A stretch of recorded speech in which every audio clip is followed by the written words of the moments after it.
Chapter 91, Going Through Thick and Thin Together. Looking at the credits on the table, Wu Yi's complexion alternated between green and red.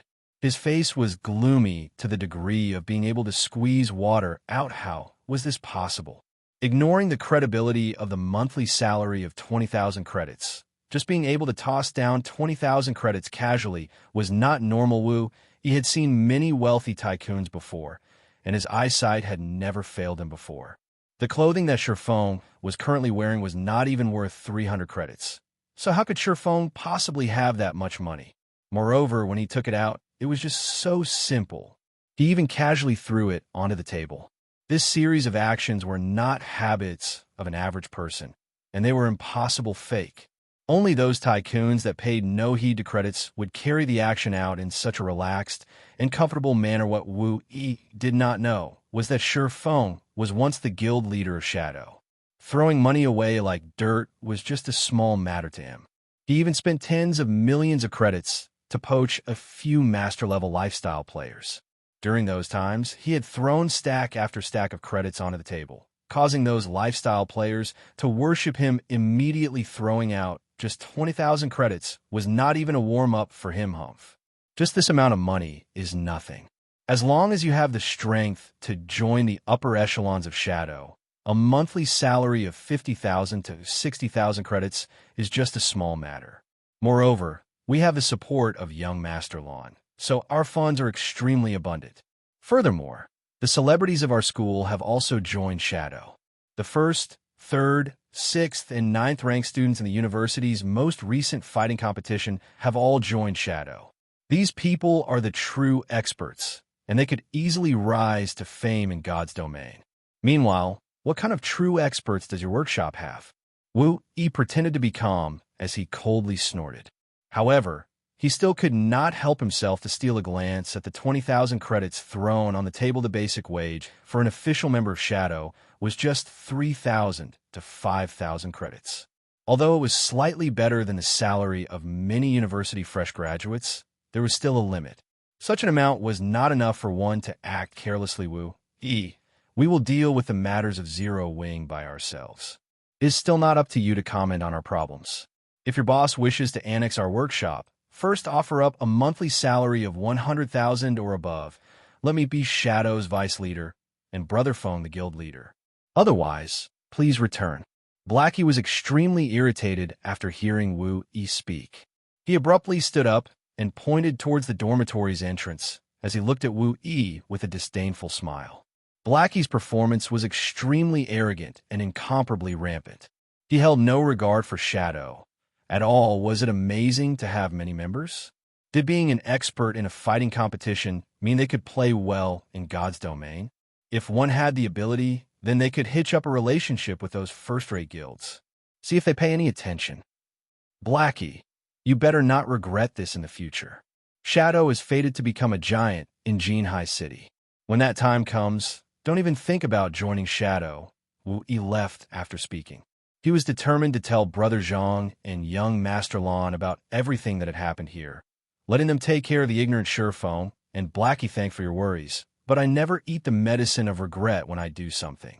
Although Shadow is amazing, unfortunately, it isn't enough to enter my eyes. Blackie loudly declared, and almost everyone in the entire building could hear him speak. Blackie's dorm mates were all stunned. When did Blackie become so awesome? He actually dared to let out such bombastic words, publicly rejecting the invitation of Shadow Workshop that's famous throughout the whole university. How many people dreamed of the job he rejected? After Wu Yi left, Blackie instantly lost his previous heroism. His bum immediately landed in a chair, his heart silently lamenting that it was all over. Because of his momentary rampant emotions, he became hot-headed and made enemies out of Shadow. Wasn't this just making trouble for Zero Wing? On the other hand, Shifeng was extremely touched. As expected, Blackie was still the same in both his previous and current lives.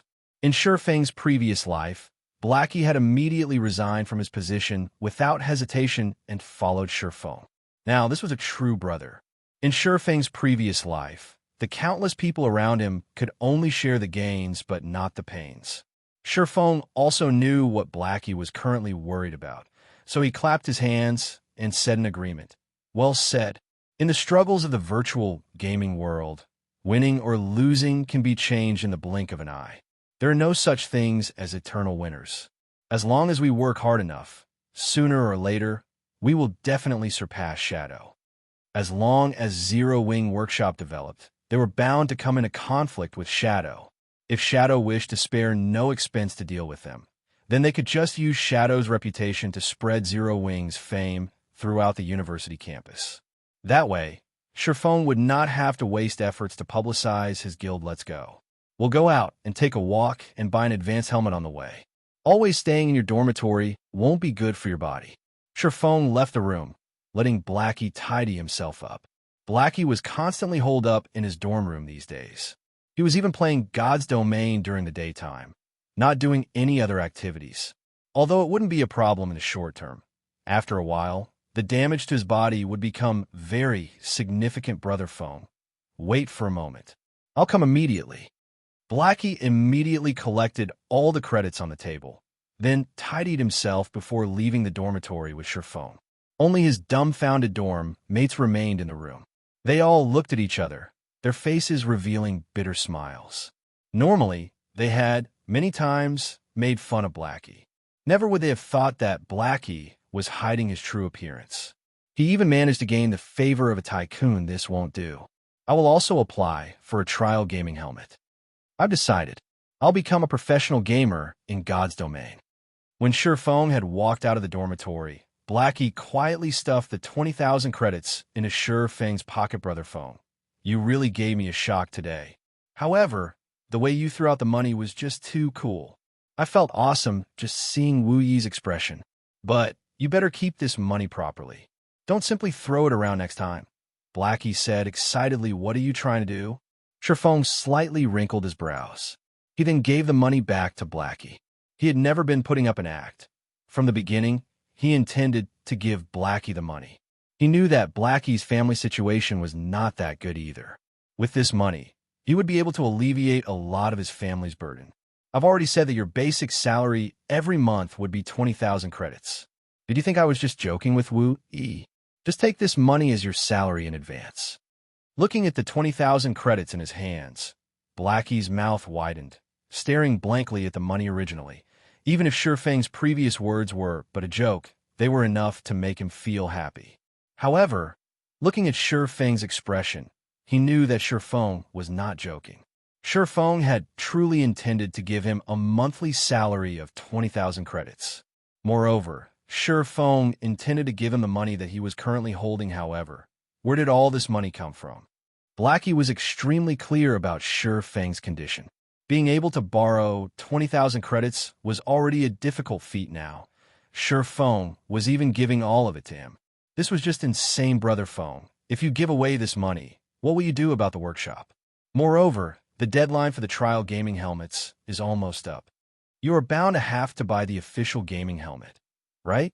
Won't this money be just the right amount to buy it? In any case, I'm currently not in need of money. Blackie pushed the credits back to Sherfong again. It would be a lie if he were to say that the 20,000 credits didn't attract him. However, he couldn't just ignore his brother's situation just because of some money. Sherfong could naturally discern Blackie's worries. He clapped Blackie's shoulders and couldn't help but reveal a smile. His bank account currently held over 100,000 credits, and most likely, during this period, it had risen to over 200,000 credits. In another 10 days or so, he would earn even more money. You don't have to worry about this. You also don't have to worry about the matter of the gaming helmets. Haven't I said it already? Leave the matters regarding money to me. Sherfong possessed the memories of his previous life. He was also the guild leader of Shadow. All beginnings had with hardships, although earning the initial fundings was extremely difficult. As long as he obtained them, the following matters would become much easier to deal with. If he did not even possess the method of making money with money, then how would he have been able to turn Shadow into a second-rate guild? Brother Phone, you couldn't have possibly. Seeing that Sherfong was so confident, Blackie's first feelings were not excitement or happiness. Instead, he was trembling. He worried that Sherfong might have done something bad, such as being by a rich woman to obtain this money. Compared to borrowing the money, this was a much more horrifying scenario. What are you blindly thinking about? Don't forget about the matter of cooperation we have with Gentle Snow. This is just the compensation she has given. Now, we no longer have to stay poor and blank. We already have some funds, so relax. Sherfone rolled his eyes at Blackie. This fellow's thinking was just too slanted. Sherfone did not reveal the real truth. Otherwise, it would be extremely hard for him to explain. So, he simply pushed everything onto Gentle Snow. In any case, Gentle Snow was the great goddess that everybody knew. When Blackie heard Sherfone, sudden realization struck him. He sent Sherfone a gaze filled with worship. Being able to gain the favor of the snow goddess was the dream of every man. It was as expected of Brother Phone. His methods were just too awesome. Chapter 92, Virtual Reality. Inside a finely decorated office, a robust man with thick eyebrows sat in an office chair as his fingers tapped on the desk. In his other hand, he was flipping through a thick stack of resumes. Dang. Enter. The man with the thick eyebrows said in a deep tone. Brother Zhang, I've done the thing that you asked of me. Wu Yi gently opened the door and carefully entered. He then stood, panicked, in front of the desk. Although it was not his first time meeting Shadow's person in power, Zhang Luowei, he still felt an intense pressure every time they met. He was always scared and on edge whenever he spoke with this person in Shadow Workshop. Aside from Lan Hailong, Zhang Luowei's authority was the highest. Moreover, Zhang Luowei was the champion of Jinhai University's fighting competition. He was also one of the hot contenders for becoming the champion of Jinhai City's fighting competition. Even Lan Hailong was respectful before this person, as one of the main reasons why Shadow became so popular within the university was due to Zhang Luowei's personal fame. Sit. Tell me about it. Zhang Luowei placed the resumes to his side, his finger pointing towards the leathered sofa in front of his desk. Oh, Zhang Luowei looked like an amiable person. Wu Yi knew that. Below that appearance, there was an abyss-like horror. Zhang Luowei's personality was both vicious and merciless. Otherwise, he wouldn't have been able to suppress fighting experts like Zhou Yuhu and others. After some thought, Wu Yi slightly organized his words before saying, Brother Zhang, the others have already agreed. It is only that Blackie that is a stone inside a latrine pit, both smelly and hard. He wouldn't agree, no matter what, and he had joined a newly established workshop called Zero Wing. He even said that it was beneath him to join a trash workshop like Shadow. Not willing to join, is it? He's even joined Zero Wing Workshop? Zhang Luowei displayed contemplation as he smiled. However, inside his eyes, a cold glint flashed. What is the origin of this Zero Wing Workshop? Why haven't I heard of it before? Brother Zhang, Zero Wing Workshop was established by a Year 4 student named Sherfone. I heard that this workshop has nothing at all. They're also buying their gaming facilities only today. However, that person is quite rich. He offered Blackie a basic monthly salary of 20,000 credits. He even wanted me to bring back word to Brother Zhang, telling you to stop trying to poach members of other workshops and take care of your own land. Wu Yi was very angry while he spoke. When I heard this, even I couldn't bear to stomach it. They're just a greenhorn workshop, yet they dare to challenge Shadow. Brother Zhang, how about I take some men to extinguish their overwhelming attitude? Sherfone, is it? I seem to have heard this name before. Zhang Luowei wrinkled his brows slightly, trying to figure out where he heard this name. However, after thinking for some time, he still could not recall. He shook his head, saying, Don't bother with them. In a few days, the school will be holding the annual fellowship party. This is a great chance for Shadow to have a meteoric rise, so we don't have the time to waste on these little workshops. Right. You organize the newly recruited members and have them quickly level up. The guilds in White River City will be starting the competition over the honor of getting the first clear for the 20-man dungeon very soon. We also have to fight for the fame obtaining the first clear of a level 5 dungeon. Yes, you can rest assured, Brother Zhang. I will help them quickly rise to level 5. Wu Yi clapped his chest, assuring elsewhere. Sherfone brought Blackie along to purchase 2 advanced virtual gaming helmets. Although the current virtual reality technology was very advanced, The basic helmet was a cheaply made in consideration of the general masses. Its degree of synchronization was just 80%. However, the advanced version of the helmet could reach up to 90% synchronization, and the user's five senses would become much more sensitive. Although the difference did not seem too great, during a battle between equal strengths, this small difference would be the determining factor of victory or defeat. The battles in God's domain were always life or death battles. Moreover, the penalty of a single death was a great amount of EXP and skill proficiency. Hence, most large-scale workshops would allocate an advanced virtual gaming helmet to all their official members previously. Feng did not have the money to purchase even a basic gaming helmet. Now that he had the money, however, he naturally would not fall behind in this aspect after purchasing the advanced gaming helmets. Feng found a good restaurant and ordered some high-class nutrition meals.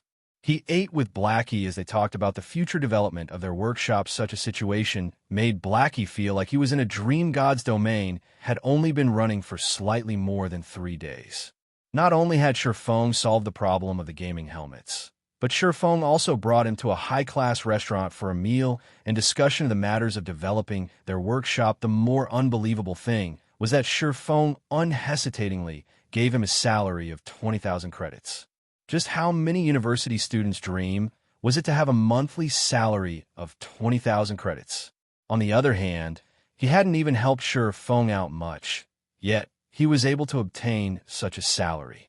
Although Blackie did not voice it, inwardly, he was extremely moved. He felt extremely apologetic to Feng, so he silently swore that he would work hard to be of help to Feng. Feng and Blackie conversed for a long time. They properly discussed the matters regarding the future development of their workshop. They also prepared to officially recruit Lonely Snow and the others, establishing a real workshop. The remaining matters were to find a location to set up their workshop, purchasing facilities for the workshop, and the workshop's administration. Brother Feng, leave these to me since I'm usually doing nothing during the day. It is already hard on you just to level up and earn money. Anyway, I am an economy and management major, so it is a great chance for me to display my specialty. I guarantee that you will be satisfied, Blackie assured. He couldn't help but want to start his work immediately. Good. Then I'll leave it to you. Feng smiled. He felt extremely relieved with Blackie managing things. After the two parted, Feng sent a message to his parents. He then sent them 3,000 credits, telling them not to send him living expenses any longer. He told them that he had already found a good job, and that he was able to support himself financially. Feng was still not ready to tell his parents about everything. If he were to tell them that he had earned over 200,000 credits in just a few days, they would most likely not accept it. So, he might as well take it slow, gradually increasing the money he sent them. That way, his old folks would be able to gradually accept it, thinking it reasonable and fair. At 7 o'clock in the evening, after having his meal, Feng drank a bottle of C-rank nutrient fluid. He put on the newly bought advanced virtual gaming helmet, starting his conquest in God's domain. Upon entering God's domain this time, the sensation Feng felt when he stood beside the large pool was completely different. The cool breeze blowing, the sounds water flowing into the pool, the scratches and rust that were clearly visible on the steel walls, the faint smell of machine oil. Even the feeling of manipulating his own body had become much more relaxed. Feng flexed his body on the stairway. He then pulled out his swords, slashing out streak after streak of beautiful sword images. The sword images kept flickering in and out of existence, giving an unpredictable feeling. The feeling I had while playing God's domain in the previous life is finally back. Feng stopped waving his swords. Extremely pleased with his current condition in his previous life, Feng was used to using the virtual reality cabin. The virtual reality cabin's synchronizing rate could reach up to 97%. In God's domain, if the system interface, status indicators, and other such things weren't present, players would be practically unable to differentiate between the real world and the virtual world. After getting used to his body, Feng felt that he should start searching for the Titan's heart. Chapter 93. Dark Clown. The spiral staircase led directly to the core control area on the highest floor. After climbing an unknown number of steps, Feng arrived at a winding corridor that led towards the core area. Ancient magical runes were carved into the walls on both sides of the corridor, and even though almost a millennium had passed, this corridor was still gleaming with light. Only some parts of the corridor had decayed, damaging the magical circuits etched in it and plunging those particular areas into darkness. Fortunately, not many parts of the corridor were badly decayed, so Shurfong was still able to clearly see the entirety of the long, narrow, and maze-like corridor. Just after Shurfong set foot into the corridor, the alarm once again rang out. Alert! Alert! The intruder has already invaded Area A of the fortress, the magic corridor. Activating Guardian statues on duty. Shurfong then heard loud, booming noises coming from the corridor, as if some gigantic machine had started moving. Shurfong no longer dared advance slowly. He immediately used a speed scroll, dashing through the magic corridor at flying speed. After taking several turns in the magic corridor, Shurfong discovered a machine that had a flashing red light. Although this machine was just the size of football, it was constantly producing alarms, as if it were a tool meant for guiding the Guardian Statue Sentinel Guard, common monster. Level 10. HP 200/200. Shurfong immediately understood how he was so easily discovered. This Sentinel Guard was just like a radar. It could detect enemies within a range of 500 yards, and after discovering them, it would set off an alarm. The distance between the entrance of the corridor and this location was roughly around 500 yards, so the Sentinel Guard was able to immediately discover Shurfong. As long as Shurfong could get rid of it, then he would be able to rid himself of the alarms of this area. However, this thing had very sensitive reactions. It would not let any enemies get within 30 yards. Also, if it were attacked even once, it would try to retreat with all its might.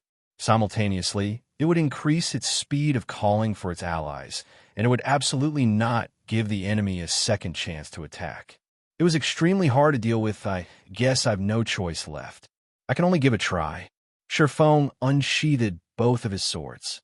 He could already hear the angry roars of the Guardian statues coming from behind him. Based on his strength, fighting in this narrow area would only lead to his own death. His only chance of throwing off those Guardian statues was to get rid of this Sentinel Guard when Shurfong was nearing the 30-yard range, just as the Sentinel Guard was about to break into a run.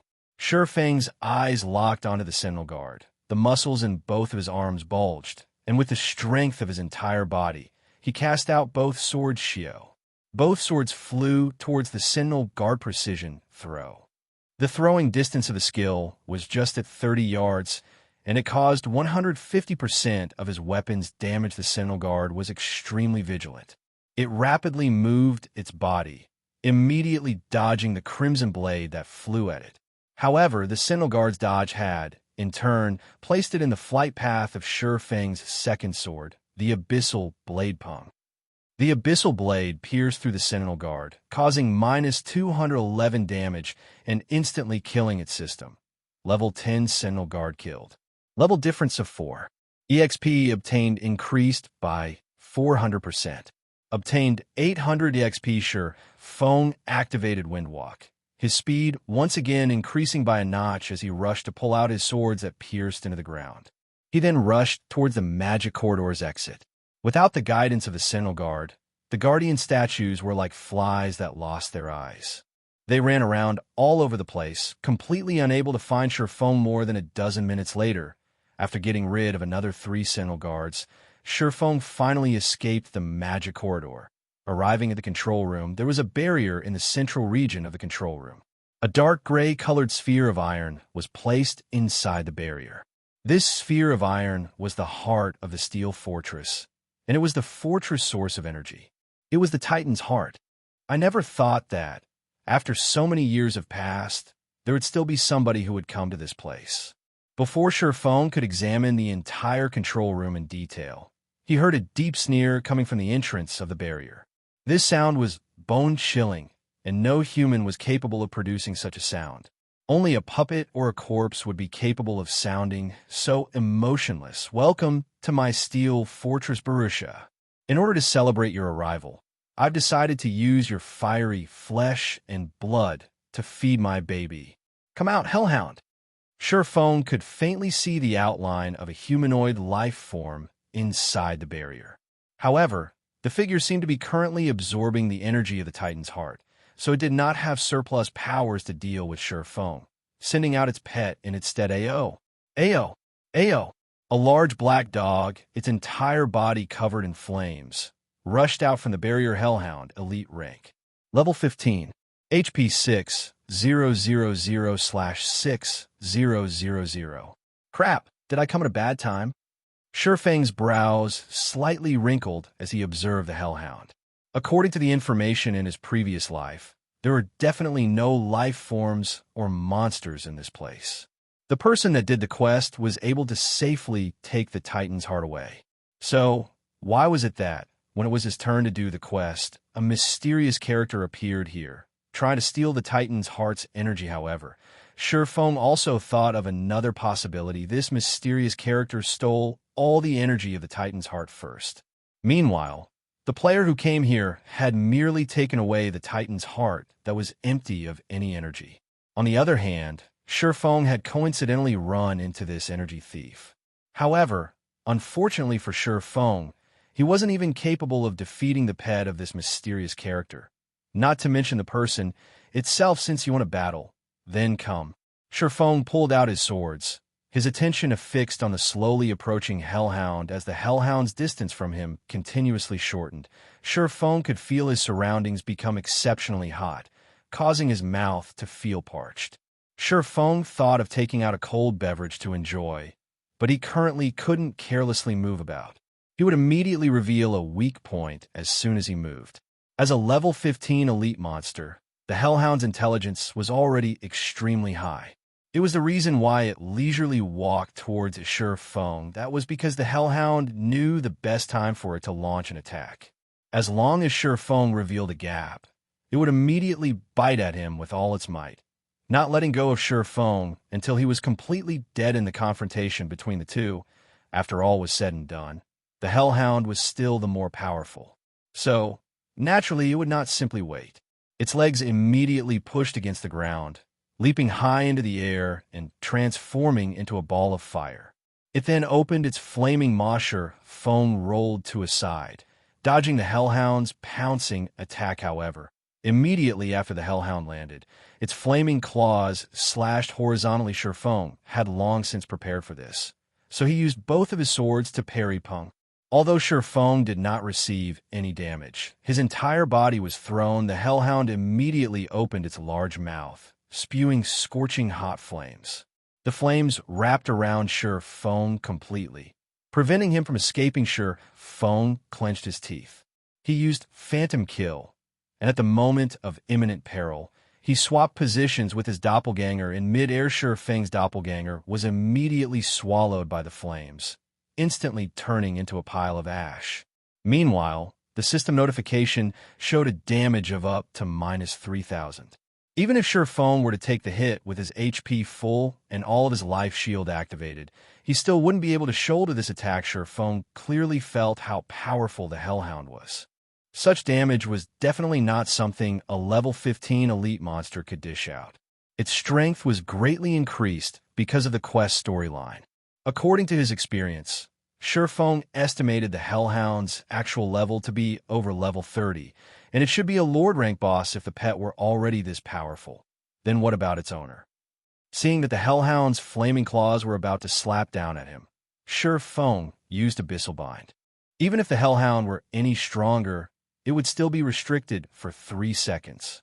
Following which, Feng rushed into the barrier at the center of the room. Currently, the best option Feng possessed was to snatch the Titan's heart and swiftly depart. However, just after entering the barrier, Feng immediately became shocked upon seeing this mysterious person's true identity. Dark Clown. Feng immediately recognized the identity of this mysterious character. His heart could not help but be surprised. Why is such a bastard here? Chapter 94, Titan's Heart. Although Feng was shocked, his feet never stopped moving. His figure turned into an after image as he rushed towards the Titan's heart, located at the center of the barrier. He then used observing eyes on the Dark Clown unknown. Feng was shocked aside from the information showing that the figure was indeed a dark clown. There was nothing else displayed. All of it was just question marks. There were only two possibilities for such a situation to occur. The first was that the dark clown was equipping an advanced camouflage item. The other was that its strength was simply too overwhelming, preventing the basic observing eyes from identifying it. It was very clearly the latter situation taking place in this case, according to Feng's memories. Dark clowns were a group of mysterious life forms. They always wore clown clothing with many bells as decorations. They looked human, but were not human. However, neither were they living spirits. Each one of them was extremely powerful. They could simply appear at any location, and they could come and go without leaving behind a single trace. Even if it was the palace of Starmoon Kingdom, they could still easily enter it, however. This was but a small matter. Feng had previously seen a Tier 3 Great Druid NPC die at the hands of the Dark Clowns. Their methods of attacking were simply unforgettable. The attacks were impossible to avoid. Despicable human. You actually dare barge into this place? The Dark Clown had its face wrapped in a black cloth, revealing only its two glowing red eyes. Although its enraged expression could not be seen, its tone was extremely agitated. Streak after streak of green-colored energy was currently being absorbed by the Dark Clown. Clearly, it was a crucial moment, so it was unable to take action against Feng. This situation gave Feng a chance to prevent this assimilation ceremony and deal heavy damage to the Dark Clown.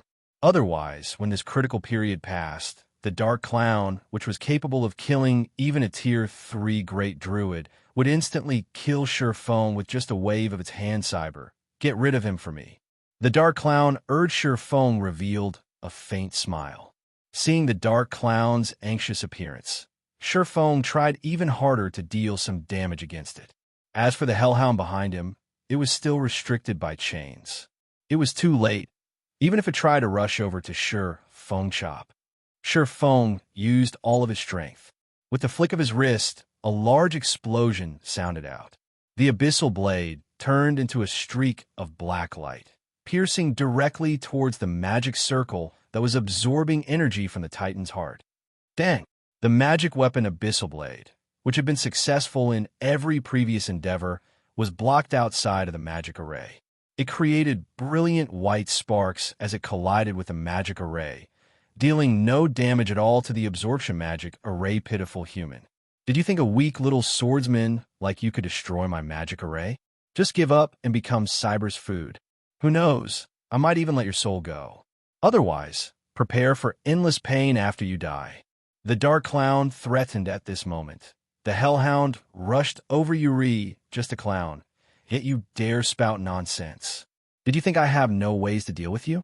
Feng sneered. He took out a dark, gray-colored magic scroll from his bag. No. You're literally insane. Do you know what you're trying to do? The Dark Clown abruptly yelled out in shock after seeing this piece of dark, gray-colored magic scroll. It seems you know your stuff. At worst, we'll both die together. Feng did not wish to use this item either. However, he was going to die anyway, so why should he still care?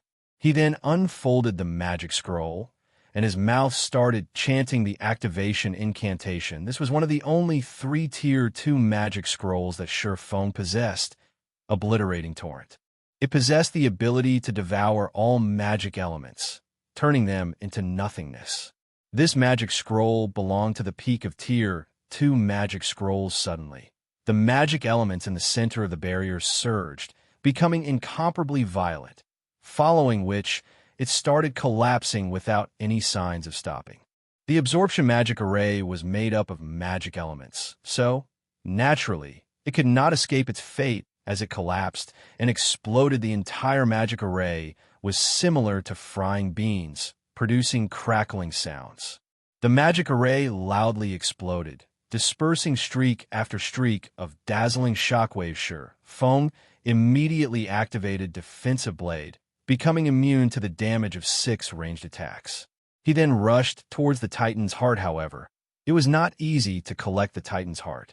Feng either had to deplete all the energy the Titan's heart possessed, or he would need to have the key to remove the barrier. Fortunately, Feng had the key.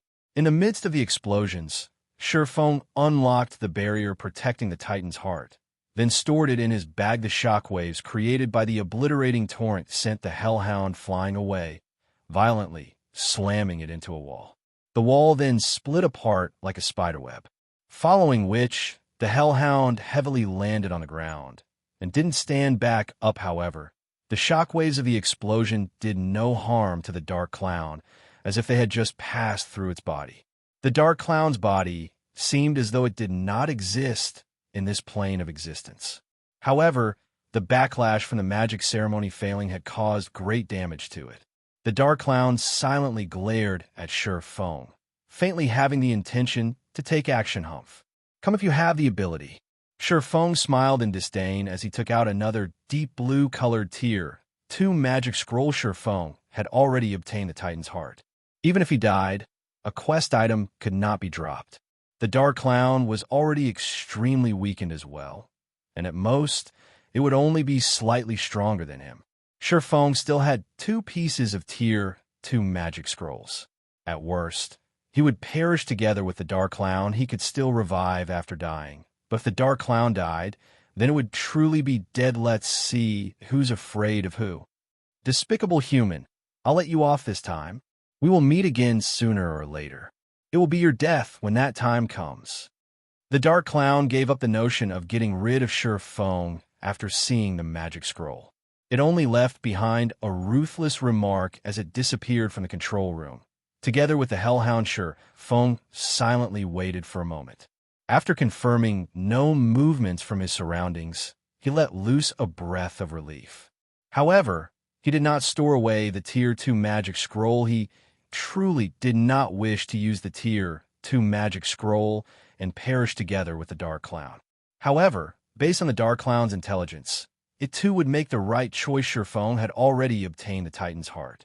He took out a return scroll and started chanting. 30 seconds later, Feng turned into a white glow, disappearing from the control room. As well after Feng disappeared, the Dark Clown appeared once more. The red glow let out from its eyes became even more brilliant now. It clearly did not expect Feng to be so cautious. From beginning to end, Feng had never put away the Tier 2 magic scroll. Otherwise, it would have had a chance to kill Feng. Wretched human.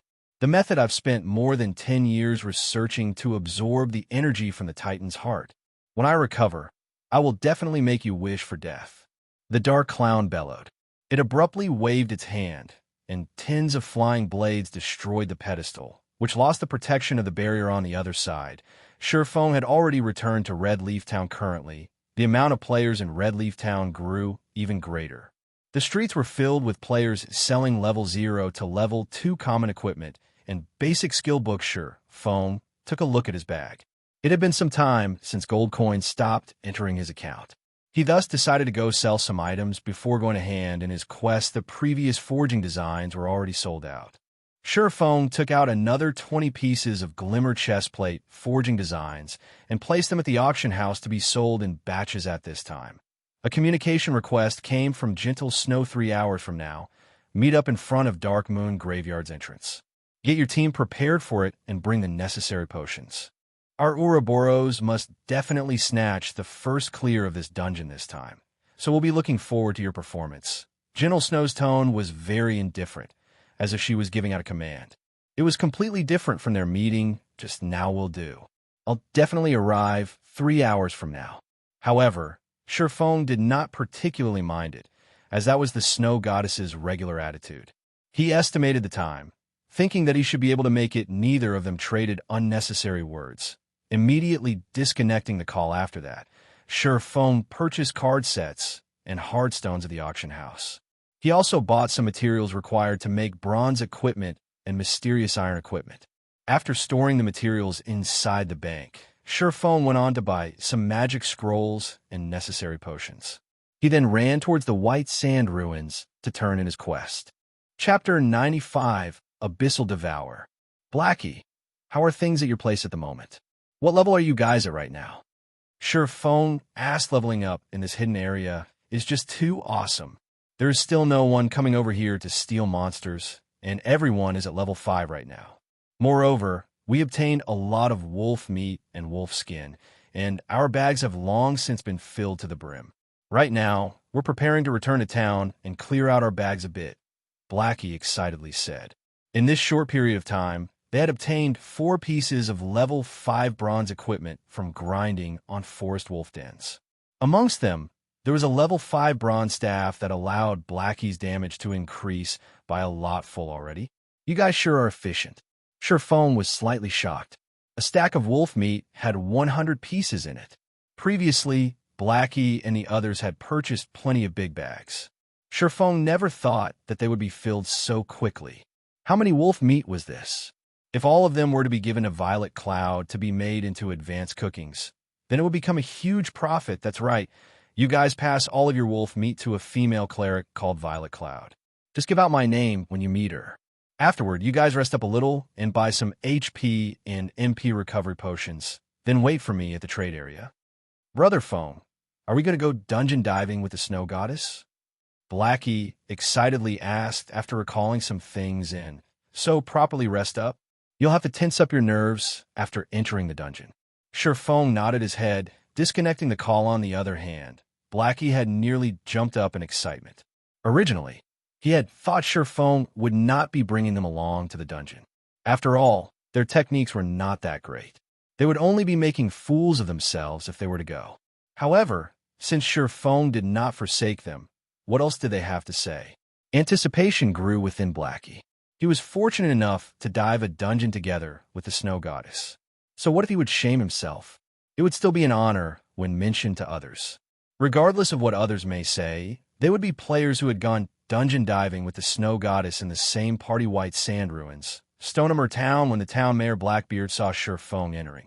He went forward and greeted Sherfone in a very welcoming manner. Brother Yifone, you've come. The fruit juice you sold to me the last time was just too good. It captivated everyone in our little town. Now, we can't sleep properly if we don't drink a cup before bed every day. Blackbeard, joke Lord Mayor Blackbeard. Is this the Titan's heart that you wanted? Sherfone smiled, taking out the Titan's heart as he asked. When Blackbeard saw the gray-colored, metallic sphere, his mouth suddenly opened wide in shock. This shape, this color, this texture. It was exactly the same as the Titan's heart mentioned in the legends, correct? This is the Titan's heart. It is exactly the same as the one recorded in the ancient records. I never thought that I would be able to personally see it in my lifetime. Brother Yifone, I truly did not think that you were such a powerful adventurer. For bringing back our Blacksteel Dwarves' glory, I represent all Blacksteel Dwarves in thanking you sincerely. Blackbeard excitedly received the Titan's heart, continuously thanking Sherfone's system. Unique quest Steel Fortress Borussia completed. Rewarding 1 Blacksteel insignia. Obtained Blackbeard's recommendation letter. Obtained Advanced Book of Magic. Rewarding 10,000 EXP. Reputation at Blacksteel Town has reached worship. The large amount of rewards dazzled Sherfang's eyes. His level had also risen to 73% of level 6. Such a leveling speed had even exceeded that of those leveling Madman. Sherfang did not care much about the amount of EXP. Instead, the other items were the most important ones. The rewards this time far exceeded Sherfang's expectations. A Titan's heart that possessed no energy in it could transform a third-rate guild into a second-rate guild. However, right now the Titan's heart in Sherfang's hands still possessed a quarter of its energy. Sherfang never imagined the rewards to be so good in his previous life. The player that completed this unique quest did not obtain such a bountiful reward. The player had only obtained a recommendation letter, an intermediate book of magic, and reputation reaching the level of worship. There was absolutely no Blacksteel's insignia. Blacksteel insignia, fine gold rank. Unique equipment. User restriction, Yifone. The Blacksteel insignia is the highest medal of honor amongst the Blacksteel Dwarves. After equipping it, forging success rate increased by 5%. Proficiency has a 10% chance to increase by 1 extra point when forging. There's a 1% chance to increase the forged items attribute. Sherfang was shocked after looking at the introduction. This Blacksteel insignia was literally a godly tool for forging. It was several degrees stronger than the forging talent. It was especially true with the 1% chance for an attribute increase.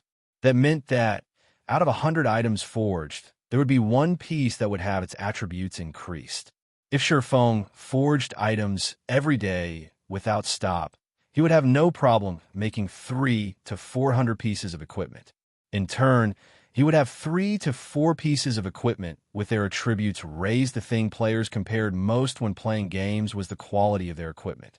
Even if the attributes on a piece of equipment was only slightly higher, when the attributes of all the other pieces of equipment were accumulated together, the total amount would allow a player to exceed the others by quite a lot. Regardless of whether it was PK or dungeon diving, the player would have a great advantage in both situations. Although Shifeng did not know how much an equipment's attributes would be increased, even an increase of a single point would cause an equipment's price to increase by multiple percentages.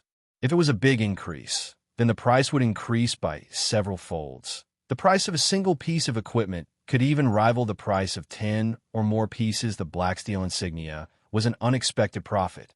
Shifeng's main purpose for doing this quest was to obtain the Book of Magic and Recommendation Letter, as both of these items were capable of allowing a guild to rise up. It was especially true for the Book of Magic. Moreover, the one Shifeng obtained was even an advanced book of magic. Aside from forging equipment, Shifeng could also forge other items, such as armor kits, gemstone buckles, alchemy wands, and much more. Amongst them, armor kits were the most popular and also had the largest demand generally. Armor kits were capable of increasing either a chest plate's defense or attributes. These all depended on the armor kit's quality and level. Meanwhile, the Book of Magic Shifeng obtained from Blackbeard was for making the strengthened version of the armor kit, the Mana Armor Kit. The Book of Magic was a unique item, and there was only one of it in the entire God's Domain in Shifeng's previous life. It was exactly this item that had allowed a guild to earn a large sum of money, turning it from a third-rate guild into a second-rate guild. As for Blackbeard's recommendation letter, it would only be useful in White River City, so Shifeng was still unable to use it right now. However, now that Shifeng's reputation in Stonehammer Town had reached the level of worship, he could purchase a few bronze equipment and even mysterious iron equipment that would bind to the player's character upon purchase. Moreover, the prices of these equipment items were very cheap, to the degree that even an average player at level 10 could afford them. Stonehammer Town could be called the best location for players to obtain mysterious iron equipment. Hence, many players loved coming to this place to grind for reputation. After their reputation reached worship, they would be able to gear themselves fully with level 10 mysterious iron equipment. Unfortunately, it was not easy to grind for reputation. It was almost impossible for anybody to fully equip themselves with level 10 mysterious iron reputation equipment. Moreover, a complete set of mysterious iron reputation equipment was still somewhat weaker than the bronze-ranked Silvermoon set equipment. So, top-tier players all felt that it was below their dignity to equip it. Although Shifeng would not be equipping these items, he still had other uses for them. For example, using them to level up the Abyssal Blade. The Abyssal Blade needed to devour weapons in order to level up. According to his understanding, the better the quality of the weapon devoured, the higher the increase in attributes of the Abyssal Blade. The Abyssal Blade was like a cultivating weapon, hence the reason it was so much more powerful than those epic ranked weapons. They were even capable of rivaling legendary weapons. If Shifeng nurtured it properly, the Abyssal Blade's attributes could definitely surpass a legendary weapon. Sadly, too many items were required to carry out such a feat. Even if it was the guild leader of a second-rate guild, they would not be able to support such a heavy cost. There was also the risk of facing a huge backlash. It was why many players both loved and hated magic weapons in consideration for the Abyssal Blade's attributes. Instead of feeding it the original 1 piece of level 5 mysterious iron weapon and 10 pieces of level 5 bronze weapon, Shifeng decided to buy 11 pieces of level 5 mysterious iron weapon from the weapon shop. It was unknown how much of an increase in attributes such an action would yield, following which Shifeng called out the leveling interface for the Abyssal Blade. He then fed all these weapons to the Abyssal Blade. Chapter 96. Magic Weapon Transformation.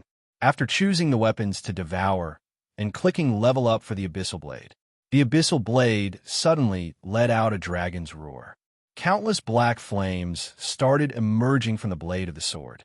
The black flames then transformed into a dragon's head, immediately biting at the weapons that had been chosen. The dragon devoured the weapons, bite by bite in the blink of an eye.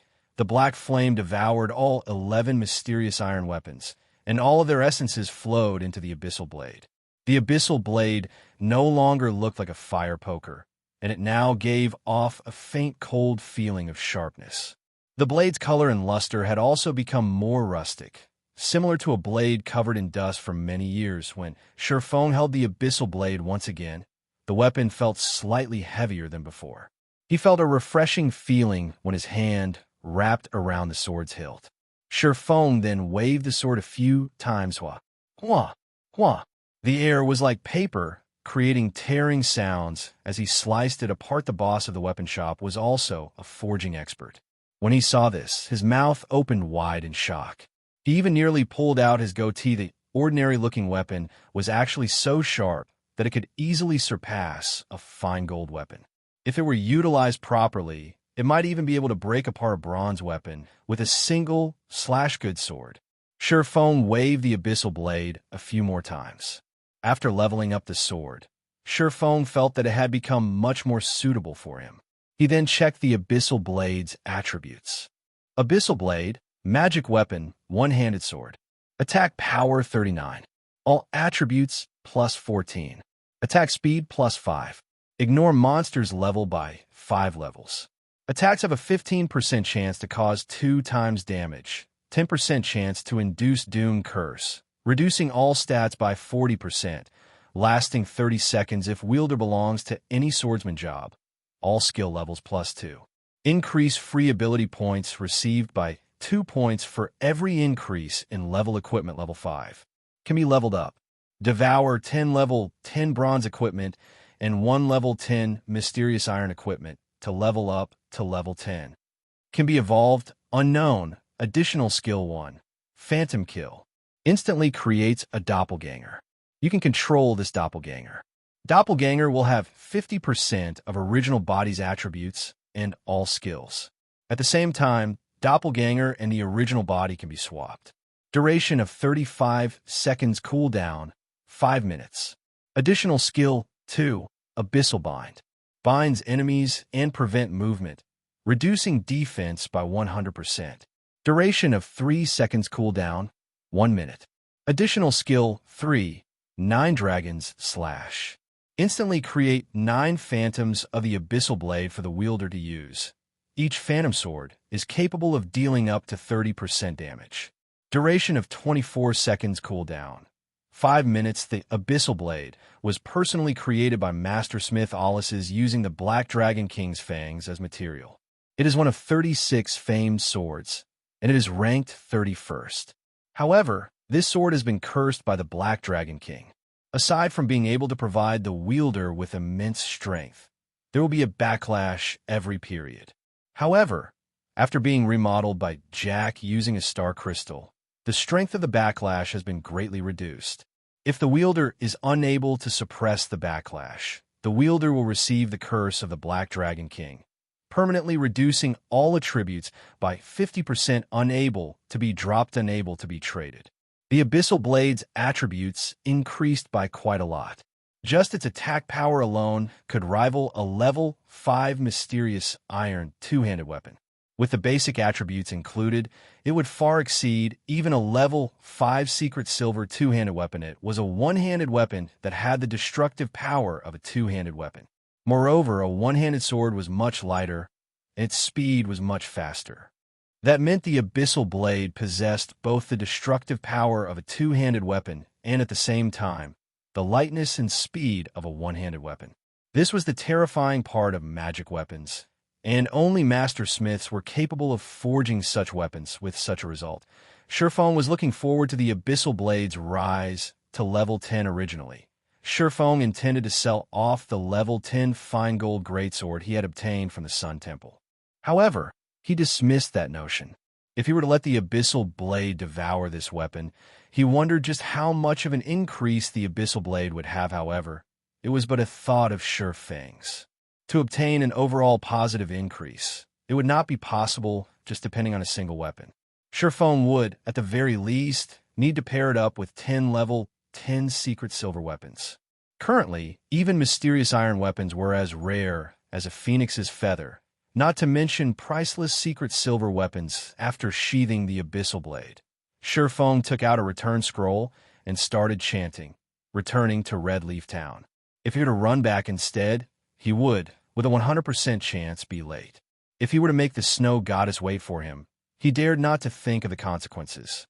Red Leaf Town, trade area. After Surefone transformed back to his original appearance, he made some minor adjustments to the appearance of the Silver Moon set equipment. It now looked more like an assembled set of bronze equipment. If Surefone were to appear in front of Gentle Snow with his original appearance, she would definitely find something fishy about it. At that time, Surefone would not find it easy to explain himself. Brother Phone, we're over here. Blackie stood up and shouted as he saw Surefone walking over the others, as well, stood up to welcome Surefone when they saw him approaching, sending gazes of appreciation at him. If Surefone had not let Blackie carry them, they most likely would not have been able to reach level 5 so quickly, and very likely, they would still be struggling at the bottom of the ranks currently. Most of the veteran players in God's Domain were level 4, and a minority had reached level 5. However, there was nothing great about the equipment they were using. If veteran players were lucky, they might possess 1 or 2 pieces of bronze equipment that had good attributes. Only those expert players would possess 6 or 7 pieces of bronze equipment. On the other hand, every one of them now possessed 7 or 8 pieces of bronze equipment originally. This reason alone already caused them to be extremely grateful towards Surefone. They all decided to continue following Surefone. They never thought that Blackie would actually be willing to sign a contract with them, allowing them to join Zero Wing Workshop and become one of its official members. They could also enjoy a monthly salary of 4,000 credits. They were not just fools playing a game. They knew the treatment an official member received in other workshops. The treatment for official members of top-ranking workshops in the city only received a monthly salary of 3,000 credits. Even so, many veteran players would still try to worm themselves into these workshops in whichever way they could. Meanwhile, they were just a bunch of fresh noobs, yet they actually had a monthly salary of 4,000 credits. This situation was just like a dream to them. Although they requested to lower the treatment they received, Blackie had firmly rejected all of them. He had said that Surefone had personally declared it as such, and no changes were permitted. Helpless, they could only sign the contract, becoming official members of Zero Wing Workshop. Although they looked well off now, deep in their hearts, they were very clear about their own strengths. It was practically impossible for them to get invited to a workshop. It would be a good thing if they could even become outer members, not to mention official members. Surefone swept a glance at everyone's equipment. Based on his many years of experience, he could roughly estimate an equipment's attributes. The basic attributes of the equipment his party members were wearing had definitely exceeded the elite members of many small guilds. However, it was still not enough. Let's make a trip to the warehouse first. Everyone was confused. What would they go to do at the warehouse? However, they did not question Surefang's decision. Only following him arriving at the bank, Surefone retrieved all the equipment that could be used by his party members. He obtained all of the equipment from the treasure chests he opened in the Moonlight Forest. Every piece of the equipment had extremely good attributes. Everyone was dumbfounded when they saw the equipment. They had ceaselessly grinded monsters and had even killed quite a few elites. Yet, all of their gains combined could not even rival the equipment Surefone had obtained by himself. The quality was, of course, much higher. It was all level 5 bronze equipment, surpassing the level 2 or level 3 equipment they obtained by leaps and bounds. Brother Phone, how many elite monsters did you actually kill? Blackie's heart was filled with shock. However, he did not remain courteous as he swapped all his equipment that could be swapped. After doing so, the set of equipment on his person was just slightly weaker than a level 5 bronze set equipment. However, the The level 5 mysterious iron staff he wielded easily made up for this gap that other party members also fully swapped out their equipment. Their basic attributes right now far surpassed those of the elite members of large guilds. Every one of them had exchanged their shotguns for cannons. Even if they were to enter a 20-man dungeon right now, they would still be full of confidence. Sure, Foam examined through everyone's attributes once, nodding his head in satisfaction as he said, "Let's go." Chapter 97, Gathering of Heroes. Dark Moon Valley.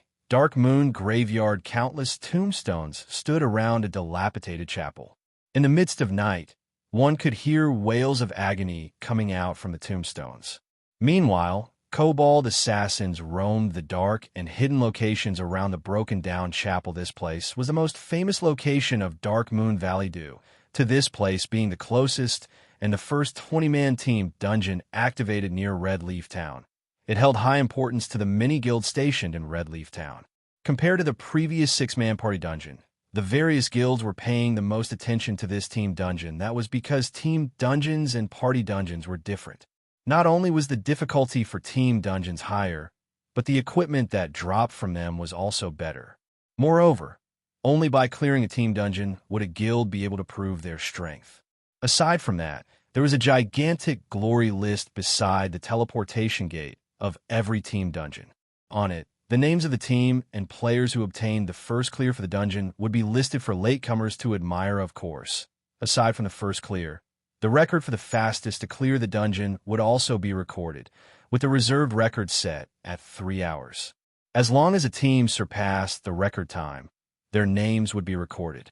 However, this record was not permanent, but only temporary. As long as another team could obtain an even shorter record time, they would replace the current holders of the record. Currently, players filled all of the Dark Moon Graveyard.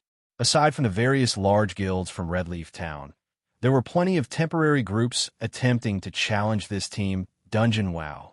It's just as expected of the competition for the first clear of the team dungeon. The equipment on these guys is just too gorgeous. Our temporary group has no chance of competing against them at all. That's only natural. Why don't you look at just how many times these guilds have cleared the level 3 to level 4 party dungeons? Even the team belonging to the weakest guild here would have 7 to 8 pieces of bronze equipment on each party member. Look at Martial Union over there. All of their members are wearing bronze equipment.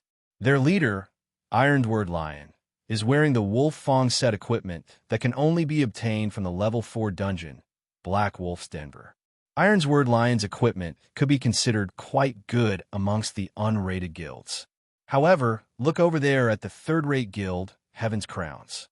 The equipment on their elite team's vice leader, Passenger of Wind, is the Spirit Wind set equipment obtained from the level 4 advanced dungeon, Ghost Fortress. The players of temporary teams gazed at the equipment of the guild teams in envy. They spoke about the items as if enumerating their own family's valuables. And the more they spoke, the more drool leaked out from the corner of their mouths. Only the elite parties of guilds could clear those high-difficulty party dungeons. Unaffiliated individuals like themselves could only look on with envy, just as everyone was sighing in admiration at the equipment of these elite teams. Stabbing Heart of Assassins Alliance led a group of players over. The equipment of the group was extremely unified. All 20 players wore the same level 4 bronze equipment. Amongst them, the 2 silver daggers hung around Stabbing Heart's waist looked extraordinarily radiant. Crap. It can't be, right? Those are Gemini's thorns that only drop from the final boss of the hard mode of Ghost Fortress. An assassin who was a dagger fanatic cried out in shock suddenly. The team leaders and upper echelons of the other guilds all cast sidelong glances over to Stabbing Heart. This design and color were exactly the same as the information displayed on the official announcement, as expected of a second-rate guild. The Assassins Alliance's strength cannot be taken lightly.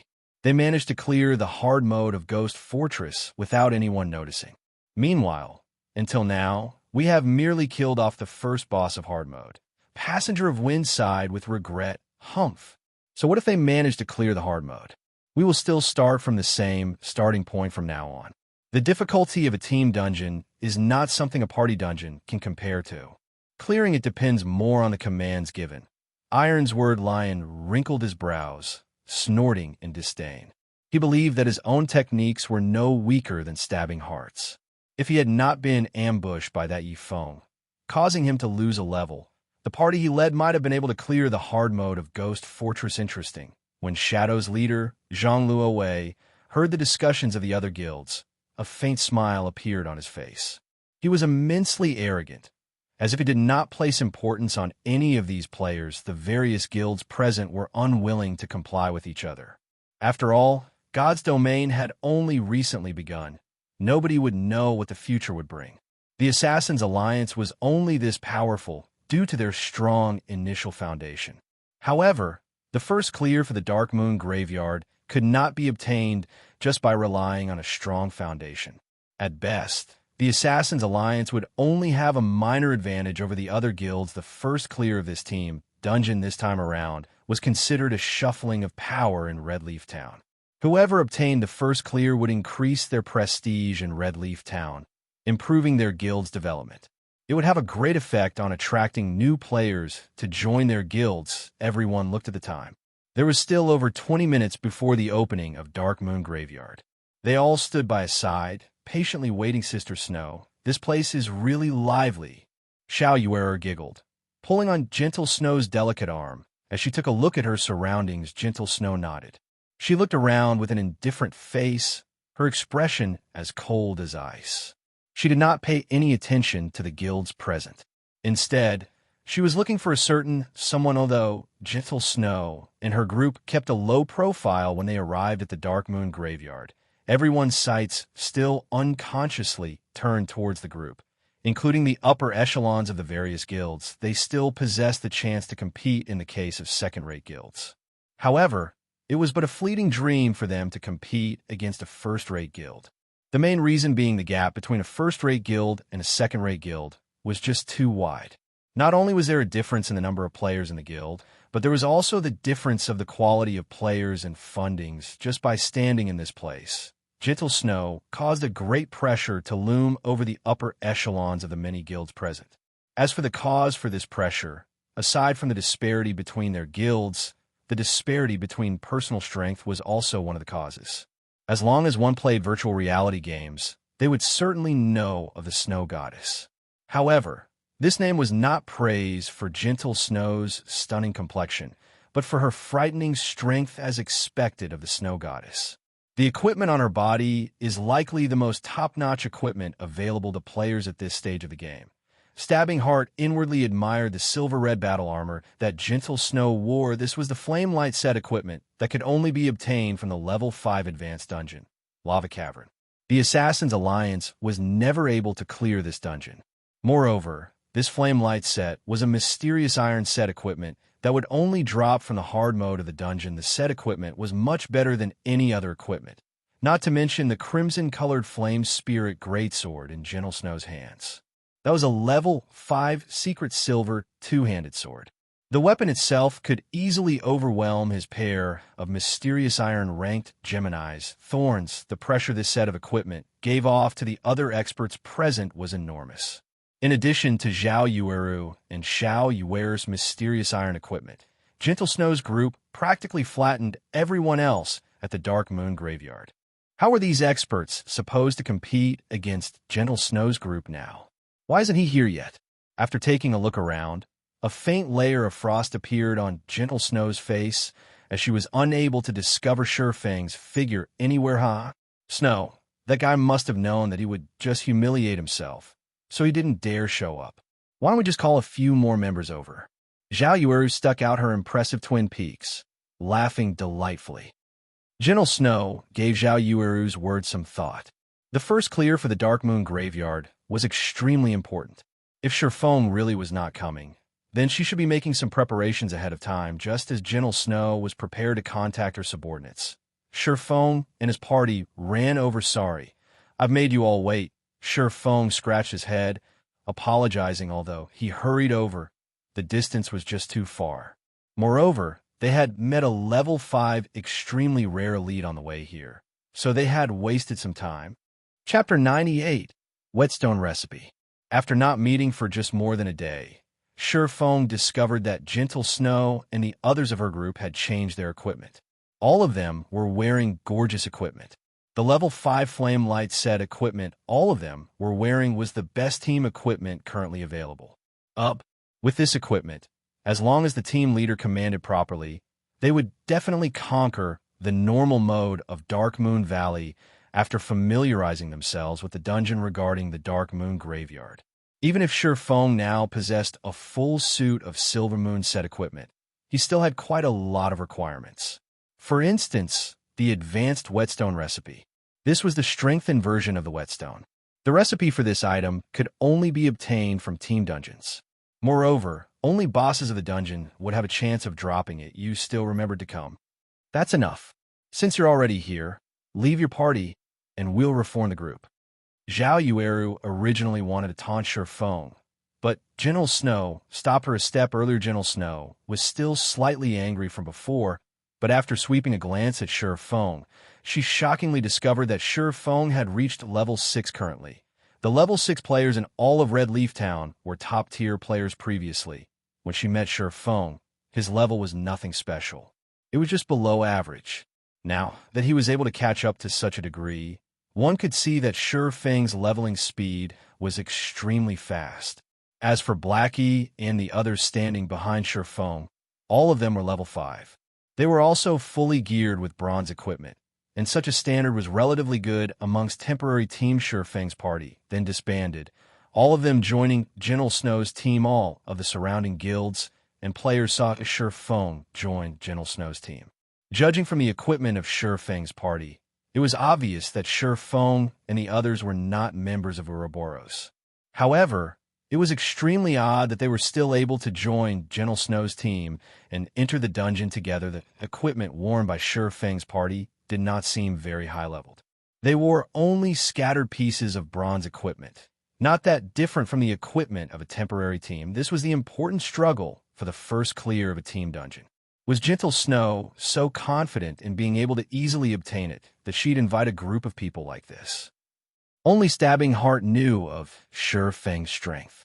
Now that both powerhouses had joined, the competition for the first clear of the Dark Moon Graveyard had just become much harder. Brother Zhang, that's the brat that set up our men, Flaming Tiger hatefully commented when he saw Shi Feng. So, it is him? Zhang Luowei raised his brows. He could not help but pay more attention to Shi Feng. He then said in a deep tone, since he has some connection with the Snow Goddess, try not to stir up trouble with them in the future. I don't wish for us to go against a first-rate guild right now. Being able to wipe out Flaming Tiger's group and having a connection with the Snow Goddess, this person was not that simple. He still needed to do some investigations of this person. If this person had just joined the Snow Goddess by chance, he would definitely make this person pay for his actions. Yes, I understand, Brother Zhang. Flaming Tiger glared at Shi Feng, only gritting his teeth as he answered. However, it was a different situation on the side of Martial Union. Every member of Martial Union could not help but wish they could get rid of Shi Feng right that instant. It was especially true for Ironsword Lion. Previously, he put out the word that he would kill Shi Feng back to level 0. Now that he saw Shi Feng had already reached level 6, one level higher than Ironsword Lion himself, he felt extremely humiliated. What is that group of assassins doing? They actually allowed him to wash away his red name and even rise to level 6. Just the fact that Shi Feng was standing in this place, unscathed, caused the light on Ironsword Lion's face to fade. His face turned crimson from anger, saying, "Immediately contact the party of assassins." What exactly is going on here? Boss, what's up? One of the assassins standing guard in front of the hotel asked what's up. Ironsword Lion nearly suffocated from anger when he heard those words. He bellowed, "I told you all to pay attention to Yi Feng. Yet what have you all been doing?" "Boss, we've constantly been keeping an eye out for him. However, Yi Feng has not set foot outside the hotel. I'm guessing that he must be afraid," the assassin said, puzzled. "You've constantly been keeping an eye out for him? Then you tell me, who is this person that I am looking at?" Ironsword Lion sent a screenshot, asking coldly. "Impossible. We've really been constantly keeping an eye out for Yi Feng, and he never came out." The assassin, immediately dumbfounded, looked at the screenshot. "Yuri, a bunch of rubbish that can't even keep watch over a single person. Get out of Martial Union immediately.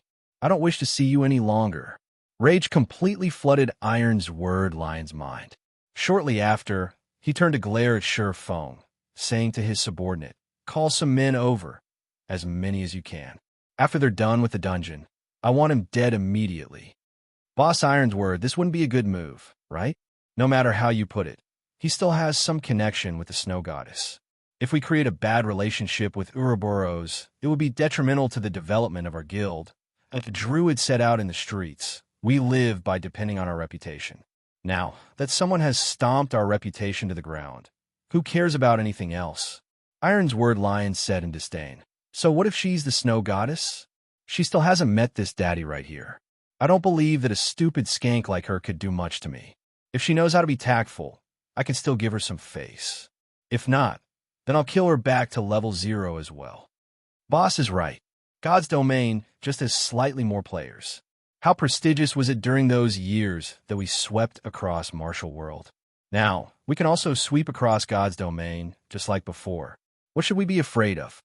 The players that had constantly followed Ironsword Lion all voiced out their agreements, all of them releasing the aura of a mad dog from their bodies in their opinion. One had to be fierce when playing virtual reality games. Compared to wuxia games, God's domain merely had more players. Moreover, they had to take into consideration so many problems every single day. What good was worrying about each and every little thing? Won't everything be solved if they just killed these first-rate guilds into submission? They had only depended on being fierce to succeed in the previous wuxia game they played, and it would be the same in God's domain. Only the druid, who had only recently joined, helplessly shook his head. These people were insane. Sure Feng did not notice the movements of Martial Union. He only discussed the matter of cooperation with Gentle Snow. The items dropped from the dungeon will be distributed according to job requirements. If both sides require the same equipment, then there should be no problem if we just roll for it, right? We don't have any problems with the distribution of equipment. However, I want priority over the recipes and materials for lifestyle jobs. Sure Feng's goal in coming here was the advanced Whetstone recipe, while equipment didn't really matter to him. Don't forget that we are the ones who will be carrying you through the dungeon. Moreover, do you know how valuable the recipes for lifestyle jobs are? After hearing Sure Feng's words, Zhao Yueru stamped her feet in anger. Bellowing like a fierce tigress, the other members of Gentle Snow's team were also feeling aggrieved. Sure Feng and his party were just a group of wild players. They were already extremely benevolent by rolling to distribute the equipment. Despite that fact, Sure Feng was still trying to take advantage of them. Brother Feng, your request is going slightly overboard. In any case, our equipment is slightly weaker than theirs, and even just clearing the dungeon would be a problem for us. So why don't you change your requirements? Blackie advised. Although their equipment was very good, compared to the set equipment of these people, they were clearly still a step behind. Being able to roll for equipment was already a good condition. Going further to compete over recipes for lifestyle jobs. Nobody would be willing to concede to such a request. To put it bluntly, even without them joining, Gentle Snow's team could similarly clear the Dark Moon Graveyard. Sure Feng shook his head. He would not mind if it were any of the recipes. However, he would not concede even a single step for the advanced Whetstone recipe. He also could not reveal any specifics to avoid attracting the suspicion of others. After all, before a team dungeon was conquered, the official website would not reveal any information about its drops. 20-man dungeons would only refresh once every 3 days. There were only that many team dungeons nearby, and every one of them was extremely precious. The earlier Sure Feng obtained the advanced Whetstone recipe, the earlier he would obtain an advantage over the other players. To a workshop like theirs that lived on the edge, they had even more reasons not to concede. Gentle Snow, who had an ice-cold expression, also opened up her mouth this time around, saying, "Recipes for lifestyle jobs are extremely important to our guild. Your request, I cannot agree to it." Chapter 99, Dark Moon Graveyard. Gentle Snow's single sentence determined the final verdict, not allowing anybody to refuse. After having worked with Black Flame, Gentle Snow discovered the importance of lifestyle jobs. Although their influence towards God's domain was small right now, who could guarantee that it would remain so in the future? Hence, she would not let even a single recipe that dropped from the dungeon slip by with Gentle Snow's approval. The confidence of the members of Ouroboros grew. Every one of them looked towards the foolish-looking Sherfong now that our leader has refused. Let's see how you are going to continue acting arrogant. If you have the ability, then form your own team to enter the Dark Moon Graveyard. We will have an easier time that way, as well. Sherfong slightly wrinkled his brows. He did not think that Gentle Snow would be so resolute. He wondered what had happened to Gentle Snow to trigger a nerve in her. She was completely different from when they first met. At that time, there was still room for discussion, however. Sherfong did not have a clue that the person who triggered Gentle Snow was exactly himself. How about this, then? We'll hold a party auction for the lifestyle recipes that drop, Sherfong said. Without having any better options, he could only take a step back and make some compromises. Hearing Sherfong, Zhao Yueru covered her delicate mouth as she revealed a shallow smile. Yi Feng, stop dreaming. Team dungeons only reset once every 3 days. The recipes obtained from inside are extremely important to a guild's development. How can we auction them amongst the party? If you insist on doing so, then we will just call in a few more of our elite members. That way, those enter the Dark Moon Graveyard will all be our members, and we won't need to share anything with you. Zhao Yueru's tone turned chilling. Zhao Yueru had already made her words extremely clear. If you're going to stay, then forget about the recipes. Otherwise, pack up and leave. We won't be obstructing you on your way. Meanwhile, Gentle Snow showed no signs of hindering Zhao Yueru. Her actions meant that she, too, agreed with Zhao Yueru's viewpoint. Ms. Zhao, please don't get angry. Brother Feng doesn't know how important the recipes are to you all. I apologize. Blackie could no longer stand to watch this scene continue to unfold. Any more of this, and the final result would definitely be a separation. They managed to obtain the favor of the Snow Goddess after much difficulty. Hence, they could not simply just let go of this chance to further advance their workshop. Blackie continuously hinted Sherfong not to act rashly and to properly grab a hold of this chance. Sherfong could feel Gentle Snow's resolute behavior. Such an attitude gave him a headache. However, it would not be easy for him to find another team to enter the Dark Moon Graveyard with. It was a team dungeon, after all. A certain standard of equipment, trust, and cooperation was required to successfully clear it. Moreover, players that were abruptly recruited might not necessarily be reliable. They might even bring adverse effects to the team. All right, then, let's go with your arrangements. It was clearly not wise for him to enter a deadlock with Gentle Snow right now. Sherfong had no choice but to just give up this chance. His only choice was to look for new, reliable members after he finished the dungeon. He would then bring them to dive into other team dungeons. Seeing Sherfong agree, Blackie let loose a breath of relief. On the other hand, Zhao Yueru was slightly pouting. She inwardly felt unfortunate that she was not able to chase Sherfong away. Gentle Snow did not pay attention to Zhao Yueru's irritation. The time for the dungeon's opening already arrived. The other guild teams were all entering the dungeon, one after another. Hence, Gentle Snow said in the team chat, let's go in then. Before entering the dungeon, Gentle Snow had set the dungeon's difficulty at normal. That way, after entering the teleportation gate, everyone would be sent to the normal mode of the Dark Moon Graveyard. Team dungeons were similar to party dungeons, in which they had 3 different difficulties: normal, hard, and hell. However, guilds that were not familiar with the dungeon would usually start off by obtaining and understanding information from the normal mode of the dungeon. They would then use the information obtained to prepare for hard mode and hell mode. Right now, every guild was competing for the first clear of the Dark Moon Graveyard. They wanted to use this chance to increase their influence towards the players in Red Leaf Town. So, naturally, they would not start off by challenging a higher difficulty. The team entered the teleportation gate, one after another. They all turned into a streak of white light as they entered the Dark Moon Graveyard. Team dungeons were unlike party dungeons. The map inside a team dungeon was extremely large. They were practically the same size as a small town, with some being the same size as a city with a population in the millions. The Dark Moon Graveyard was the first team dungeon available near Red Leaf Town. So the map of the dungeon was relatively small, unlike the team dungeons in other virtual reality games. The main goal when entering any team dungeons in God's domain was to find the exit. As long as players could find the exit and leave the dungeon, then they would have cleared the dungeon. After leaving the dungeon, they would also receive the corresponding dungeon rewards. Dark Moon Graveyard was different precisely because of this reason. Taking into consideration that this was the first time players of God's domain came into contact with team dungeons, the Dark Moon Graveyard's difficulty was lower than other team dungeons. Players only needed to consider one key point when inside the dungeon: survive. As long as they could survive and leave through the exit, they would clear the dungeon immediately after everyone entered the Dark Moon Graveyard. A chilling wind ambushed them, causing their entire bodies to shiver. It was past dusk in this place, and a red moon hung above the sky, shining down on the earth.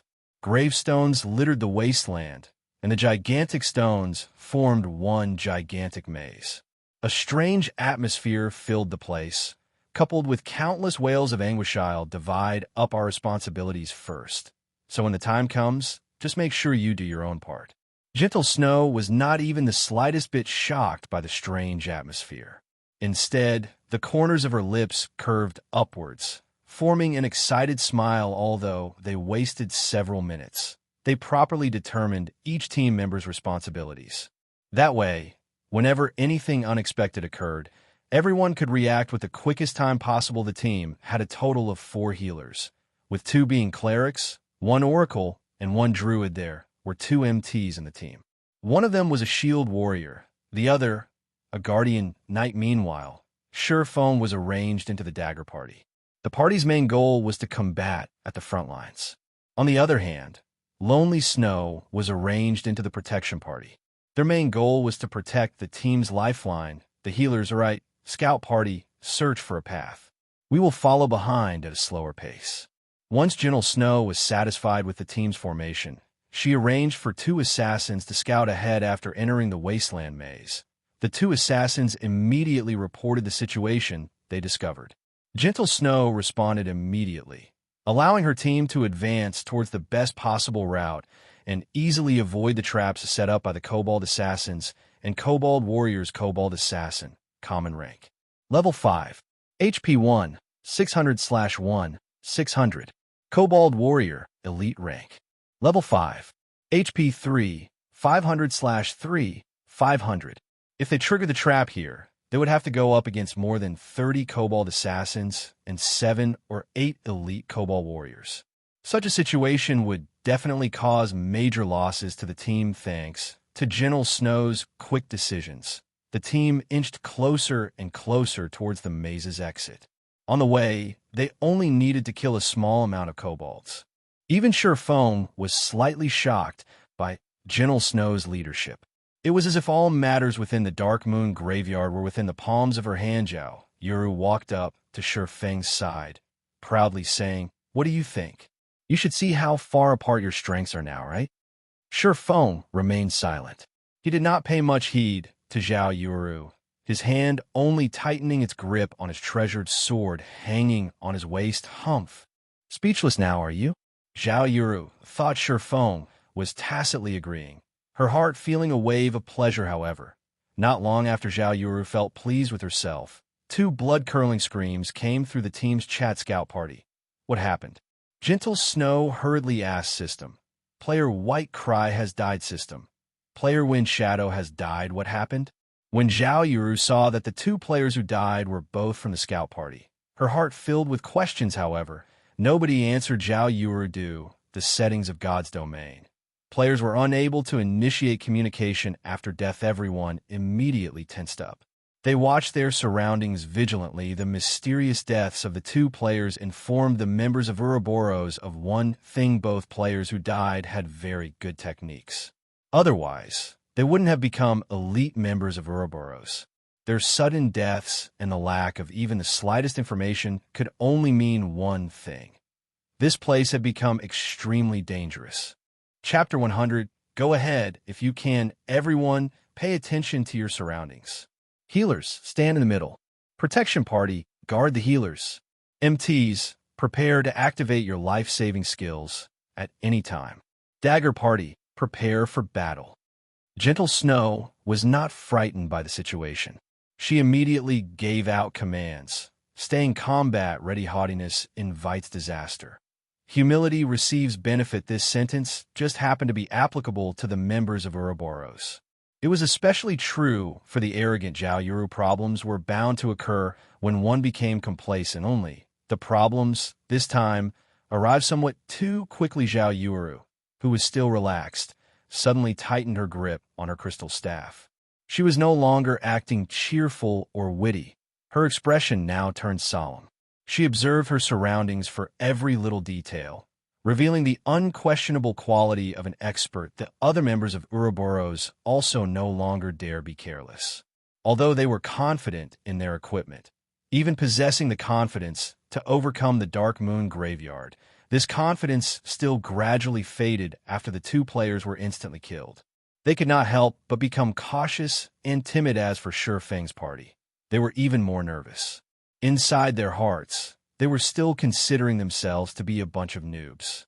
Meanwhile, the elite members of Ouroboros before them were experts. Their techniques surpassed them by leaps and bounds. However, such experts that wore top-tier set equipment still died an unfathomable death. This Dark Moon Graveyard was just too horrifying.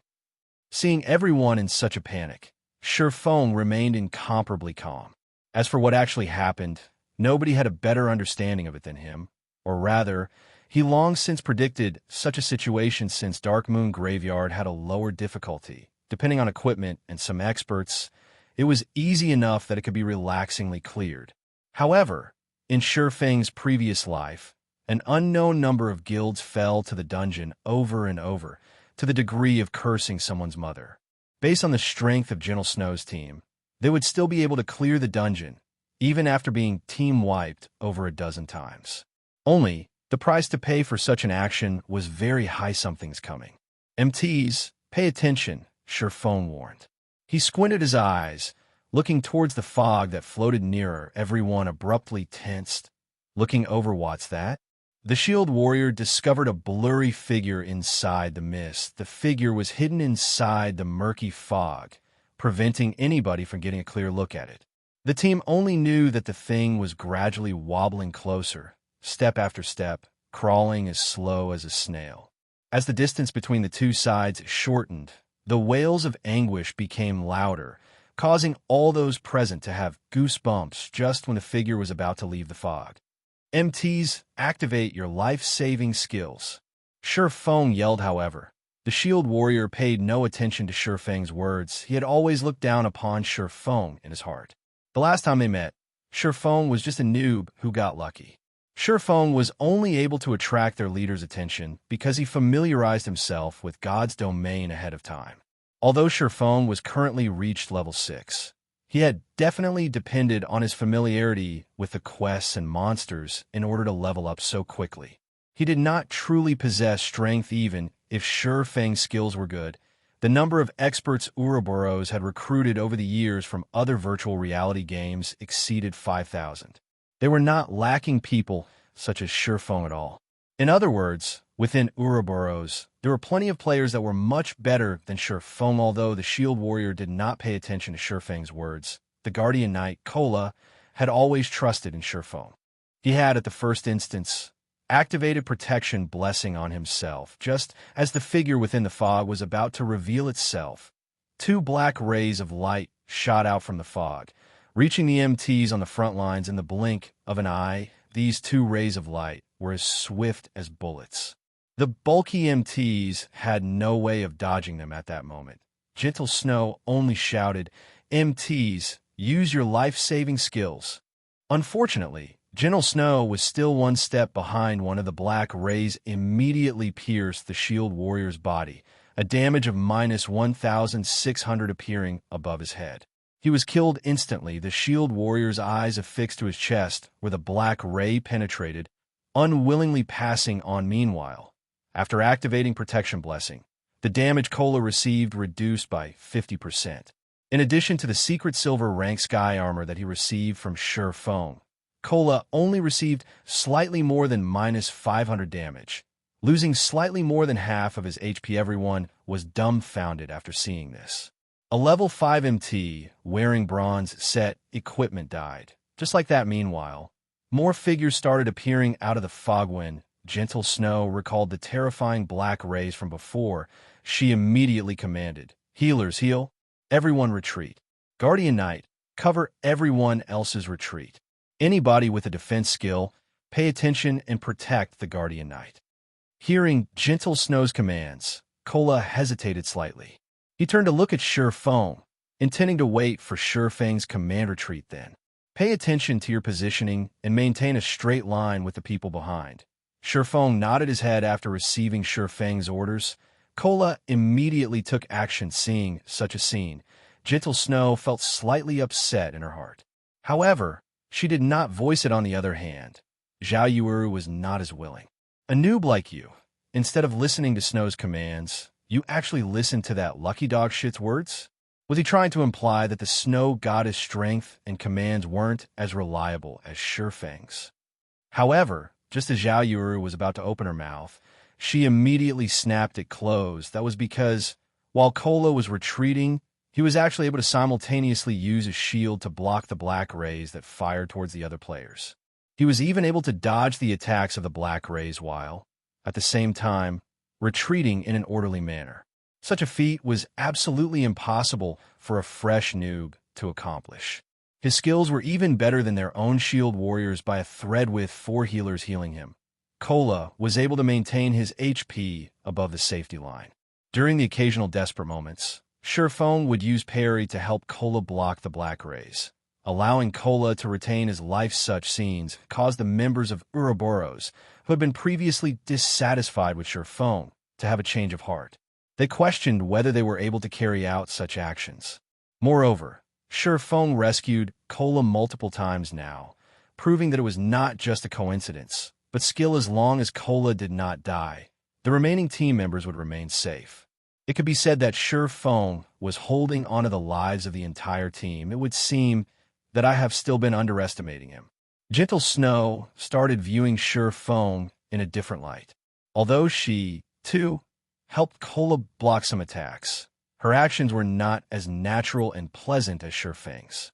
He was capable of blocking the attacks while not hindering Kola's movements. After everyone retreated some distance, they were finally able to clearly see the figures within the fog. They had gigantic bodies with the height of 2 people. Their arms were both equipped with black, metallic claws.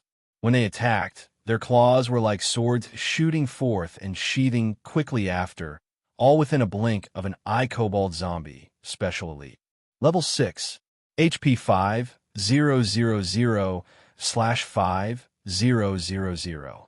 Just a single Kobold zombie was headache to them. However, there were a total of 6 Kobold zombies that appeared from the fog.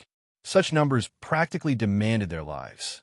To make matters worse, a group of Kobold warriors also appeared in their path of retreat. Everyone finally understood the difficulty of a team dungeon. Its difficulty was practically over 10 times that of a party dungeon. Weary finished, Zhao Yuuru felt despair in her heart when she saw the number of elites and special elites. How are we supposed to fight this many elites and special elites? Moreover, they have both ranged and melee to cooperate with each other.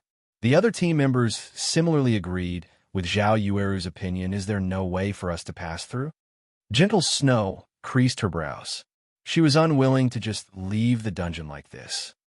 At that moment, Shi Feng opened his mouth, saying, "If we utilize the terrain properly and cooperate well with each other, it is not entirely impossible." The members of Ouroboros felt displeasure in their hearts when they heard Shi Feng. He was wholly mocking the inability of Gentle Snow's commands. Easier said than done. Who would know how to deal with this many elites and special elites? Go ahead, if you can, Zhao Yuuru sneered, looking at Shi Feng with disdain. Chapter 101, Entering Hell Once More.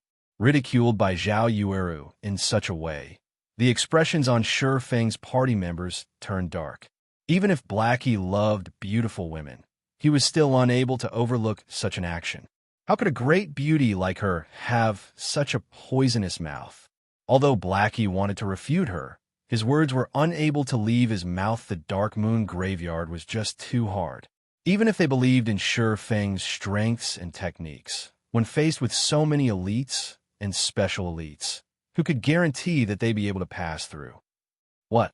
Nothing to say? Zhao Yuru asked coldly when Sure Feng had remained silent, as if he were in deep thought. The members of Ouroboros were also looking at Sure Feng with disdain. They were already feeling despair towards the Dark Moon Graveyard, and even Gentle Snow felt helpless. So, what could a beta tester, with only some slightly good techniques, do? You're just a beta tester. Who doesn't know how to talk big? If you have the ability, then you take command and kill all of those monsters. If you don't, stop spouting bullshit. Humph. Just a bunch of independent players foolishly making second guesses after we can't get through. The members of Ouroboros all had their own arrogance. They all supported Zhao Yuru, one after another. They hurled all sorts of ridicule towards Sure Feng, venting the despair in their hearts. Did guys, you say? If it weren't for Brother Feng, would you still be alive right now? Sure Feng's party members could no longer stand by idly and watch. Every one of them revealed expressions of anger, intentions of starting a fight surfacing. If it weren't for Sure Feng's warning, both of the team's MTs would have died. Without the MTs to act as meat shields, the players behind would have definitely died, and it would be lucky if even a few survived. Just as both sides were about to start a dispute, a deep, muffled voice came from the team, disrupting everyone's argument. Everyone, the team members, was dumbstruck, thinking they had misheard after observing the surrounding area and those monsters. I've thought of a way to get through the fog. I wonder if Miss Snow would be willing to let me take command? Sure Feng faintly smiled as he looked at Gentle Snow. Regarding the ridicules of Zhao Yuru and the others, Sure Feng did not mind them in the slightest. That was because everything was going according to his plan. From the moment Zhao Yuru started mocking him, his goals had already been achieved. If Zhao Yuru and the others did not react the way they did, how would he be able to seize the opportunity to take the initiative? If you can lead everyone across the fog, it won't be a problem to pass leadership to you. Gentle Snow's iceberg-like expression faintly changed. Being able to get through the fog was a good thing. She was also not a petty person. It was just that, for some reason, when she looked at Sure Feng's smile, she had a faint feeling of disharmony, as if all of this was within Sure Feng's grasp. Snow, I was only joking. How could you give this bastard leadership over the team? Zhao Yuru panicked. Ouroboros' first vice leader was actually being commanded by an outsider. Wouldn't that make them the laughingstock of the other first-rate guilds? They would call out Ouroboros for their inability. If you have any other methods to pass through, I won't really mind. Sure Feng shrugged, spreading his hands to signify that he did not care. Zhao Yuru wanted to dissuade Gentle Snow.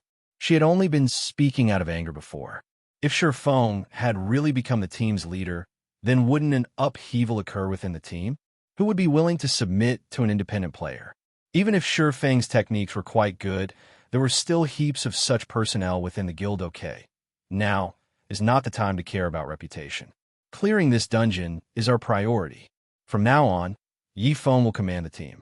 His words are my words.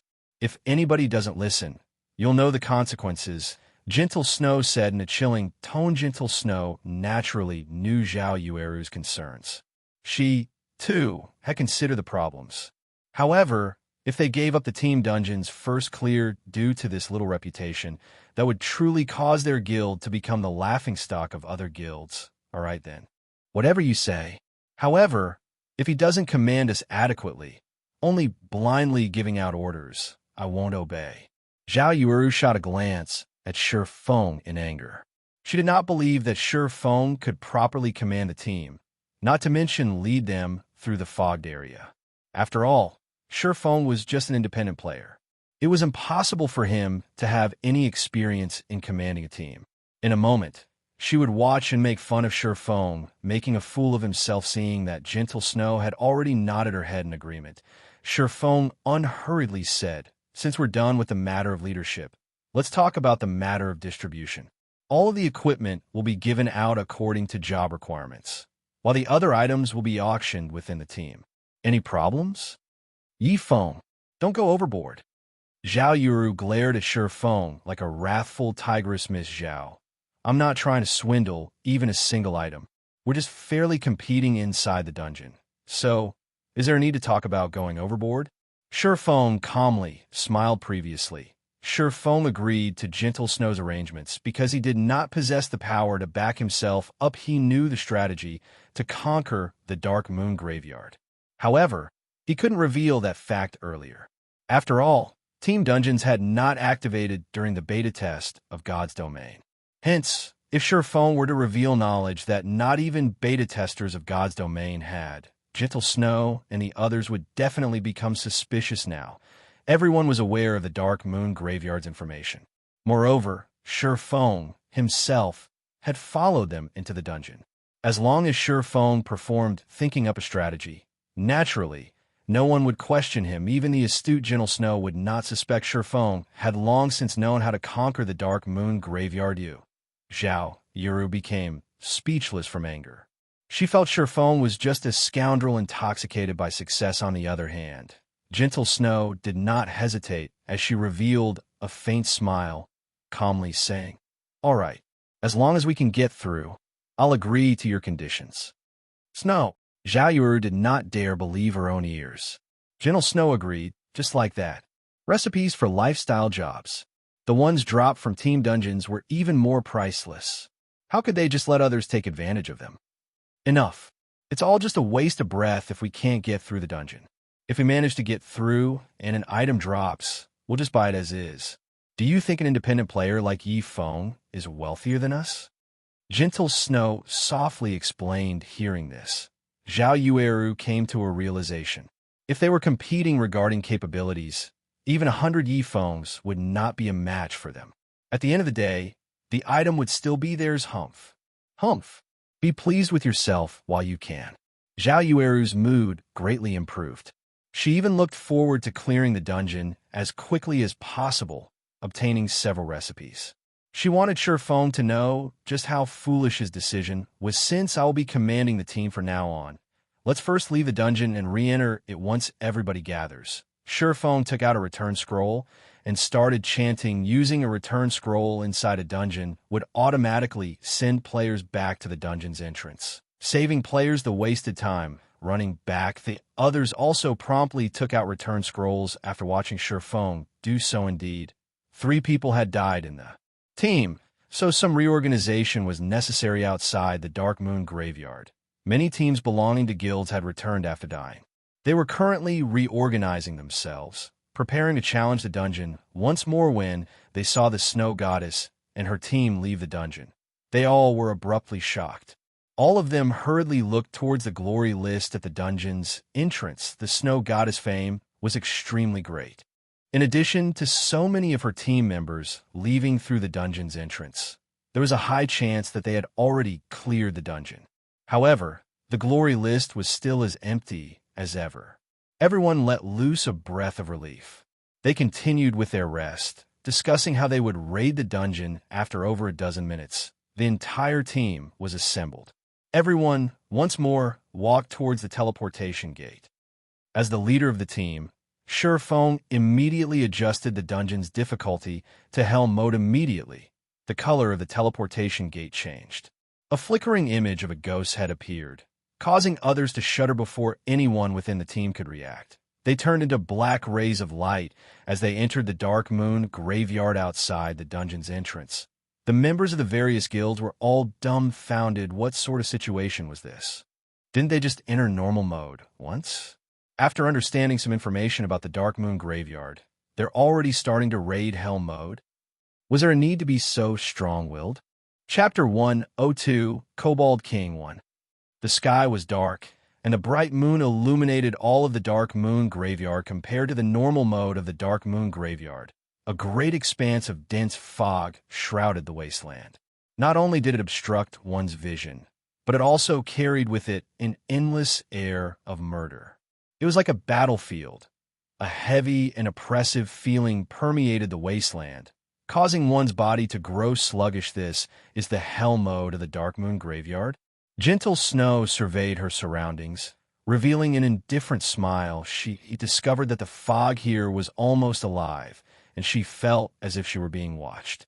Moreover, there were crimson-red spots glowing, floating about the fog, most likely the blood-red eyes of the kobolds. Just the number of monsters here far exceeded that of the normal mode. Moreover, there was also the dense fog hindering one's vision, greatly increasing the difficulty of battle ye foe. What are you trying to do here? Why did you bring us to hell? Zhao Yuru looked towards Shifeng, interrogating him after experiencing the terror of normal mode. Even an idiot knew how horrifying hell mode would be. This was not a place for people at all. Right now, they could not even clear normal mode. So coming to hell mode was just plain suicide. Gentle Snow was also curious as to why Shifeng had done such a thing. Judging from Shifeng's behavior, he was definitely not a brainless person. Even Shifeng's own party members were extremely curious. They had clearly agreed on entering the normal mode. Yet, why had they entered hell mode? I'm the team leader now. My words are final. Since I've chosen hell mode, I obviously have my own reasons.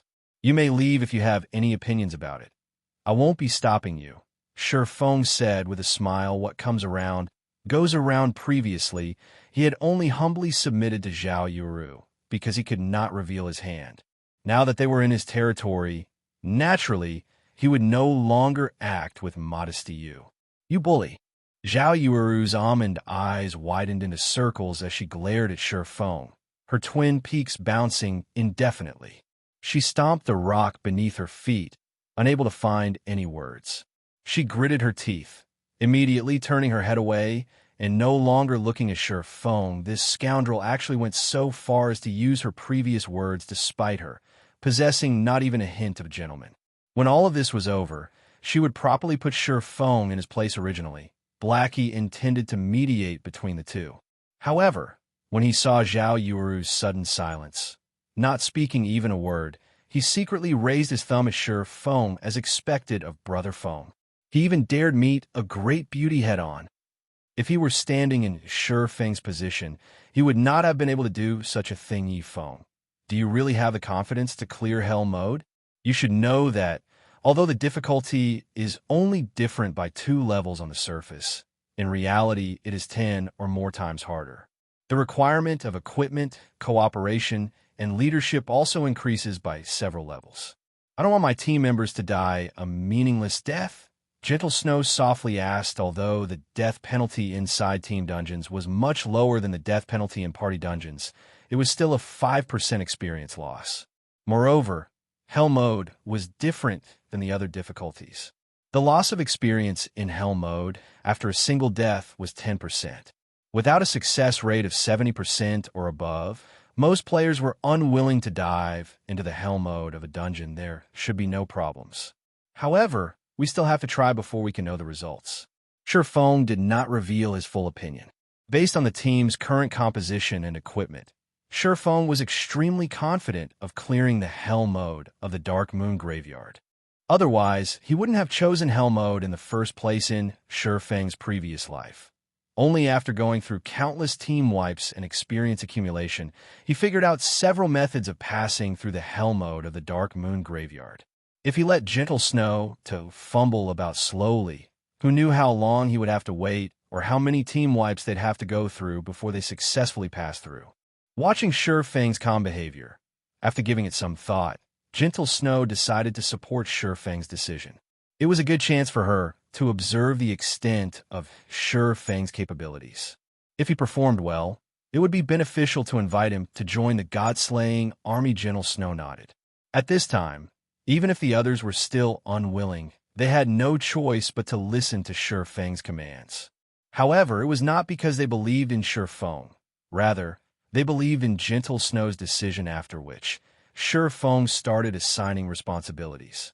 Overall, his arrangements were mostly similar to Gentle Snow's. The difference was that he placed 3 elementalists in the Dagger Party and disbanded the Scout Party to place their members in the Protection Party instead, protecting the healers after entering the fog. Both MTs are to activate your life-saving skills and rush after me without stopping. However, pay attention to dodge attacks. Everyone in the back must also follow. And remember, no matter what happens, never stop moving your feet.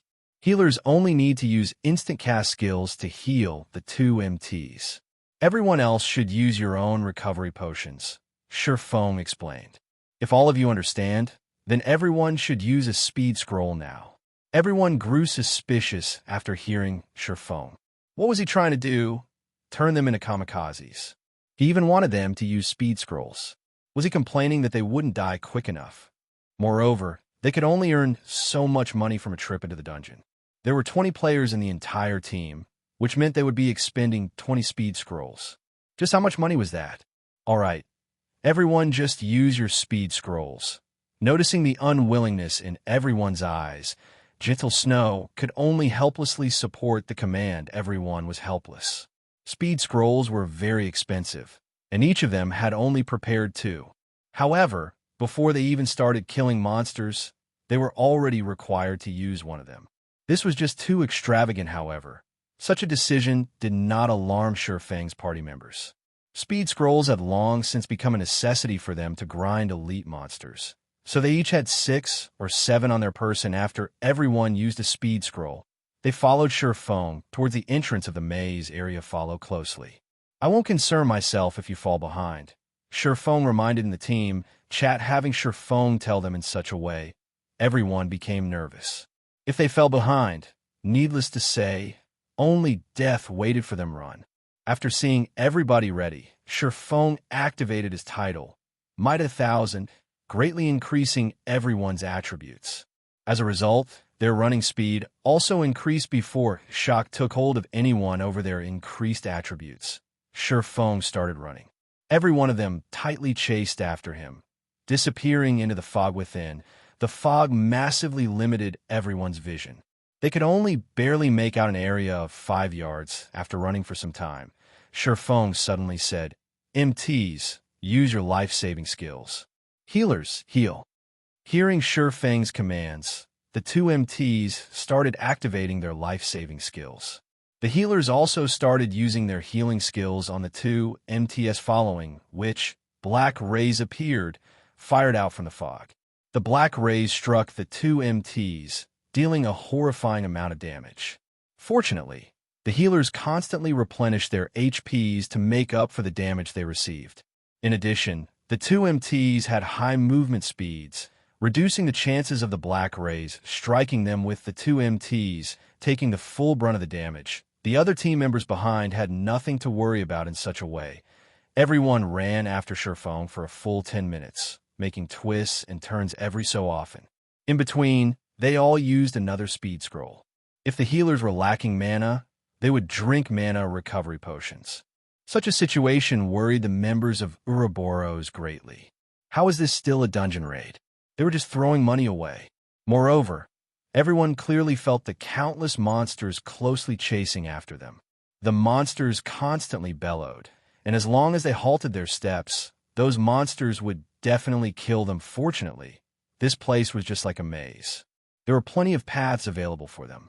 Moreover, the paths were relatively narrow, resulting in a situation where the monsters hindered each other's advance. As a result, it would not be easy for the monsters to catch up to the team. Turn left ahead and enter the small path. After everyone has entered, both MTs block the entrance of the path and use your life-saving skills. Healers, spam your heals on them. Blackie, prepare to use Hellflame. When the MTs are unable to hold on, the 3 elementalists should use Frozen Nova to block the monsters. If the MTs die, all melees are to stand forward and block the way, but none of you are allowed to attack. Feng immediately shouted in the team's chat as he looked towards the small path a short distance away, following which everyone quickly poured into the narrow pathway. Both the MTs just happened to block the entire entrance of this path successfully. When both MTs were in position, they received powerful attacks, one after another, constantly pushing them backward. Damage appeared above their heads endlessly. Just as the 2 of them were about to be sent flying from the barrage of attacks, Feng placed both his hands on their backs, bracing against them. The 2 MTs felt like they leaned against a wall, their bodies unable to retreat any further. Blackie, hurry up. Elementalists, prepare your Frozen Novas. Feng hurriedly commanded. I am ready. Blackie chanted the final incantation MTs, retreat. Elementalists, cast Frozen Nova. Sure Fong yelled, following which a Frozen Nova spread out to encompass all the monsters, freezing them and stopping their movements. Over 20 points of damage appeared over every monster's head, such a high ice resistance. Zhao Yueru's brows slightly cringed. She was extremely dissatisfied with the damage she inflicted at this time. Pillars of green-colored flames shot up amidst the monsters, causing damages of over -300 to every monster. The pillars of flame lasted for 5 seconds, and during this period, the monster's HP incessantly fell. This scene dumbfounded everyone. Even Blackie himself was stunned. Wasn't this damage a little too high? After all, these monsters were all elites and special elites. Being able to cause damages of over -100 was fortunate, however. What Blackie did not know was that the kobolds in the Dark Moon Graveyard lived in this cold and dark environment for many years now. They loved the cold, but were afraid of fire. Hence, the damage from fire-attributed magic would be multiplied by several folds. It was especially true for the kobold zombies, as they feared fire the most after Hellflame ended. The two MTs stepped forward once more to block the monsters. Due to the road being narrow, only 2 or 3 monsters could attack at a single time. If it was the large-sized kobold zombies, just one of them was enough to fill the entire path. Moreover, the kobold zombies were unable to display their might in such a narrow space. At most, 1 or 2 claw attacks would land on the MTs, and even then, the MTs were sharing the burden with each other. As a result, the kobold zombies became utterly harmless after more than 10 minutes passed. Blackie's Hellflame annihilated the kobolds that rushed towards the team. Everyone's experience greatly increased as a result, and there was even a pile of dropped items that members of Ouroboros were astonished. Although Blackie's magic surprised them, Shurfeng's strategy thoroughly stunned them. He was actually able to think up such a strategy and discover such a location. His mind and perception were truly great. Members of Ouroboros had always revered the strong. As a result, every one of them now felt embarrassed over their previous slandering of Shurfeng. Even Zhao Yueru was rendered speechless after witnessing Shurfeng's leadership. However, she still felt hatred for Shurfeng inside her heart. She silently lamented over the stupidity of these monsters. As expected, he does possess real skill. It is no wonder he rose to level 6 so quickly. Gentle Snow started her re-evaluation of Shurfeng's strength. She did not imagine that he would be capable to this degree. Not only did he possess a title that could raise the entire team's attributes, but he also had such a frightening perception. Shurfeng's performance far exceeded her expectations. If her team had such personnel in the future, they would have a much easier time conquering dungeons. A total of 28 pieces of equipment dropped. Among them, there are 9 pieces of mysterious iron rank, while the rest are bronze equipment. We'll distribute them according to jobs. Shurfeng arranged the loot and distributed the equipment. He distributed them accordingly, and players who had similar jobs would roll for the equipment, with the higher number obtaining the equipment. Hearing Shurfeng report their gains, everyone sucked in a deep breath. They were unable to utter a single word due to their excitement. Currently, mysterious iron equipment was considered top-tier equipment previously. They had killed so many monsters in the normal mode of Dark Moon Graveyard. Yet, only a few pieces of bronze equipment dropped.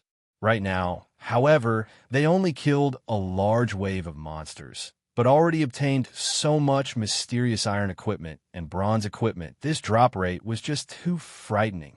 Chapter 103, Kobold King 2. Discovering that the hell mode of a dungeon dropped so much valuable equipment.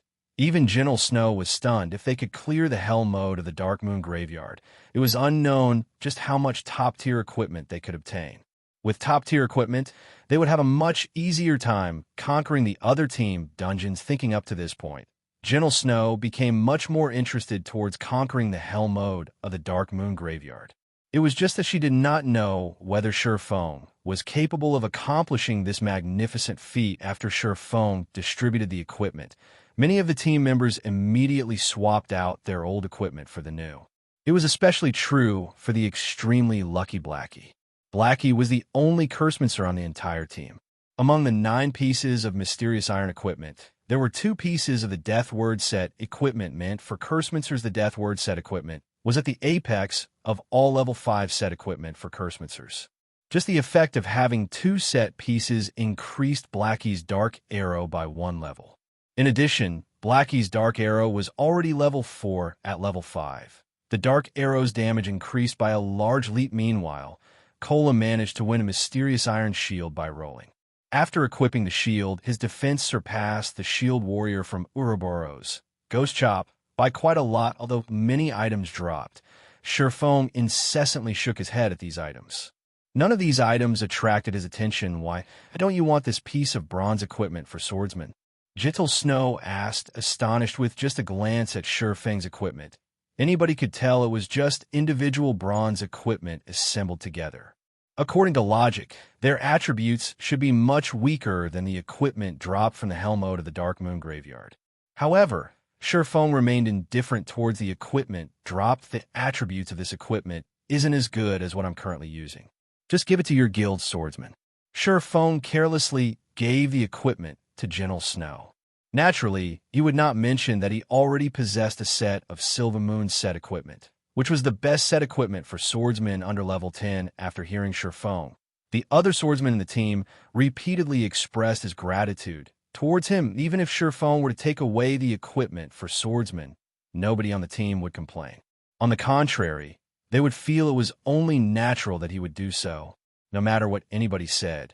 It was all due to Sherfang's efforts that they were able to obtain so much equipment. However, Sherfong displayed himself to be extremely impartial, causing the members of Ouroboros further admiration. Their gazes when they looked at Sherfong held even more reverence. Now Sherfong stayed unmoved while faced with top-tier equipment.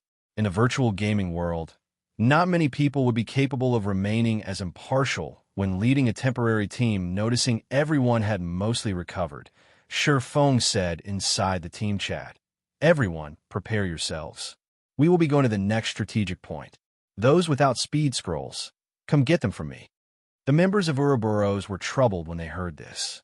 Each of them had only carried 2 speed scrolls, and both had already been used. However, they felt extremely awkward asking for speed scroll from Sherfong.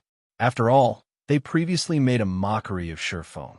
It would practically be a slap to their own faces if they asked Sherfong for the expensive speed scrolls now. However, if they remained stubborn, they would only embarrass themselves when they died later on. "Can I buy some speed scrolls from you? I didn't have them prepare enough speed scrolls previously. We would feel extremely ashamed if you were to just give them to us for free." Gentle Snow naturally knew of her teammates' embarrassment. Without having a better option, she chose to take the initiative. All right. Since Gentle Snow already asked, Sherfong would not refuse. After all, his money didn't grow on trees. Either. Fortunately, Sherfong was prepared for such a situation, purchasing plenty of speed scrolls. He provided each team member of Ouroboros with 3 speed scrolls. However, when the members of Ouroboros were trading the speed scrolls with Sherfong, they all had their heads lowered in embarrassment. They felt deeply ashamed in their hearts. Some of them also thanked Sherfong directly, leaving Sherfong at a loss. "Dirty bastard. This lady is a magnanimous person. Seeing that you've performed well, I've decided to forgive you. Give me the scroll then." Zhao Yuru walked toward Sherfong, her head raised and her arms hugging her bosom. The crimson-red robe she wore revealed a deep cleavage, and a bashful tinge of red appeared on her delicate face. As she spoke, Sherfong naturally understood that it was a difficult feat for the incomparably prideful flame, which from his previous life, to carry out such an action. If other players were to see her behaving as such right now, most likely their jaws would have fallen to the ground from shock by now. Not only was Zhao Yuru currently displaying frailty, but she also apologized to Sherfong. Even Zhao Yuru was pinching her own tender, pink cheeks. Thinking she was hallucinating, Sherfong only revealed a smile at Zhao Yuru's display as he traded the speed scrolls to her. However, inwardly he was baffled. Was the sun rising from the west? He did not think that Zhao Yuru had such a side to her. If other men were to see this, their bones might turn to mush. Feng did not think that his unintentional action would actually allow him to witness such a scene. A pity he did not record the moment on the other side. Just as Feng and the others busied themselves in the Dark Moon graveyard, the other guilds were still exploring the maze. They died over and over. Such a situation caused many guilds to give up their conquest of the Dark Moon graveyard. If they continued this act of suicide, they might not properly recover their horrifying experience loss, however. There were still some of the stronger guilds who continued their exploration, conquering the Dark Moon graveyard bit by bit. 3 hours after the Dark Moon graveyard opened, there was still not a single guild that managed to clear the dungeon. After frantically trying to conquer the dungeon, the Assassin's Alliance, Heaven's Crown, and other rated guilds started to cool their actions. They started to calmly analyze all the information they obtained from the dungeon. Meanwhile, the Team Feng led had already killed their way towards an underground mausoleum, preparing to enter in order to arrive at this mausoleum. Feng had led the team through 2 more similar massacres, obtaining more than 40 pieces of equipment and various materials. Everyone in the team greatly improved as a result. The 2 MTs in the team also surpassed the 400 defense threshold. Now, even when faced against the Kobold zombies' claw attacks, they could resist 2 hits head on. This underground mausoleum was situated in the central region of the wasteland. It was also the Dark Moon graveyard's sole exit. In order to avoid suspicion, Feng intentionally took several detours just as Feng and the others were about to enter. Gentle Snow looked towards the serene and distant mausoleum, suddenly saying, "There are no monsters in the surroundings. This place may very well be the exit of the Dark Moon graveyard. We should let the assassins scout ahead first. That way, if there are traps ahead, we won't risk a team wipe." All right. Although Feng knew there were no traps, he couldn't actually reveal that. So, he could only agree to Gentle Snow's suggestion, following which one of the assassins snuck into the mausoleum. After more than 10 minutes passed, the assassin reported that there were no dangers ahead. The assassin also discovered a teleportation circle inside a large hall. However, there was a gigantic monster standing guard in the middle of the teleportation circle. The assassin did not close in on the monster for fear of being discovered. Moreover, the room was dimly lit, so the assassin could not clearly see the information of the monster within. "Let's go take a look then," Feng said as he entered the mausoleum. Although the assassin did not know what kind of monster was inside, Feng certainly knew the monster guarding the teleportation circle was the final boss of the Dark Moon graveyard. It used to be the king of kobolds, the Kobold King Leo. The moment everyone entered the large hall, the dimly lit hall suddenly changed. The extinguished candles around the room flared to life, emitting a dark green flame and illuminating the entire hall. Meanwhile, a figure over 3 meters tall stood in the center of the hall. The figure was a ferocious kobold, its body covered in blue-colored armor and its hands wielding a pitch-black greatsword decorated with runes.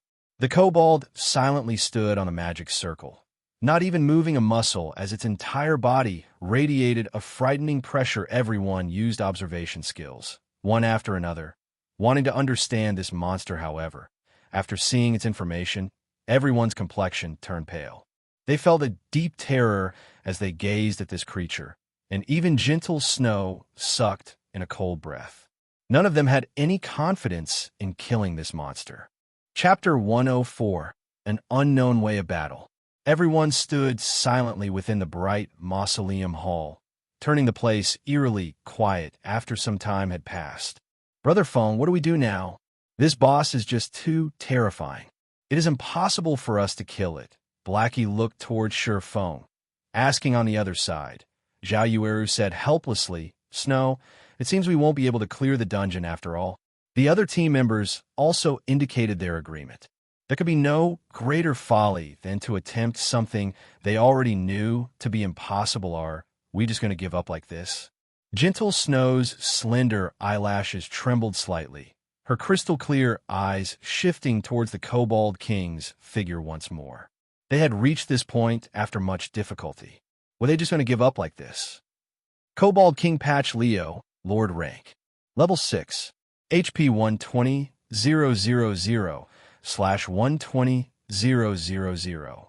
Not mentioning its frightening amount of HP, just the mere words, Lord Rank, were enough to cause players to tremble.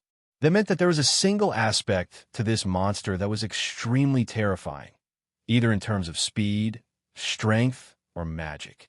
Based solely on the terrifying aura radiating off of the Kobold King's body, its bulging, iron-like muscles, the pitch-black greatsword as tall as a man, which pierced deeply into the ground.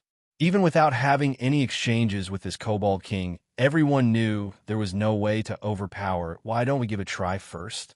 Ghost Chop, try out the boss capabilities. The others will leave the hall first. Gentle Snow said after giving it some thought. Gentle Snow still intended to give the boss a try. She was hoping to look for a strategy to kill it. Let's leave first then. Shifeng said. As well, Gentle Snow's thoughts were exactly the same as his. He would let the MT try out the boss, then let the team watch.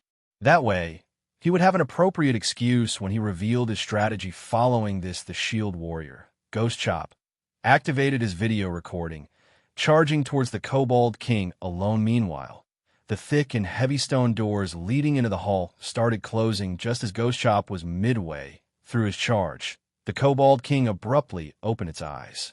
Kachak. The Kobold King casually pulled out the pitch-black sword from the ground. Its robust legs abruptly exploded with power as it similarly charged at Ghost Chop like a fierce gale. The Kobold King swept towards Ghost Chop. Ghost Chop's body was frightened stiff. He rapidly reacted by raising his shield, blocking in front of his chest. In the blink of an eye, a black ray, which carried with it an explosive sound, struck on the shield hong. Ghost Chop's entire person was sent flying, and a damage of 633 points appeared above his head. His entire arm felt numb from the attack.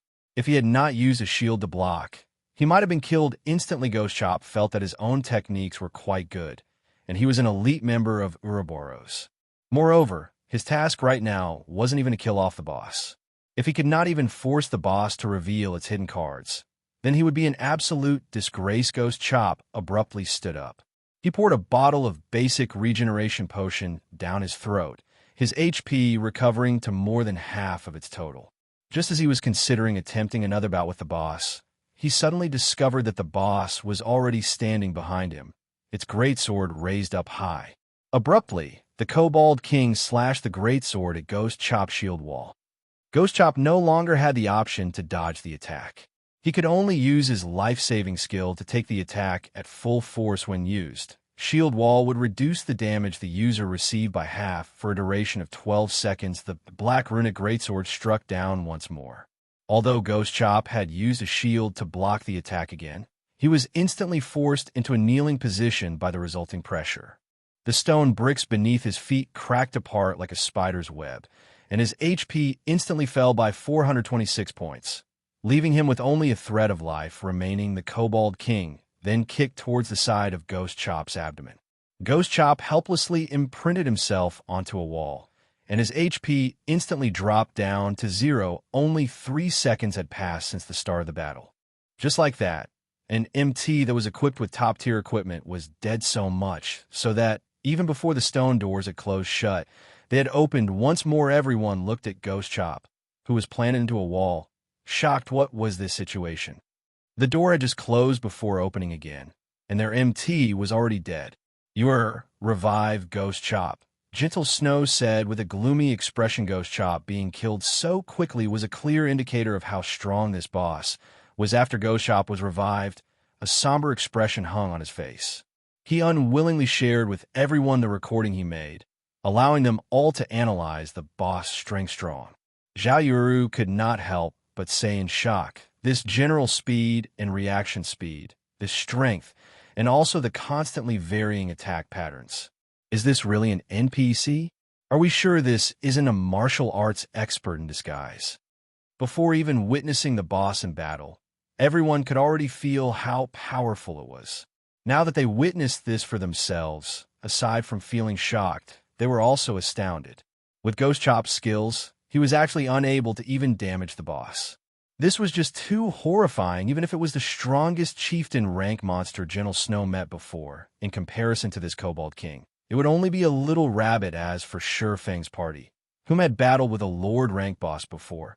After looking at the recording, even they were feeling apprehensive as expected of a Lord rank boss in a team dungeon, compared to the Lord rank boss of a party dungeon. It was at least several times stronger. Not only was its speed and strength a problem, but its attack patterns were even more so. There were just too many variations. It was as if they were fighting in a close-quartered combat against an expert. Moreover, the physical attributes of this expert were better than theirs by several fold. Just how were they supposed to continue battling against this boss? Even if their brother Feng was very powerful, he might not be able to last long against this boss. After all, this boss had a HP of 120,000 and their HP did not even reach 1,000.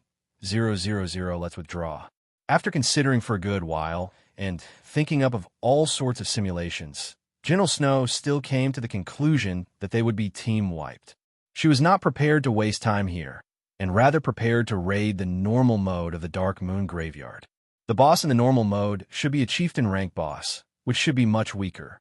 According to their current equipment, they would at least have a 20 to 30% chance of killing the boss. Everyone else could only give up after hearing Gentle Snow say this. So all of them took out return scrolls at this moment. Sure Feng suddenly said in the team chat, after looking at the Kobold King's attack patterns, if Miss Snow, the two MTs, and myself were to implement a rotation battle, we should have somewhat of a chance at succeeding. I wonder if Miss Snow still wishes to raid this boss.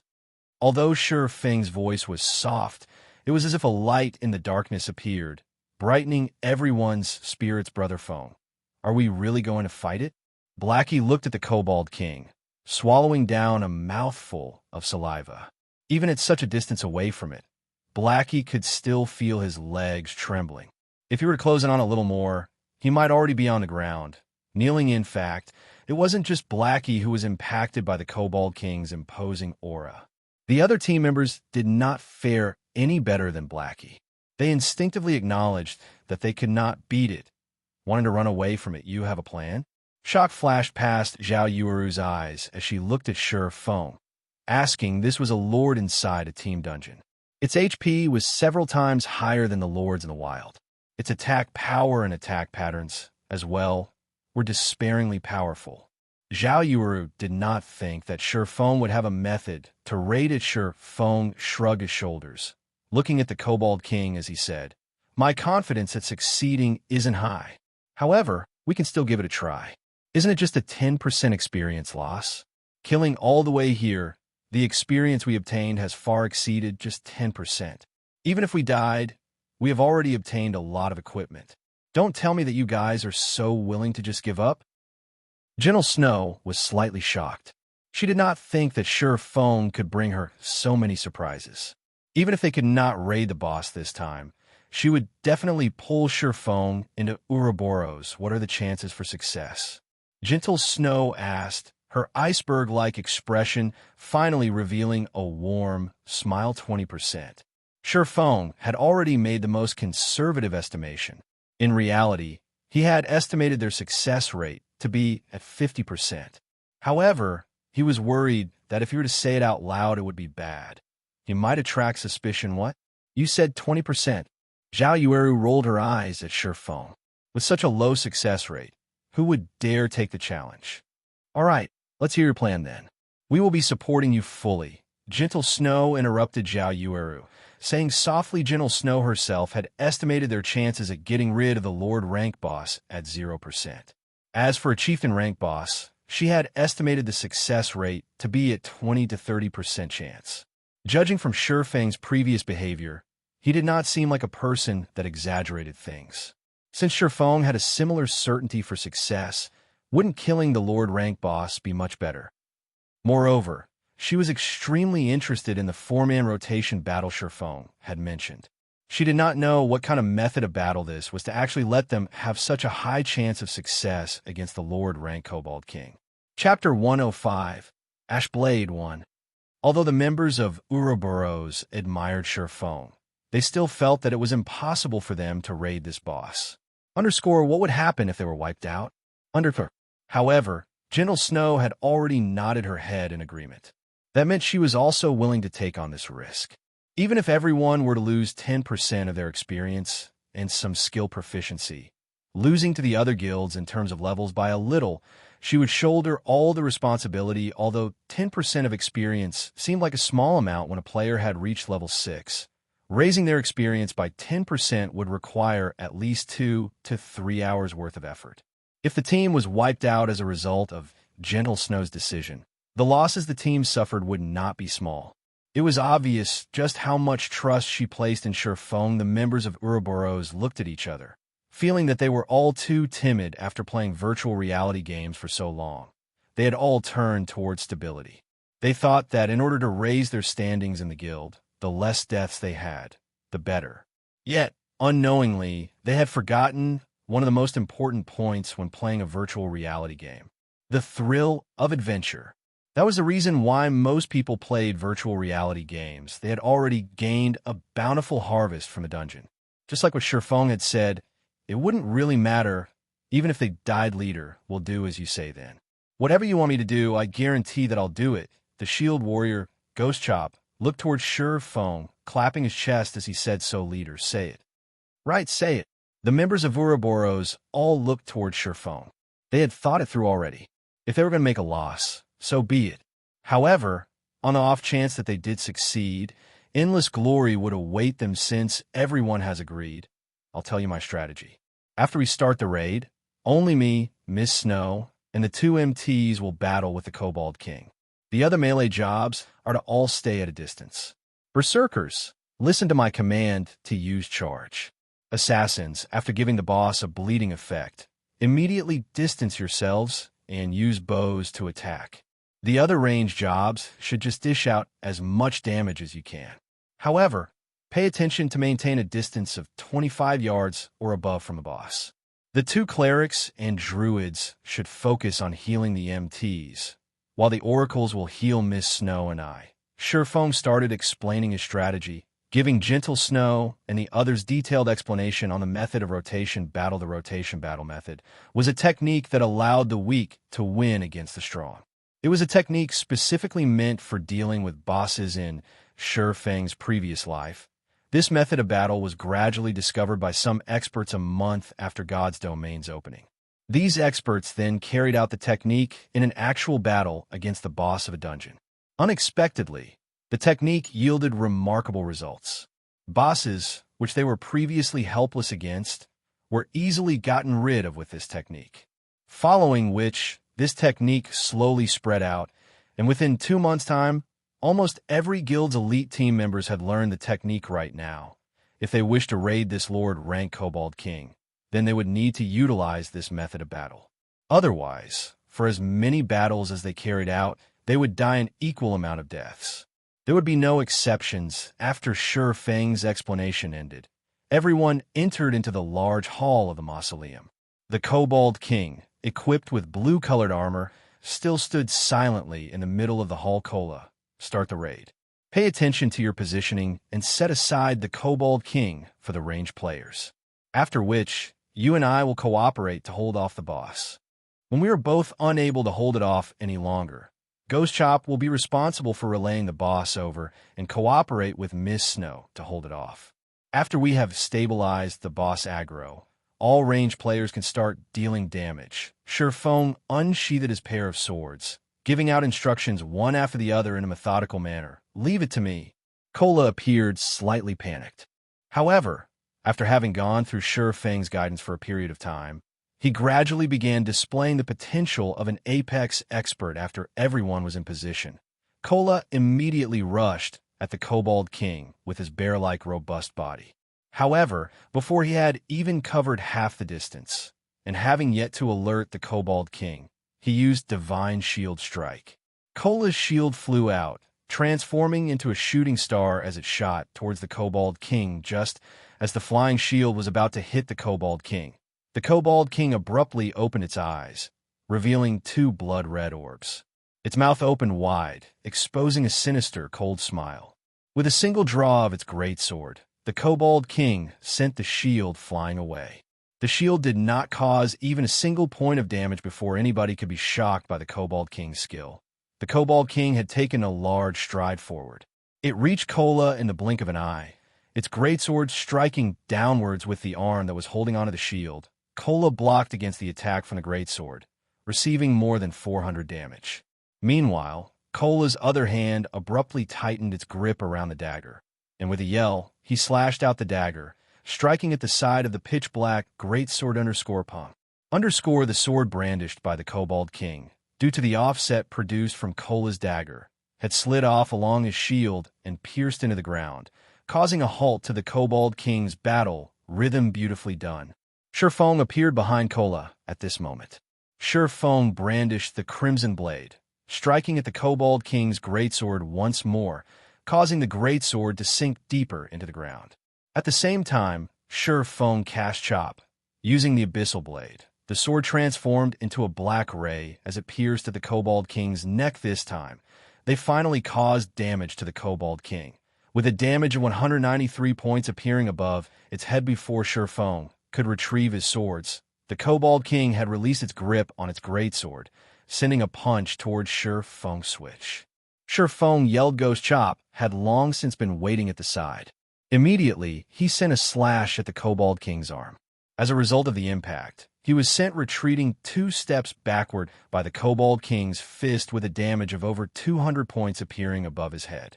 However, the Kobold King was also forced back, its body nearly losing its balance. Gentle Snow rushed up at this time, her flame spirit greatsword transforming into a sword of fire as she used flame slash on a gap in the Kobold King's armor, dealing 132 damage to it. Soon after, the Kobold King finally managed to stabilize its body. It brandished its greatsword in a fit of rage, casting a horizontal slash. However, Kola was a step ahead of it as he forcefully received this horizontal slash. As a result, no one else received a single point of damage from the Kobold King's attack. Kola himself, however, received 560 damage. Fortunately, there were 3 healers healing him at the same time, bringing his HP from a critical state back up to more than half. Subsequently, Shifeng and Gentle Snow continuously overlapped their attacks with each other, while Kola and Ghost Chop kept on receiving the damage, and the healers healed them without stopping. In such a way, the team slowly reduced the Kobold King's HP after coordinating their attacks for several rounds. Gentle Snow was extremely astonished. She did not think there was such a way to fight against a boss. She really did not know just how Shifeng had managed to think up such a technique. However, what shocked everyone even more was the damage caused by Shifeng. The damage he caused left everyone practically dumbstruck. A single Thundering Flash was able to cause almost 700 total damage. Earth Splitter caused over 400 damage, while his normal attacks each caused over 100 damage. Compared to that, Gentle Snow, who was equipped with a suit of mysterious iron set equipment and a secret silver greatsword, had only managed to deal around 240 damage, even after using her most powerful skill. Seeing such a scene, everyone began to wonder, between Shifeng and Gentle Snow, just who was actually the berserker here. However, no one knew that Shifeng wielded a magic weapon in his hands. In addition to the Silver Moon set equipment and his damaging skills, which were at level 4 to level 5, the damage he could cause would naturally be exaggerated. Range players can start attacking now. Shifeng shouted in the team's chat after feeling that the boss hatred had been completely stabilized at this time. The others were woken up with a start. The mages started reading out incantations, sending out fireballs and dark arrows. Meanwhile, the rangers continuously fired off arrows from their bows, causing a series of damage to the Kobold King. Amongst all these attacks, Zhao Yuru was the person who dealt the highest damage in a single attack, which was over 100 damage. Following her, Blackie could also deal over 80 damage with each of his dark arrows, while the others only dealt 40 to 50 damage under Shifeng's instructions and the constant combination attacks. The Kobold King became helpless. The Kobold King was forced to retreat, step after step, until its HP continuously decreased without pausing. From start to finish, it was constantly forced into a passive state, unable to display its true potential after being continuously attacked for over 10 minutes. The Kobold King's HP had been reduced down to 30%. Reaching the boundary of entering a berserk state, the Kobold King's body started increasing its size, and its muscles inflated. After it goes berserk, we won't be able to hold on for long. Ranged players stop all your attacks, and MTs prepare to activate your life-saving skills to escape. Remember to pull the boss aggro before running. Everyone else should distance yourselves from the boss. The other warriors, wait for my command to use charge. Mages who have restriction skills should all get ready. Seeing that the Kobold King was starting to go berserk, Shurfong loudly reminded. Immediately, he too distanced himself from the Kobold King. Lord rank boss berserk was no small matter. If it was not properly dealt with, then the result would be a team wipe now. Their chances of successfully killing the Kobold King depended on whether the two MTs were able to survive. Chapter 106, Ashblade 2. Ayo! Ayo! Ayo! The Kobold King let out an angry roar. Multiple shockwaves rolled out and struck the team, causing 60 to 70 damage to everyone with each consecutive wave. Moreover, the mages in the team were constantly forced to retreat backward by each shockwave, having no choice but to lean against a wall. Lowly ants. You dare taint this sacred ground with your presence. Receive the punishment of death. The Kobold King's enlarged foot abruptly stomped down, causing the stone ground in a 5-yard radius to crack, and sending debris flying into the air. After seeing this destructive power, the two MTs could not help but have a cold sweat seep down their backs. Fortunately, they had retreated a step earlier. Otherwise, the consequences of receiving that stomp would have been unimaginable, just as the both of them were still celebrating. The Kobold King tightly gripped onto its greatsword with both its hands. Without warning, it abruptly slashed the greatsword at the two MTs from a distance. A black streak of sword aura sliced through the air, striking across the bodies of the two players and causing more than 600 damage to each of Thema's sword aura area attack. Gentle Snow wrinkled her brows. She did not think that, after the Kobold King's HP decreased to 30%, it would actually switch to attacking from a range. Moreover, the damage it dealt was still so high that even after both MTs had activated their life-saving skills, reducing the damage they took by 50%. The difficulty of raiding the Kobold King had suddenly increased by many folds. If the chieftain-rank Kobold King could carry out a similar feat, then it would be quite fortunate if her previous estimates could have even a 10% success rate. All healers heal the two MTs. The other range players, distance yourself from the two MTs. MTs, pay attention to your positioning. Absolutely do not let yourselves come into range of the boss. The other warriors prepare to use charge to restrict the boss. Shurfong immediately commanded. Before Shurfong could finish his words, the Kobold King took action and stepped out from the debris and abruptly rushed towards the Guardian Knight, Kola, who first held its aggro. The Kobold King reached Kola in an instant. The Kobold King swung down its raised sword, the sword bringing along a fierce gale as it descended. Meanwhile, Kola, who had suffered over 600 damage from the previous attack, did not possess even half of his total HP. If he received this attack right now, he would die with 100% certainty. Following the descent of the greatsword, a loud boom resounded, and a fierce gale enveloped the entire hall. Why am I still alive? Kola peeped open his eyes and discovered that his surroundings had not turned pitch black. Instead, he saw a familiar back standing in front of him. He immediately shouted in surprise, "Brother Fong, run quickly!" Although Shurfong had parried the attack with both his swords, the Kobold King was already prepared to swing out its sword a second time.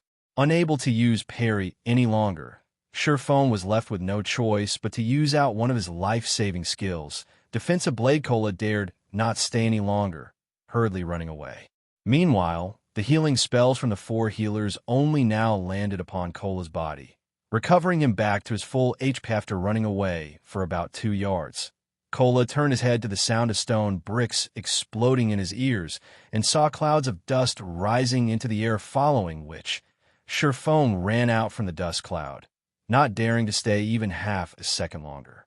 After all, the Berserk Kobold King possessed the capability of instant killing him just after Shurfong ran out of the dust cloud. The Kobold King was already hot on his heels. However, its target was not Shurfong, but the escaping Kola used charge to block it. Shurfeng naturally would not let the Kobold King have its way immediately after Shurfeng commanded. The three spectating berserkers started using charge in succession. The first charge only caused the Kobold King to pause slightly.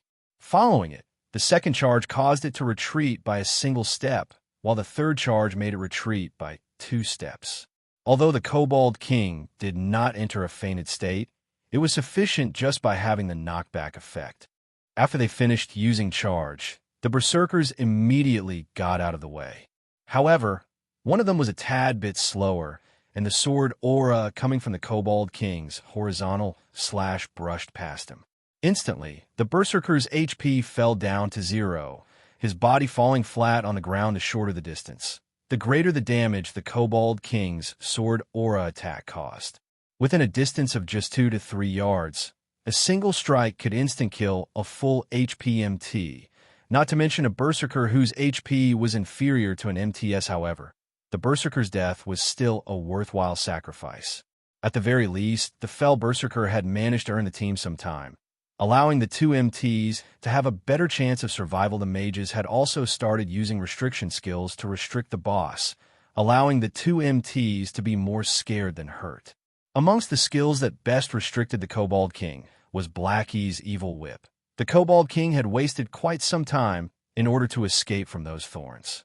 The Frozen Nova from the other mages had all failed to induce a frozen effect on the Kobold King.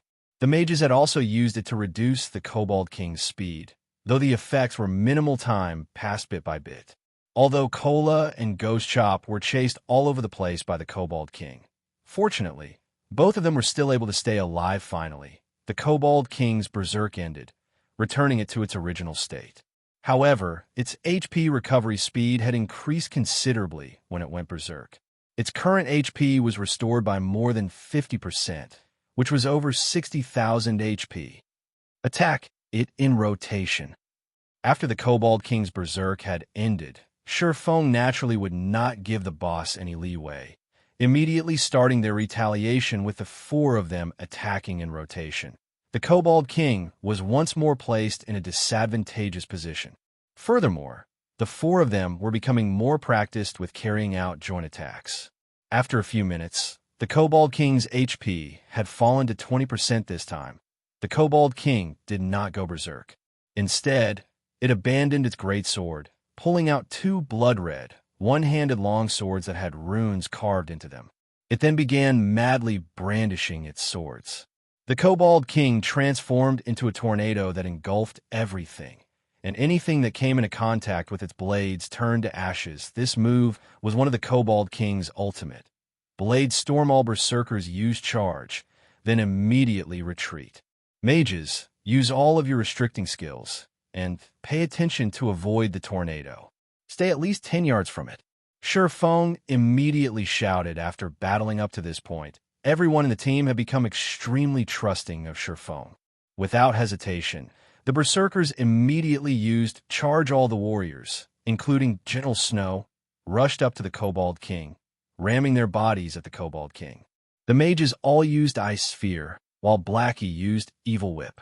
The 7 thorn vines bound both legs of the Kobold King, immediately reducing the Kobold King's speed greatly. The power of its rotation was also significantly weakened, although the speed of the Kobold King's blade storm had slowed down a lot, and its might reduced slightly. There were still a few players engulfed by it, turning into meat paste in less than 2 seconds within the blade storm's duration of 15 seconds. Out of the 20 players within the team, 6 had already died. Amongst them, there were 2 berserkers, 1 assassin, 1 cleric, 1 ranger, and 1 swordsman. Meanwhile, the Kobold King still had 10% of its total HP, seeing that the 2 MTs had their HP hanging by a thread. The Kobold King followed up by slashing its 2 swords at both their necks. Just as the 2 MTs were about to meet their makers, Shurfeng appeared behind the Kobold King. Abyssal Bind.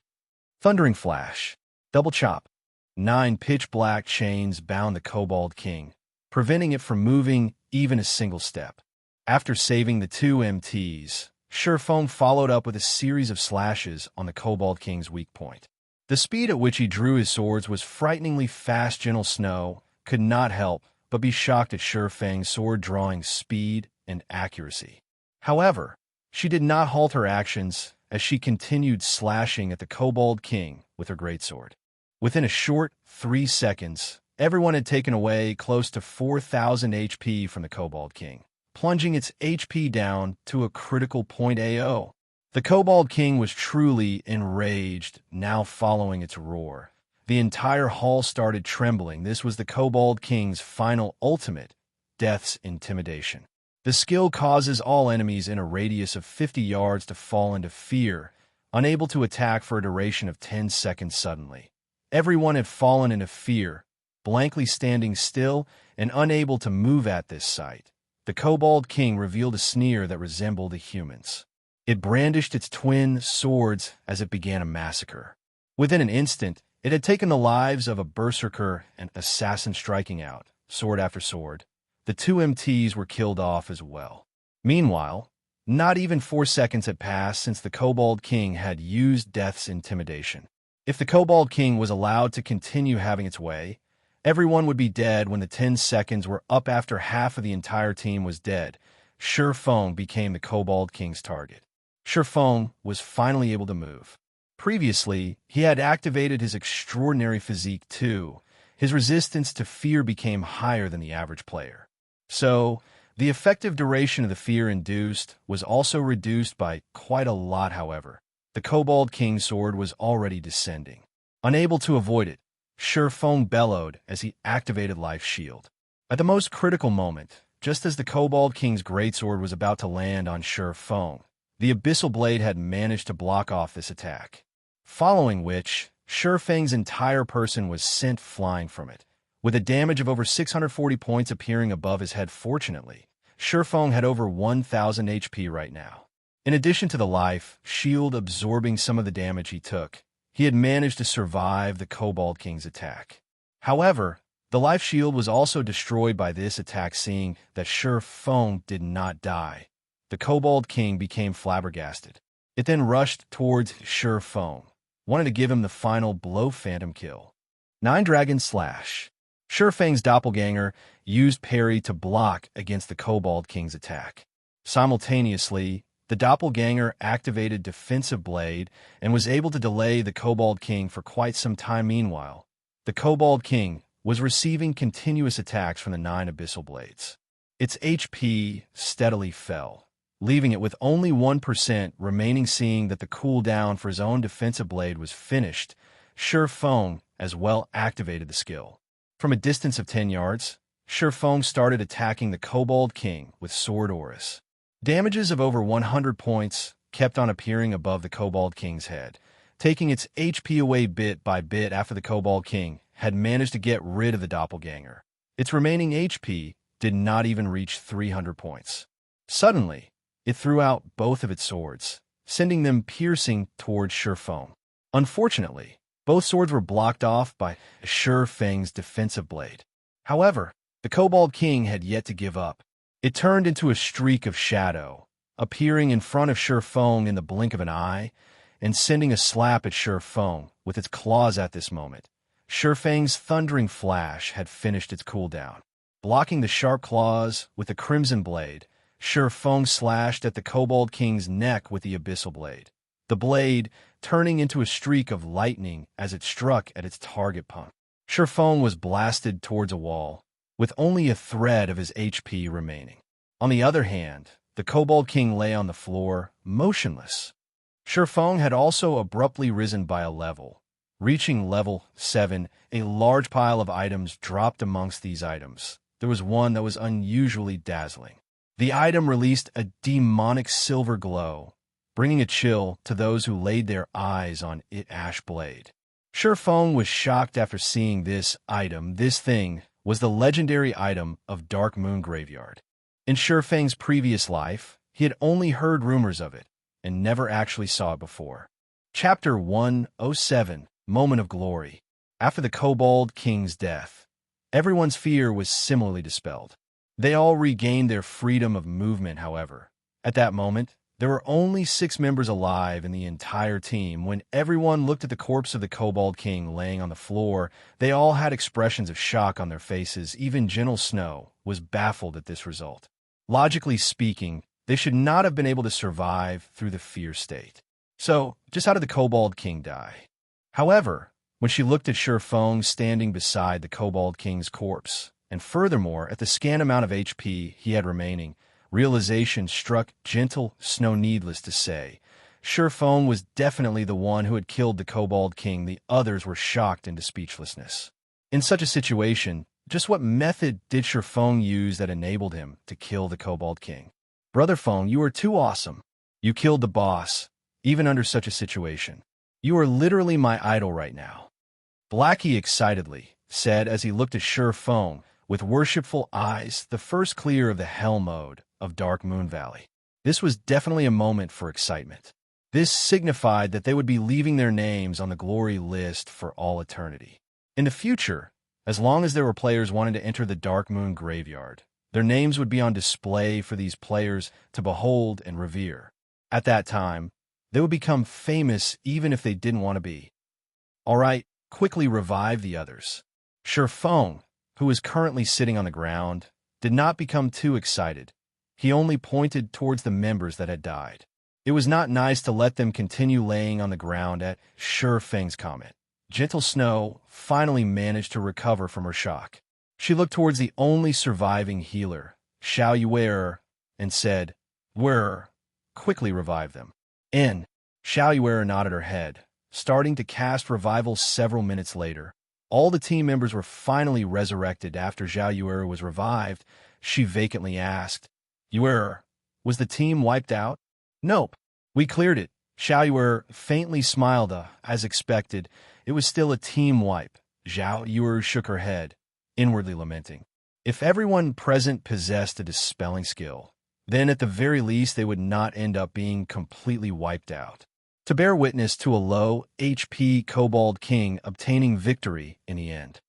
Xiao Yuer could not help but let out a laugh. If she did not personally witness the Kobold King dying, she too would not have believed it. Hence, she loudly proclaimed, "Sister Yuru, the boss is already dead." "Impossible.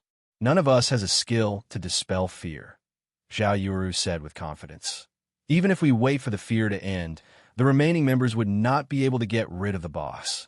If you don't believe it, look over there." The Kobold King was killed off by Big Brother Yi Feng in the end. You don't know just how dangerous of a situation Big Brother Yi Feng was in at the time. He went all out in the last strike, intending to die together with the Kobold King. In the end, he barely survived with only 16 HP remaining. Xiao Yuer pointed towards the corpse of the Kobold King in the distance. Admiration in her voice as she recounted Feng's feat. Xiao Yuru turned her head around. Sure enough, it was the corpse of the Kobold King. Xiao Yuru tilted her head, her beautiful eyes sizing up Feng's back. She discovered that Feng was truly a mysterious person.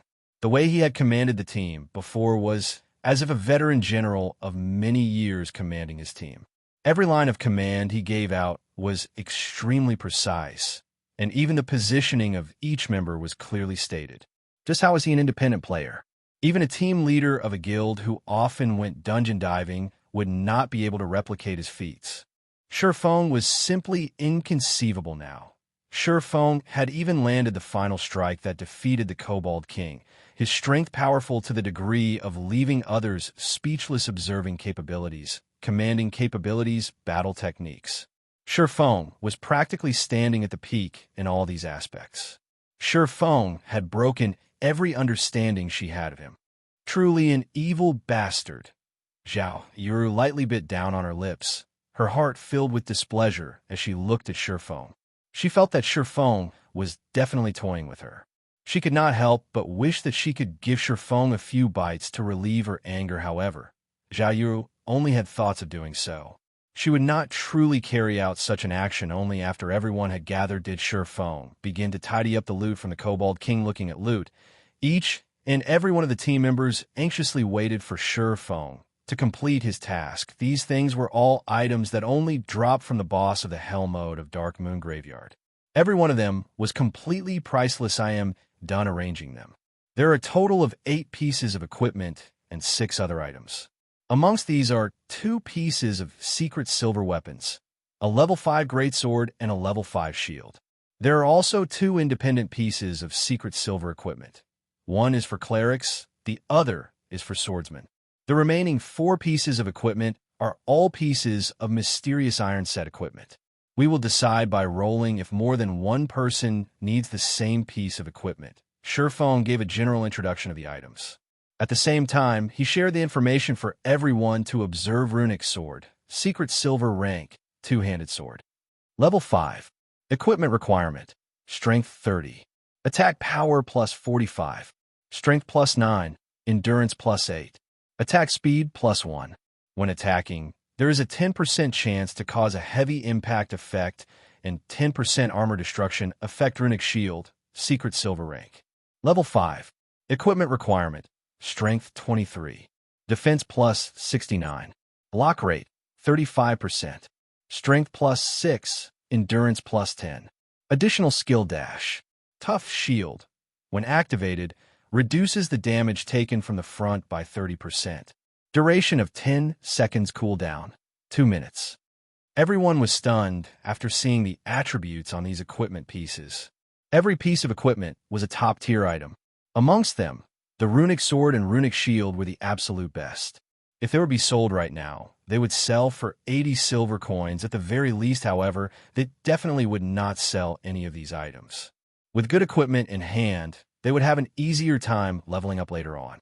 Only an idiot would be dumb enough to sell them, following which everyone on the team began madly rolling for points as they competed over the equipment. In the end, the runic sword fell into the hands of Gentle Snow, while the runic shield went to Kola. Shurfong also obtained a secret silver pauldron, greatly increasing his attributes once more. Then next would be the other items. We will hold an internal auction for them. Highest bidder wins, Shurfong said. Hearing Shurfong saying so, the members of Ouroboros felt slightly embarrassed. They knew that the worth of the other items surpassed these pieces. It was especially true for that dazzling, broken blade called Ashblade. Just judging from the introduction of that item was enough to excite a person. Moreover, there was also a piece of advanced Whetstone recipe and a few more rare materials. Every one of them was priceless. However, if it were not for Shurfong, just how would they be able to even clear the hell mode of Dark Moon Graveyard? Furthermore, they had obtained so much top-tier equipment, greatly improving themselves. Right now, they were already leading the other guilds by a large margin, so how could they not feel shame fighting over these items with Shurfong? Gentle Snow had naturally considered this point. Moreover, she had wanted to pull Shurfong into Ouroboros herself, so naturally she had to deepen her relationship with Shurfong. Hence, she looked towards Shurfong, taking the initiative as she said, "We were only able to conquer the Dark Moon Graveyard due to your great contribution. We have already received enough, so the other items will all belong to you. I can't even begin to thank you enough." The other members of Ouroboros all nodded their heads in quick succession. Shurfong was slightly astonished. He did not think that Gentle Snow would actually give up on the auction. Although, he also was not afraid of having an auction. He had plenty of gold coins inside of his bag, enough to buy out both the advanced Whetstone recipe and the Ash Blade. Since Gentle Snow did not wish to compete, he naturally would not refuse her offer. He stowed all of the items into his bag. With the dungeon conquered and the loot distributed, Shurfong walked toward the corner of the mausoleum. He then activated the mechanism to trigger the teleportation gate. Everyone walked into the teleportation gate, disappearing from the large hall of the mausoleum one after another just after everyone had left from the Dark Moon Graveyard. White River City Region System announcement. Congratulations to Ouroboros for becoming the first team to conquer the hell mode of Dark Moon Graveyard. All players within the team will be rewarded with 10 reputation points in White River City Red Leaf Town Region System announcement. Congratulations to Ouroboros for becoming the first team to conquer the hell mode of Dark Moon Graveyard. All players within the team will be rewarded with 30 reputation points in Red Leaf Town System. Congratulations to Ouroboros for becoming the first team to conquer the hell mode of Dark Moon Graveyard. All players within the team will be rewarded with 1 mysterious treasure chest, 50,000 EXP, and 10 glory points. Chapter 108, Shaking the Four Corners. Outside the Dark Moon Graveyard. This dungeon is just impossible. Without an average level of 10, who would be able to clear it? Flaming Tiger, who had just revived out of the dungeon, cursed, and all 3 times he had entered the Dark Moon Graveyard. Not once had he even found the location of the dungeon's boss before his entire team dropped dead. This dungeon was just toying with them. Everywhere inside the dungeon was filled with elite monsters. Even if they killed some, there was still an endless stream of monsters to slowly grind them to death. It was absolutely frustrating. Zhang Luowei raised his thick brows, his complexion gloomy as he looked back toward the teleportation gate of the Dark Moon Graveyard in the distance. With such lack of progress, it had long since passed the point of just making a loss. If this situation continued, it would be detrimental to the team's future development. Everyone rest up for a while. We can't continue wasting our time here. I'm guessing that the progress of the other guilds isn't that good either. They should have died several times as well already. Let's take this chance when the other guilds are focusing on the Dark Moon Graveyard to raid the level 5 party dungeon and Lava Cavern in separate groups. In any case, they won't be able to conquer this team dungeon. We can also use this time to increase our levels quickly, Zhang Luowei said. Choosing to give up on the Dark Moon Graveyard, although leaving their names on the glory list would be a quick way to raise the fame and influence of their guild, it was an entirely different matter if everyone was similarly unable to conquer the dungeon. The only other thing they could compete in were in terms of average level and equipment of the guild's elite members, and also in terms of who could set foot into White River City the earliest. In fact, it wasn't just the members of Shadow that were faced with such a situation. All the guilds in the entire White River City were currently trapped in this suffering known as Team Dungeons. Nobody had thought that the Team Dungeons difficulty would be so high, leaving them utterly helpless. The virtual reality games in the past usually had less monsters than players inside of dungeons. In God's Domain, however, the number of monsters inside the dungeons greatly outnumbered that of the players. It was a number that was simply impossible to cope with. Even if they increased the number of MTs and healers they brought with, it would still be a useless endeavor after some time had passed. The second-rate guild, Assassin's Alliance, had also died out from the dungeon with dejection covering their faces. What's gotten into all of you? It's just a few deaths. Don't forget, for each time we die, we will gain significant progress. We will be able to clear the dungeon sooner or later, so stop feeling dejected. Right now, we should try to think up a method to get through the fog.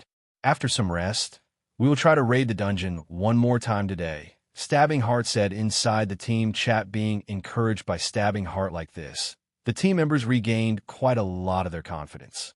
They all started voicing out their ideas and suggestions, intending to conquer the Dark Moon Graveyard at all costs. White River City Region System announcement.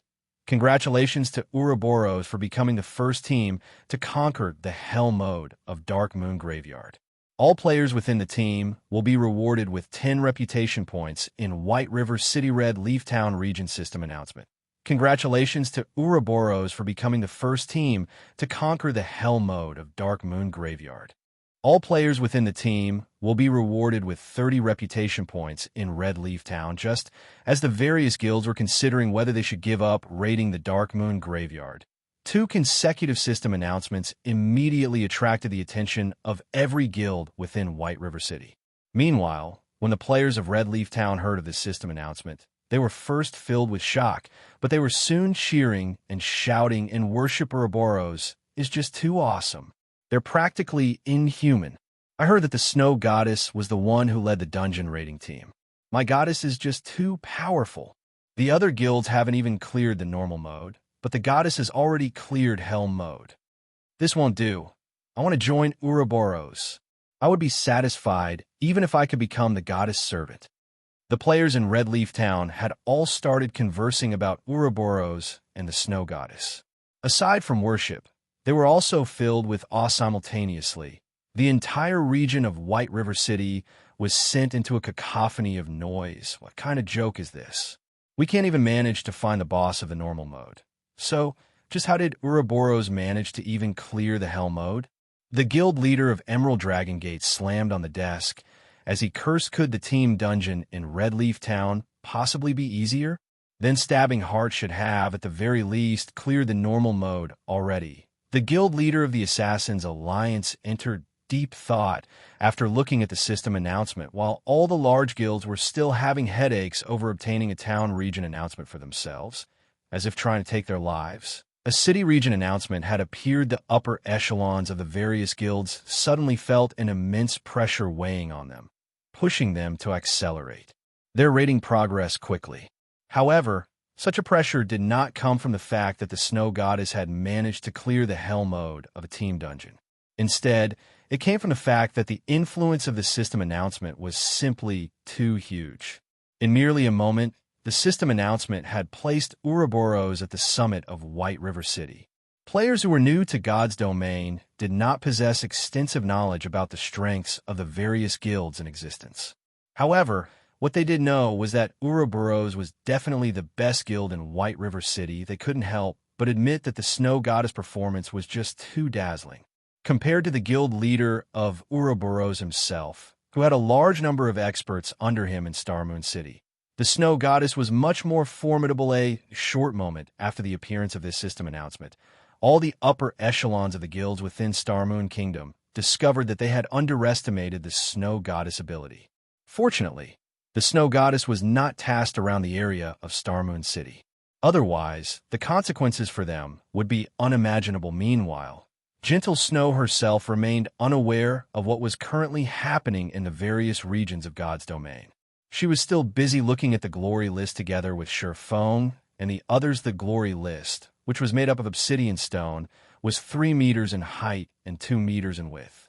On it, the names of Gentle Snow and the other team members were already carved. Moreover, their names were carved in an extraordinarily eye-catching location at the very top of the glory list.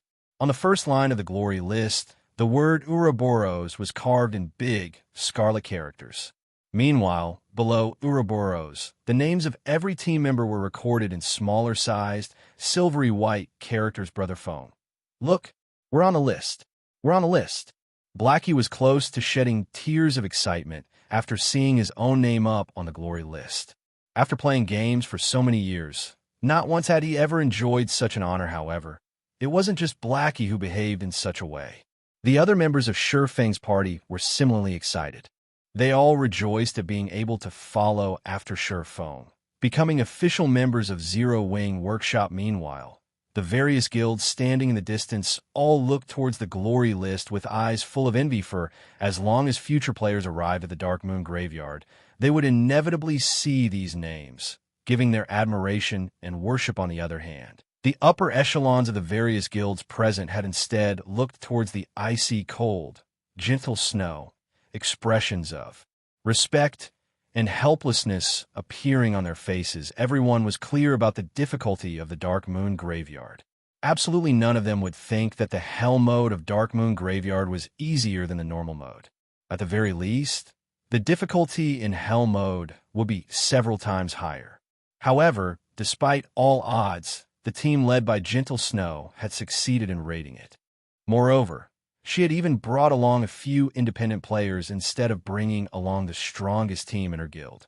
The Snow Goddess had clearly surpassed them in terms of leadership and personal strength by leaps and bounds. They were on 2 completely different levels up to this point. These upper echelons had all begun to think that their luck was just too poor. Being tasked in the same town as the Snow Goddess had sealed their fates at becoming merely the grass that sets off the color of her flower. We will need to wait 3 more days before being able to enter the Dark Moon Graveyard again. During this time, would you be interested in joining us in raiding the Goblin Factory? Gentle Snow earnestly invited Sherfone. Although Gentle Snow's voice was not loud, the outside of the Dark Moon Graveyard was extremely quiet. Even from a distance, her voice could very clearly be heard. The upper echelons of the various guilds were all dumbfounded. Just who was this Sherfone exactly? The Snow Goddess was actually inviting him from one dungeon raid to another. Could the Snow Goddess have possibly fallen for him? However, why would the highly haughty Snow Goddess fall for such an unattractive brat? Moreover, The person did not possess even the slightest hint of an expert meanwhile, standing at a distance. Flaming Tiger's eyes had nearly popped out of his sockets, going crazy from envy. Not only was Sure Feng able to be in the same team as the Snow Goddess, he was even able to leave his name on the glory list. Flaming Tiger's hatred for Sure Feng immediately increased by hundreds of folds. Just as everyone was shocked at such a scene, hundreds of players suddenly appeared and surrounded Sure Feng and his team, each and every one of them filled with a murderous intent. Brat, we meet again. Ironsword Lion slowly walked out from the tide of players, sending Sure Feng a cold glare as he sneered. Chapter 109, Domineering Ironword. This moment, Ironsword Lion had waited for too long. He was unable to suppress the excitement in his heart previously. After failing the dungeon raid, he chose to give up on the endeavor. Instead, he camped outside the Dark Moon graveyard. However, he was greatly shocked when Sure Feng and the others safely exited the dungeon, followed by the emergence of the system announcements.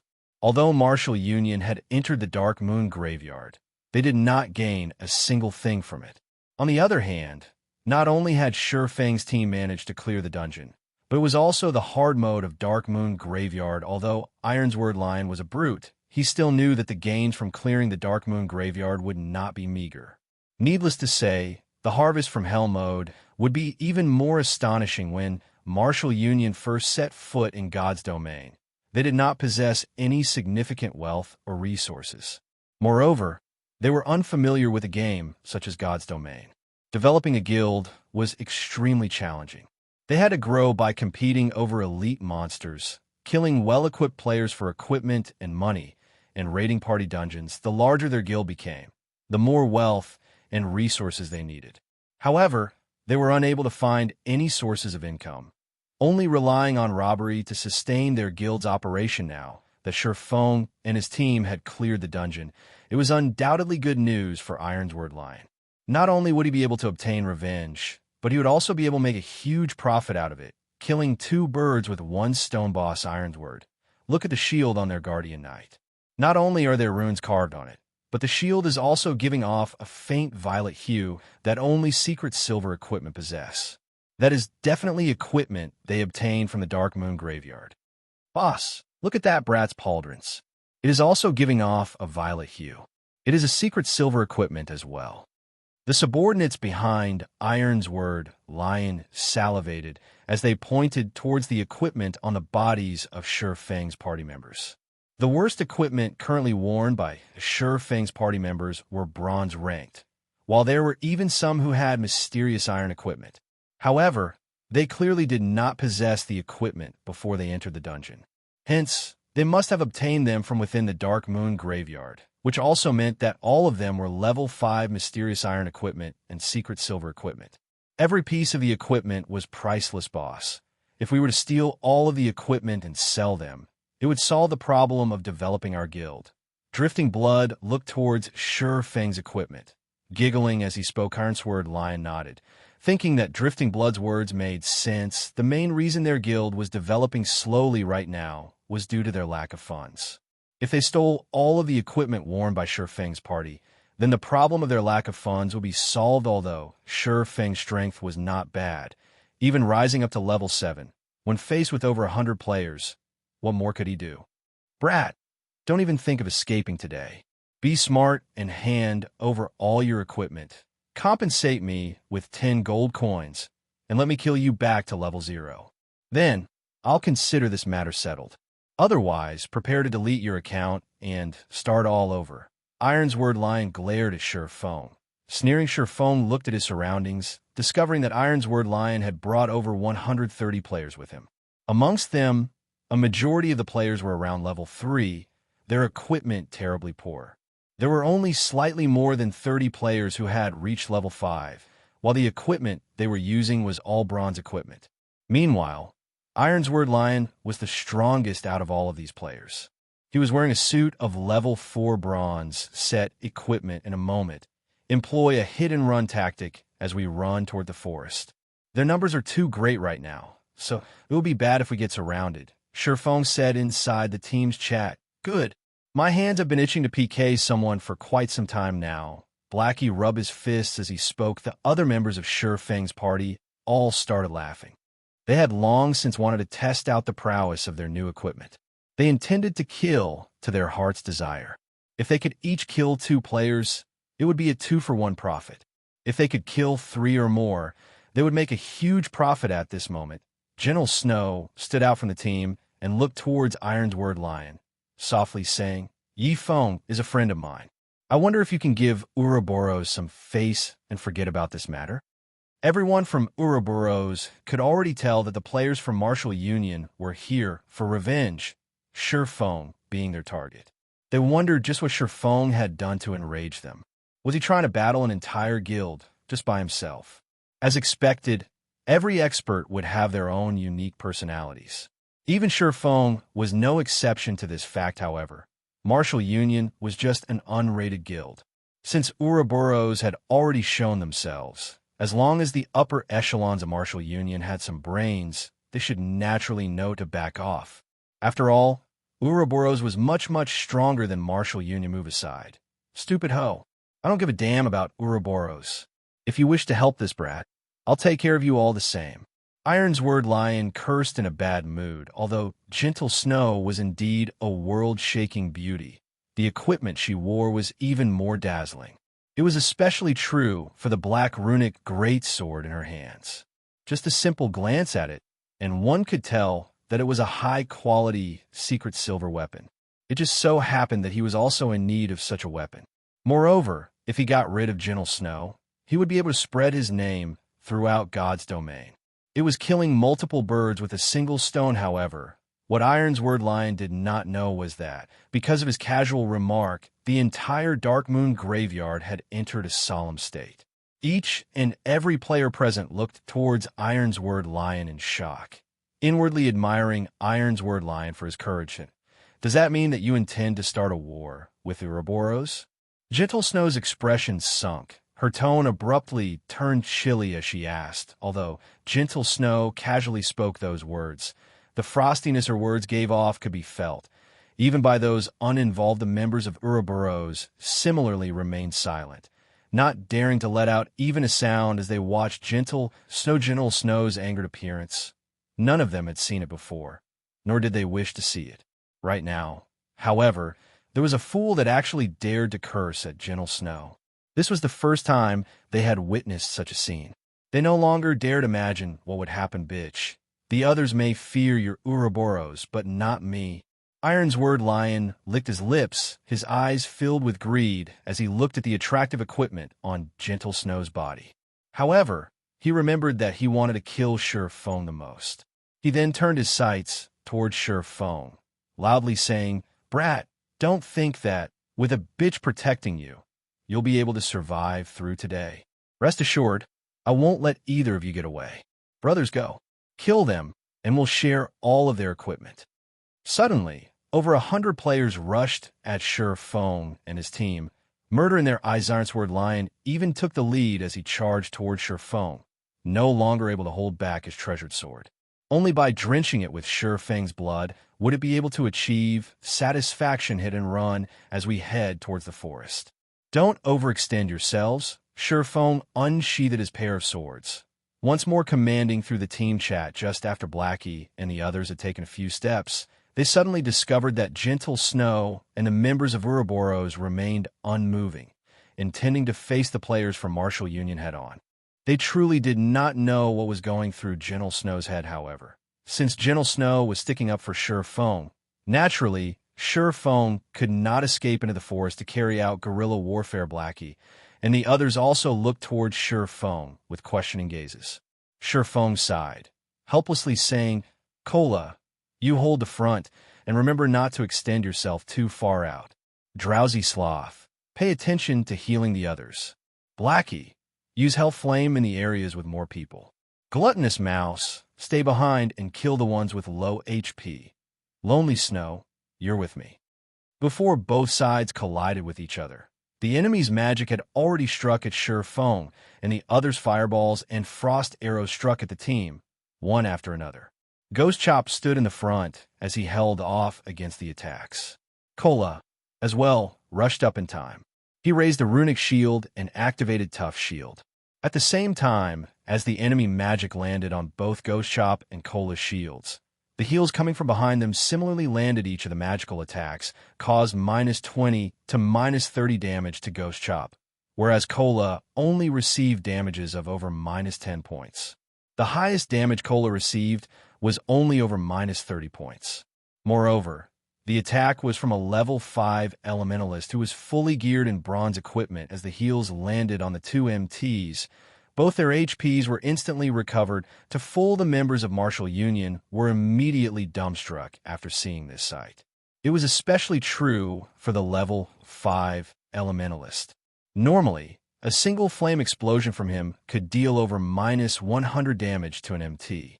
However, when used on Kola, the skill only caused around -30 damage. Kola's defense was just too high. Chapter 110. Drenching Dark Moon in Blood. Kola and Ghost Chop's defenses were just too high. In addition, the 4 healers behind them were similarly strong. The attacks from the mages of Martial Union had absolutely no effect on the two MTs.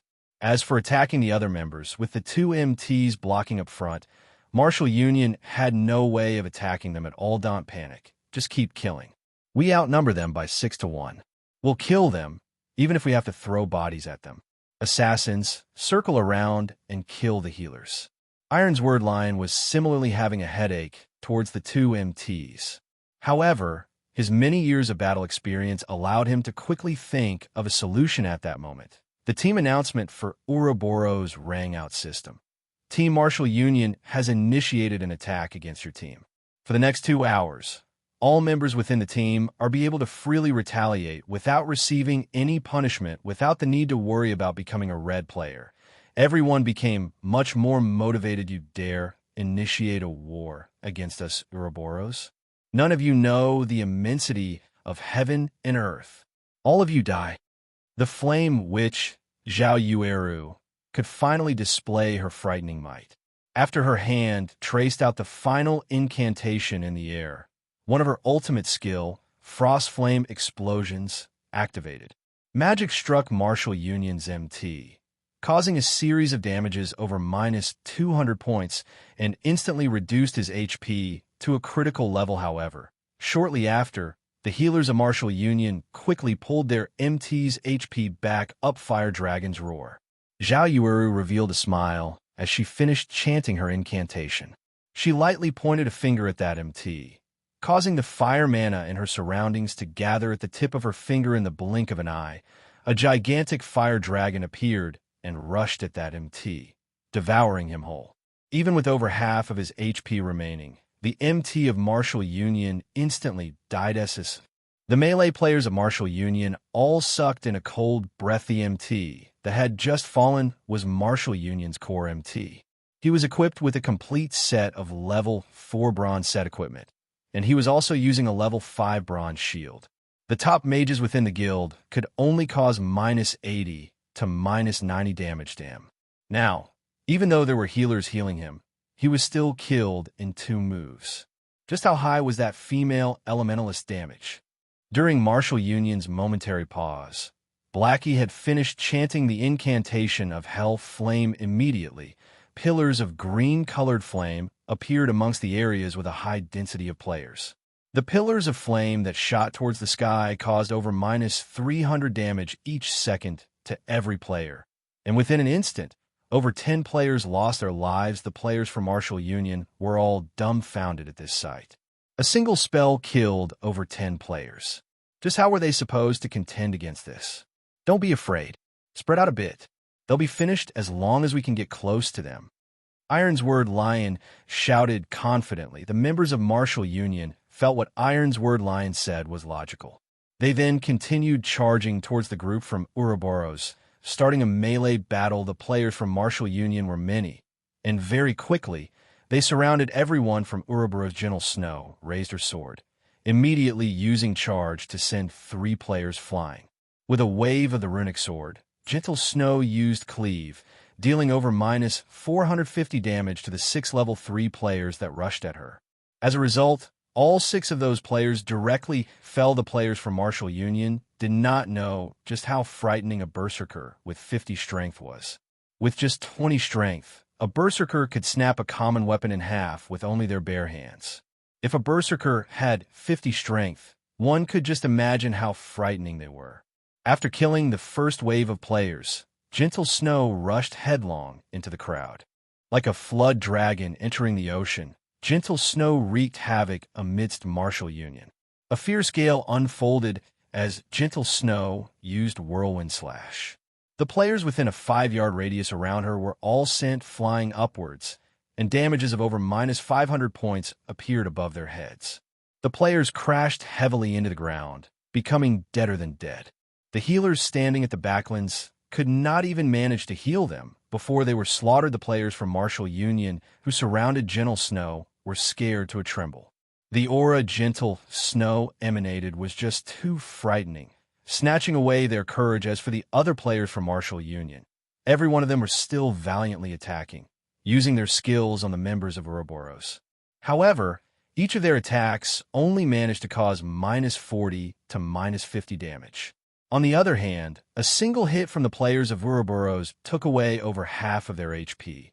Just 2 hits left them dead, and not even the healers could manage to save them in time. The players from Martial Union quickly discovered a problem, that although they had the advantage of numbers on their side, the majority of them were all new players to God's domain. In other words, they were noobs. Not only was the difference in their levels huge, the gap in their equipment was even more ridiculous. Only the elites of Martial Union could barely contend with the members of Ouroboros. Meanwhile, on the side of Ouroboros, there was a beauty of a cleric that always gave out a heal and truth shield at the most crucial of moments, saving the members of Ouroboros from death. As a result, the members of Martial Union went mad with frustration. However, even though they wished to kill off this cleric, the person herself was constantly being protected by 2 assassins. As long as any player rushed at the group, a chain of attacks from the 2 assassins would massacre them. In the end, the members of Martial Union were caught in a stalemate. They could neither advance nor retreat. All assassins use stealth and get rid of their healers. Without healers, their deaths are all but guaranteed. Ironsword Lion bellowed in the team chat. If half a dozen assassins from Martial Union could sneak over with stealth, they could easily kill off a cleric if they joined hands with each other. Drifting blood. Where's that brat? I want to personally kill him myself, Ironsword Lion asked in a rage. He glanced at the surroundings, but failed to discover Shurfeng's figure. At all their losses from this battle today would definitely be huge, and all of it was due to Shurfeng. Ironsword Lion would naturally not let Shurfeng escape. Boss Ironsword, I don't see the brat here either. He seems to have vanished. Drifting Blood anxiously replied, find him. He must be found. Ironsword Lion's rage burned. The person he wanted to kill the most had disappeared. If this news were spread, he would definitely become a laughingstock at this moment. Shurfeng had already snuck to Martial Union's backline through the use of Shadow of Nothingness. This location should be it. Shurfeng looked at the surrounding terrain. He then canceled the Shadow of Nothingness, suddenly appearing some distance behind the healers of Martial Union. Meanwhile, the healers of Martial Union were currently busy healing the players on the front lines, failing to discover Shurfeng's appearance. Windblade. Shurfeng turned into a fierce gale, sweeping towards the healers of Martial Union while in the middle of chanting a prayer. A male cleric suddenly found a pitch-black sword piercing through his chest, following which he felt a burst of pain at his neck before the sight before him turned dull. Grinder. Shurfeng's blade, a level 5 cloth-armored cleric, was no different than a piece of paper. A normal strike from Shurfeng's sword was able to cause over -330 damage. With just two basic attacks, Shurfeng could kill off a single cleric. If he were to use a skill, he could practically kill a cleric with every attack. There's an assassin. The female cleric nearby screamed when she witnessed this scene. She did not think that the male cleric would die so quickly or so cruelly. Yifeng.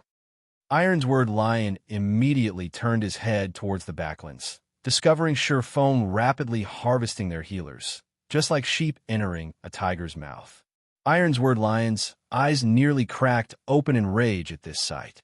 He loudly bellowed as he rushed at Shi Feng. Unfortunately, Shi Feng's speed was extremely fast.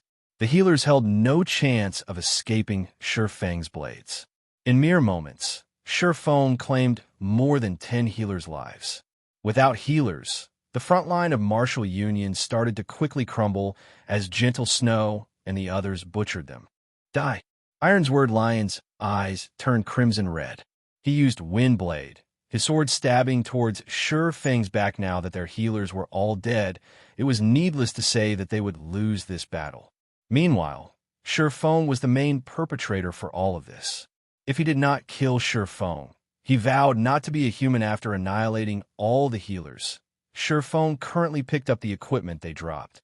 When he discovered Ironsword Lion rushing over, he did not even turn his head as he tightened his grip on the Abyssal blade.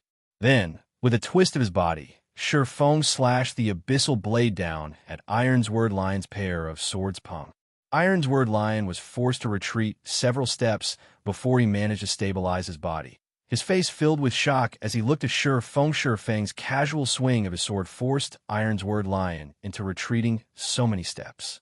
Such a feat was absolutely impossible without a huge difference regarding strength. After reaching level 7, Shi Feng placed all his free attribute points into strength.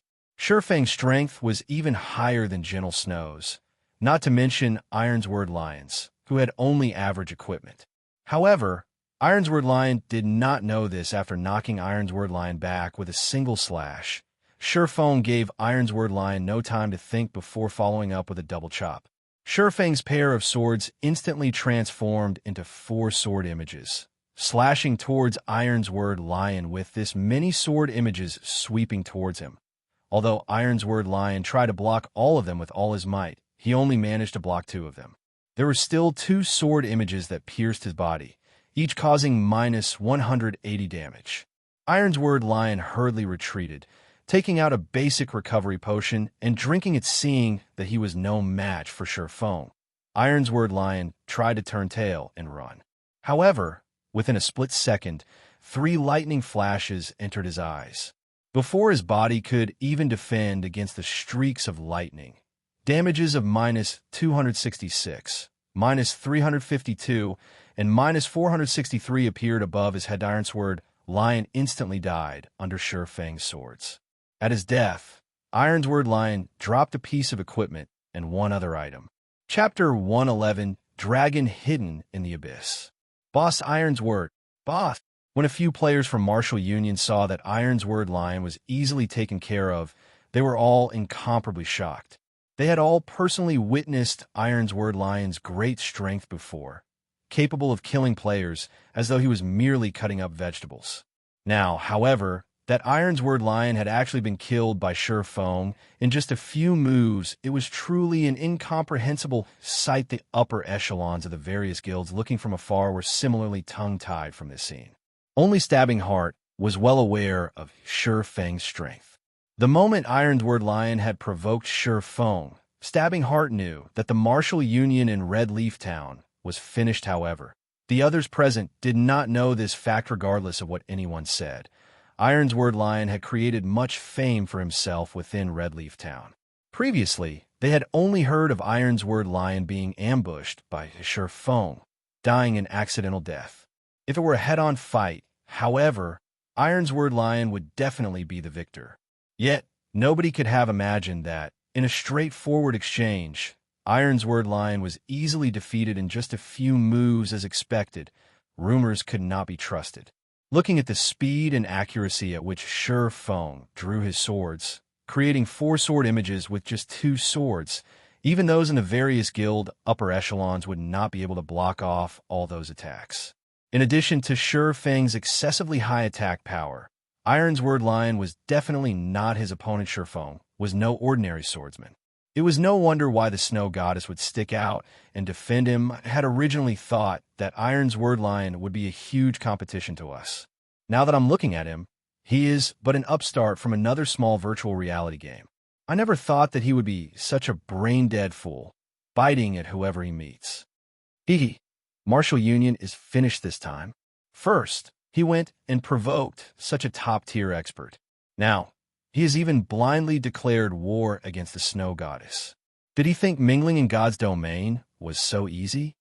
It would be enough if he were to be a fool in reality. Now, he is even showing it in God's domain. As expected of someone that came from minor game, he truly does not know the immensity of heaven and earth. Martial Union will definitely have to remove their name from Red Leaf Town now.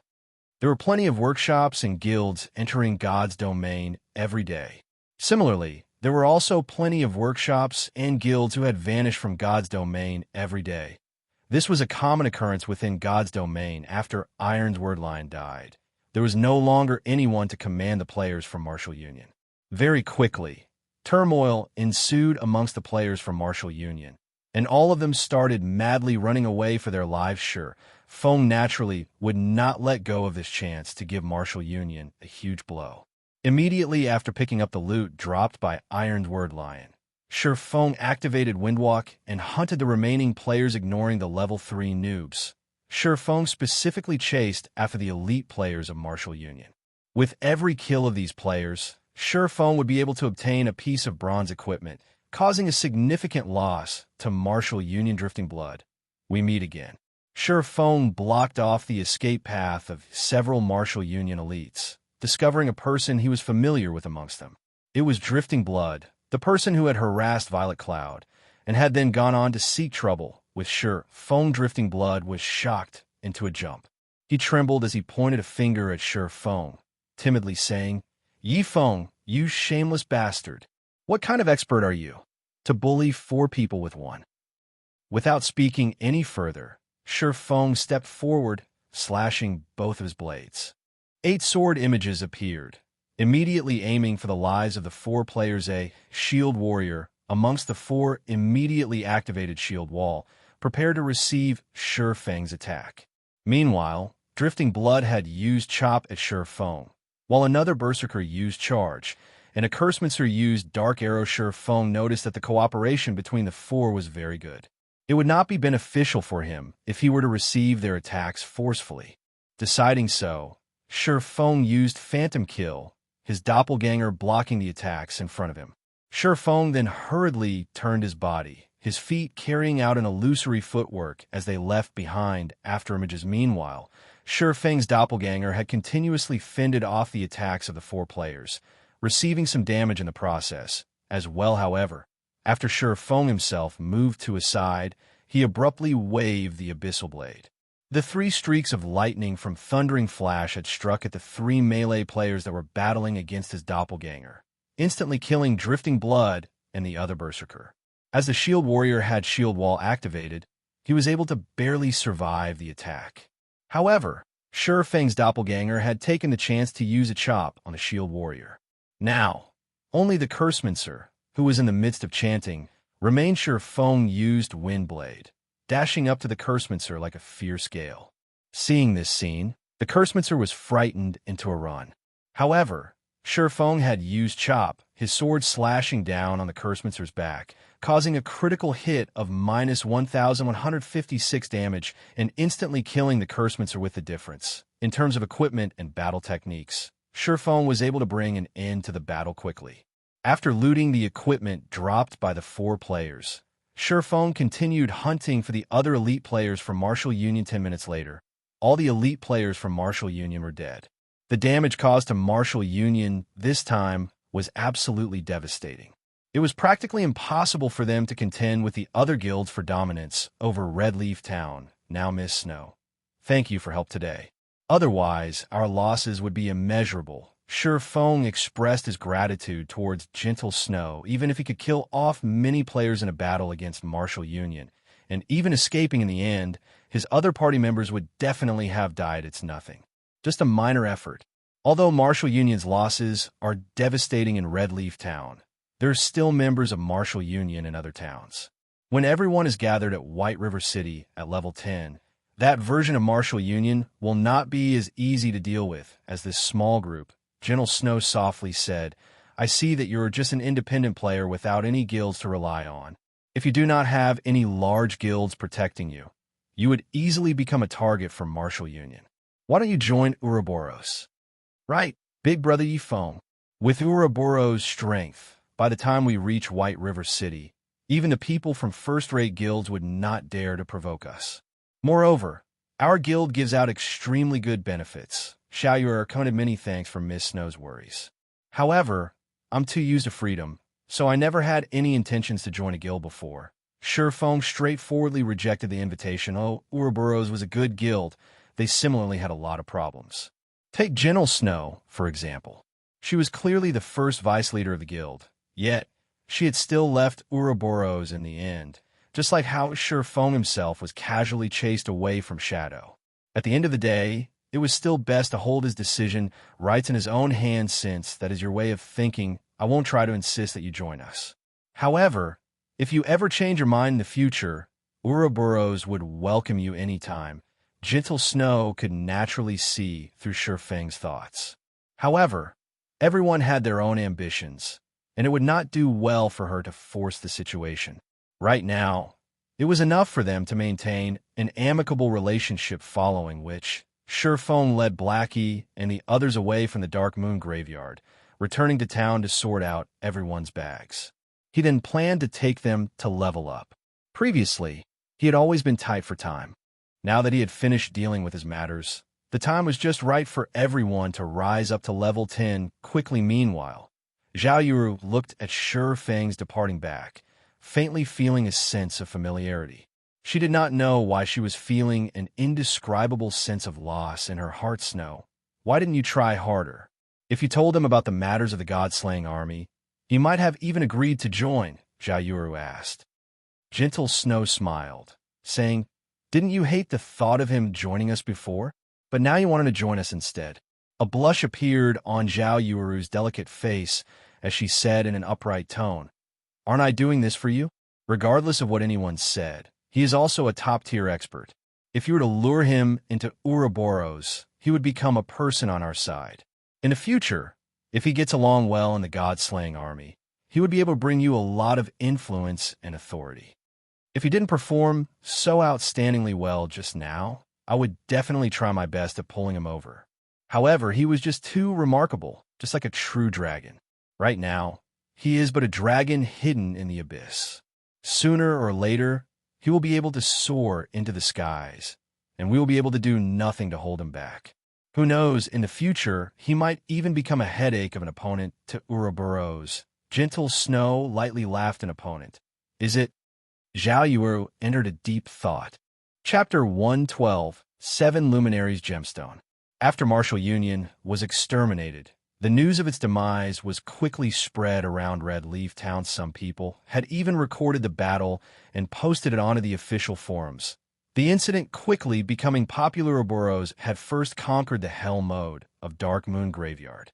They had then gotten rid of Martial Union's over 100 members. The valiant appearance of the Snow Goddess had captured the hearts of all the male players, and instantly, Ouroboros' position and influence around the region of White River City had skyrocketed. As a result, countless players wished to join Ouroboros due to the recording of this battle. There were plenty of upper echelons of guilds that had noticed Shifeng's existence. The origin of this battle was, after all, due to Martial Union's enmity towards Shifeng. However, not only had Shifeng himself received the aid of the Snow Goddess, he had even personally killed off Ironsword Lion in a head-on confrontation. This was enough proof of Shifeng's exceptional strength, and also his good relations with the Snow Goddess.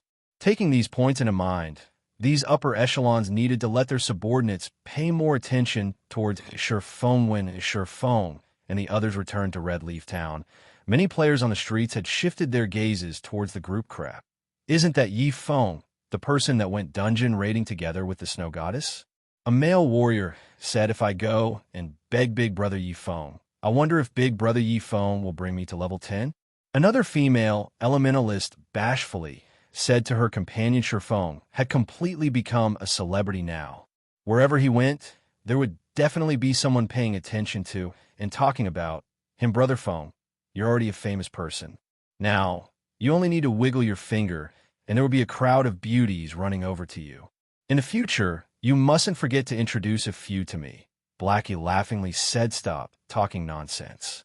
Our priority right now is to level up." The sooner we get to level 10, the sooner we can compete for more advantages after we enter White River City. Shi Feng smiled as he said, since everyone is tired now, let's rest for an hour. We'll gather again after you all get your equipment repaired and replenish your necessities. After hearing Shi Feng's arrangements, Blackie and the others immediately went to the smithy to repair their equipment. They did not know why, but normally when they were grinding on the level 5 Forest Wolves, even if they had been grinding for over 10 hours, the durability of their equipment did not fall by much. However, right now, just after raiding a dungeon once, the durability of their equipment had all fallen by almost half.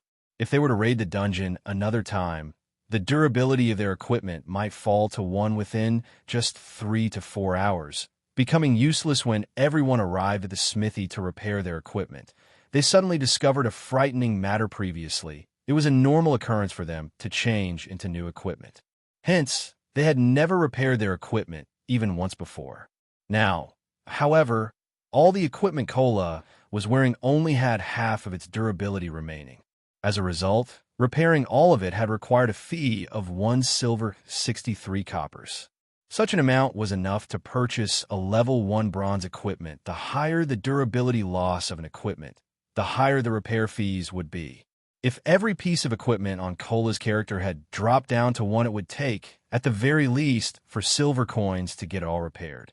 Such an amount was the equivalent to 2 days of Cola's earnings, however. Because Cola had become a follower of Shi Feng, the speed at which he earned money was much faster when compared to many other elite players.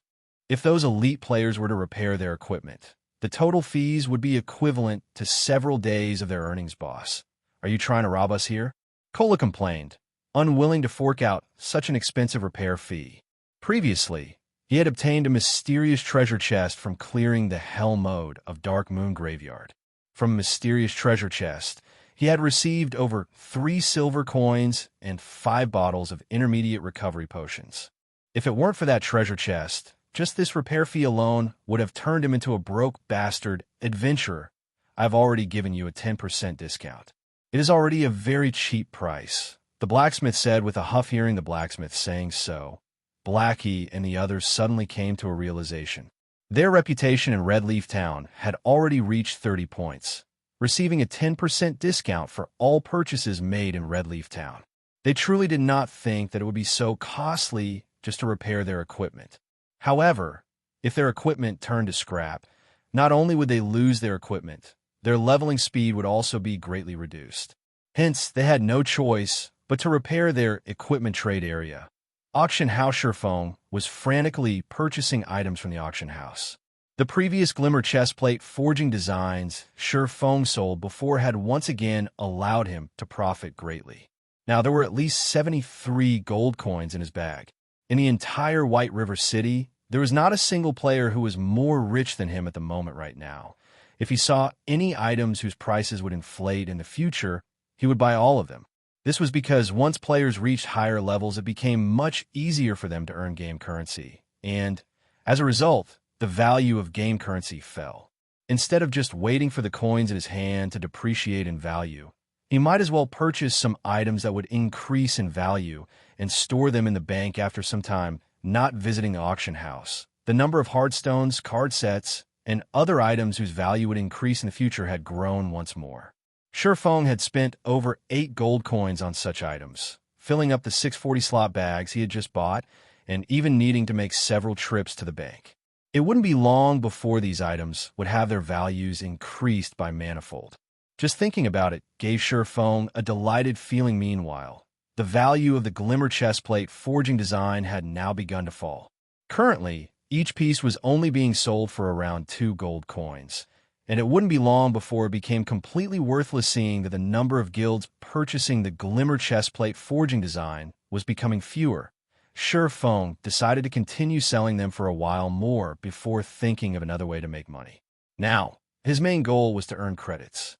Just judging from the small amount of credits he currently possessed, it was still not enough for his workshop to squander currently. Shi Feng still possessed more than 60 gold coins. He then took out 30 gold coins and registered them on the virtual trade center. Right now, various large guilds were in the midst of purchasing coins in bulk.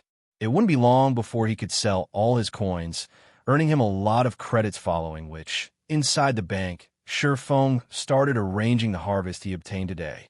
He had already obtained more than 10 pieces of bronze equipment just from the elite players of Martial Union he had killed.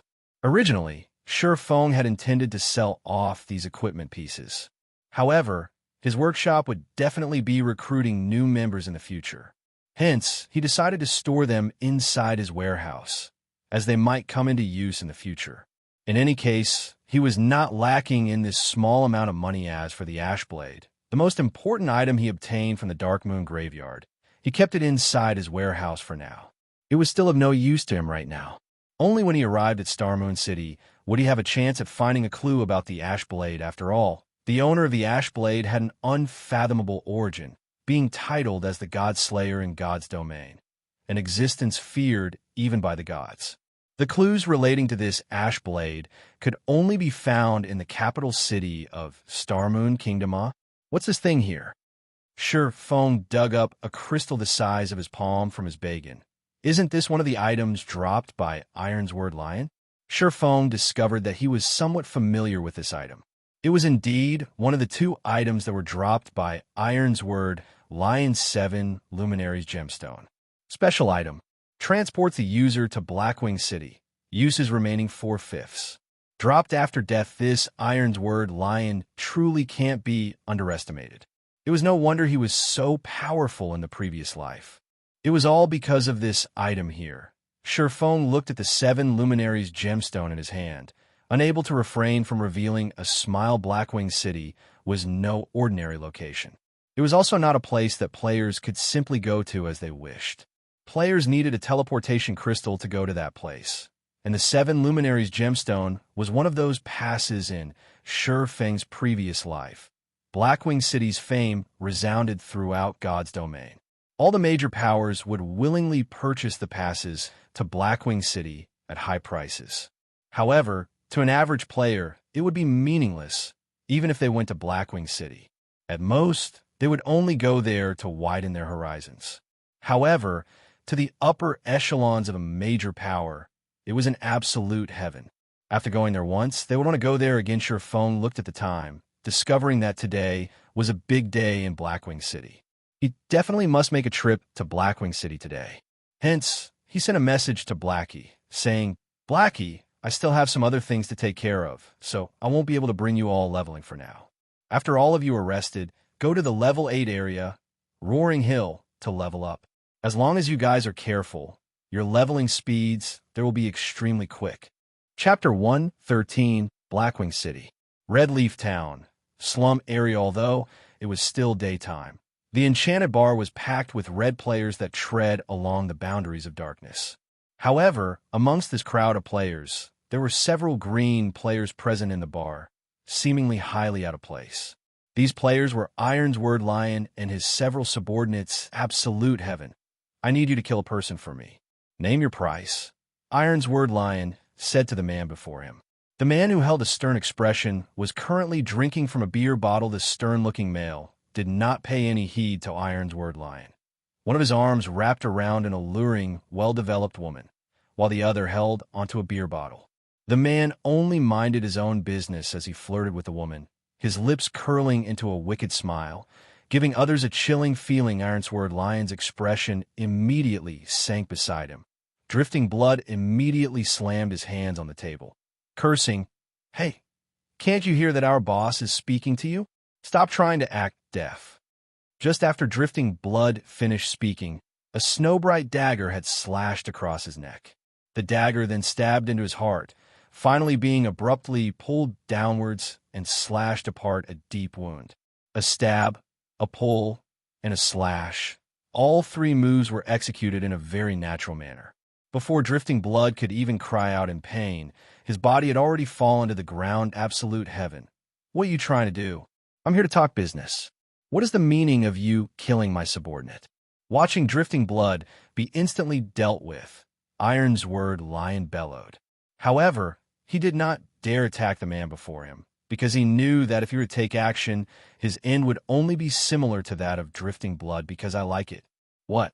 You have something to say about it?" Absolute heaven laughed as he indifferently looked at Ironsword Lion. He casually brandished his dagger, creating an image of a flower U. Ironsword Lion was angered to madness, but he still dared not let out the curse through his mouth. Absolute Heaven was an assassin in real life, a famous one to boot. He was also a top-tier expert within virtual reality games. However, there were very few people who knew of him. For those who did know him, they were usually ones who had been assassinated by him before. When Ironsword Lion used to play some other wuxia game before, he had been assassinated by Absolute Heaven several times previously, which was how he got to know Absolute Heaven. However, Absolute Heaven's temper was extremely odd. Regarding the things he was uninterested in, no matter how much money he was offered, he would refuse to carry them out. He was only willing to carry out tasks that managed to pique his interests. Until today, he had yet to fail a single task that he had taken on. If Absolute Heaven was threatened or compelled into doing something, then oftentimes the customer that did so did not have a happy ending. Ironsword Lion had once seen a customer wanting Absolute Heaven to kill a player back to level 0 no matter what. However, Absolute Heaven refused to do so. That customer was similarly an ill-tempered person, declaring to take action against Absolute Heaven as well. As a result, that customer was personally killed by Absolute Heaven all the way back to level 0, forced to delete his account. In the end, seeing Ironsword Lion remaining silent, Absolute Heaven smiled. He then resumed hugging onto the beauty by his side and drinking his beer without a care in the world, acting as if everything before had never happened. Drifting blood being killed off in the bar similarly did not attract the attention of any other players. That was because incidents like this occurred on a daily basis in this place. Everyone had long since gotten used to seeing it. Meanwhile, Ironsword Lion could only inhale deeply several times, calming down the rage in his heart. Absolute Heaven, don't be so quick to refuse. If I tell you the name of this person, you will definitely be interested, Ironsword Lion said in a serious tone. However, Absolute Heaven remained uncaring, as if Ironsword Lion was just empty air. This person is called Yifeng. He is a top-tier expert. I only wish for you to kill him back to level 0 or force him to delete his account and start all over again. As for the price, it is up to you to decide. Ironsword Lion took out a recording, sending it to Absolute Heaven. The recording depicted the scene where Ironsword Lion himself was killed off by Yifeng. 2 swords for images, impossible to fend off. The final strike that killed off Ironsword Lion was also extremely swift and graceful, impossible for anyone to block. After taking a look at the recording, Absolute Heaven's interest was immediately piqued. He then said, 1,000,000 credits, one-time payment. Ironsword Lion's heart could not help but twitch after hearing this price. However, he had long since known of Absolute Heaven's way of setting prices based on the target strength. Normally, killing a player would only cost around 100,000 credits. Ironsword Lion did not imagine that Yifeng would be worth so much, actually requiring 1,000,000 credits. Fine. Give me your account. I'll transfer it to you immediately. However, how much time would you require to get the job done? Ironsword Lion was very determined. Even if he had to dig out all his resources, he still had to get rid of Yifeng in order to appease his anger. 5 days. Absolute Heaven looked at Yifeng inside the recording, excitedly, saying, so hearing Absolute Heaven's guarantee, Ironsword Lion could already picture the sight of Yifeng being killed back to level 0. He then transferred the money to Absolute Heaven on the other side. The person in question had already arrived at Blackwing City. Blackwing City was one of the most mysterious cities in God's domain. It was much more flourishing than Starmoon Kingdom. Just by standing on the streets, one could see gorgeous-looking European-styled, medieval-aged buildings. Even if it was nighttime, the city was still illuminated with glorious lights. Moreover, the NPCs that walked the streets were all over level 100. There were even quite a few NPCs who possessed Tier 2 and even Tier 3 jobs. Rumor had it, when the king of Starmoon Kingdom met up with the city lord of the Blackwing City, even the king was required to act respectfully in fear of offending the city lord within Blackwing City. There were plenty of interesting things to be found. If one were to tour around the city, it would take at least a few weeks to do so. Blackwing City also had plenty of masters of various lifestyle jobs living here. The items made by these masters would usually end up being sold in shops in the city. Moreover, players were also able to purchase the specialties of other countries in Blackwing City. This was definitely a treatment not found in other ordinary cities with all these attractions. The most famous amongst them was the auction house of Blackwing City. The auction house here held an auction once every week. Moreover, the items auctioned were all rare ones sold by NPCs. Epic rank items would even be sold in this weekly auction. Such an item was definitely impossible to purchase outside of Blackwing City. Hence, this was the reason why the upper echelons of all the major powers wished to come to Blackwing City on the other hand. Even if the average player were to come here, at most, they would only be here to sightsee. It was because they were completely unable to afford the items sold by the NPCs here. Moreover, there were no wild monsters here in Blackwing City. There were also no quests to be found here. It was a city purely meant for players to conduct trade within. Blackwing City was a heaven. Loved by the tycoons of the game, there are still 2 hours before the auction starts. I'll go buy some local specialties first, then. Sherfone looked at the time, discovering that he was still early. He hailed for a horse carriage. Bringing him to the business district of Blackwing City. Blackwing City was just too huge. If Sherfone were to walk on foot, he would need, at the very least, 2 to 3 hours to arrive at the business district. Normally, players would spend money to hire horse carriages as a means of transportation. However, hiring a horse carriage did not come cheap. At the minimum, a horse carriage would cost 1 silver coin, and depending on the distance traveled, the price would similarly change. If an average player were to come to Blackwing City at this period of the game, they most likely would not even be able to afford a horse carriage. After more than 10 minutes had passed, Sherfone alighted from the carriage, arriving at an engineering shop. This engineering shop was not large. It was only a small building with 2 floors. There was an old-looking wooden signboard hung at the entrance with the words, Cruz's Workshop, carved into the wood. Although the shop seemed shabby at first sight, Sherfone knew that this shop was opened by the engineering grandmaster, Cruz Gaia. He was also the one and only engineering grandmaster in Blackwing City. As for the other engineering shops, those were all operated by engineering masters or engineers. Although those shops appeared to be flourishing, the items sold by them were all very expensive, yet of poor quality. Back in the early days, Sherfone had often been scammed by those shops. Sherfone pushed open the door.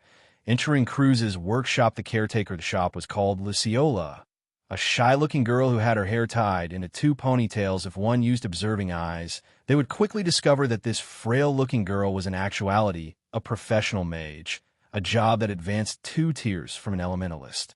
Furthermore, she was even at level 100, a level 100 tier 2 mage could easily extinguish a single red leaf town.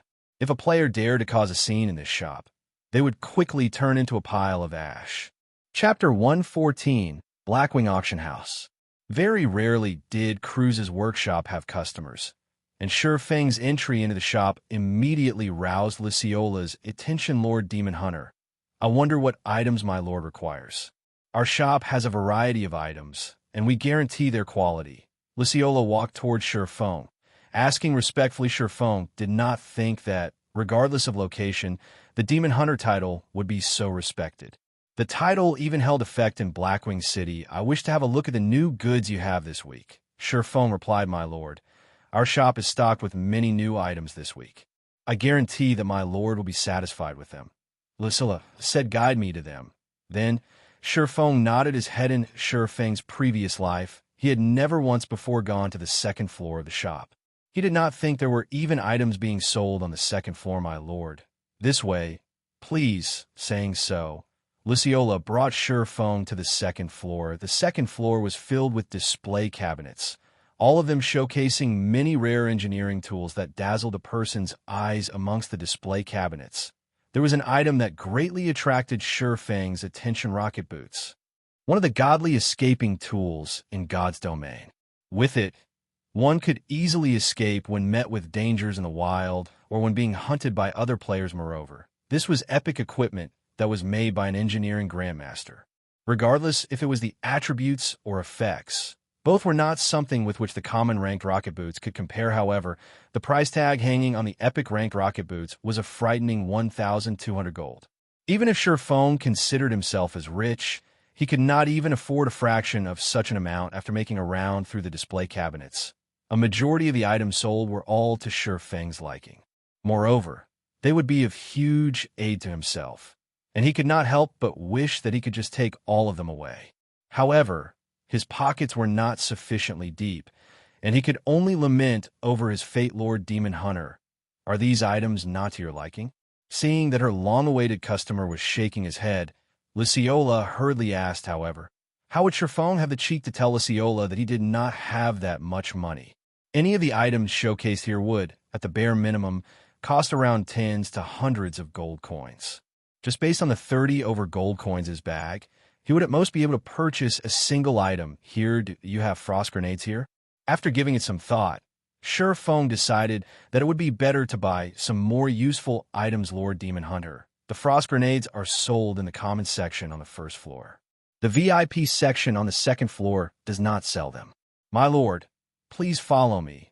Luciola brought Feng down to the first floor once more. At this moment, Feng finally realized that the second floor was the VIP section. It was no wonder the items on display there were so expensive.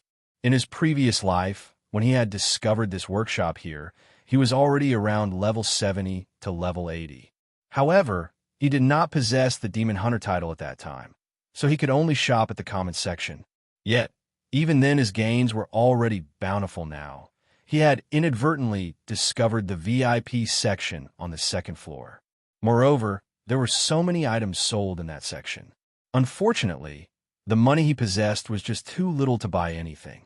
He could only come again in the future, after earning more money corresponding to the lower number of items being sold on the first floor. Their prices were similarly much lower. Lord Demon Hunter, these are the frost grenades that you requested. They are categorized into 3 tiers. May I know what type you are seeking? Basic frost grenade. Effective against monsters and players. Below level 30 deals 200 frost damage in a radius of 10 yards, which freezes targets for 5 seconds, then reduces movement speed by 60% for a duration of 12 seconds. Price: 1 silver 50 coppers. Intermediate frost grenade effective against monsters and players. Below level 70 deals 800 frost damage in a radius of 12 yards, which freezes targets for 5 seconds, then reduces movement speed by 60% for a duration of 12 seconds. Price: 10 silvers. Advanced frost grenade. Effective against monsters and players. Below level 120 deals 2000 frost damage in a radius of 15 yards, which freezes targets for 5 seconds, then reduces movement speed by 60% for a duration of 12 seconds. Price: 70 silvers. Just a single intermediate frost grenade was enough to instantly kill a level 5 MT, fully equipped with bronze equipment. Meanwhile, although the basic frost grenade could not instantly kill a player, it could freeze them for 5 seconds, followed by a 60% reduction in movement speed for 12 seconds. These effects were just too frightening. As for the advanced frost grenades, this item was not something with which an ordinary player could mess around. Not mentioning the 2000 frost damage it could cause, it also possessed an effective radius of 15 yards. If Feng were to have used this item in his previous battle with Martial Union, it would have saved him much trouble. Just throwing 3 of these things would rid him of all his problems. However, a single advanced frost grenade already cost 70 silver coins. It was just too expensive a price tag. Moreover, using such an item at his level was simply too extravagant. I want 3 stacks of basic frost grenades and 30 units of intermediate frost grenades. Feng thought that it was still best to purchase a few intermediate ones as a preventive measure. If he were to end up being hunted by Martial Union again, these intermediate frost grenades would aid him in getting rid of all those troubles.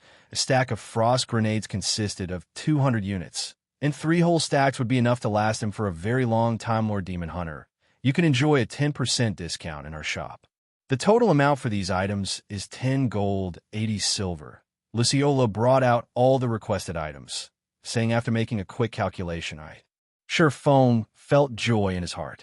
In his previous life, even with his status as a Tier 3 Sword King, he had never received discounts when purchasing items here. He did not imagine that the Demon Hunter title would be so awesome, even earning him a discount within Blackwing City. This was truly an unexpected happiness after purchasing the frost grenades. Feng rode on the horse carriage to the heart of the trade area. The Blackwing Auction House. The Blackwing Auction House was one of the most majestic buildings within Blackwing City. The land it took up was the size of 4 football fields. Moreover, the building possessed 188 floors. The royalty of the various countries in God's domain, and even great characters like Tier 5 NPCs, would sometimes visit this place to purchase items immediately after arriving at the Blackwing Auction House. Feng had noticed that there was actually a dozen or so players queuing up to enter the auction house, however.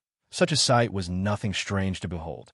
Even a small place like Red Leaf Town had managed to produce a pass to Blackwing City. There were hundreds of towns under the influence of White River City, while there were over 100 cities under the rule of Starmoon Kingdom. Moreover, there were hundreds of countries in the entirety of God's domain. Hence, it was only normal for hundreds of players to appear in Blackwing City. Right now, the ones who were capable of coming to Blackwing City right now were either those who had extremely good luck or those who belonged to the upper echelons of major powers.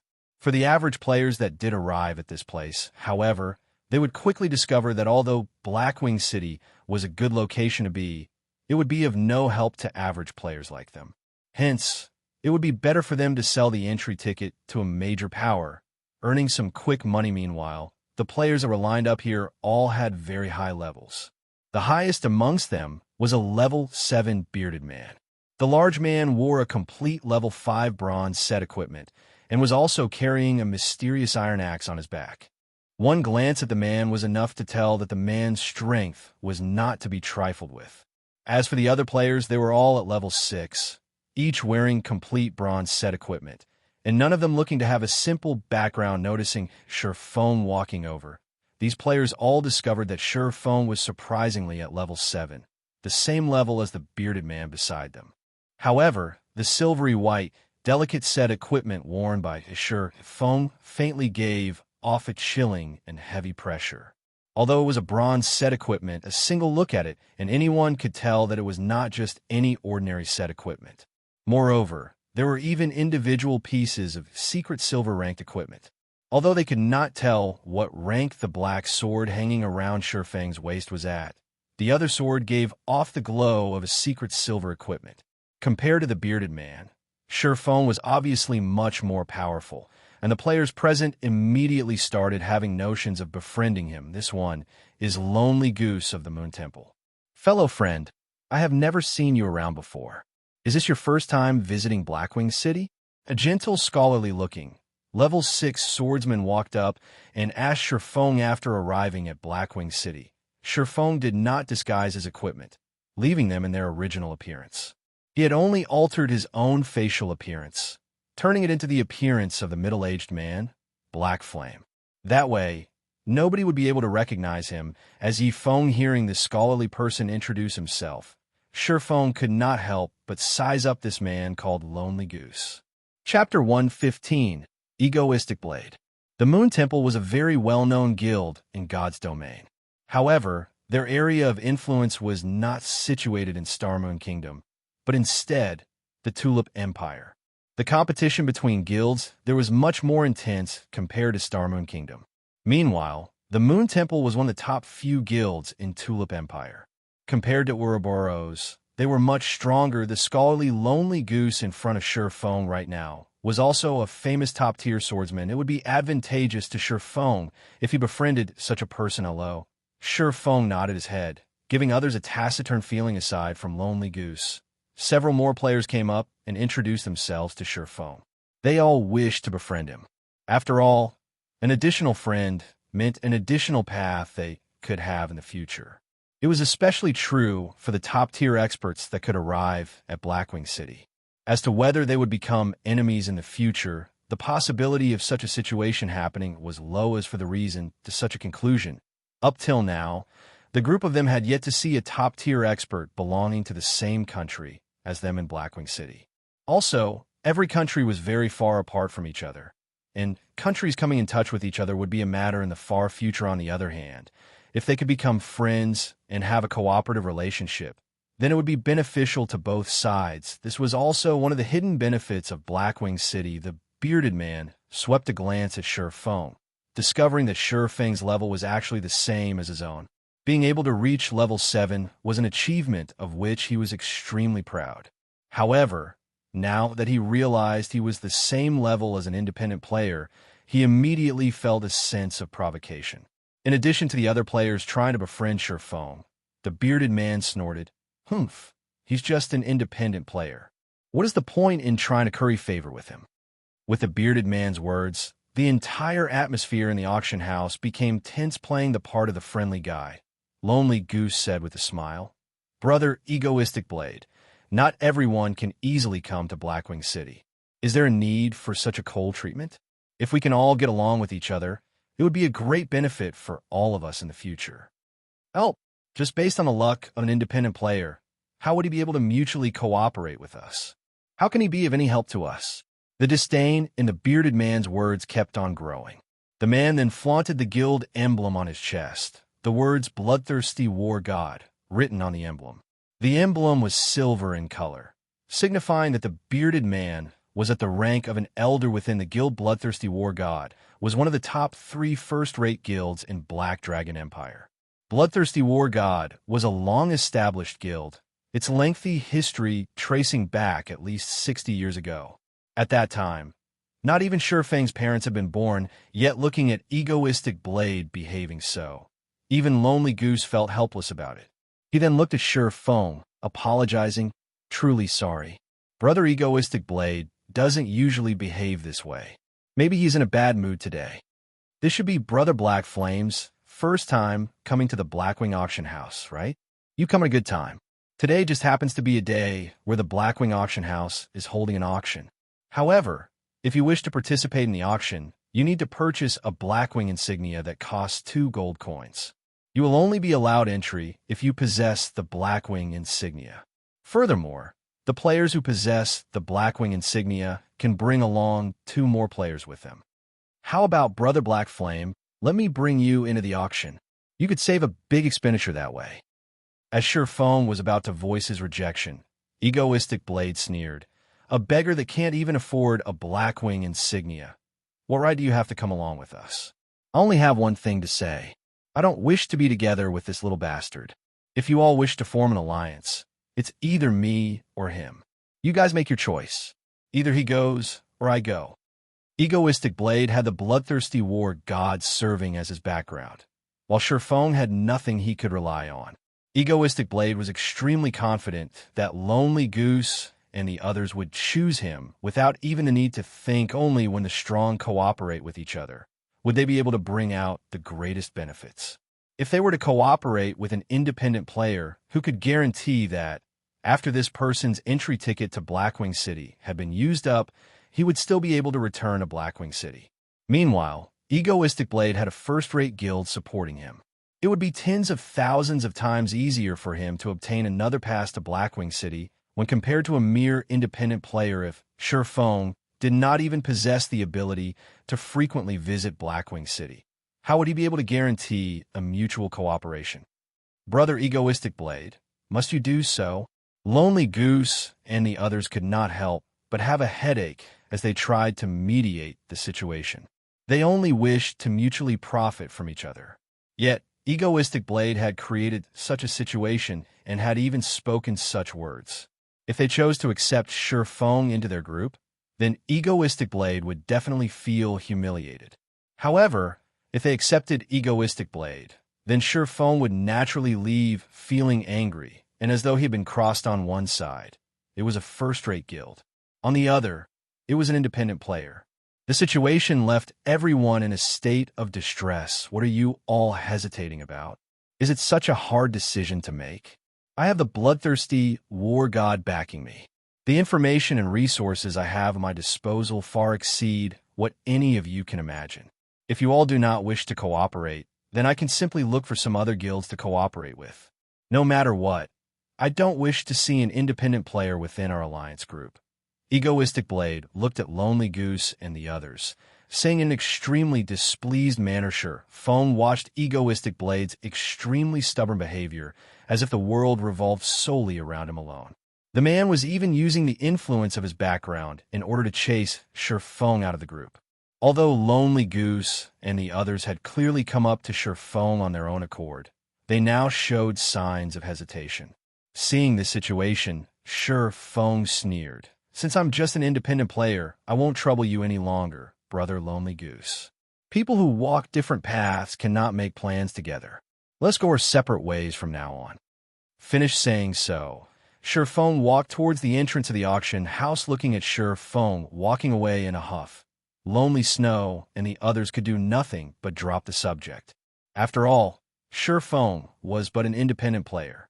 Although he was an expert, he would not be able to bring them much benefit. A mere independent player wishes to have the same standing as us? Don't even dream about it. Egoistic Blade jeered. After some time, the gates to the auction house opened, allowing the masses entry into the building when Egoistic Blade and the others walked to the entrance. "I'm sorry, sir, but you are not allowed to enter." A knight blocked Egoistic Blade and the others. "Lord Knight, all of us possesses the Blackwing insignia."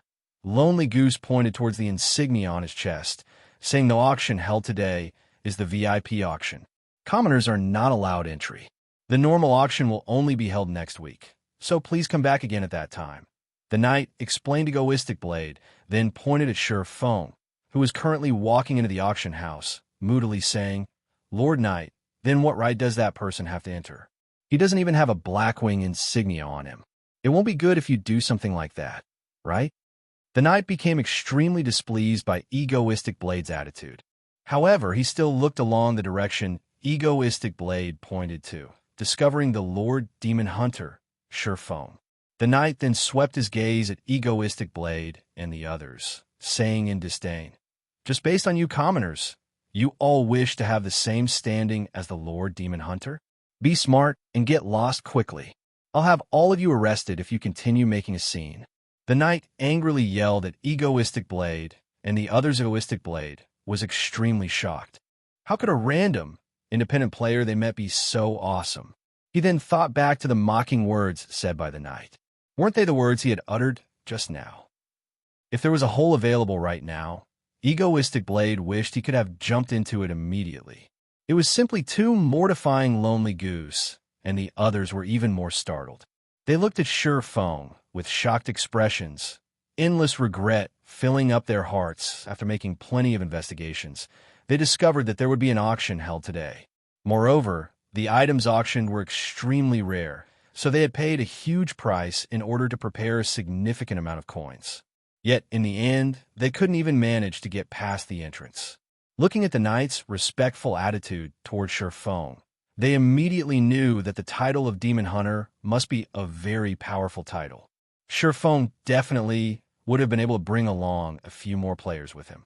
However, they had chosen to forsake Sure Fong instead, missing out on the chance to participate in the auction this time around. The regret in their hearts was quickly pushing them to their deaths right now. At that time, just why did they choose to give up on Sure Fong? Lonely Goose and the others then thought of Egoistic Blade, the main perpetrator of this disaster. If it weren't for Egoistic Blade, such an incident would not have happened immediately. Everyone turned to look at Egoistic Blade in rage and bitterness. Chapter 116, Silver Dawn. Ladies and gentlemen, distinguished guests, please come over here. Take the floating platform up to the 66th floor. There will be a person assigned there to receive you. A golden-haired beauty stood beside the floating platform, saying with a smile the floating platform of the Blackwing auction house was extremely large, capable of fitting more than 50 people at a time. It was from 7 Luminaries crystals, which have extremely good magical conductivity. Many magical runes were carved onto the crystals, allowing the platform to freely float in the air.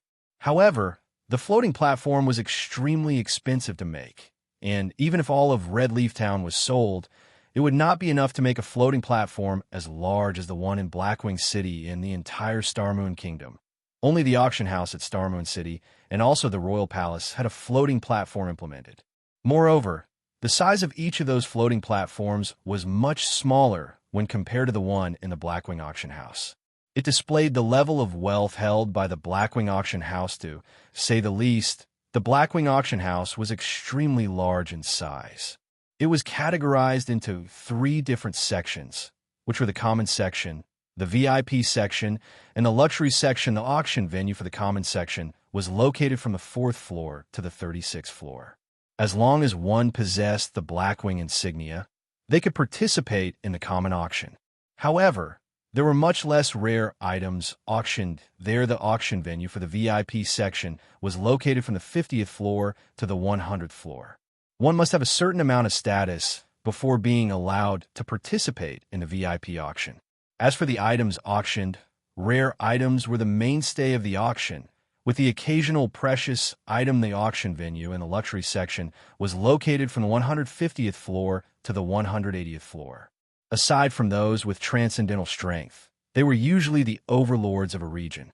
For example, the characters at the pinnacle of Starmoon Kingdom in Shi Feng's previous life.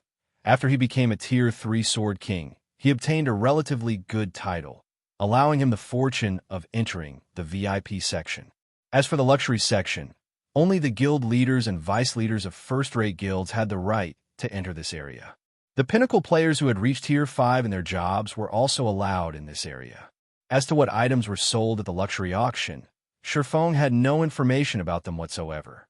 It was a secret only known to the tyrants and pinnacle players of God's domain. Shi Feng arrived at the auction venue on the 66th floor. The entire venue was about the size of a single football field, and at this moment, it was completely packed with people. These people were all NPCs with the status of nobles or above, and it was an extremely difficult task for players who wished to compete for items with these NPCs. These NPCs were here specifically to prevent players from easily winning a bid without any competition. Frankly speaking, the NPCs were just props at the auction venue. If a player's bid did not reach the standard amount, then the item would be taken away by the NPCs, preventing players from conveniently obtaining rare items. After everyone was seated, the auction officially started.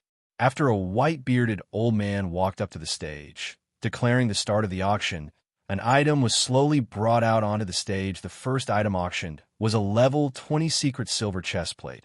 Its starting bid set at 2 gold. The attributes on it are good, but the price is just too expensive. Clicking on the equipment's information, Shi Feng quickly gave up after looking at its attributes. Although it was good equipment, he was unable to put it to use right now. If Shi Feng could really buy the item for only 2 gold, then he might have still considered it. However, after a bout of bidding from the NPCs, the price of the equipment had already soared to 7 gold. If he were to sell the chestplate to a first-rate guild, he could not possibly obtain 7 gold for it. At most, he could sell it for 3 to 4 gold. After all, to the average players right now, even copper coins were considered a precious commodity, not to mention gold coins, after which piece after piece of secret silver equipment was brought out. There was even fine gold equipment being auctioned. However, not a single piece managed to attract Shi Feng's attraction. The reason was simple. All of them were just too expensive. If the average level of players reached around level 20, then the prices of equipment would become much cheaper. However, God's domain had started its operation only recently, so most players were still around level 4. Where would these players find that much money? Half an hour later, the equipment phase of the auction finally ended, and the auction for other items began. The following item being auctioned is a weapon forging design. This forging design is a fine work of Master Korean, and the bid for it will start at 3 gold coins. Immediately, Shi Feng's interest was roused. He then clicked to check on the item's information. Silver Dawn Forging Design, Secret Silver Rank, One-Handed Sword. Level 10. Seeing that it was Secret Silver ranked, Shi Feng knew that his luck had come.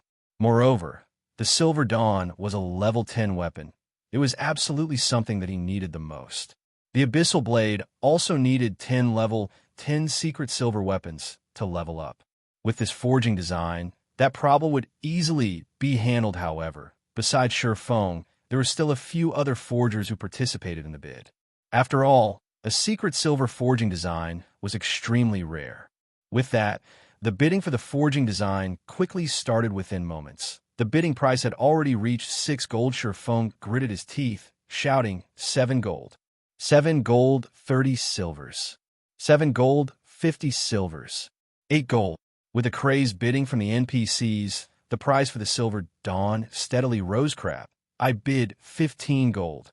Seeing that the price has reached 13 gold, Sure Feng immediately raised it by 2 gold, showing his determination and shaking the composure of these NPCs. If the price continued to rise, even Sure Feng would not be able to stomach it. After all, he only had slightly more than 20 gold coins, remaining 16 gold. The original worth of this forging design was around 15 gold coins. Sure Feng did not think that the NPCs would still compete. 17 gold. Sure Feng made his decision. If the NPC forgers were to bid once more, he would immediately bid 20 gold for it. At that point, if it was still no good, then he could only consider himself as unlucky. Finally, the NPC forgers shook their heads at this price, no longer competing in the bid. Congratulations to Mr. Blackflame for winning Master Korean Silver Dawn forging design. The white-bearded old man clapped his hands, congratulating Sure Feng. After receiving the forging design, Sure Feng let loose a sigh of relief. At the very least, he did not waste a trip to the auction house this time. As for the 17 gold he had spent, sooner or later, he would be able to get it all back through the Silver Dawn after auctioning off the forging design. The white-bearded old man continued. The next item is a super rare skill for melee jobs. The bid starts at 5 gold coins. Thunderflame Explosion, action type. Requires melee weapon. Causes 200 base damage, an additional flame and thunder damage to enemies within a 5-yard radius. Enemies struck will be placed in a fainted state for 4 seconds. Cooldown, 45 seconds. Sure Feng's eyes shone after seeing this item. Thunderflame Explosion was definitely a super skill for melee jobs and was one of the most precious items in this auction. What to do? I don't have enough money right now. Sure Feng greatly desired this skill book. However, the starting bid for it was already at 5 gold. At the very least, the final price for it would be 20 gold or above. While Sure Feng was in silent contemplation, the price for the skill book had already risen to 10 gold. Compared to the Silver Dawn, the bidding for the skill book was even more fiery. Sure Feng had no choice but to call out the interface for the virtual trade center, canceling the remaining gold coins he had registered. Thank God. Sure Feng let loose a breath as he discovered that there was still 23 gold remaining out of the 30 gold he had registered. In addition to the coins he had on hand right now, it just barely totaled over 30 gold. Such an amount should be sufficient to purchase this Thunderflame Explosion. 20 gold. Sure Feng shouted, 20 gold. Mr. Blackflame has bid 20 gold. Is there anyone else interested in bidding? This is the only precious item in the auction this time around. Everyone should not miss this chance to obtain it. Sure Feng could not help but send a disdainful glare at this old man. 21 gold. Since it is a precious item, then it definitely won't be anything simple. I bid 24 gold. A Tier 2 swordsman pleasingly said he bid 26 gold. A Tier 3 shadower yelled. The majority of the NPCs present in this auction consisted of melee jobs. Hence, the competition for the skill book was extraordinarily intense. Moreover, the higher-tiered NPCs were all filthy rich.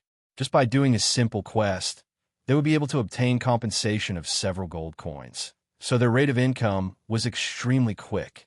If Sure Feng did not earn a lot previously, he stood absolutely no chance at competing with these high-tiered NPCs. Looking at these high-tiered NPCs, he found each one of them was more powerful than the other. There was even a Tier 4 NPC placing a bid for the skill book, seeing as the price was about to reach Sure Feng's bottom line. 30 gold.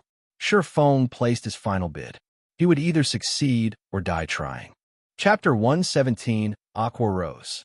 With Sure Feng's bid of 30 gold coins, the price of the skill book was greatly increased. A few Tier 2 NPCs shook their heads at this sight, giving up the bid, one after another.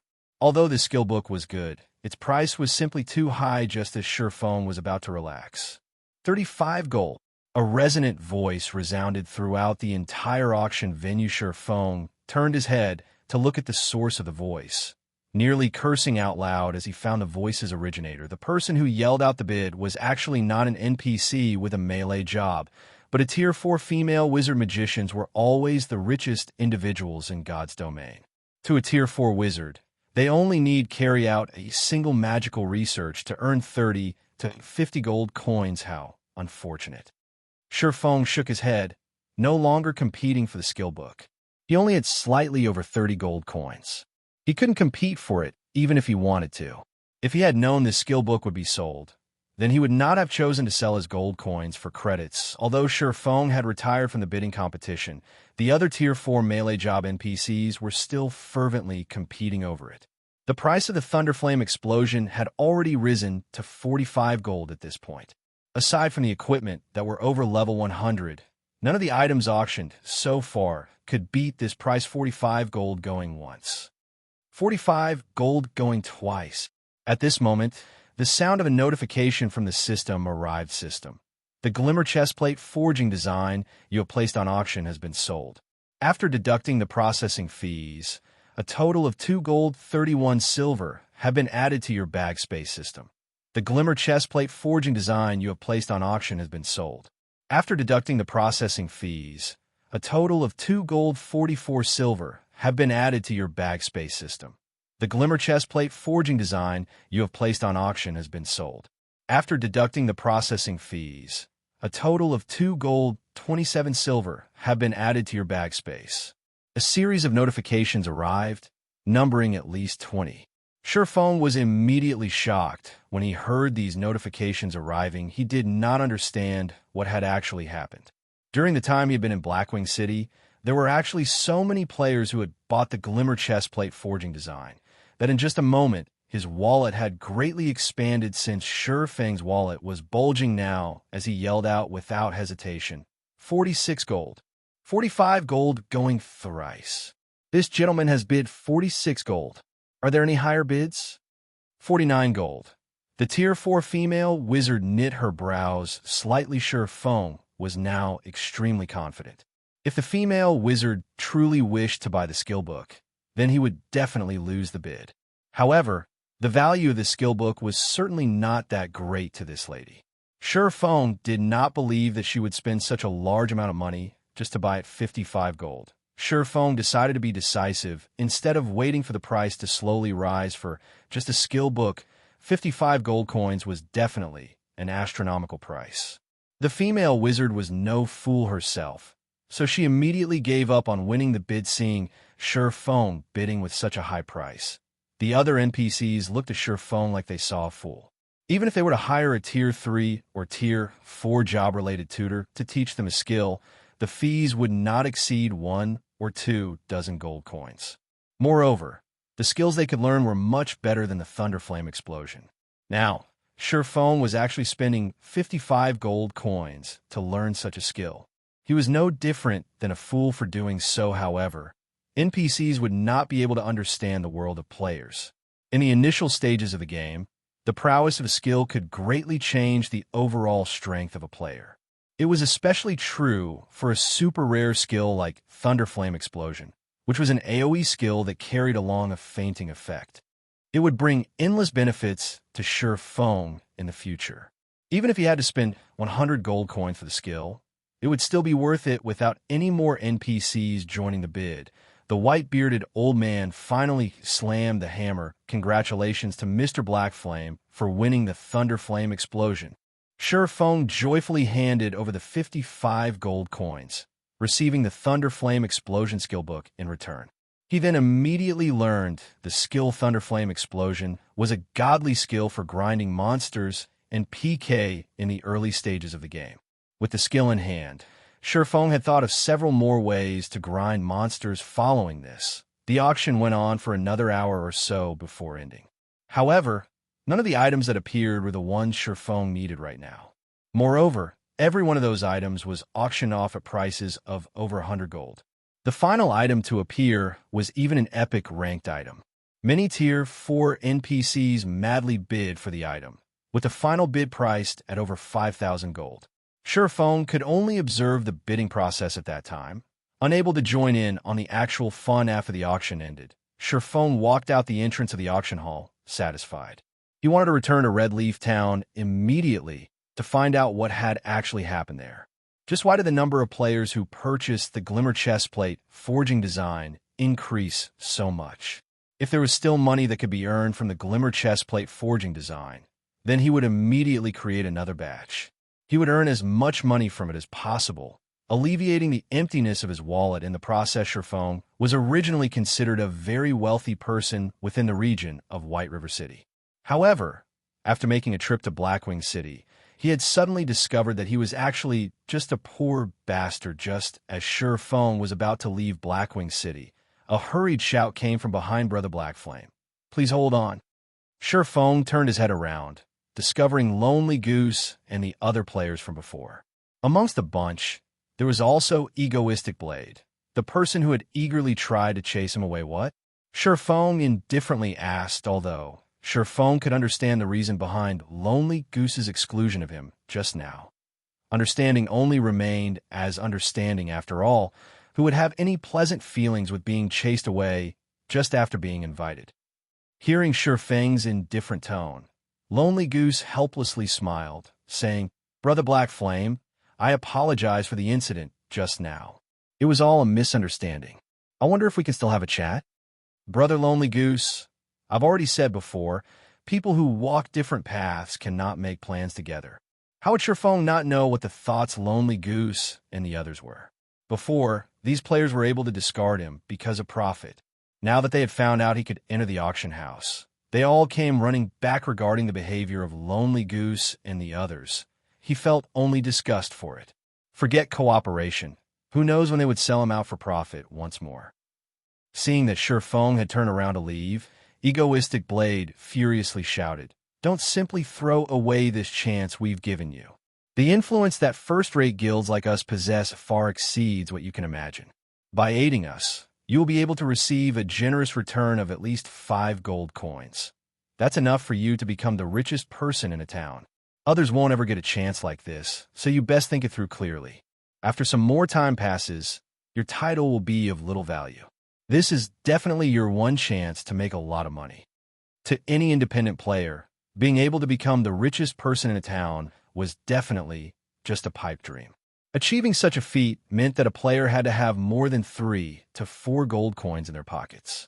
To a town that was still using copper coins as the main medium of trade, this was definitely an astronomical, some richest in town. Sherfone could not help but laugh, saying, "This is truly an attractive remuneration. Unfortunately, I'm not interested in it." What a joke. Before he had come to Blackwing City, he was already the richest person in the city. He did not lack in that amount of money at all. "May I know if you're Mr. Blackflame?" At this time, a beautiful female player walked over, asking. The girl looked to be between the ages of 21 and 22, her appearance extremely beautiful, and her body garb in a gorgeous purple robe. The girl had her lips pursed, her eyes squinted into a smile as she looked at Sherfone. On her delicate white cheeks, a tinge of blush could be seen as she smiled at Sherfone, further increasing her charms. "That's right. And you are?" Sherfone was not familiar with this girl before him.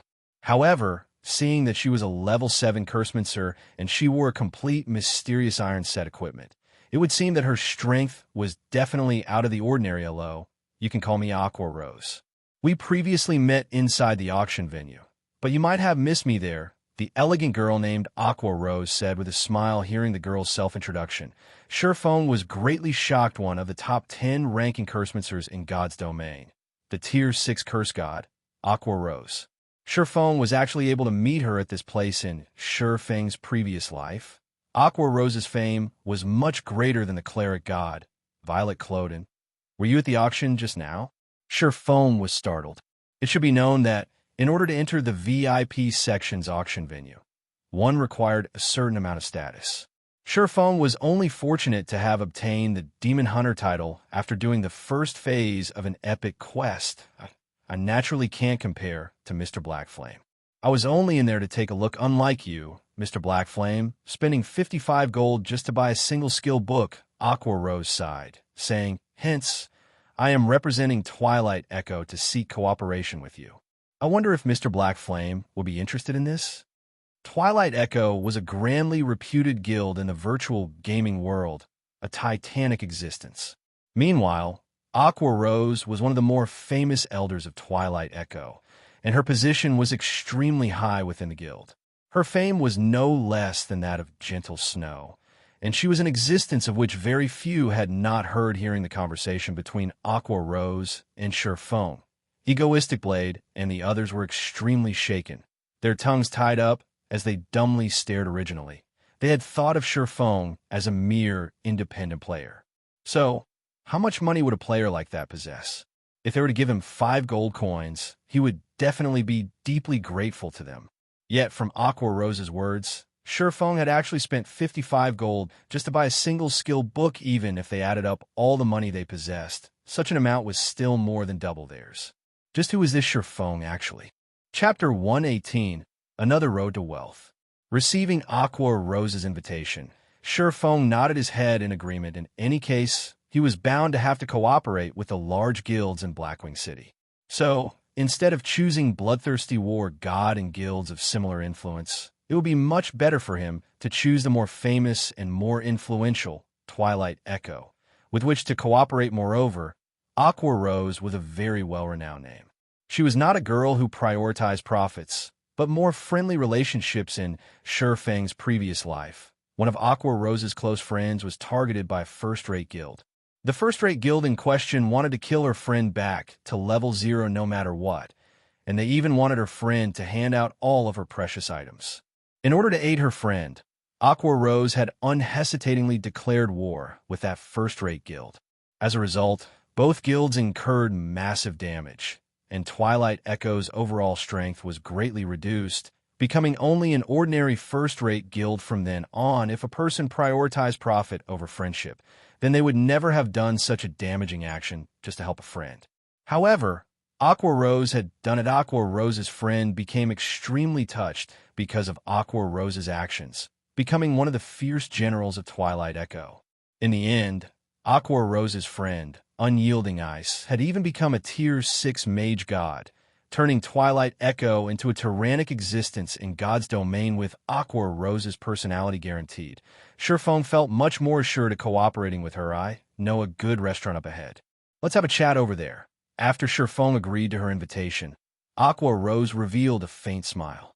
She then guided Feng towards the restaurant. After Feng and Aqua Rose departed, Egoistic Blade curled his lips in disdain, sourly saying, "Does he think he's amazing just because he has some money? He's just a wealthy spindrift. Sooner or later, I'll definitely be richer than him."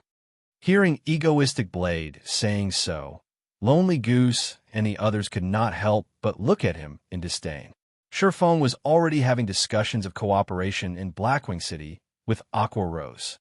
Based on Feng's formidable wealth and special status, he would definitely become an influential figure in Blackwing City in the very near future. Feng was not someone that Egoistic Blade could compare to. In fact, Egoistic Blade himself knew this truth. He was only speaking to ease the pain in his Heart Red Rose high-class restaurant. It was one of the few upper-class restaurants in Blackwing City. Just the NPCs that were guarding the restaurant's entrance were already level 180 Tier 2 jobs. Moreover, the delicacies served here were of absolute perfection. Even if the food served was just a virtual object, eating it would give one an unspeakable sense of satisfaction.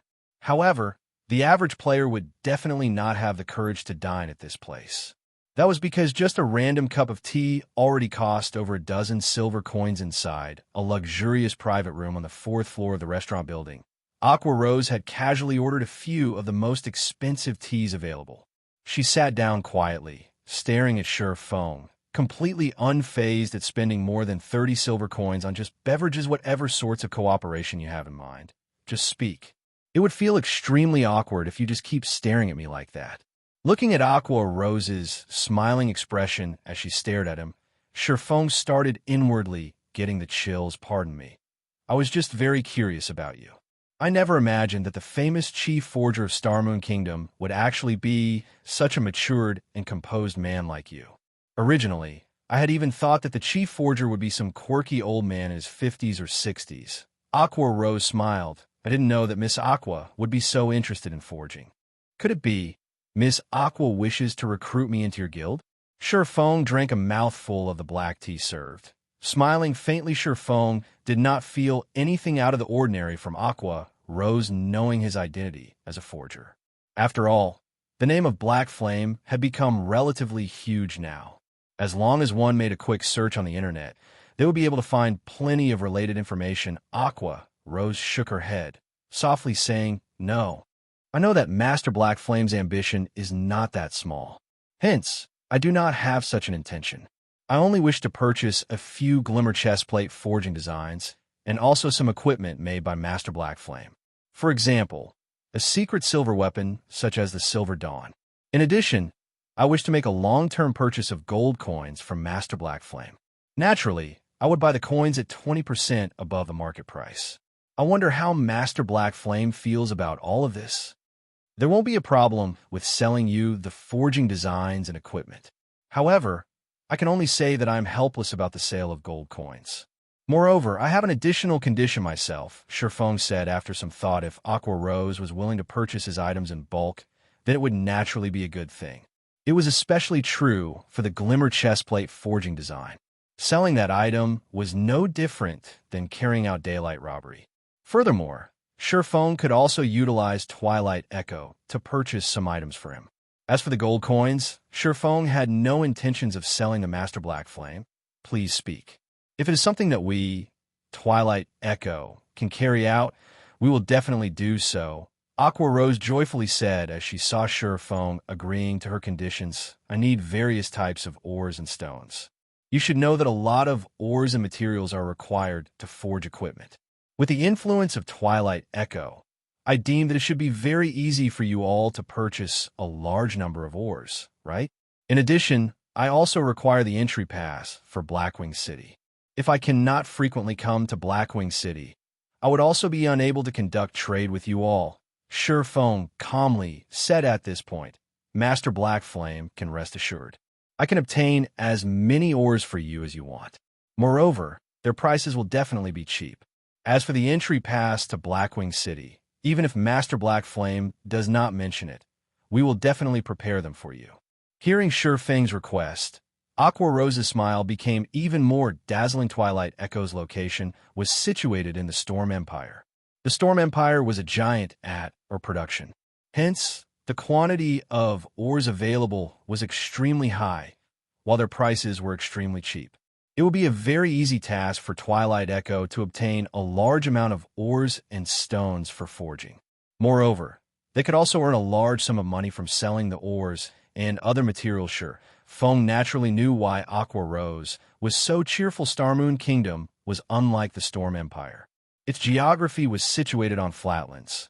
Hence, the amount of ores available was very little, while their prices were extremely high. Hence why Feng wanted Aqua Rose to provide him with a large amount of ores, while he would provide the equipment, making a mutually beneficial exchange. Moreover, if he was unable to use up the ores and materials he purchased at a low price, he could simply sell them off to the other guilds in Starmoon Kingdom. These guilds all needed to nurture their own forgers. Hence, they would need a very large amount of ores and materials. Feng would not have to worry about looking for a buyer at all. Feng did not imagine that, just by making a single trip to Blackwing City, he would obtain both the items he wanted and also another road to wealth. Let's trade the forging designs first, then, as for the other equipment and materials, we will trade them on another day. How about 2 days later? Feng's heart was constantly filled with thoughts regarding the fellowship party of Jinhai University. It was only a few days before the fellowship party would be held. With his forging skills, if he were to put all his efforts into forging equipment in these 2 days, he should be able to make a large sum of money. If he took the chance to sell off ores as well, he would make even more money. If his luck was good, he might be able to obtain a good harvest from the fellowship party. Master Black Flame, you too should know that God's Domain has only recently started its operation, so every guild is slightly tight on gold coins. Can we perhaps conduct the trade with both gold coins and credits? If we can conduct the trade in this way, Master Black Flame, I will purchase as many Glimmer chestplate forging designs as you possess, Aqua Rose said in a slightly embarrassed tone. Oh dear. Feng pretended to sigh, showing a troubled expression. Seeing this, Aqua Rose became slightly panicked right now. Every large guild was tight on gold coins, and though they wished to purchase them in bulk, it was an extremely difficult task. After all, God's domain only acknowledged coins, not credits. Moreover, the officials of God's domain had also declared that they would not activate the mechanics of exchanging credits to gold coins. Instead, they only conducted the exchange of gold coins to credits regarding the selling price of the Glimmer chestplate forging designs. Aqua Rose had previously conducted an investigation. Each forging design was sold at around 3 gold coins. If she was to use only gold coins to conduct the exchange, she would at most be able to buy 4 to 5 pieces. However, after purchasing them, the gold coin spent would greatly affect the development of her guild yet. Looking at Feng's appearance, he did not seem to be very lacking in credits. If she had to trade in only gold coins, then she would truly be left helpless. Chapter 119, God's Domain Upgraded. Miss Aqua, I wonder in what ratio you wish to trade at. Feng let out a dry cough, softly saying if it was the Feng of before, he would not have minded fully selling the forging designs for credits. However, it was a different story now. Although credits were extremely important to Feng, the value of gold coins right now was similarly huge. It was especially true after Feng had come to Blackwing City. All the good items sold here had astronomical prices. Moreover, the NPCs here only accepted gold coins, running a no-money, no-talk policy if possible, 2% gold coins and 98% credits. What do you think, Master Blackflame? Aqua Rose's curved eyelashes flickered as she spoke in an embarrassed tone. After all, the Glimmer chestplate forging designs were just too expensive. Moreover, she intended to buy a large amount of them. Even if she were to pay just 10% of the price in gold coins, Twilight Echo might not be able to handle it. Feng nearly spat out the tea he was drinking after hearing her offer. Paying 2% in gold coins meant that, for a transaction worth 100 gold, Feng would only receive 2 gold, while receiving the remaining 98% in credits. Although Feng was not trying to be petty, wasn't this amount a little too low? Miss Aqua, after arriving at Blackwing City, you should know that the items sold here will be of great help to us. However, the items here are just too expensive. In addition, the auction house would often sell top-tier items. The value of gold coins goes without saying. The ratio for gold coins you offered is truly not enough. At the very least, it should be at 10%. Feng unhurriedly said, "Know that I am troubling Master Blackflame. However, Twilight Echo is truly unable to bring out that many gold coins. If Master Blackflame is willing to reduce the ratio down to 5%, I am willing to pay out an additional 20% in credits." I wonder if that would be possible? Aqua Rose was similarly helpless. However, the coins in God's domain were simply too valuable. Even the coins obtained by the money-farming teams of Twilight Echo, which consisted of 3,000 players, was not enough to support the guild's expenditure. Although Twilight Echo was constantly expanding the size for the money-farming teams, from beginning to end, the amount obtained was never enough. Otherwise, Aqua Rose would not be bargaining ceaselessly with Feng. Feng entered a deep thought. The 5% was very close to his bottom line already. Moreover, Aqua Rose was willing to pay an additional 20% in credits. To Feng, this was an extremely attractive proposition. Currently, 1 silver coin was priced at 100 credits. It could be said that the value of coins was the highest at this moment. At the very minimum, their trade would be worth at least 50 gold coins. An additional 20% would be the equivalent of over 90,000 credits after tax. It was already a large amount. All right, we'll go with 5% then. How many pieces of the forging design does Miss Aqua wish to buy? Feng nodded his head, asking. Aqua Rose stretched out 5 of her delicate fingers. 5 pieces, is it? Feng could not help but be startled after a half a day's worth of discussion. She only wanted 5 pieces? Was she toying with him? Aqua shook her head at Feng's words. It can't be 50 pieces, right? Feng was shocked. If all 50 pieces were sold at an additional 20% based on the market price, then each piece would be priced at 3 gold coins. 50 pieces would be 150 gold coins. Just thinking about it was enough to cause Sure Fong to be excited. He didn't think that Aqua Rose would have such a big appetite, making a 150 gold transaction amount. This had far exceeded his initial estimates just within moments. Sure Fong was able to earn several millions of credits. With this amount of money, he would have much more confidence when attending the fellowship party. After all, if one wanted to develop their influence, money was an absolute necessity. No, I want 500 pieces. I wonder if Master Black Flame has that many pieces. Aqua Rose brightly smiled. It was as if she was not buying glimmer chestplate forging designs, but a stack of plain paper. Miss Aqua, are you sure you wish to buy 500 pieces? You should know that the price for such an amount is not a joke, Sure Fong verified once more. He could not help but admit that Aqua Rose frightened him with this many pieces of glimmer chestplate forging designs. It was sufficient to provide for the needs of more than a dozen guilds. Twilight Echo would absolutely be unable to use all of the Master Black Flame. I am very sure of it. However, with such a large transaction, I too have an additional condition, Aqua Rose said with a mysterious smile. Speak. Sure Fong said within Blackwing City, your glimmer chestplate forging designs are only allowed to be sold to us, Twilight Echo. Moreover, with such a large transaction, even if only 5% of it would be traded in gold coins, that would still be 75 gold coins. I can only pay all these gold coins in installments. Of course, the first payment would be 10 gold coins. Afterward, I will make sure to pay off the debt within a month. I wonder if you can be satisfied with that? Aqua Rose said after hearing Aqua Rose speak. Sure Fong immediately understood her intentions. This girl intended to purchase his glimmer chestplate forging designs to resell them to the other guilds. That way, she too would be able to earn a ton. Sure Fong similarly understood the reason for Aqua Rose's sincerity. Furthermore, he was not a petty person himself. He immediately said in a generous tone, all right, and since you are buying that many pieces, you only need to pay 10 gold coins. The remainder you can just pay it all off in credits. It would be fine as long as he could sell off the glimmer chestplate forging designs. As for who he sold them to, it did not matter that much.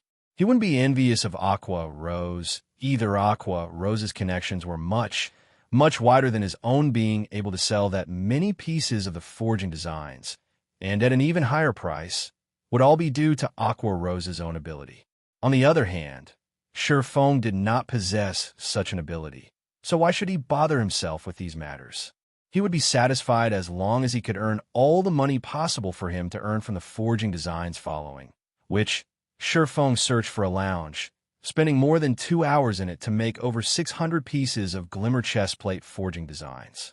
Yet, even after making so many of them, his cost did not even exceed 2 silver coins.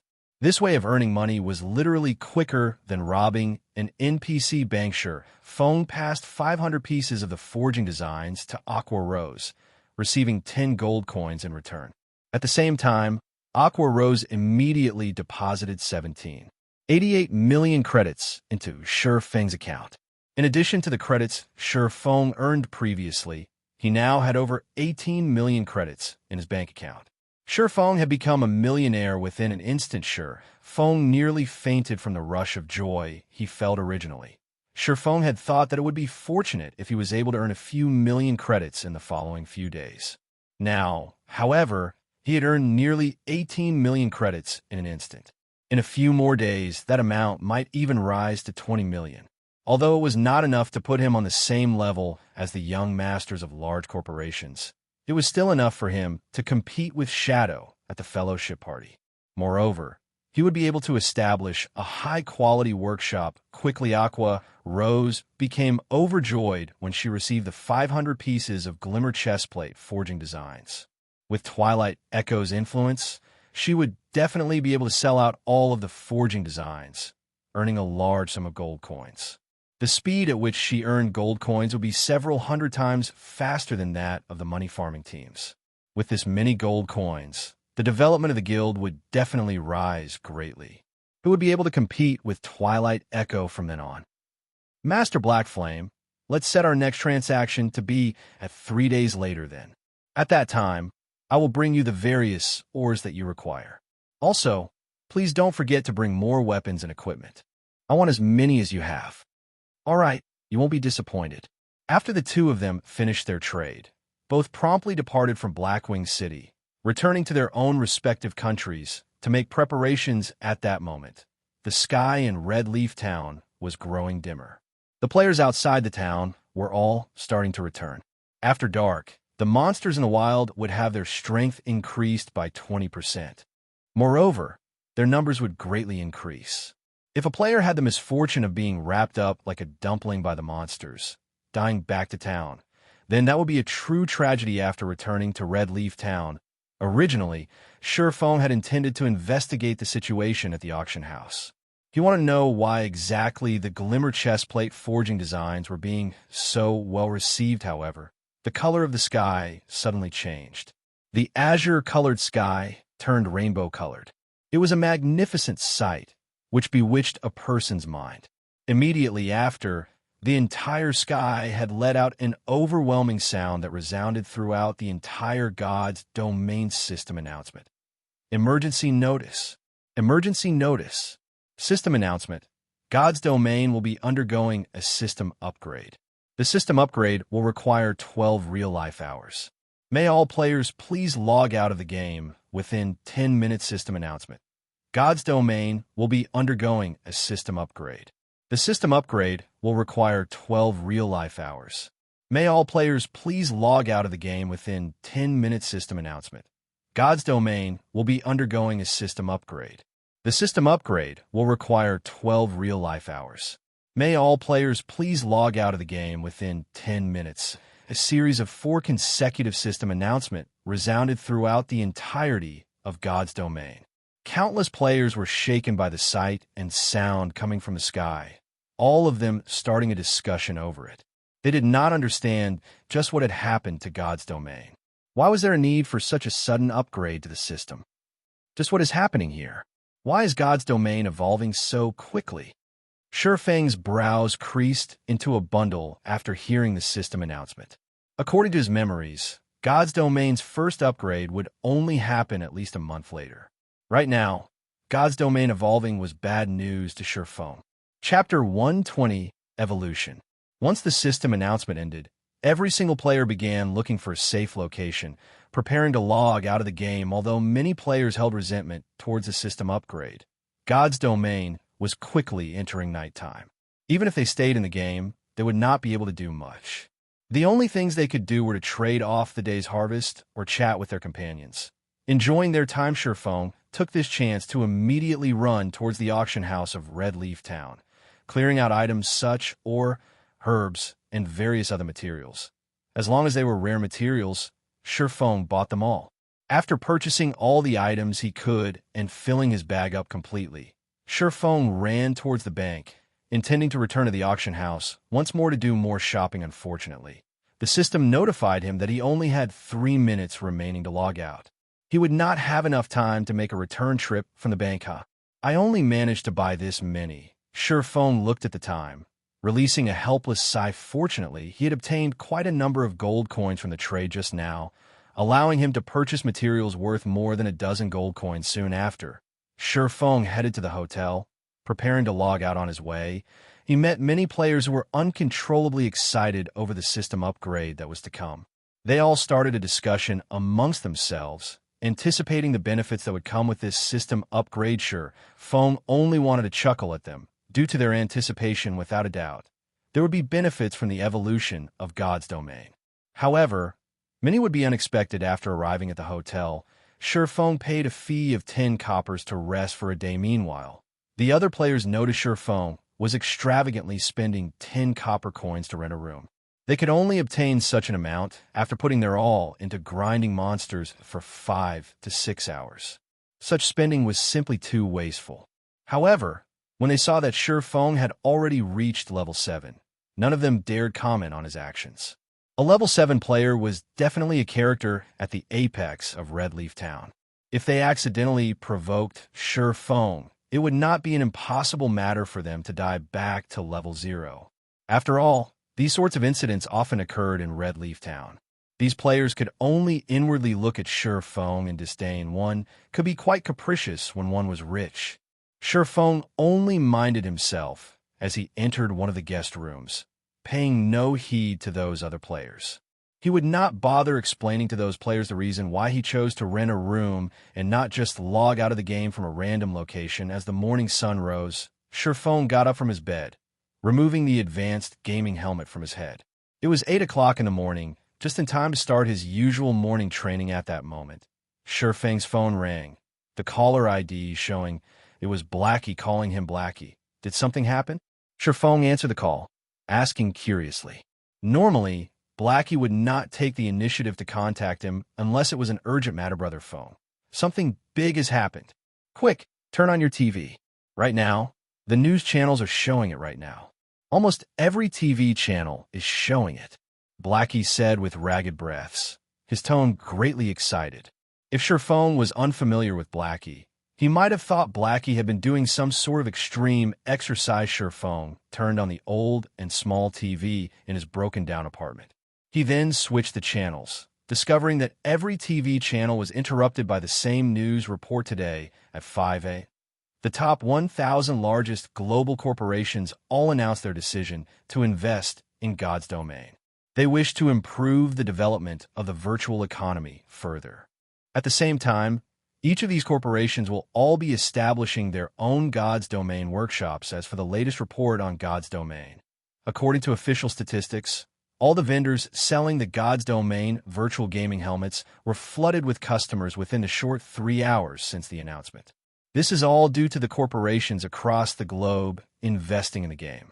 As a result, the player population of God's Domain suddenly increased by over 800 million users. At the same time, the current player population was boosted to 1.8 billion users, breaking the world record for the number of players of any virtual reality game. Various news constantly played on the television. The news reports were advertising the idea of making God's domain a second world for mankind, encouraging everyone to experience the game. Also, to further advance the data collection by the main God system, further completing God's domain, the price of the basic virtual reality helmets reduced from 8,000 credits to 4,000 credits. As for the price of advanced virtual reality helmets and virtual gaming cabins, those remained unchanged. That was fast. Feng revealed a faint smile after listening to these reports. However, he was not shocked by them, although the report arrived slightly earlier than he expected in Feng's previous life. These reports only surfaced after 10 days of God's domain's operation. Due to these large corporations investing themselves in God's domain, virtual reality games began receiving an extensive range of attention. The entire virtual gaming world similarly burned like a raging inferno, and the previously retired gaming experts all joined God's domain. Moreover, the few remaining popular virtual reality games were forced to shut down due to the popularity of God's domain. As a result, all the affected gamers transferred to God's domain, instantly causing the game's player population to explode. The competition within the game similarly grew fiercer. All virtual reality games had a definite similarity with each other: limited resources. If the original population of a single town suddenly grew from several thousand to over 10,000, the number of players competing over the available resources greatly increased. Naturally, the prices of items would also greatly increase, so that's why realization suddenly struck Feng. It was no wonder why the number of people buying the Glimmer chestplate forging designs had increased. It turned out that it was all due to these large corporations investing in the game and the additional 800 million new players joining the game. These players were all level 0, so naturally their need for equipment was intense. They would not hesitate to buy the Glimmer chestplate forging designs, forging a large amount of Glimmer chestplates and earning a lot of money. What a shame. These new players came at such a bad time. Feng pitted the players who had just joined God's domain. The timing they chose to join was just too unfortunate. Of all the times they could have chosen, they chose to join immediately after God's domain had its first evolution. With this, they were destined to be doomed. The upgrading of God's domain was the game's self-evolution. However, nobody understood the true meaning of this matter. Only after they experienced it for themselves would they come to understand fully the reason Feng chose to use the words evolution instead of upgrade was because evolution represented evolving and adapting. It was survival of the fittest, in short. While players were living their lives in God's domain, the main God system constantly collected various data from the game. When the data collected reached a certain degree, quantitative change would become qualitative change, which meant evolution virtual reality allowed players the ultimate experience of a realistic fantasy world. However, the process of turning something virtual into reality was just incredibly difficult. Moreover, God's domain was an extremely realistic world in which magic and superhumans existed. Hence why the existence of the main God system.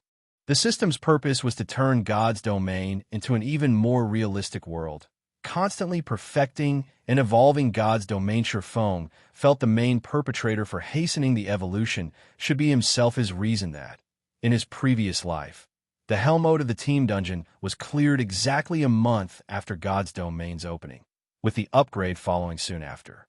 Right now, the hell mode of the team dungeon had been cleared, and similarly, the game announced a system upgrade almost immediately. In the end, they greatly expedited the schedule. Thinking up to this point, Sherfong suddenly felt he should be more careful with his future actions. Due to his good luck this time, he was able to have a chance encounter with Aqua Rose from Twilight Echo. This fortunate encounter allowed him to earn over 10 million credits easily. Even now, Sherfong felt like he was in a dream. However, after this evolution, it was practically impossible for him to earn that much money so easily if he did not earn a large sum of money during this time. Now that the major corporations have decided to involve themselves, in addition to God's domain's evolution, his plans in God's domain would suffer severe disruption. Finished reading the reports, Sherfong proceeded to train his body. This was an assignment he had to carry out every single day.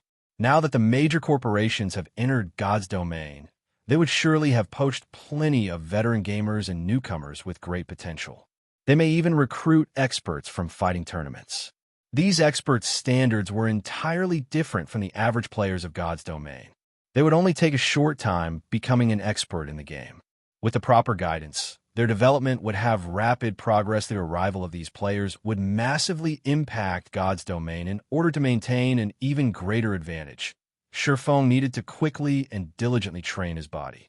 Training his body would hasten the absorption process of the energy from the nutrient fluids, providing even more nutrients and increasing the activity of the brain. This way, he would be able to increase his combat prowess in God's domain further after going through his morning training. Sherfong prepared to leave the house to restock his nutrient fluids. He would also search for a better home. It would have a negative impact on his body if he continued staying in this rented apartment, surrounded by an unhealthy environment. Since he had earned quite a bit of money, it was high time for him to switch to find a new place. Chapter 121, Invitation.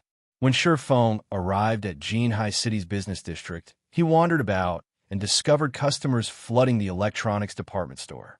He noticed several youths rushing out of the department store after much difficulty, their hands holding a God's Domain virtual gaming helmet and their expressions filled with joy and excitement after leaving the apartment. Sherfong immediately hitched a ride to the business district in the city's center. This is just wonderful. Fortunately, I came here as early as 7 o'clock in the morning to queue up. After 3 hours of waiting, I finally got my hands on it. From today onwards, I will be fighting for my future in God's domain. The lean youth wearing a blue t-shirt laughed loudly as he grasped the helmet. You need me to carry you guys? I have a friend who has been playing God's domain since the game started. Right now, he is already a level 4. As long as we have him to help us, we'll definitely level quickly. If we're lucky, we might even be able to have him carry us. Another curly-haired youth proudly proclaimed. Really? Then it's a promise. Our futures will be in your hands from now on. As for your lunches at the university, we'll pay them for you. Leave it to me. He and I are close brothers. When these youths heard there was an expert willing to give them pointers and carry them, they were all incredibly excited. They fantasized about their beautiful futures with the many global corporations fiercely investing in God's domain. In addition to the many news reports about it, The common folk all discovered a new way to make money. These large corporations would easily offer a gaming expert a high salary. So much so that, for some of the veteran and expert players, the annual salaries would reach as high as 3 million credits. This was an unimaginable figure when considering the virtual reality games of the past. Previously, those with an annual salary in the millions just from gaming were godlike players standing at the apex. Now, however, even retired experts could receive an annual salary of 3 million credits.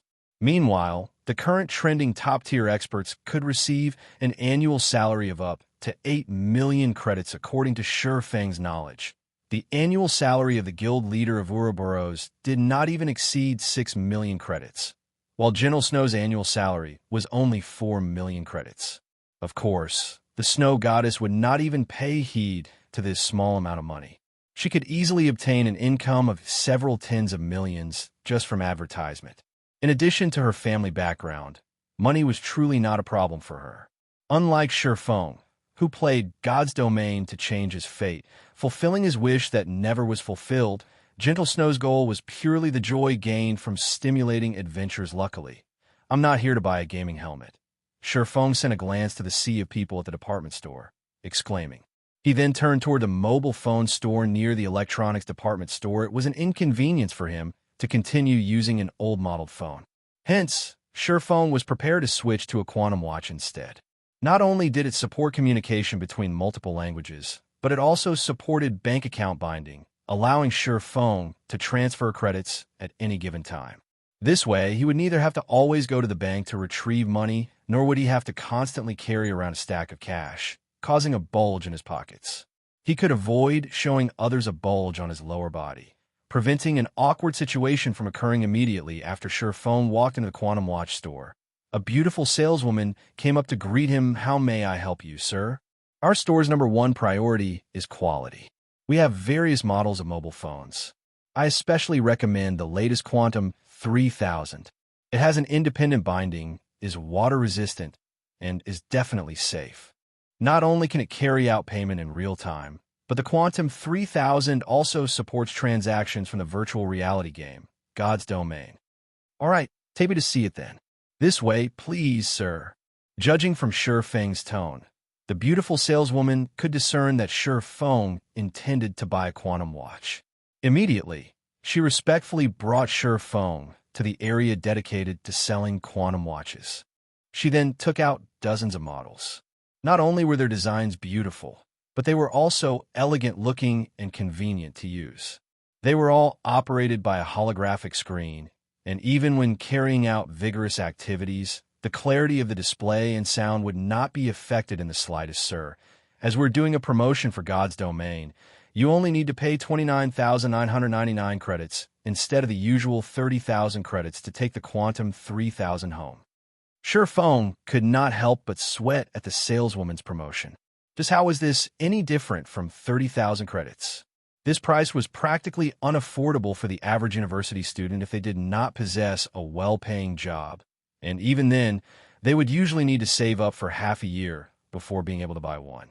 However, Shurfang was indeed in need of the latest quantum watch. After all, it would be particularly convenient for him. Although running to the bank was good training for his body, it was, after all, a very troublesome task.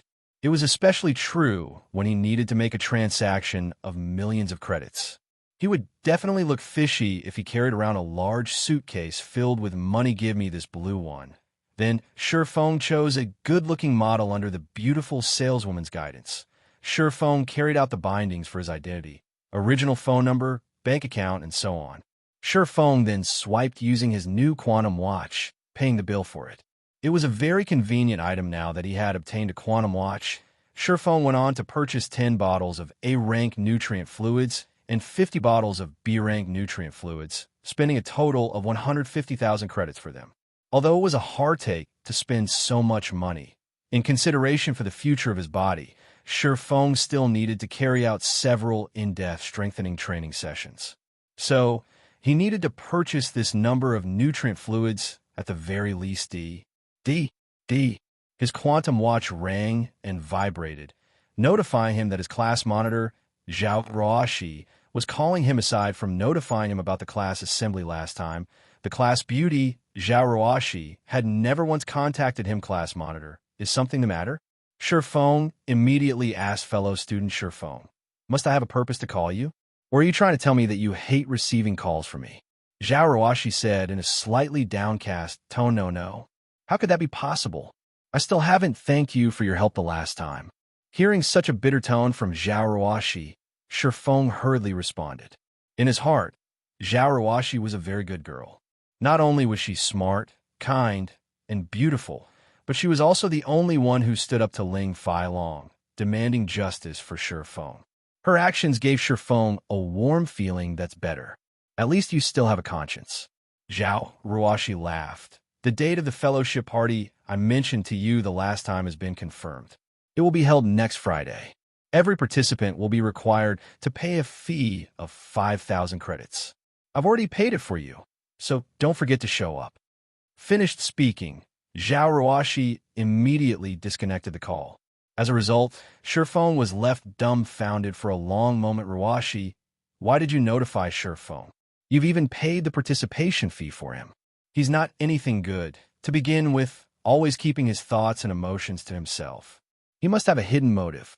There is a wide gap between both of your statuses, and to change his own fate, he will definitely use unscrupulous means to get close to you. You better not let him trick you. Ling Failong pretended to care about Zhao Ruoshi. However, inwardly, he was close to the point of going insane with anger. A poor bastard like Shifeng actually received Zhao Ruoshi's attention. She even footed the participation fee for him. Her actions revealed that she indeed possessed some interest towards him. Enough, Ling Failong. Whoever I pay for is my own business. I don't need you to butt in on it, Zhao Ruoshi said in displeasure. Ling Failong was speechless. However, he did not dare to display his thoughts. Hatred for Shifeng permeating his heart. Originally, everything had been smooth sailing for him. Yet, Shifeng's sudden appearance caused everything to run amok. Shifeng, just you wait. If I can't deal with you myself, then I'll just tell Zhao Ruoshi's uncle. We'll see how he takes care of you. Ling Failong inwardly sneered. With Shifeng's lowly status, Zhao Ruoshi's uncle would definitely reject them being together. As long as he exerted a little effort, he could easily deal with a small fry like Shifeng at 6p. Shifeng returned to his rented apartment. After spending the afternoon running around, Shifeng finally found himself a good apartment in the city center. The furnishing of the apartment was quite thorough. Moreover, the surrounding environment was very appealing. With the initial deposit paid, as long as he packed up his things, he could move into the apartment tomorrow. After tidying himself up, Shifeng drank a bottle of B-rank nutrient fluids. He then lay on the bed, donning his gaming helmet and resuming his conquest in God's domain. Chapter 122, God's Domain Changes. The sky above Red Leaf Town glimmered brightly. Players, one after another, appeared on the wide, spacious road, all of their faces filled with excitement. They all wished to dive into experiencing the new changes to God's domain. However, these players were all quickly disappointed, be it the system interface or all of Red Leaf Town itself. There was not a hint of change felt. Everything was just the same as usual. What kind of bullshit is this? I've painstakingly waited for 12 hours, and this is what you give me. Why isn't the official website showing the change log for the upgrade? Many veteran players started their discussions on the streets. There were also some players who paid no attention towards the upgrade, immediately heading out of town to kill monsters and level up. Aside from these veteran players, there were tons of newcomers in Red Leaf Town now. Most of these newcomers were curiously enjoying the novelty of God's domain, looking for top-tier experts to carry me. I'll pay 100 credits for every level up. If you're looking for a fool to scam, then don't bother talking to me. I'm looking for serious inquiries only. A new player shouted on the wide street following. Several more newcomers similarly shouted. However, though their offers were all lower than 100 credits, they all acted like tycoons, standing proudly as they shouted out their offers. At that moment, Shifeng stepped out of the hotel. He felt his spirit brimming with energy. One of the benefits of staying in a hotel after the evolution of God's domain, the number of hidden attributes a player possessed had greatly increased. for example, stamina, concentration, and so on. However, one would only become aware of these changes after personally experiencing them. Players could no longer run tens of kilometers without tiring like before, nor would they be able to battle for as long as they wanted. Before, the only problem players faced was the tiring of the spirit. Now, however, everything was largely different. For players at level 0, they would become dead tired after only walking for 2 or 3 kilometers, not having even an ounce of fighting strength remaining. Similarly, continuously grinding monsters also became much more difficult. It was just like jogging. Players would consume a lot of stamina when battling monsters. Once a player's stamina reduced to a certain threshold, their 4 limbs would turn feeble, while their spirits would grow exhausted. Besides that, there were many more hidden changes that occurred after the evolution of God's Domain, as the main God system made God's Domain more realistic. Simultaneously, players would find it even more difficult for them to level up. It should be time for me to go shopping. In Shurfang's previous life, after the upgrade of God's Domain, the prices of items soared sky high, increasing by at least 2 or 3 folds. As a result, many players regretted not stockpiling a large number of resources after the evolution of God's Domain. Meanwhile, the current situation was slightly different from before. The prices of items increased even more than last time. Aside from the difficulty of leveling up increasing, the time just so happened to coincide with the influx of a lot of newcomers. As a result, the competition for items would become much fiercer, increasing the difficulty of obtaining resources by many-fold. Hence, the increase in prices for these items would be even more exaggerated than in Shurfang's previous life. Now that God's Domain had recently evolved, before players discovered the new changes, Shurfang could use this chance to purchase and stockpile all the important items. After the prices soared, he could then resell all of them. If the major guilds were to get a hold of this information right now, they would definitely soar to become the tyrants of their respective towns. For Shurfang, however, he could only make a quick buck when comparing an individual to a guild. The resources obtainable by both were on totally different levels. There were plenty of players within a guild, so they would be able to easily obtain a ton of rare resources within no time at all. Meanwhile, although Shurfang knew how to obtain those resources, just how much of them could he obtain by himself? During the time he was procuring those resources, his level might be surpassed by other players. Hence, his only choice was to shop for the resources at the auction house. This expert over here, please wait a moment. Are you interested in making some extra income? A level 0 berserker walked up to Shurfang, asking with a smile on his face. Shurfang was wearing a complete Silver Moon set equipment. His weapon was also a secret silver rank.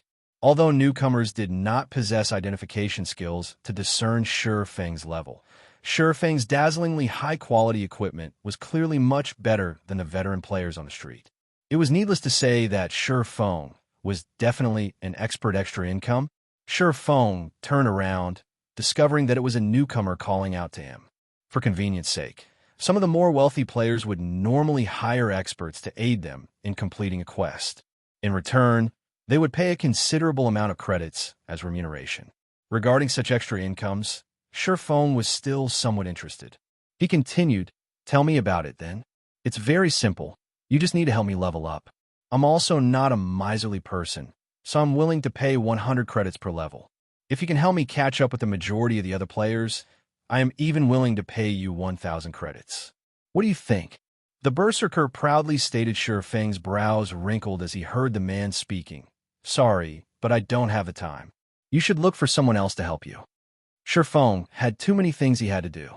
Not only did he need to make sure his level didn't fall behind, but he also needed to earn money and accumulate advantages for his future guild. He needed to make preparations for the upcoming power struggle in White River City. Just from clearing out the items in the auction house, he could earn several hundreds of thousands of credits. So, why would he waste his time just for a measly 1,000 credits? He hadn't fallen to such a low standard as of yet. Finished saying his piece, Shurfang turned and walked away, heading towards the bank to store his items. Hold on a moment. The berserker called out for a long time, but Shurfang paid him no attention from beginning to end. Immediately, the berserker said in a fit of rage, "Crap, what's there to be so proud of? If you don't want to do it, there will be many other experts who would be willing to carry me. You'll regret it when that time comes.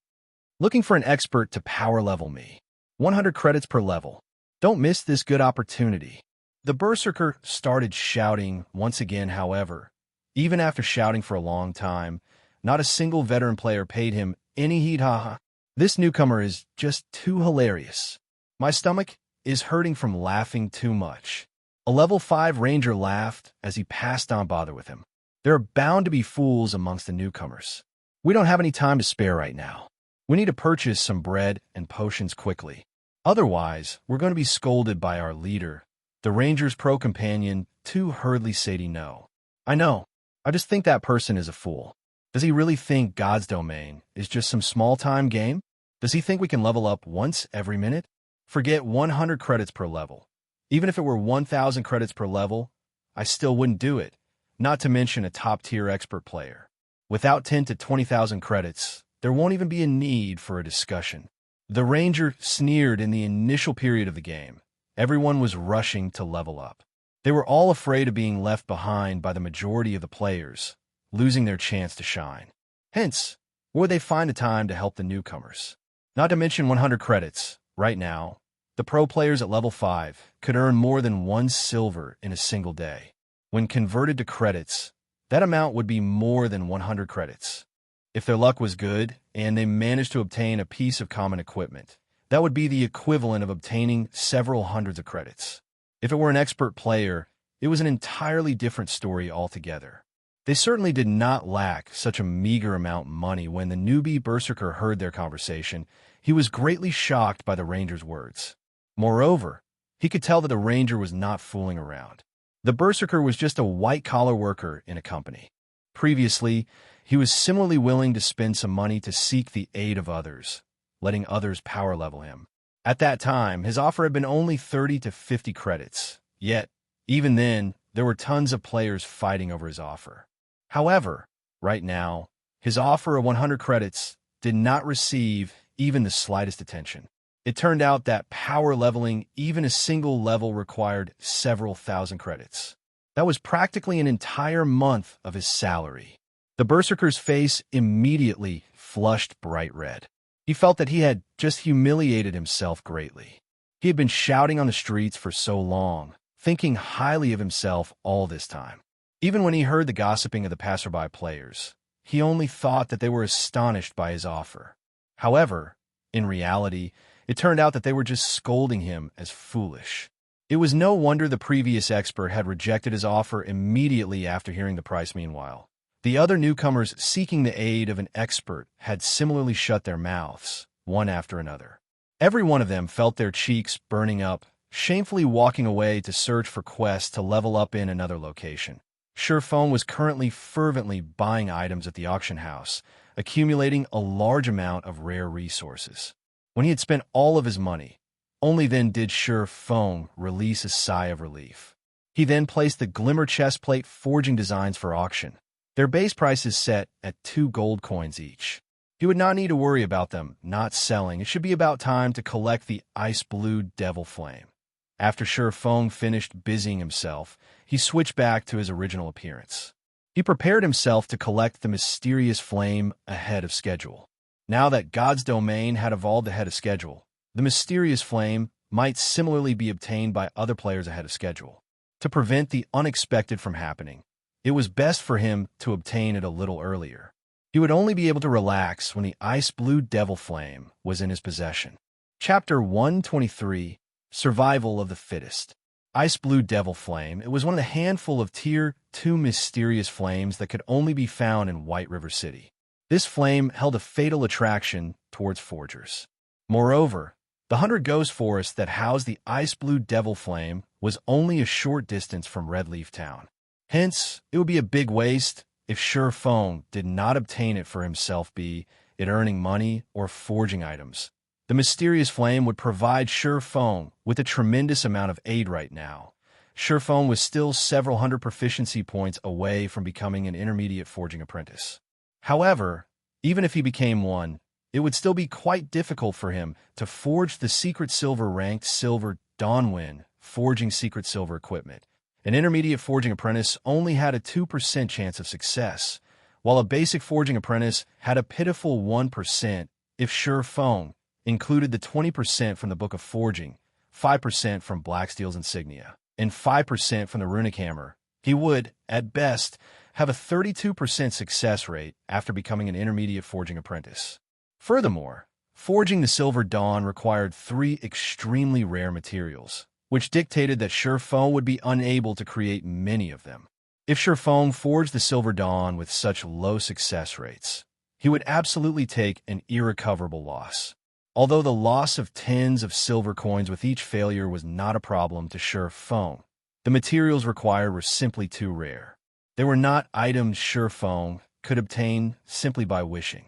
An extensive amount of time was needed to obtain all of them. Moreover, the Abyssal Blade probably required 10 Silver Dawns to level up, hence the Ice Blue Devil Flame was a must-have for Sure Feng. The Tier 2 Ice Blue Devil Flame would considerably increase the forging success rate, not to mention the various benefits it would bring Sure Feng in the future.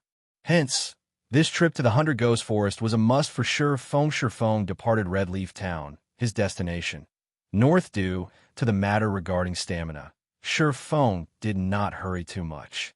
The quicker he ran, the quicker he would run out of stamina.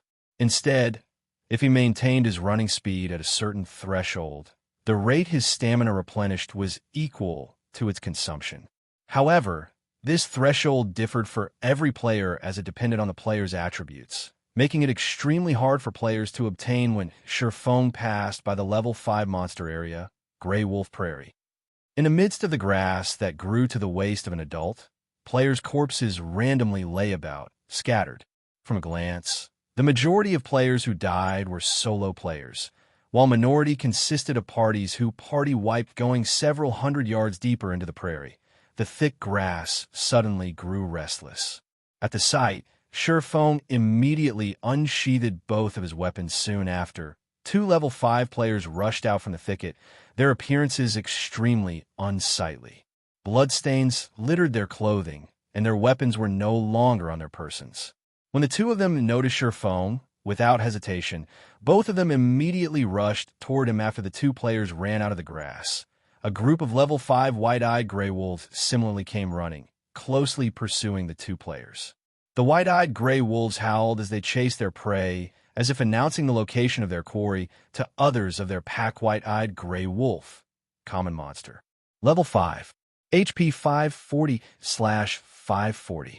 Sure Feng immediately understood the 2 players' intentions. They wanted to shift their calamity onto him. Brad, count yourself as unlucky for meeting us.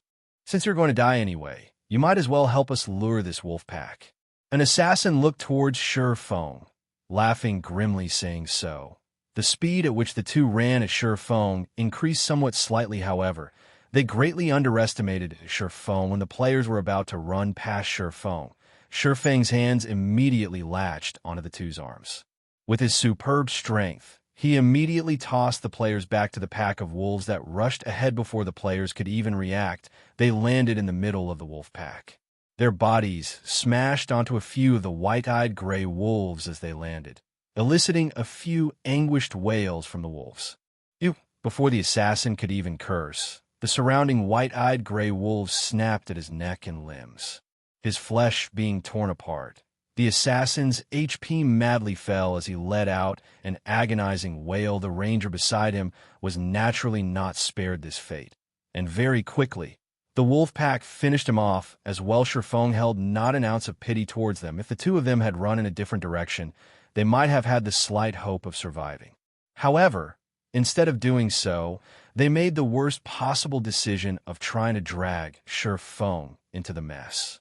They had absolutely no idea that, when compared to the pack of wolves chasing them, Sure Feng was much more terrifying. While the wolf pack was attacking the 2 players, Sure Feng took the chance to use Thundering Flash the instant the 2 players were about to die. Like a fierce tiger released from its cage, the green-colored arc of lightning loosed an earth-shaking howl as it pierced the bodies of the white-eyed gray wolves, causing a series of damages over -300 points. The white-eyed gray wolves died instantly, and only piles of burnt ash remained. Although Feng had killed over 10 white-eyed gray wolves with a single attack, he was already level 7.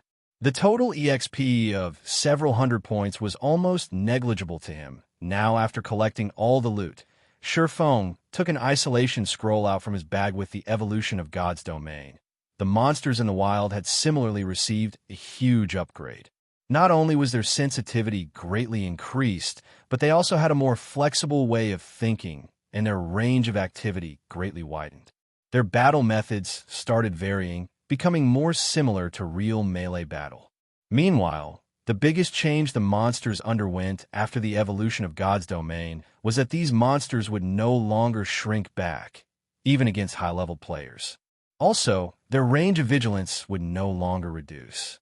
Hence, players needed even more caution when dealing with monsters. Otherwise, they could easily lure a large group of monsters onto themselves on his way to this place. Feng had met many players who died in such a way. For example, a party that had killed a few white-eyed gray wolves failed to leave the location quickly. As a result, the scent of blood spread to the surroundings and attracted more white-eyed gray wolves. Wiping out the party after using the isolation scroll, Feng quickly departed the Grey Wolf Prairie. He then passed through Grand Canyon, Cybus Lake, and many other high-level monster areas.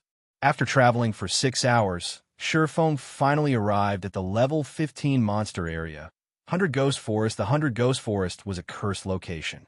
In this dark and withered forest, where sunlight never reached, only the cursed apparitions lingered. These apparitions had a 60% resistance against physical attacks and possessed 20% evasion. The monsters also had insanely high attack power, and to the current Feng, they only needed to land 2 or 3 hits to kill him. However, these monsters only had 600 HP, and magical attack damage was increased by 100%. Hence, the 100 Ghost Forest was a leveling heaven for mage classes due to God's domain evolving. These cursed apparitions had become much more sensitive to their surroundings. They were widely different from the other beast-type monsters. Instead of scent, these monsters could easily sniff out the aura of living beings within a 100-yard radius. And even if one used stealth, the cursed apparitions could still detect them. However, Feng had come prepared. He took out a bottle of dispersing potion, immediately emptying its contents.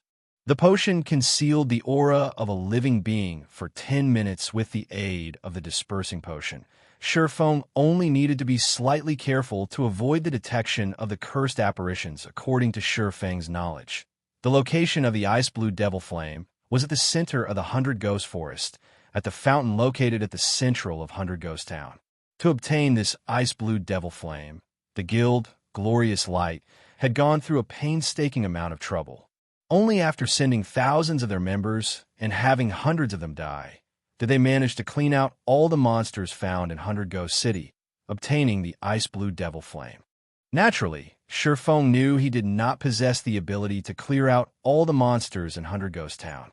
However, he had other methods of securing the mysterious flame. Only, they were all filled with extreme danger. After arriving at the 100 Ghost Town, with much difficulty, Feng halted his steps, observing the town. When a cooling breeze blew over Feng from the withered forest, he suddenly felt an indescribable, chill-killing intent. If Feng did not have the experience of many years of blood-soaked combat, earning himself a natural instinct to detect danger, he would have been completely ignorant towards this faintly discernible killing intent.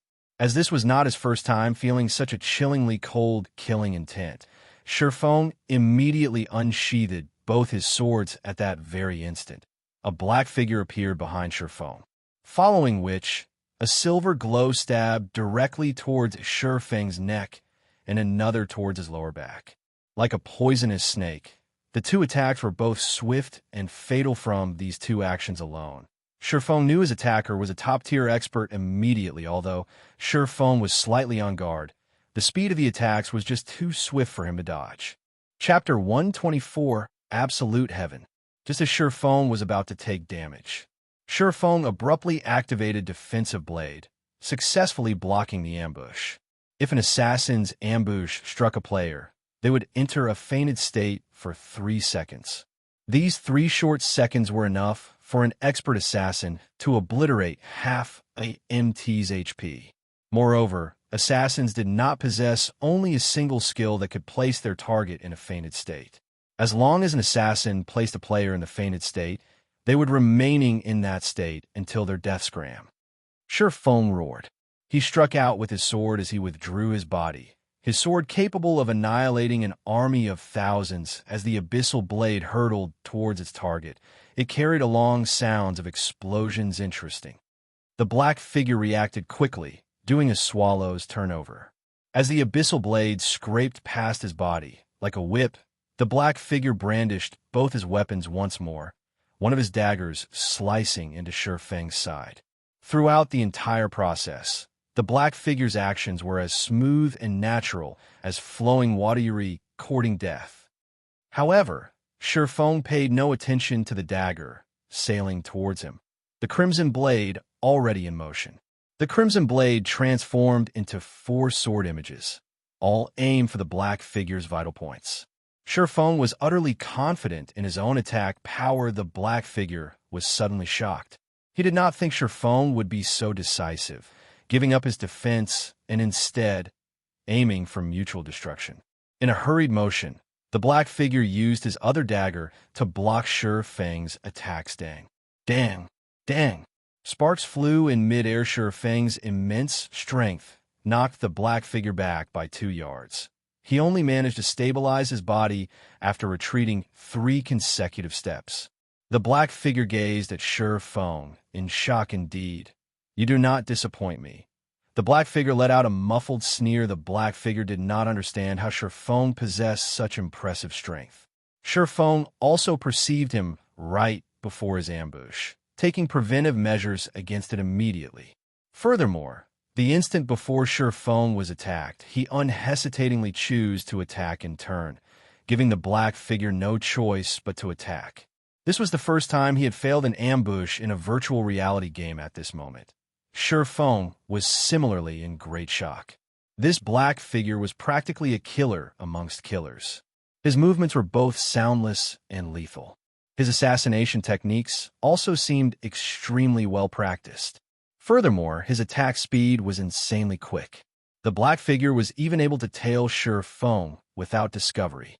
If he had not revealed his killing intent the instant before he attacked, Sure Feng might truly have been his prey. The black figure wore a black hooded cape, which completely concealed his facial features. Moreover, the hooded cape he used was very special. It was capable of rendering identification skills useless, and as a result, even his name was obscured. Sure Feng then turned to read at the system notification system.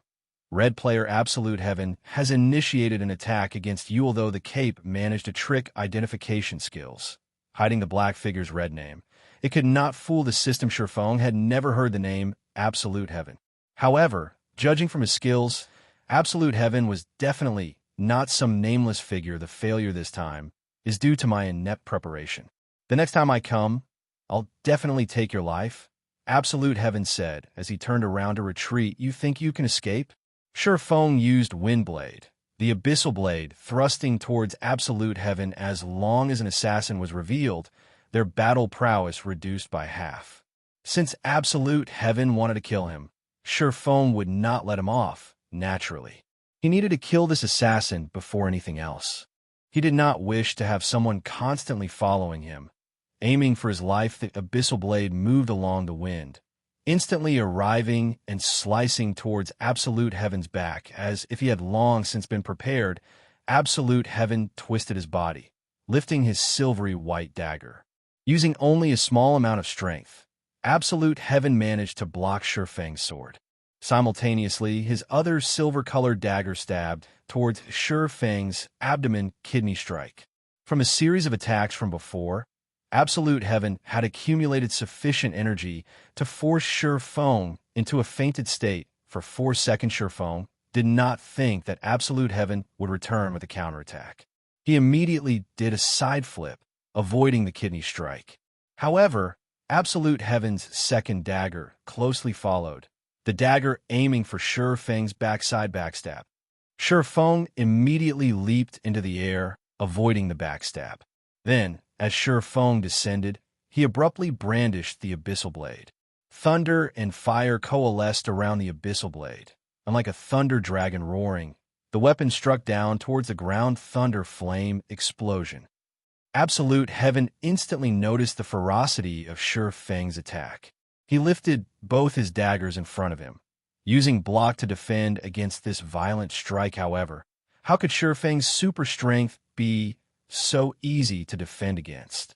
At the moment of contact, Absolute Heaven was immediately forced to kneel. Both his legs sank into the ground, while his body nearly crumbled from the pressure. The successful block of the thunder flame explosion shocked Feng.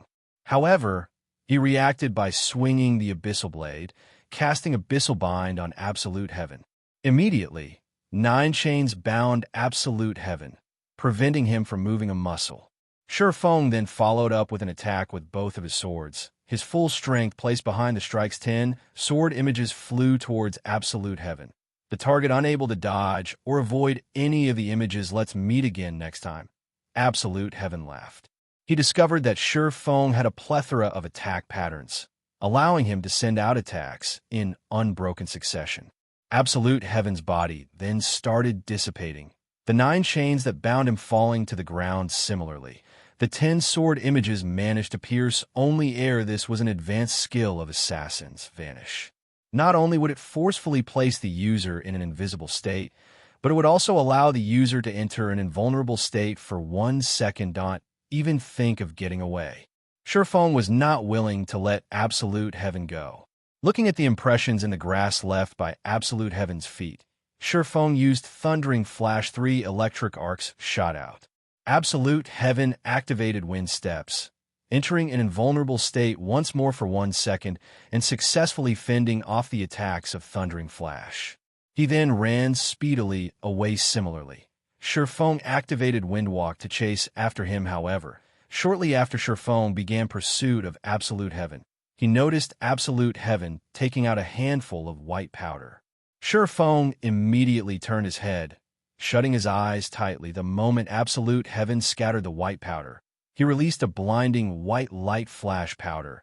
It was an item that temporarily blinded monsters and players below level 20 for 4 seconds. It was an extremely rare tool, and it was only sold in the magic shop located in the slums of Redleaf Town. Moreover, each player could only purchase 10 bags of it per day after the momentarily blinding light subsided. Feng opened his eyes, searching for Absolute Heaven. However, he discovered that Absolute Heaven had long since escaped, his figure no longer in sight. After searching for a long time, Feng was unable to discover his tracks. Without any better options, Feng could only choose to give up. Just where is this Absolute Heaven from? Feng's heart filled with questions. Not only did this assassin possess excellent techniques, but he also had a large number of skills. Moreover, Absolute Heaven was equipped with a complete level 5 bronze set equipment, and both his daggers were secret silver ranked. His origin was definitely not ordinary. Feng had only been to Blackwing City recently. Even if he had provoked the bloodthirsty War God Guild, those people did not know of his true identity. If Feng were to think of who else he may have provoked, then they'd be Flaming Tiger from Shadow and Ironsword Lion from Martial Union. Feng was extremely familiar with the internal members of Shadow, and he knew Flaming Tiger was not capable of finding such an unknown expert. The only possibility remaining was Ironsword Lion. Feng had previously killed Ironsword Lion. Based on Ironsword Lion's personality, he would definitely not let this matter rest. There was over an 80% possibility that Ironsword Lion had hired this hidden expert. Feng could not help but admit that this situation was a headache. With his current strength, he was unafraid of Ironsword Lion coming at him straight on. However, an assassin constantly following him, especially an expert assassin like Absolute Heaven, was truly a bother. If Absolute Heaven appeared and attacked him while he fought a monster or during a crucial moment, there was a 90% possibility for him to actually die. It looks like I can only use another appearance in the future. For now, Feng's only option was to alter his appearance. This way, even if that assassin called Absolute Heaven was powerful, he would absolutely be unable to find him. If Absolute Heaven couldn't find him, he couldn't harass him, however. Feng could not alter his appearance right now. He needed to find a place with nobody present before doing so. Feng worried that this person named Absolute Heaven hadn't left the vicinity yet, and instead was still tailing him. Thinking so, Feng immediately activated the Ring of Nothingness, his body vanishing in thin air. First, he needed to look for a place without other players before changing his appearance. Then, he would continue searching for the ice-blue devil flame. Sometime after Feng vanished, a figure revealed itself from behind one of the large withered trees. Indeed, this figure was Absolute Heaven. Crap. Is he an assassin or a swordsman? Absolute Heaven could not help but curse. He was normally not one to easily give up. Previously, he constantly said that he was leaving all in order to mislead Feng, looking for a good chance to ambush his target once more. He did not think Feng possessed such a move, instantly disappearing. Just how was he supposed to look for the chance to ambush Feng now? Chapter 125, 100 Ghost Town. Cold winds blew within the 100 Ghost Forest. It was a place daylight never reached on an abandoned little farm. Feng, with his newly disguised appearance, was currently standing within a wooden building, searching for something. He finally found it. Looks like the information wasn't wrong. After turning the place upside down, Feng obtained a bronze key from a wooden bucket's secret door key. Able to open the steel gate to the secret passageway of the 100 Ghost Town now, that an assassin crouched in a corner, waiting for him. Feng worried that a problem would crop up at a crucial moment. Hence, he gave up the notion of entering the 100 Ghost Town through the front door. With this key, he could use the secret passage to enter the 100 Ghost Town. Only, the process of doing so was filled with many complications. Legends had it. The entire 100 Ghost Forest was once cursed by an extremely powerful dark cursemancer, turning all the living inhabitants into ghosts. Trapped in an existence of endless torment, these ghosts harbored an intense hatred of the living. As long as a living person approached the 100 Ghost Town, the countless evil ghosts would ambush and devour them. Meanwhile, the secret passage would lead Feng directly to the central region of the 100 Ghost Town.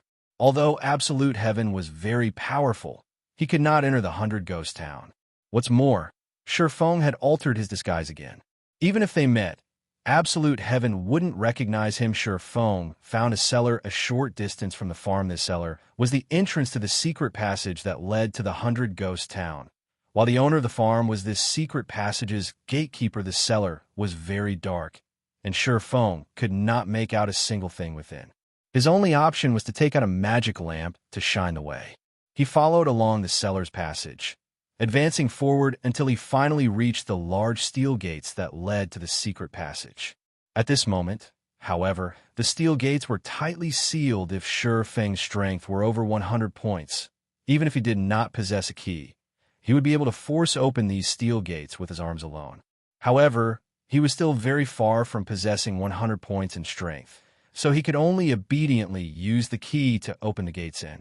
After only taking a few steps into the secret passageway, Feng discovered that his surroundings were littered with pearly white bones, while the walls on both sides were filled with the scars of battle. Such a sight gave Feng a very bad premonition. The curse on the 100 Ghost Forest turned the living into ghosts. That meant that all the inhabitants of this place were ghosts. This pile of skeletons. Ew. At this moment, a large group of pitch-black evil spirits came rushing out from the depths of the secret passage, roaring. Their scarlet eyes firmly locked on Feng as they bared their fangs and brandished their, speeding towards him. Cursed evil spirit, common monster. Level 15. HP 700/700. Cursed evil spirits, when compared to cursed apparitions, were much more ferocious. They were unlike the cursed apparitions who were sluggish in their motions, depending solely on their instincts to move. Cursed evil spirits possessed a set intelligence and were extremely lively. They also possessed an instinctive madness and sensitivity to flesh and blood. The cursed evil spirits were all level 15.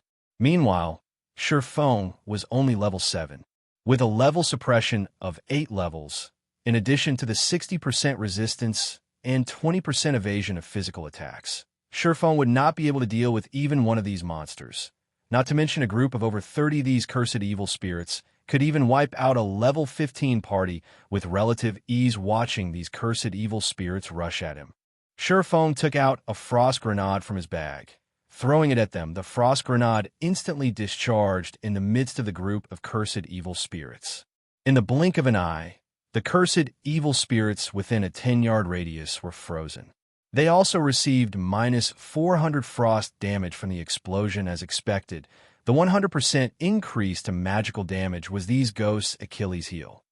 The reason Surefeng chose to hurry to 100 Ghost Forest was the frost grenades he had managed to buy during his trip to Blackwing City. The basic frost grenades were sufficient to deal with the ghosts in 100 Ghost Town. After all, 200 damage was no small amount. In addition, the frost grenades would have a 100% damage increase when used on a ghost here, becoming even more remarkable as expected. The frost grenades were very effective against these ghost-type monsters. Moreover, they had a throwing range of 30 yards and a cooldown of 1 second. However, it was half as effective when used against players previously. Surefeng was worried that the number of frost grenades he brought to 100 Ghost Town was not enough. Hence, he did not use any of them against Absolute Heaven. Moreover, the frost grenades might not be able to surely kill off Absolute Heaven. And even if they did manage to kill Absolute Heaven, Surefeng would reveal one of his trump cards. If others caught wind of this information and started making preparations against the frost grenades, it would truly be an unworthwhile trade if he revealed this card. He needed to reap the most benefit out of it.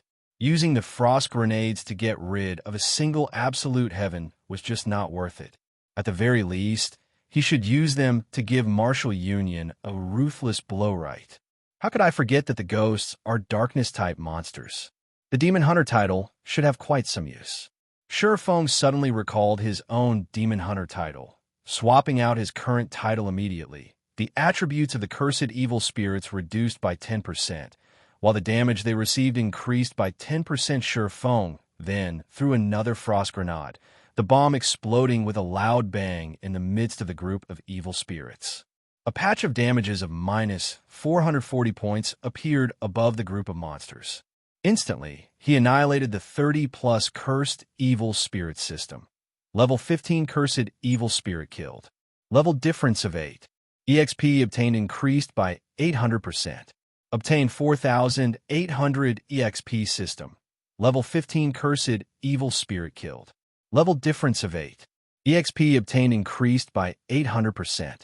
Obtained 4,800 EXP system. Level 15 cursed evil spirit killed. Level difference of 8. EXP obtained increased by 800%. Obtained 4,800 EXP. A series of more than 30 notifications appeared in Surefeng's view. Although ghost-type monsters gave the least amount of EXP, the rewarded EXP for killing monsters of a higher level was still extremely high. Even if Surefeng was level 7 now, his experience bar still increased by a sizable chunk. He reached 23% of level 7. His leveling speed even faster than a rocket after these evil spirits died. They dropped quite a lot of copper coins and tiny spirit essences. 10 tiny spirit essences could be used to form a spirit essence, one of the needed materials to forge magical attachments. Hence, spirit essences were also worth quite a lot of money after collecting the drops. Surefeng discovered that the evil spirits had actually given him over 1 silver coin. There were also over a dozen tiny spirit essences that dropped. When formed into a spirit essence, it was worth 1 silver coin. This was definitely a good place to earn money, although there was still the loss of 2 frost grenades, costing a total of 3 silver coins. If Surefeng could lure more than 50 monsters each time, he would barely make a small profit. Hopefully, there will be more evil spirits in this place, Surefeng said with expectation, his hand holding another frost grenade. Half an hour later, Surefeng finally arrived at the secret passage's exit. The secret passage was very long, and on his way here, he met with the ambushes of another 5 groups of evil spirits. However, the frost grenades dealt with them all. The number of evil spirits in each ambush only counted slightly over 20. causing Shifeng a loss in return. However, Shifeng's experience quickly rose. He would level up if he just killed a few more groups of evil spirits. It was truly an invigorating experience. The gate that opened to the 100 Ghost Town was widely agape. Before Shifeng exited the secret passage, he could already hear the countless roars and wails outside. Above the secret passage was the hotel of 100 Ghost Town, and one could just imagine that the number of ghosts there was definitely not few. However, in such a cramped space, it would not be a good idea for Shifeng to use the frost grenades. Having no better choice, Shifeng activated the Ring of Nothingness. The state of nothingness was different from stealth. Shifeng entered another space entirely, and even the ghosts could not discover Shifeng. Shifeng could stay in the state of nothingness for a short time. Hence, he ran with wild abandon as he quickly departed the hotel, dashing towards one of the private houses. Seeing the duration of the state of nothingness about to end, if Shifeng were to take a stroll on the streets of 100 Ghost Town, filled with ghosts, he would truly be seeking death. As for the frost grenades, they had a 1-second cooldown, and they could encompass every location 3 seconds, 2 seconds, 1 second. With only 10 yards remaining before Shifeng reached the private house, the state of nothingness ended. His body revealed suddenly. The heads of the countless ghosts on the streets all turned towards Shifeng, revealing sinister expressions amongst these ghosts. There was no lack the elite-ranked monster, ferocious evil spirit, and they all rushed towards Shifeng. Chapter 126, Left in the Dust. Watching the ghosts rushing forth from all around, Shifeng immediately activated Windwalk, his speed increasing by a huge leap as he dashed towards the dilapidated house. The level 15 elite-ranked ferocious evil spirits let out an ear-piercing screech. Immediately, more cursed evil spirits dashed over, crowding the private house. Under the command of the ferocious evil spirits, they all stormed into the house in a well-organized manner. The private house was not large, and the place was a mess, with dust covering every surface. Meanwhile, the main door of the house could, at most, fit only 2 people at a time. The moment the cursed evil spirits squeezed through the main door, a small-sized basic frost grenade exploded in the threshold. Cold air overflowed from the entrance, and everything within a 10-yard radius froze solid. Instantly, the 50-plus cursed evil spirits in front of the private house froze as well, and a damage of minus 440 points appearing above each of their heads. Their remaining HPs dropped under half. With the cursed evil spirits at the entrance rooted in place, the others who, unaffected, were unable to rush into the house to devour Shifeng. The frost grenade could hold the evil spirits for 5 seconds. Shifeng took this chance to use Thundering Flash. 3 arcs of lightning immediately pierced towards the main entrance. However, due to the gap between levels being too wide, the total damage the skill caused to each cursed evil spirit did not even exceed minus 100 point system. Proficiency of Thundering Flash raised by 3 points, however, because of the high level of these cursed evil spirits. Whenever Shifeng used a skill to attack them, his skill proficiency greatly increased. Each usage would raise the skill proficiency by 3 points. As it so happened, Shifeng could use these cursed evil spirits to train his skill proficiency while waiting for the cooldown of the frost grenades to end Earth Splitter. Thunderflame Explosion. AoE skills landed on the cursed evil spirits, one after another. Although the damage was extremely low, the skill proficiency greatly increased after using the 3 skills. Shifeng threw another frost grenade.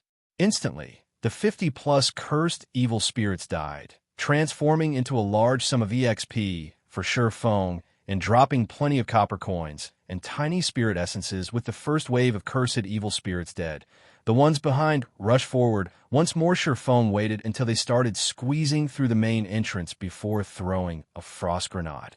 Once again, the cursed evil spirits halted.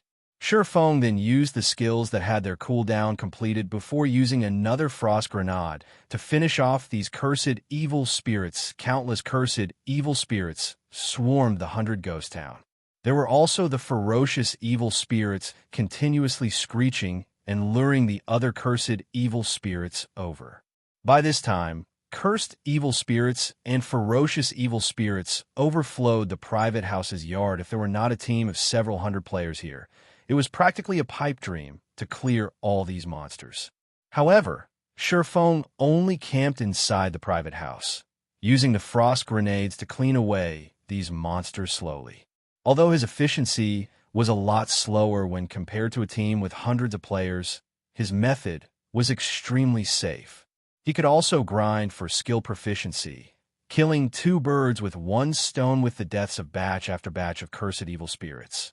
Shurfeng's experience and skill proficiency rose without stop before 5 minutes had even passed. Shurfeng had already risen to level 8, although he had killed an insane number of cursed evil spirits towards the 100 ghost town.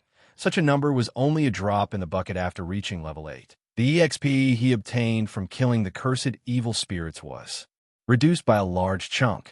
However, the death of each cursed evil spirit still yielded Shurfeng with 4,200 EXP, and his leveling speed was still rising quicker than a rocket. With every wave of monsters killed, his experience bar filled by a large chunk. If others were to see this, their eyes would most likely pop out of their sockets. They could only raise their experience bars by a small chunk after striving for 1 or 2 hours. Yet, Shurfeng's experience bar expanded by a large portion with each passing moment. With the slow decrease of Shurfeng's remaining frost grenades, the number of cursed evil spirits also continuously fell. This situation greatly enraged the ferocious evil spirits, and they worked even harder at summoning their allies. 20 minutes later, a golden flash surrounded Shurfeng's body. He leveled up once more, reaching level 9. Meanwhile, Thunderflame Explosion had risen to level 2 and Earth Splitter to level 3, if including the skill level bonus from the Abyssal Blade.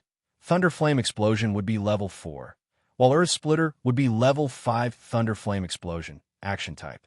Level 4, requires melee weapon. Causes 300 base damage and additional flame and thunder damage to enemies within a 5-yard radius. Enemies struck will be placed in a fainted state for 5 seconds cooldown, 36 seconds. Earth Splitter, level 5, requires sword. Causes 190 base damage, and based on the period of charging power between 2 seconds to 3 seconds, a maximum of 360% weapon damage. Attack range of 10 yards cooldown, 40 seconds. The cooldown of both of these skills greatly reduced, while their power increased. If both skills were used, common monsters of the same level would die, without question. However, the most frightening part was still the fact that Shurfeng had risen to level 9. Even in all of White River City, no one could find another level 9 player. If there were a ranking for levels, Shurfeng would unquestionably be placed at the number 1 spot, while the player in second place was still a great distance from level 8. It could be said that Shurfeng had left others in his dust, and even if the others tried, they could not catch up after reaching level 9. Shurfeng placed all of his attribute points into agility. With this, Shurfeng's agility finally reached 75 points, satisfying the condition for equipping the Dark Pursuer's cape. After equipping the Dark Pursuer's cape, Shurfeng's attributes greatly increased once more, his agility immediately rising to 80 points. As long as it reached 100 points, he could unlock agility's special hidden skill, greatly increasing his battle prowess. Besides that, Shurfeng's HP had also increased to 1,200 points, his movement speed to 24 points, and his attack speed to 30 points, allowing him to learn the skill Silent Steps. The next time he met Absolute Heaven, he would not allow him to escape so easily. Now that Shurfeng was level 9, the level suppression from the cursed evil spirits was no longer as significant as before. Furthermore, Thundering Flash, Earth Splitter, and Thunderflame Explosion had all leveled up as well, notably increasing their might. Right now, Shurfeng only needed to combine 1 Frost Grenade and his 3 skills to end the cursed evil spirits, saving him a lot of frost grenades, after which Shurfeng continued massacring the cursed evil spirits for over a dozen minutes, his experience bar rising to 36% of level 9. As long as he continued grinding like this for an hour, he could definitely reach level 10. Unfortunately, Feng had cleared out all the cursed evil spirits that once filled the streets. Finally, those ferocious evil spirits were no longer able to remain idle. They released angry roars, intending to rip Feng to shreds with their own bare hands. The scene frightened the other cursed evil spirits. They hurriedly parted to give way to the ferocious evil spirits suddenly. Over a dozen incomparably sinister-looking beings stormed the private house, every one of the ferocious evil spirits intending to rend Feng into tens of thousands of pieces. Ferocious evil spirit, elite rank. Level 15. HP 5,000/5,000. Compared to the cursed evil spirits, not only did the ferocious evil spirits have larger bodies, but their attack power and movement speed also greatly surpassed the former. They had many powerful melee skills, in addition to their 5,000 HP, 70% resistance, and 30% evasion to physical attacks. They were capable of easily decimating any melee class of the same levels. Moreover, the damage of magical attacks used on these monsters only increased by 50%, while magical damage of the same attribute would reduce by 50%. As a result, even mage classes were helpless against them. However, those were still not the most frightening aspects of these monsters. After God's domain underwent its first evolution, common monsters above level 10 all possessed a certain amount of wisdom. Meanwhile, these level 15 elites possessed even greater wisdom, increasing their battle prowess by many folds. In Feng's previous life, these ferocious evil spirits slaughtered many players from Glorious Light. To kill these ferocious evil spirits, Glorious Light had paid with the lives of hundreds of players. Finally here, despite watching the ferocious evil spirits rushing at him, Feng remained extremely calm. In actuality, there was one thing that Feng had always wanted to know. In God's domain, if these monsters with high intelligence were met with players that greatly surpassed them, just what sort of reaction would occur? Chapter 127, Ghost Rider. Just as the ferocious evil spirits were about to rush into the house, Feng took out an intermediate frost grenade from his bag. Throwing it, the ferocious evil spirits already had a rough understanding of the frost grenade's formidable power, and they showed extreme disdain towards it. Without even attempting to dodge the frost grenade, their pitch-black claws abruptly extended forward, slashing towards Feng's heart. However, after the frost grenade discharged, the cold air that expanded was several times colder than before.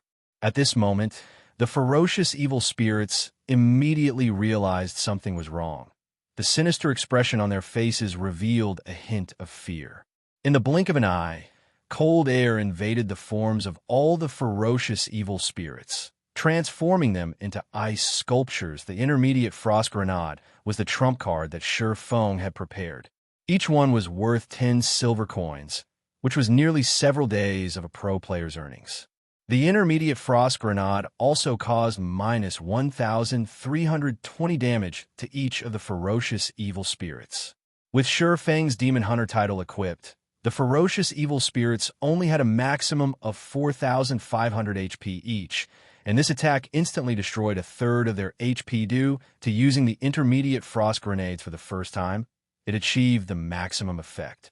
When used the next time, these ferocious evil spirits would possess ice resistance, greatly reducing the potential damage of the intermediate frost grenades die. Feng unsheathed his swords, his feet moving to an appropriate position before using Thundering Flash. 3 green, electric arcs encompassed the ferocious evil spirits. Thundering Flash belonged to the lightning-type magic damage. Hence, its damage increased by 50% when used on the ferocious evil spirits. Moreover, Feng had already reached level 9, while the Abyssal Blade could ignore a monster's level by 5 levels. In actuality, the ferocious evil spirits were only considered 1 level higher than Feng, and the level suppression on Feng was almost non-existent. The level 5 Thundering Flash dealt damages of minus 176, minus 230, and minus 297 to these frozen monsters. The skill also placed an additional amplification effect on the monsters, increasing the damage they received by 30% over the next 20 seconds, with the ferocious evil spirits unable to move for a full 5 seconds. Surefeng was able to launch attacks at them freely. Chop. Double Chop. Earth Splitter. Physical type damage was no different than a scratch to these ferocious evil spirits, and even a fully charged Earth Splitter caused no more than 100 damage as the seconds ticked by. The ice covering the bodies of the ferocious evil spirits started showing signs of cracking. It would only be a moment before they struggled free of their imprisonment. Surefeng leaped lightly, the abyssal blade raised high as it condensed the power of thunder and flame around it. When Surefeng landed in the midst of the group of ferocious evil spirits, an abrupt explosion occurred. Thunder and flame instantly swallowed the surroundings, enveloping the ferocious evil spirits and causing damages of over -500 points. In just a moment, the ferocious evil spirits all lost 2/5 of their HP, and he forced them all into a fainted state due to these monsters being high-leveled elites. The fainted state was less effective on them, lasting at most 3 seconds. Meanwhile, after Surefeng's attributes had greatly increased explosively, he created 12 sword images. Like a fierce gale, Surefeng swept through the ferocious evil spirits. Multiple damages of roughly -30 points appeared above the ferocious evil spirits' heads, with the occasional -60 points or so damage. Immediately, the ferocious evil spirits' HP reduced slightly once more as the 3 seconds were about to pass. Surefeng tossed out another intermediate frost grenade, turning these ferocious evil spirits into ice sculptures yet again. This time, the intermediate frost grenade only managed to cause -860 damage to the monsters. However, the damage was enough to reduce the HP of these ferocious evil spirits to a critical level. These ferocious evil spirits truly did not imagine a weakling like Surefeng was so powerful. Within a short time span of less than 10 seconds, he managed to send all of them near death's door. Every one of these ferocious evil spirits revealed expressions of fear. They started to struggle out of the ice with all their might, their hearts filled with thoughts of escape. Unfortunately, their efforts were for naught. As another second passed, Surefeng threw out the third intermediate frost grenade, taking the lives of the dozen-plus ferocious evil spirits. After their deaths, the ferocious evil spirits dropped a pile of loot system. Level 15 ferocious evil spirit killed. Level difference of 6. EXP obtained increased by 600%. Obtained 12,000 EXP system. Level 15 ferocious evil spirit killed. Level difference of 6. EXP obtained increased by 600%. Obtained 12,000 EXP system. Level 15 ferocious evil spirit killed. Level difference of 6. EXP obtained increased by 600%. Obtained 12,000 EXP. A series of notification appeared in Surefeng's sight. Immediately, Surefeng's experience bar rose to 54% of level 9, pushing him closer to the level 10 threshold. Without the leadership of the ferocious evil spirits, the instincts of the cursed evil spirits towards flesh and blood immediately flared, all of them fervently squeezing through the entrance of the private house. However, Surefeng quickly dealt with them using the basic frost grenades and the deaths of the cursed evil spirits, increasing his experience to 67% of level 9 inches less than 2 hours. Surefeng rose by more than 2 levels. Although his leveling speed was impressively quick, the money he spent to do so was equally astonishing. Such a method of leveling was only possible to a tycoon like Surefeng. After all, each basic frost grenade cost 1 silver, 50 coppers. Aside from the fact that Surefeng had used over 400 basic frost grenades, he also used 3 intermediate frost grenades, which cost 10 silver coins each. All in all, Surefeng spent over 6 gold coins to achieve such a leveling speed. If converted to credits, that would be over 60,000 credits spent on this endeavor. In other words, each level cost Surefeng over 30,000 credits.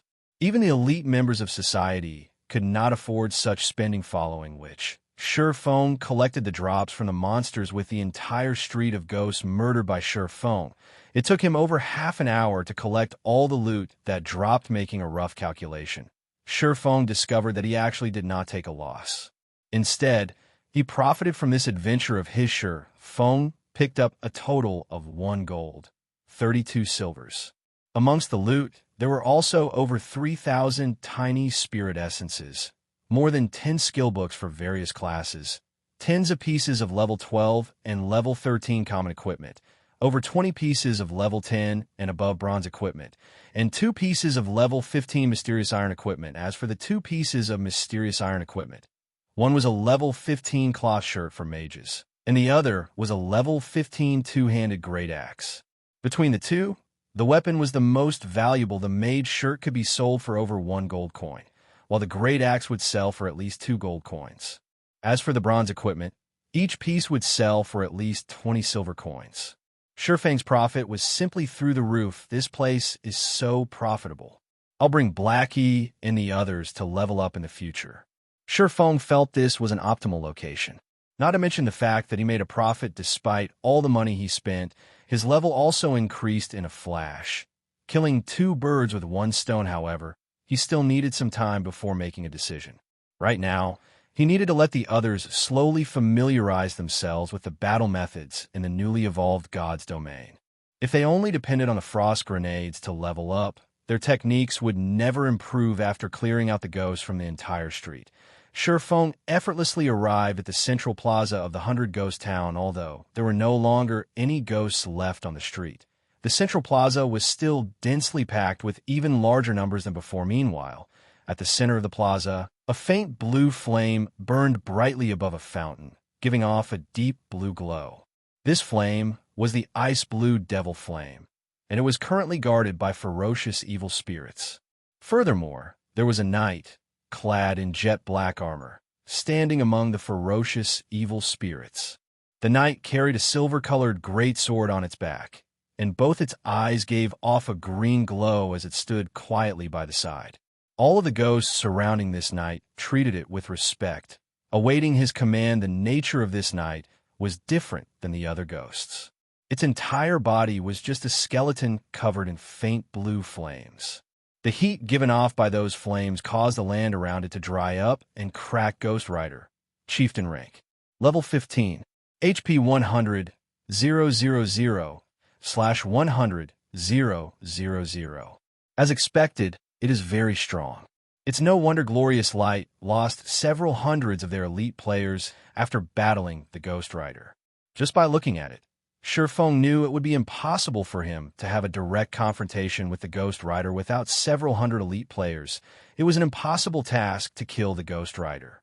Moreover, there were also thousands of cursed evil spirits and ferocious evil spirits present. Chapter 128, Engaging the Ghost Rider. The flames in the Ghost Rider's eyes flickered, its emotions impossible to discern. However, none of the ferocious evil spirits dared to approach within 20 yards of it with the frightening prowess of the Ghost Rider. Even if Feng had risen to level 20 and brought along a 20-man elite team, he would still fail to kill the Ghost Rider. Moreover, there was a 90% chance they would be wiped out. Instead, the Ghost Rider was simply too strong at this stage of the game. Many guilds would occasionally encounter a few elite or special elite monsters, and they could usually deal with these monsters with only a party or a team. However, after the evolution of God's domain, even only a level 5 chieftain rank monster could completely wipe out a 20-man team filled with level 5 elite players. Moreover, a monster over level 10 would have their intellect greatly boosted. A level 10 chieftain needed at least 30 level 15 elite players to deal with. And even then, the number of casualties would be very high. As for a high-leveled chieftain like the Ghost Rider, it possessed a large variety of AoE damaging skills. It was also capable of commanding all the ghosts in the entire 100 Ghost Town.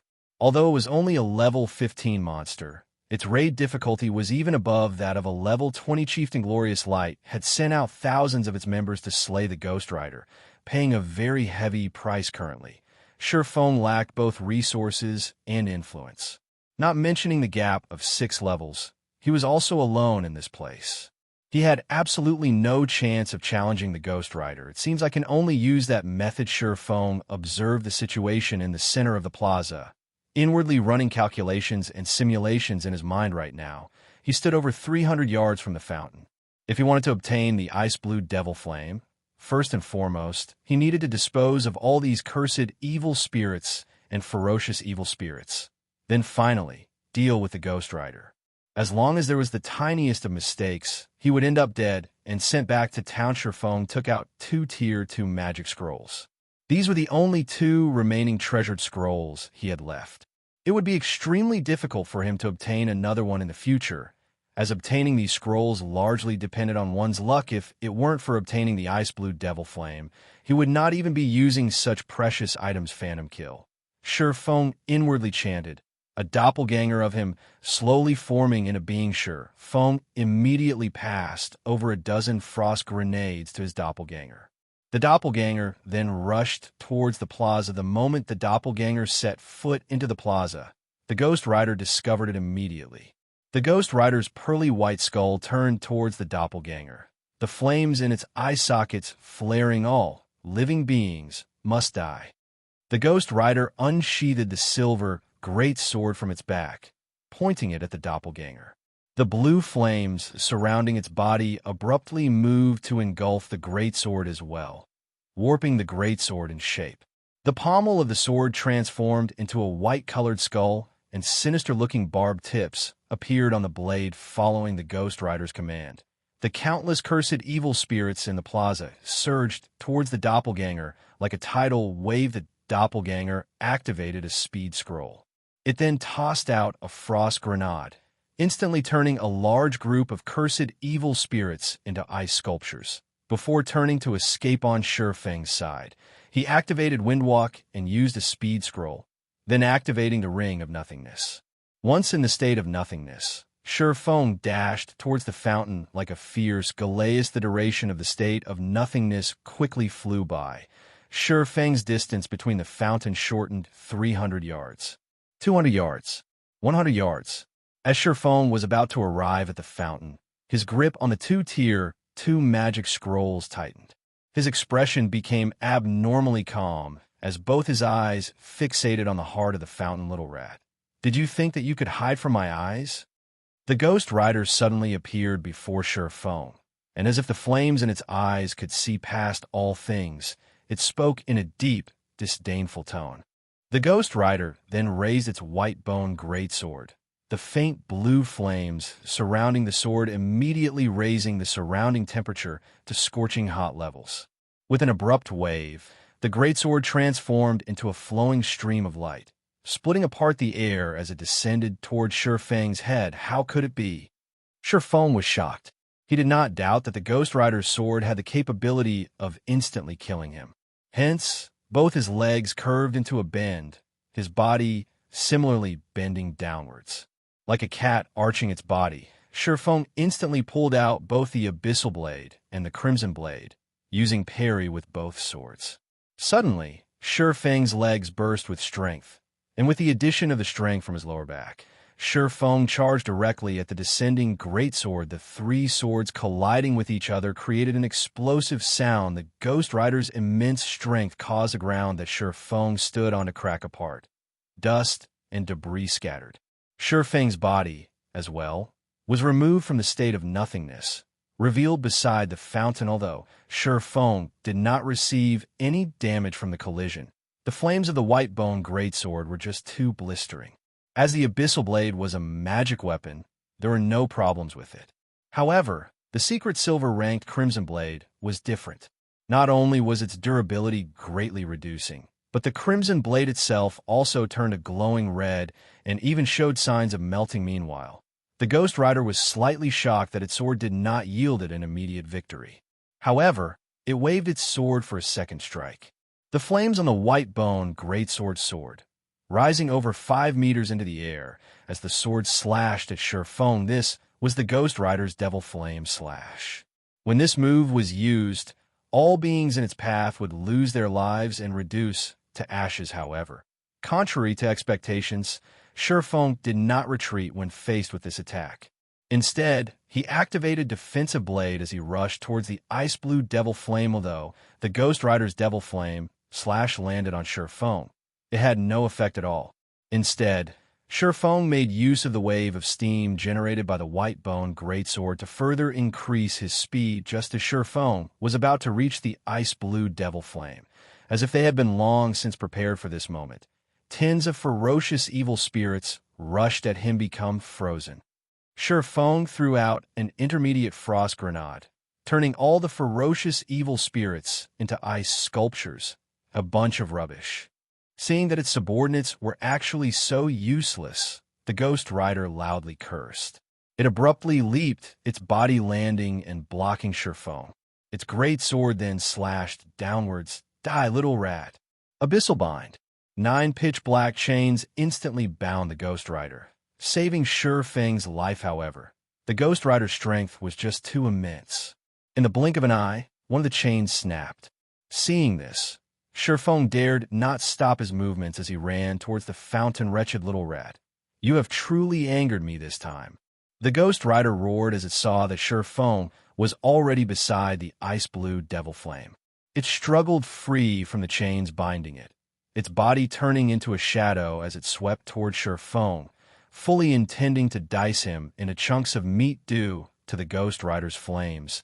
The freezing effect of the frost grenades was also greatly weakened.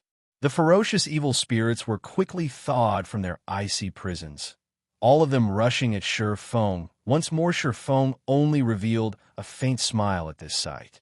He spread open the deep blue-colored Tier 2 magic scroll in his hands. Within an instant, the water-attributed mana from the surrounding environment gathered above the magic scroll title Overflow. Shurfeng pointed the magic scroll towards the incoming Ghost Rider and ferocious evil spirits, a dark blue magic circle forming above the scroll. Immediately, a violent torrent poured out of the magic circle, engulfing the Ghost Rider and the ferocious evil spirits. The resulting water pressure even caused a deep pit to form on the ground. The power of a Tier 2 spell instantly killed all of the ferocious evil spirits. However, this magic had not greatly damaged the Ghost Rider, as, during the moment of life and death, the Ghost Rider used its White Bone Greatsword to block the tidal overflow. As a result, the ferocious torrent only pushed back the Ghost Rider by over 30 yards.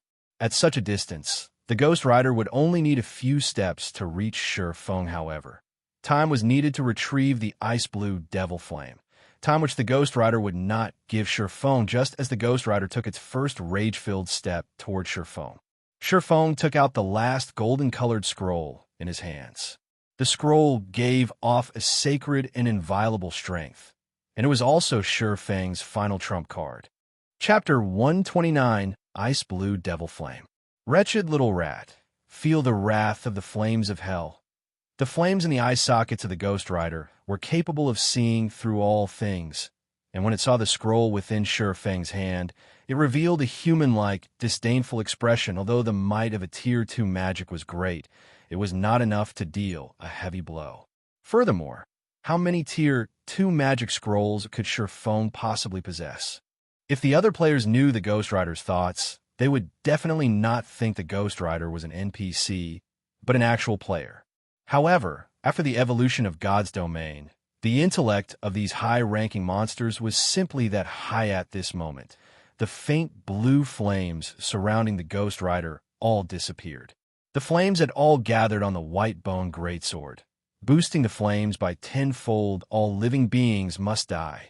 The Ghost Rider bellowed. The berserk roar resounded throughout the entire central plaza as the Ghost Rider abruptly threw the White Bone Greatsword in its hand. The instant the White Bone Greatsword left the Ghost Rider's hands, it transformed into a faint blue-colored flame serpent.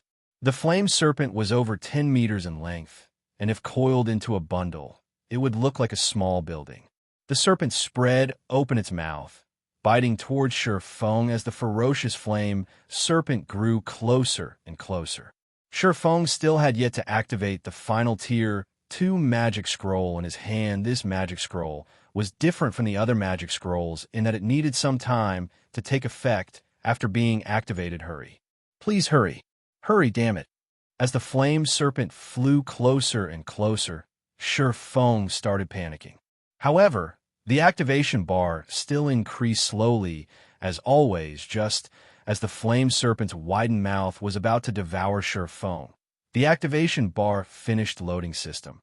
A mysterious iron ranked weapon or above is needed to be sacrificed. Confirmed as sacrifice. Without hesitation, Sure Feng chose to sacrifice. As for the sacrificed weapon, it was the crimson blade he held in his hand. At this moment, the crimson blade had already reduced to just scrap metal, and it would be meaningless for Sure Feng to continue holding onto it in the blink of an eye. The crimson blade in his hand released a bright golden glow, illuminating the entire central plaza. At the same time, with Sure Feng as the focal point, a large golden magic circle appeared. The magic circle then ascended to the skies at high speeds. When the golden glow shone upon the flame serpent, it wailed in agony, following which the crimson blade transformed into a stream of light, shooting up to the air. In the next instant, the stream of light transformed into thousands of holy swords of light. The holy swords rained down from the sky, forming a holy domain in a 30-yard radius around Sure Feng. The flame serpent, which was inside the domain, was immediately pinned down by tens of holy swords, its body unable to move even an inch. The flame serpent released an unwilling roar made it at the last second. Sure Feng released a sigh as he looked at the thousands of holy swords surrounding him. The holy swords even encompassed the fountain as well. Immediately, Sure Feng started retrieving the ice blue devil flame. This golden magic scroll was the most powerful Tier 2 life-saving magic scroll Sure Feng possessed. The holy sword seal, when used, all attacks within a 30-yard radius would be blocked, while all enemies within the affected area would be suppressed, preventing them from moving even an inch. However, the user would be unable to attack any of the enemies, and any outside enemies and attacks could not enter the Holy Domain. The duration of the Holy Domain was 36 seconds due to these effects. The Holy Sword Seal was considered the strongest defensive scroll amongst all Tier 2 magic scrolls. Meanwhile, Sure Feng only needed around 5 seconds to collect the Ice Blue Devil Flame. In addition to the cast time of the Return Scroll, which needed 30 seconds, the total time was just about right. The Ghost Rider outside of the Holy Barrier instantly entered a violent fury. It pulled out a white bone great axe, swinging it at the Holy Barrier repeatedly like a god of death. Unfortunately, all its efforts yielded no results. The Holy Sword Seal was the strongest defensive skill amongst all Tier 2 skills, not to mention a level 15 Chieftain's attacks. Even if it were a normal Tier 3 skill, it could not easily destroy the Holy Barrier very quickly. Sure Feng finished retrieving the scorching hot Tier 2 mysterious flame, the Ice Blue Devil Flame. Though his heart was currently filled with extreme excitement, he suppressed it and activated Defensive Blade. He then started the chant for the Return Scroll. Despicable little rat, I will definitely make you suffer a living hell. Seeing that Sure Feng had already retrieved the Ice Blue Devil Flame, the Ghost Rider suddenly went berserk. The faint blue flames covering its body flared up several times greater than before, and it swung its white bone great axe to the ground with all its might. Boom! The entire central plaza started quivering. The ground of the plaza cracked apart, spitting out tens of pillars of flames, sending countless debris flying. Only now was Sure Feng fully aware of how powerful the Ghost Rider was. The previous exchanges they had were not even a warm-up for the Ghost Rider. Fortunately, Sure Feng had the strongest Tier 2 defensive skill on his side. If it were only a Tier 1 defensive scroll, it could not have fended off the Ghost Rider. At all time flowed past, little by little. Though the Ghost Rider poured out attacks on the Holy Barrier like a madman, fortunately, none of them made any actual difference. The Ghost Rider could only watch as Sure Feng completed the chant for the Return Scroll with only 2 seconds remaining for the chant to finish. The Holy Sword Shield's duration ended. At this moment, the Ghost Rider revealed a sinister smile as it dashed forward 2 steps, instantly arriving before Sure Feng. With its axe raised, the Ghost Rider struck down at Sure Feng. The axe was unable to advance any further when it was several centimeters away from Feng's body. Feng was shocked into a cold sweat. The Ghost Rider's speed was just too fast after becoming berserk. Even he could only barely see it move. Fortunately, he had activated Defensive Blade beforehand. The level 2 Defensive Blade could completely resist 4 melee attacks or 7 ranged attacks. Now that the skill blocked 1 attack, only 3 more blocks remained. Seeing that its attack did nothing, the flame in the Ghost Rider's eye sockets congealed slightly. It then started madly attacking Feng's second strike, third strike, fourth strike. Very quickly, all 3 of Feng's remaining blocks were used up. The Ghost Rider then abruptly did a horizontal slash, intending to bisect Feng in half at the moment of life and death. Feng finished the return scroll's chant a step ahead. He then transformed into a white glow. Vanishing the white bone, axe only managed to slice the white glow in half, but not Feng. The Ghost Rider was incomparably furious. The ice blue devil flame was its most valuable treasure. The reason it could turn from a cursed apparition into a Ghost Rider was all due to the ice blue devil flame. As long as it had another half a year, it could once more evolve and become a lord. With a lord's strength, it could launch attacks at the living beings in the nearby towns, slowly strengthening its army of ghosts. Now, however, the ice blue devil flame was snatched away by a wretched little rat right before his eyes. So, just how was he supposed to not become angry? After returning to Red Leaf Town, Feng could not help but wipe away the cold sweat from his forehead. If he were slower by even a millisecond, he would have definitely died. At that time, not only would he have wasted 2 Tier 2 magic scrolls, he would also need to wait a very long period before he could attempt to obtain the Ice Blue Devil Flame again. However, now that he had collected the Ice Blue Devil Flame, everything returned to his control. As for a high-ranking chieftain monster like the Ghost Rider, it was without a doubt a walking treasure trove. If Feng were to kill it off, he wondered just how many good items would drop before he went to the 100 Ghost Forest. He once considered forming his own team in the future in order to raid the Ghost Rider. However, after meeting it, Feng decided that it would be too troublesome to deal with the Ghost Rider. It would be much better if he just sold the information about the Ghost Rider. For example, he could sell the information to Gentle Snow or Stabbing Heart. After all, large guilds all love to hunt for elite monsters in the wild, not to mention a chieftain-ranked monster. Every chieftain-ranked monster possessed a great sum of riches. Moreover, only these large guilds could gather hundreds of players in Red Leaf Town within a short amount of time. When they reached White River City, gathering even thousands of players would not be a problem. There would be no problems if thousands of players were used to deal with the Ghost Rider. Only, the losses in doing so would be somewhat heavy. However, with the information provided by Feng, raiding the Ghost Rider would become much easier. Just as Feng was about to go to the Forging Association to take a look at the Ice Blue Devil Flame's attributes, he discovered that many players in Red Leaf Town were currently discussing a single matter. Did you hear? Martial Union has already released an announcement that they will reward 10,000 credits to whoever kills Feng once. There is also a reward of 1,000 credits for killing Feng's teammates. The person who provides accurate information on Feng's whereabouts will also receive 2 silver coins as a reward. With this, Martial Union truly intends to start a blood feud with Feng. I've heard about it already. The topic has long since blown up in the official forums. Right now, there are plenty of players searching around. Even if they can't kill that expert called Feng, they could still kill one of his teammates. 1,000 credits per kill, this isn't a small number. This time, that expert called Feng will not have an easy time mingling in Red Leaf Town. Chapter 130. If it's war they want, then it's war they'll get. Red Leaf Town, slum area, the Enchanted Bar. Ironsword Lion and several of his subordinates currently held a drinking party in one of the private rooms on the 2nd floor of the Enchanted Bar. They heartily downed mouthfuls of Old Tom Gin 1 after another an hour ago. Ironsword Lion posted a guild announcement on the official forums. He had placed a bounty on Feng, intending to start an irreconcilable feud with him. In an instant, Martial Union had become the center of attention of all players in God's domain. Who was Feng? Almost every veteran player within the region of White River City had heard of him right now.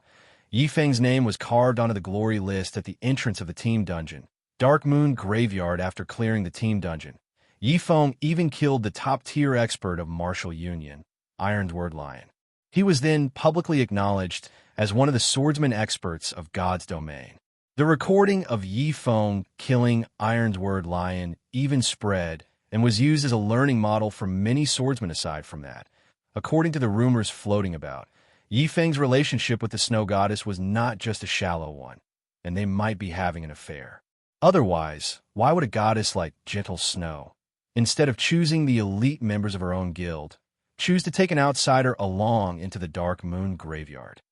Many players had long since felt unsatisfied with Yifeng, and now, with a bounty on him, many players were already tempted into action.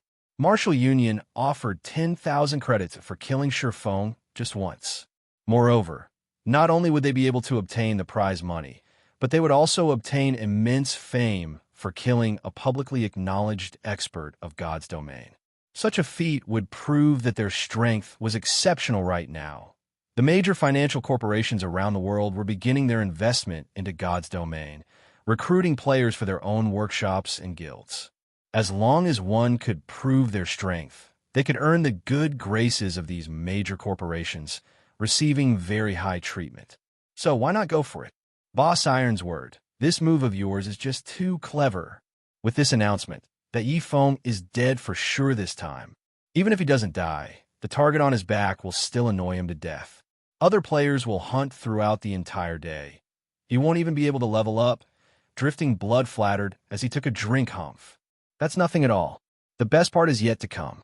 Ironsword Lion sneered. Now that the son of a bitch has hidden, nobody can find him at all. However, it won't matter. I believe that we can find his teammates. As long as we kill his teammates to level 0, I hardly believe that he will remain hidden. As long as he dares reveal himself, Absolute Heaven will immediately take action. It'll be his death when that time comes. Just as Ironsword Lion laughed colding, Shifeng received a communication request from someone on his friend list. Are you all right? Gentle Snow abruptly asked. Shifeng was slightly astonished. He did not imagine that even Gentle Snow would worry for him. He shook his head, saying, I'm fine. If things get too difficult for you to handle, I can utilize the strength of Ouroboros in White River City region to deal with Martial Union. That way, Martial Union will very quickly give up on you. Although Gentle Snow had downplayed her words, Shifeng knew just how frightening it would be if Ouroboros went all out against Martial Union. Just the tens of thousands of Gentle Snow's fans alone were enough to extinguish Martial Union, not to mention when the many experts of Ouroboros took action. Martial Union would not hold on for even a few days before needing to disband things. I'll be careful, Shifeng said in gratitude shortly after ending the call with Gentle Snow. Another suddenly arrived brother Yifeng. Are you all right? Stabbing Heart asked them fine, Shifeng replied, a smile appearing on his face. He couldn't help but feel a sense of déjà vu. It's good that you're all right. I saw Martial Union declare war on you. Moreover, they even placed a bounty on your head, paying as much as 10,000 credits for every kill. The bounty even includes several friends of yours, with 1,000 credits for each of them. Many of the experts I know have all taken an interest in you, and they will definitely look for trouble with you. It will be troublesome if you tangle with so many people, so it is best if you stay hidden for a while. Otherwise, you can level up with us. With the Assassin's Alliance's reputation, those experts will give way. If we meet any fools, my side can also help you deal with them. Shifeng could not help but feel grateful towards Stabbing Heart's worries. He said, Thanks, but I'll deal with this matter myself. On the contrary, would Brother Stabbing Heart be interested in buying some high-level equipment? I have a few pieces, and I can sell them to you at a low price. Shifeng still possessed plenty of the equipment he obtained from the Moonlight Forest. Right now, the prices for equipment were at their highest. Their values would depreciate if he sold them in the future, so he might as well sell them to Stabbing Heart right now, turning them into money. Shifeng previously considered selling the equipment to Gentle Snow. However, Gentle Snow possessed a greater understanding of him than Stabbing Heart. It would be bad if she discovered something unnecessary about him. Hence, Stabbing Heart was the best choice to sell the equipment to, in this case really. With the new influx of players right now, our guild became sorely lacking in equipment. If you could sell them a lower price and trade fully using credits, then I will buy as much as you have. Right now, the available equipment on the market was fervently contested over. Meanwhile, Stabbing Heart knew Surefong would have a lot of equipment. After all, Surefong managed to clear the Dark Moon graveyard. That meant that the other party dungeons would be easy pickings for him. Moreover, Surefong only had a single party under his command. He would definitely possess plenty of extra equipment. If Stabbing Heart could purchase all of it, it would be a huge boost to his guild. I am busy right now. How about we meet up and trade inside the hotel at the trade area? Surefong asked. That would be great. I also need some time to collect the money needed. Stabbing Heart replied with a smile, following which Surefong disconnected the call with Stabbing Heart. He then sent a message to Blackie and the others, telling them to be careful of ambushes from other players currently. With Blackie and the others' equipment and level, a dozen or so average players could not do anything to them at all. Surefong was only afraid of those elite players taking action. Blackie and the others would not have an easy time if they truly met up with such players. Hence, it would be best if they took precautions early on. After receiving the information, Blackie immediately led the others to depart from their current grinding spot. They went to an even more secretive location Surefong gave them. It would not be easily discovered, even by those pro-players Martial Union. Since you guys want war, then to war we shall go. Surefang's eyes flashed with a cold glint. Surefang's mind constantly considered how he should earn money in God's domain and his future development in the game. He did not imagine Martial Union would send a top-tier assassin at him, and even go further to place a bounty on his head. They had gone too far. Did Martial Union think he would be helpless against them? Surefong immediately logged onto the official forums. Using the name Yifeng, he sent out a declaration. Martial Union, since you guys want war, then to war we shall go. I now place a bounty on all players from Martial Union. As long as you can kill a normal member of the guild, you will receive a reward of 100 credits or 1 silver coin. For one of the upper echelons of the guild, every kill will earn 1,000 credits or 10 silver coins. As for Ironsword Lion, I will pay you 5,000 credits or 50 silver coins for every time you kill him.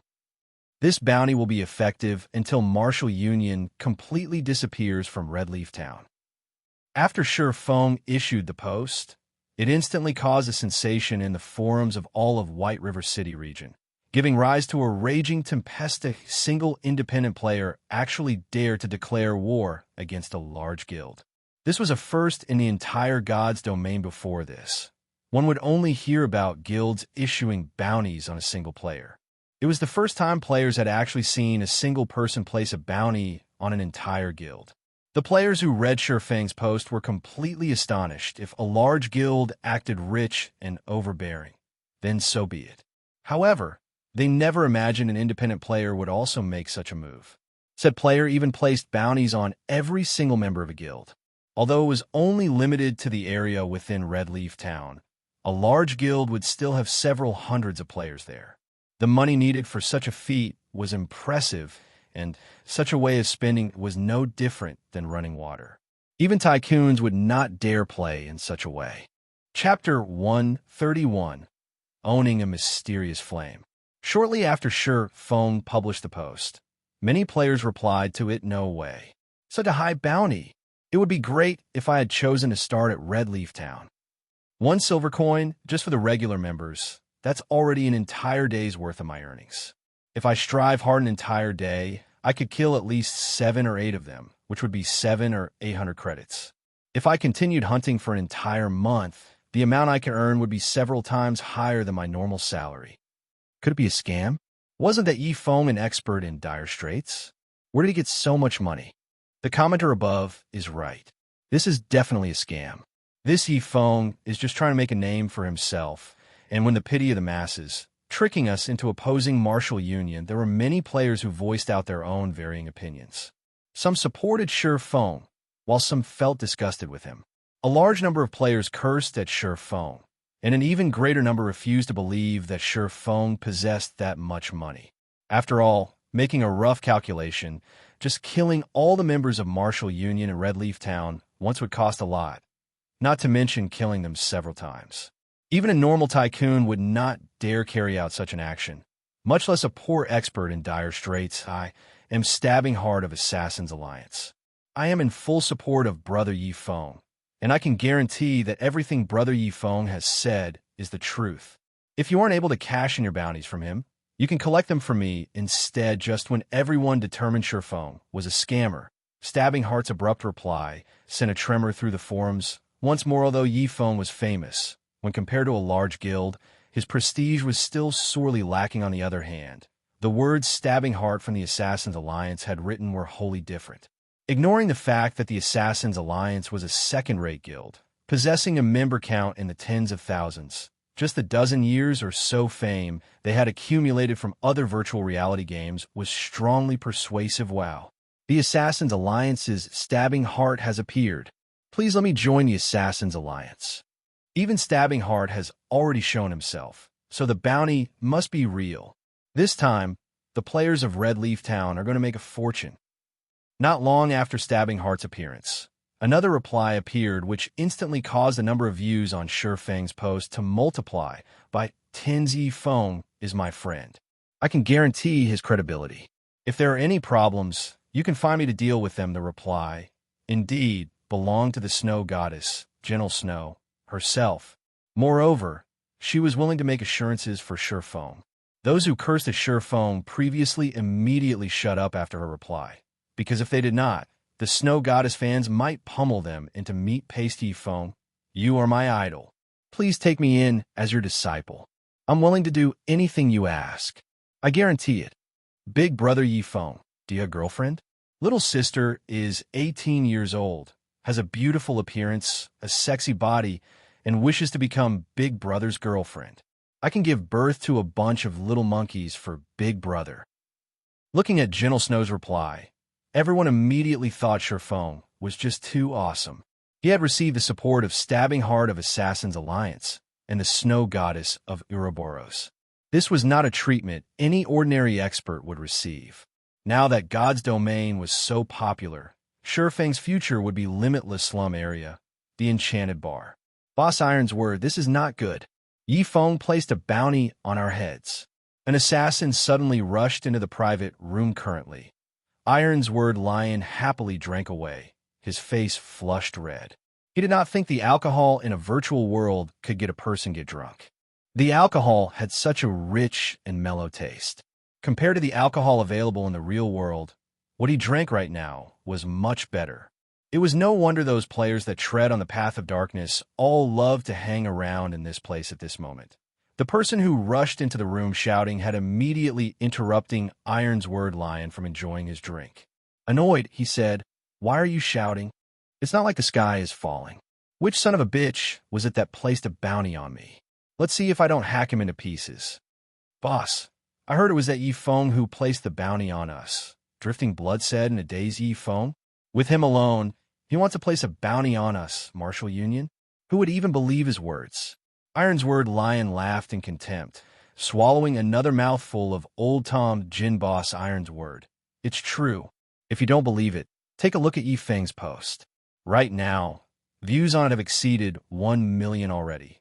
The assassin helplessly said originally, he did not believe that an independent player would dare place a bounty on a large guild, either. Anyone who dared would just be digging their own graves.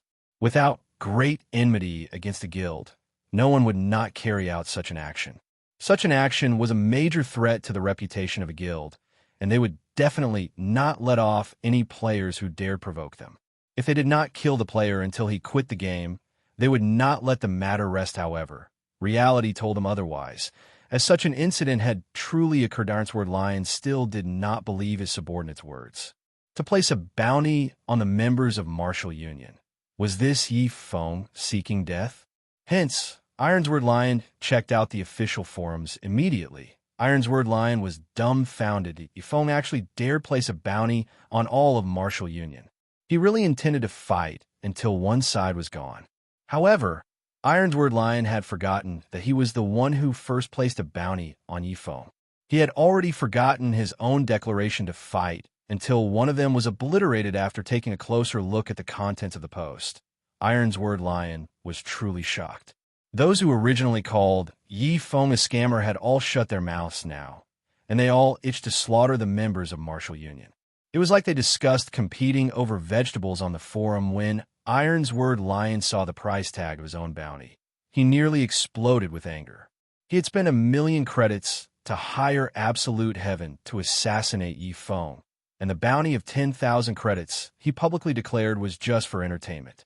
He was not hoping that someone would kill Yifeng at all. His main goal was to kill Yifeng's teammates now. However, Shifeng had tagged him with a bounty of 5,000 credits.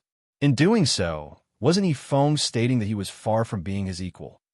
The most unbelievable thing was that Stabbing Heart and Gentle Snow had also stood out to show their support for Yifeng. Ironsword Lion simply could not understand the situation.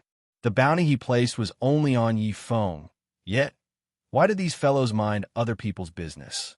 Gentle Snow was one thing, but why had Stabbing Heart appeared as well? He and the Assassins' Alliance had always minded their own business, and he had never provoked the Assassins' Alliance before. So, why was Stabbing Heart showing his support to Yifeng? Good, good, good, Ironsword Lion repeatedly said. His anger jerked him out of his drunken stupor, his expression turning extremely sinister as he coldly said, "Since he wants to play, then I'll play. Immediately place a bounty on anyone with the guts to kill any of our members. Also, increase the bounty on Shifeng's teammates to 2,000 credits per person. I want to see just who can tempt these players. Tell the ones below to be careful of their actions and form parties when they go out leveling." Yes. After Ironsword Lion finished giving out his instructions, the assassin turned and left. Following which, Ironsword Lion initiated contact with Absolute Heaven. He wanted Absolute Heaven to take action a little sooner, killing Yifeng to absolve him of this anger elsewhere. Shifeng had rented an intermediate forging room in the Forging Association now that the Ice Blue Devil Flame was in his hands. Shifeng was prepared to use this time to train his forging, placing all his effort into making the Silver Dawn and other equipment. Shifeng walked to the furnace, canceling the Tier 1 Mysterious Flame provided by the intermediate forging room. He then took out a dark blue flame from his bag. This dark blue flame was just like a flame sprite, joyfully jumping about in Shifeng's palm. Furthermore, the flame gave off a scorching heat, causing the temperature in the room to rise quickly. System, do you wish to bind the Ice Blue Devil Flame as your personal mysterious flame? Bind? Don't tell me that I can only use it after it's bound? Shifeng did not know why, but although he held the Ice Blue Devil Flame in his hand, he was unable to glean any information about it. Even a Tier 1 Mysterious Flame was extremely rare throughout God's domain. In his previous life, he had never come into contact with a mysterious flame, and this was his first time learning that the flame needed to be bound before use. He recalled that the mysterious flame could be placed in the forging room of the guild. That way, all guild members were able to use it while not being able to take it away. So just why was this mysterious flame a bound item? Shifeng stopped caring about the details. He immediately chose to bind the Ice Blue Devil Flame, intending to lure its effects. Chapter 132, Evolution Crisis. After Shifeng chose to bind the Ice Blue Devil Flame, suddenly, the Ice Blue Devil Flame started transforming. The small flame within Shifeng's palm momentarily burned fiercely, wrapping Shifeng's entire palm. Shifeng immediately felt a scorching heat surrounding his hand, as if he had just dipped it in a boiling water previously. He was unable to feel the high temperature of the Ice Blue Devil Flame, and only now did he truly experience its heat. Although he tried to store the flame back into his bag, no matter what he tried, there was no reaction from the Ice Blue Devil Flame. Instead, a binding loading bar appeared, slowly increasing successfully fused 3%. 4%. 5%. Isn't a binding? Why did it turn into a fusion? Looking at the green-colored fusion bar, Shifeng felt a sense of unease. He could barely endure just the pain he currently felt. However, the temperature of the flame constantly rose, while the fusion rate of the flame was extremely slow. If this situation were to continue, Shurfeng would, sooner or later, die from the pain alone just when Shurfeng had called out the pain perception system's interface. Intending to turn off all his senses of pain, his flaming hand no longer felt hot. Instead, he felt a cooling feeling on his palm, as if it submerged in ice-cold water. Is the fusion complete? Shurfeng took another look at the fusion bar. It showed 8%, still very far from reaching 100%. However, since it was no longer hot, Shurfeng gave up the notion of turning off the pain perception system. However, another moment later, his flaming hand grew colder and colder, as if it were inside an ice cube. Shurfeng could not help but shiver at the chilling temperature just when he was unable to endure the cold any longer. The flame surrounding his hand turned hot once more. In such a way, the flame constantly alternated between hot and cold. Shurfeng was also able to understand the reason for this phenomena. Just like its name, the ice blue devil flame possessed both ice and fire attributes. However, Shurfeng no longer wished to endure torture by the ice blue devil flame, so he chose to turn off the pain perception system during the fusion process of the ice blue devil flame. If pain perception falls below 20%, fusion will fail and cause a fixed amount of damage to the player. Are you sure you want to turn off the pain system? Crap! Shurfeng could not help but curse at the despicable system. The system was clearly trying to toy with him. Moreover, it did not mention what sort of damage the fixed damage was. The fusion progress was already at 30%, so he couldn't just give up halfway. Helpless about the situation, Shurfeng could only tune down his pain perception from the original 40% to 20%. That way, he could, more or less, bear through the suffering. However, things were far from over. After the fusion bar reached 50%, the ice blue devil flame started spreading throughout Shurfeng's entire body, turning Shurfeng into a flaming man. Shurfeng's entire body burned with a deep blue flame, just like the Ghost Rider compared to the Ghost Rider's flame. However, the flame burning Shurfeng's body was much more pure and dazzling. Even the ground below his feet started showing signs of melting. The floor of the forging room had undergone special strengthening techniques specifically to resist high temperatures. The floors of the forging room were much stronger than even a secret silver weapon. However, this floor could still not withstand the flame surrounding Shurfeng's body. One could just imagine the frightening temperature that was emitted by the flame right now. If someone were to attack Shurfeng using a bronze weapon, the scorching flame would most likely melt the weapon before it could even come near Shurfeng. Fortunately, Shurfeng had long since familiarized himself with pain. He had also adjusted his pain perception down to 20%. Otherwise, he really could not endure the ever-changing temperatures of the ice blue devil flame. After enduring the same process for 20 minutes, the fusion of the ice blue devil flame finally completed system. The ice blue devil flame has been bound as player Yifeng's personal belonging system. Fusion of the ice blue devil flame completed.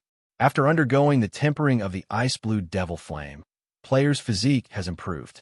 Strength plus 10, endurance plus 10, agility plus 10, ice resistance plus 20, fire resistance plus 20. Able to fully control the ice blue devil flame. Even this is possible? Shurfeng was shocked, ignoring how valuable the ice blue devil flame was to forgers.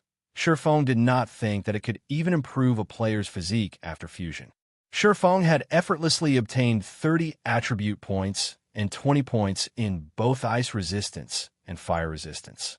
Resistance was extremely hard to obtain in God's domain, and a single point increase would have a large effect, not to mention an increase of 20 points. Such an increase was enough to instill despair in many mage classes. If fire magic could originally deal 100 damage to Shurfeng right now, it would be good if it could even deal him 30 damage. Shurfeng then chanted a name in his mind, a deep blue flame appearing in the middle of his palm. This was indeed the ice blue devil flame. Following Shurfeng's thoughts, the flame freely moved about, growing and shrinking. Ice blue devil flame. Tier 2 mysterious flame. Can be used in battle to increase damage by 20%. and an additional 40% damage to ice or fire attributed skills. Simultaneously, it increases the success rate for potion making, forging, and cooking by 10%. These attributes had completely surpassed Shurfeng's imagination in his previous life. He had never received any information regarding mysterious flames being capable of increasing a player's battle prowess. It was also impossible for the mysterious flames to only increase a player's battle prowess in this life. Hence, the only possibility was that the players who obtained mysterious flames did not leak a single word about it, silently enjoying the fortune. Just the mysterious flames' ability to increase the success rate of forging and potion making was sufficient to send all the major powers in God's domain into an uproar. If the information about it being capable of increasing a player's battle prowess leaked, the competition over mysterious flames would become much more intense. Forgers and potion makers would have no chance to obtain a mysterious flame for themselves, and all mysterious flames were always said to give the greatest benefits to potion making and forging. But in Shurfeng's view, elementalists who learned potion making were the ones who gained the greatest benefits. Originally, an elementalist's damage was very frightening. They were like human cannons. If they were to receive an upgrade to their ice and fire attributed skills, it would leave others speechless. In addition, the Ice Blue Devil Flame originally increased its user's damage by 20%, which meant that an elementalist who had the Ice Blue Devil Flame would have their damage output increased by 60%. The elementalist possessing the Ice Blue Devil Flame could easily kill an MT of the same level with the same quality of equipment in just 2 or 3 moves. Although Shurfeng was not an elementalist, the Ice Blue Devil Flame still provided a relatively large increase to his battle strength with the Ice Blue Devil Flame. Shurfeng felt that the future development of his skills should be more directed towards the fire or ice attributes. That way, he could reap the greatest benefits from using the Ice Blue Devil Flame following, which Shurfeng took out a pile of hardstones and started making advanced whetstones. Increasing his forging proficiency, the success rate for making an advanced whetstone was 60%, with the possibility of increasing proficiency by 1 point with each success. Although the increase was not as much as when he made bronze equipment, the time needed to make an advanced whetstone was much shorter. Shurfeng only needed to burn the hard stones in the Ice Blue Devil Flame for a short while, followed by a couple of knocks from his hammer.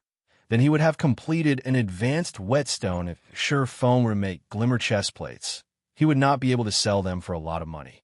After all, there were various guilds currently selling that item. On the other hand, making the high-level bronze equipment and mysterious iron equipment from the forging designs he bought from Stonehammer Town was not very efficient. It would be much better for him to just upgrade to an intermediate forging apprentice, increasing his success rate a little earlier. At that time, it would not be too late for him to start using those forging designs. Meanwhile, while Shurfeng made the advanced whetstones, tension rose throughout the entire Red Leaf Town. However, it was not only due to the matter of Shurfeng and Martial Union placing a bounty on each other. There was also the crisis after God's domain's evolution due to the difficulty of the monsters in the wild increasing, the large influx of newcomers, and Shurfeng's stock clearance of the auction house. The prices of items rapidly increased. Within a short 2 hours, the prices of items had already doubled, causing many players to voice out their complaints. Originally, the money they earned within a day was small. They also needed to buy many items they needed in the wild, such as food and beverages, return scrolls, and such items. There were also the regeneration potions and mana recovery potions. However, the prices for all these items had suddenly skyrocketed. Amongst the items with inflated prices, the highest was equipment. Previously, 20 copper coins was sufficient for a player to purchase a piece of level 2 common equipment. Right now, they would need 40 copper coins to do so. As for bronze equipment and higher, the increase in their prices was even greater. However, without good equipment, how could they hunt monsters? Hence, the majority of the players right now all held the thought that they had to obtain a good piece of equipment no matter what, even at the cost of saving up the money meant for potions. With good equipment, they could easily look for a party to join. Their efficiency of killing monsters would also rise as a result, and it was only a matter of time before they earned back their money as a result. The prices of equipment constantly rose similarly. This phenomenon caused plenty of players, who were wealthy in real life, to purchase coins using credits for purchasing equipment, causing the price of coins to skyrocket. Looking at this situation, the players in Red Leaf Town became even more attentive towards the bounty put out by both Surephone and Martial Union. The players, who were previously uninterested in participating, started to take action. There were many experts who began searching for Surephone and his teammates, and there were some who set their sights on Martial Union forming a party to hunt Yi Feng's party. Must be level 6 or above, with a complete suit of bronze equipment. Those who fulfill the conditions, please gather at my location. Forming a party to hunt members of Martial Union. Must be level 5 or above. Those who wish to make a quick buck, don't miss this chance. Meanwhile, there were plenty of players shouting out party recruitments in the plaza of Red Leaf Town. However, their grinding targets were no longer monsters, but players suddenly. Surephone and Martial Union's game of hunting lured the players throughout all of Red Leaf Town. Chapter 133, Fire Dance. Inside the Red Leaf Forest, where the green grass was plush like a cushion, a party of level 5 players currently surrounded a group of 3 level 5 forest wolves. The players advanced and retreated in battle familiarly, steadily pushing the 3 forest wolves towards defeat. In a short moment, one of the forest wolves died from the large fireball that flew at it, while the remaining 2 forest wolves only had a small amount of HP. Remaining leader were already level 5. We're tired of constantly killing the same forest wolves. Let's just kill the level 6 grassland lion cubs. I hear the loot is quite good. Moreover, everyone can obtain a larger share of experience there, the bold and powerful shield warrior said as he blocked a forest wolf's attack. Forget it. In these troubled times, you forget that everyone from our Martial Union has a bounty on their heads. Each one of us is worth 1 silver coin, and there are plenty of people looking for this transaction. The party leader, an elementalist, shook his head. He felt that the shield warrior's suggestion was too risky. Leader, since when have you become such a coward? A berserker with waxy skin curled his lips, asking disdainfully before. When we snatched elite monsters and equipment, and even killed the other players, I've never seen you reluctant before. Regardless of what other people say, Martial Union is a famous large guild in Red Leaf Town. I don't believe that those people would be so foolish, daring to kill us. Even if they come, we can kill them off and make a quick buck. The Elementalist party leader nodded, thinking that his subordinate's words sounded logical in Red Leaf Town. Only Martial Union bullied others. Whoever dared provoke them was only seeking death. The Elementalist party leader then said, "All right, after we kill these 2 forest wolves, we'll go kill the grassland lion cubs." "Oh yeah," the shield warrior grinned, using his shield to send one of the forest wolves flying.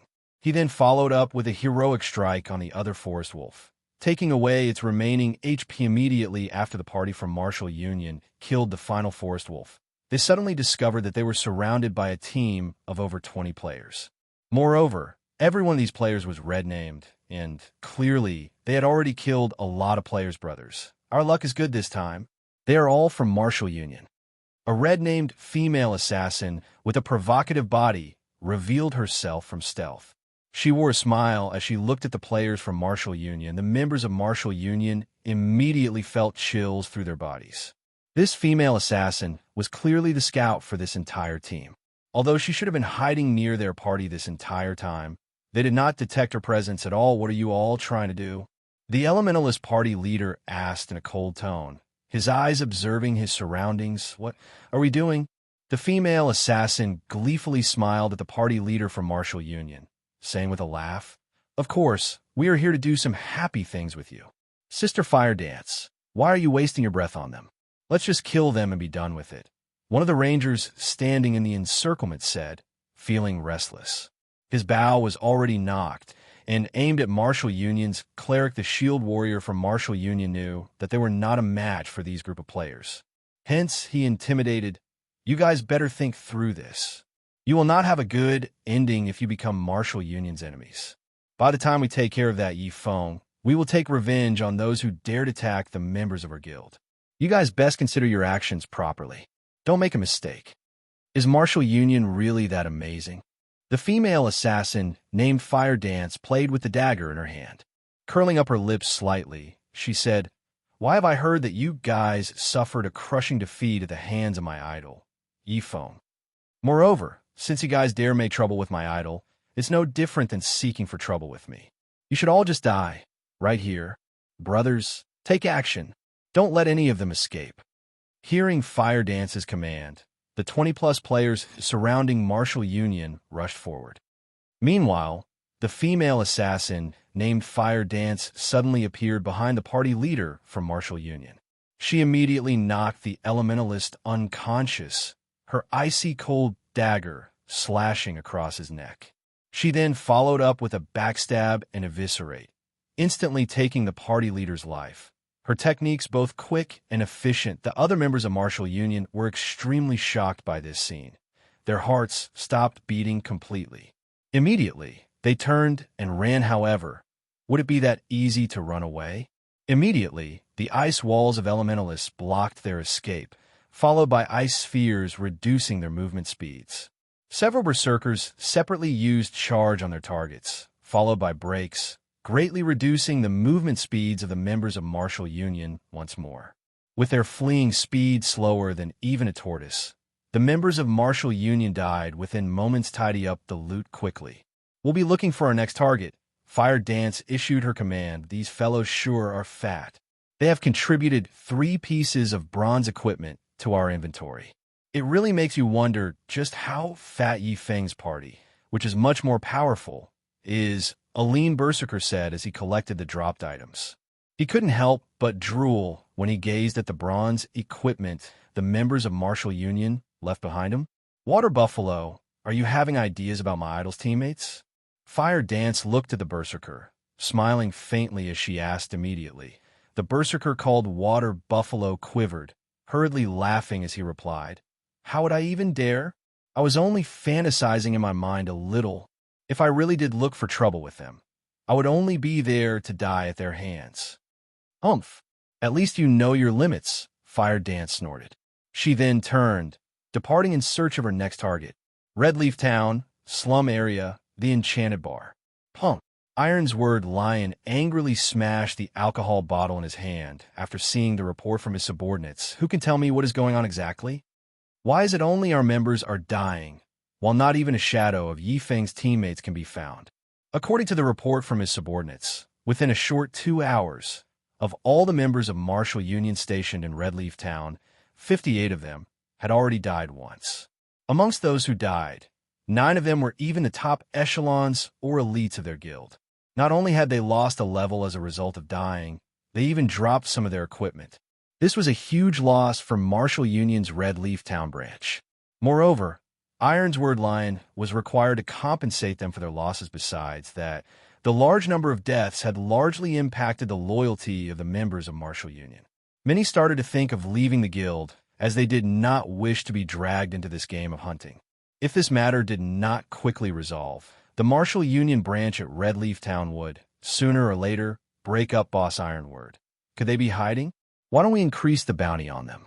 That might tempt the true experts. Drifting Blood suggested fine. Increase the bounty immediately. I don't believe that we can't find them. Ironsword Lion nodded his head. He then continued saying, "Remember, as long as you receive any information, immediately contact Absolute Heaven. Leave it to me, boss. I'll relay the information immediately."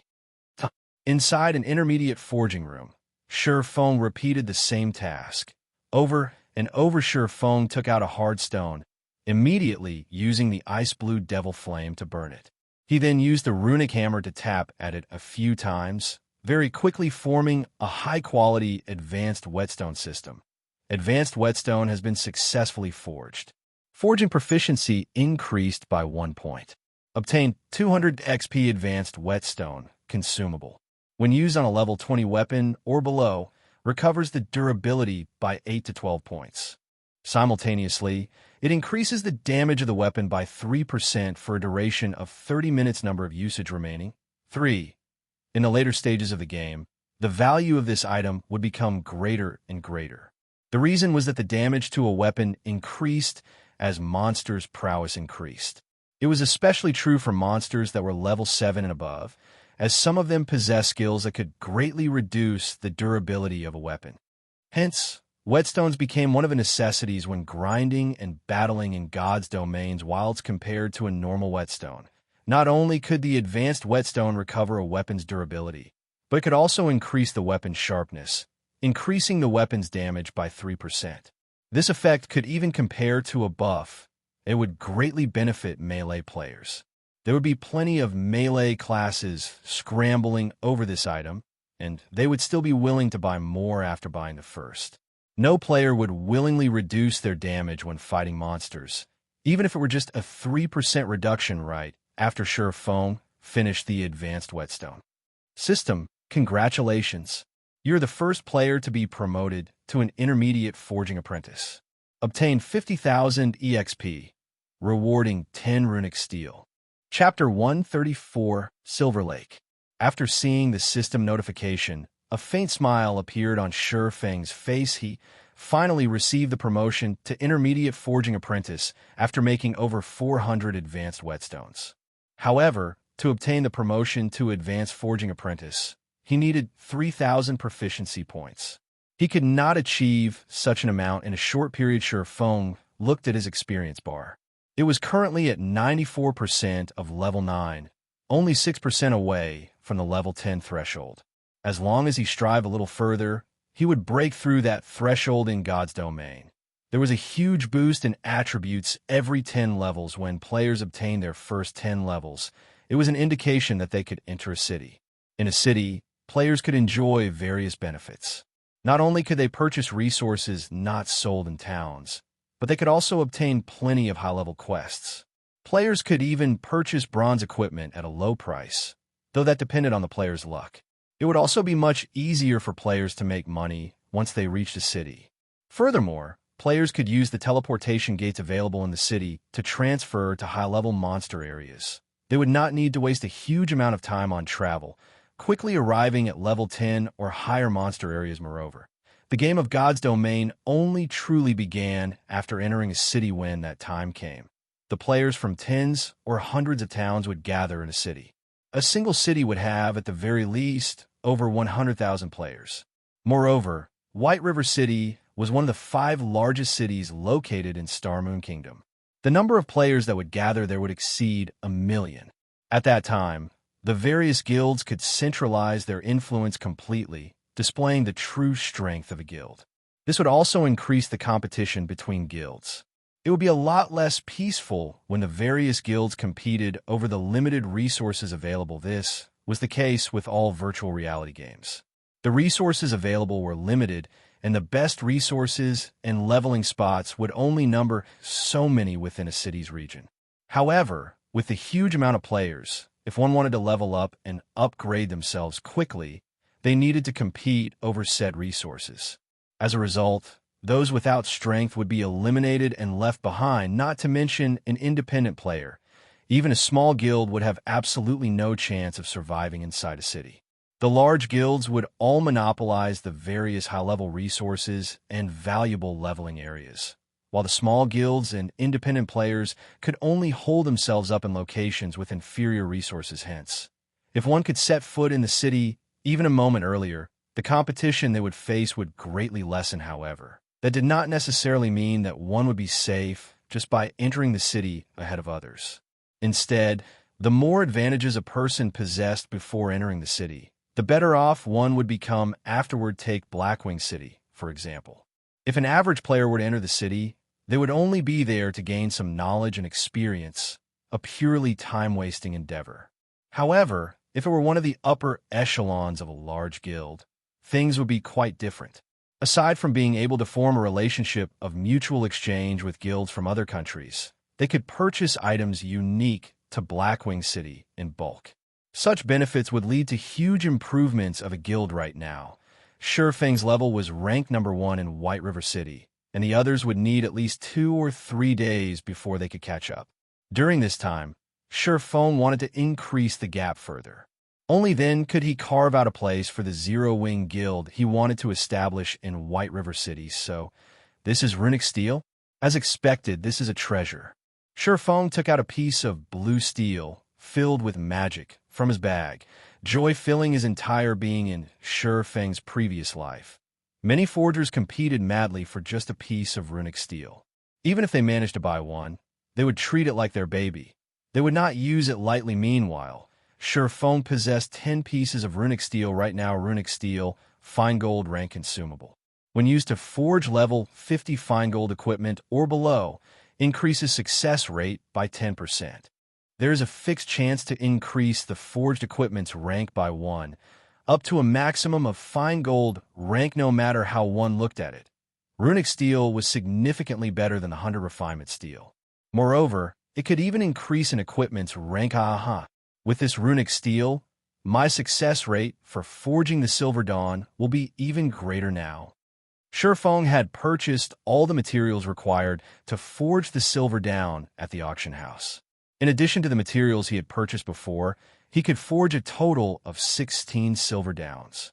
Just the cost alone for a single Silver Dawn was over 37 silver coins.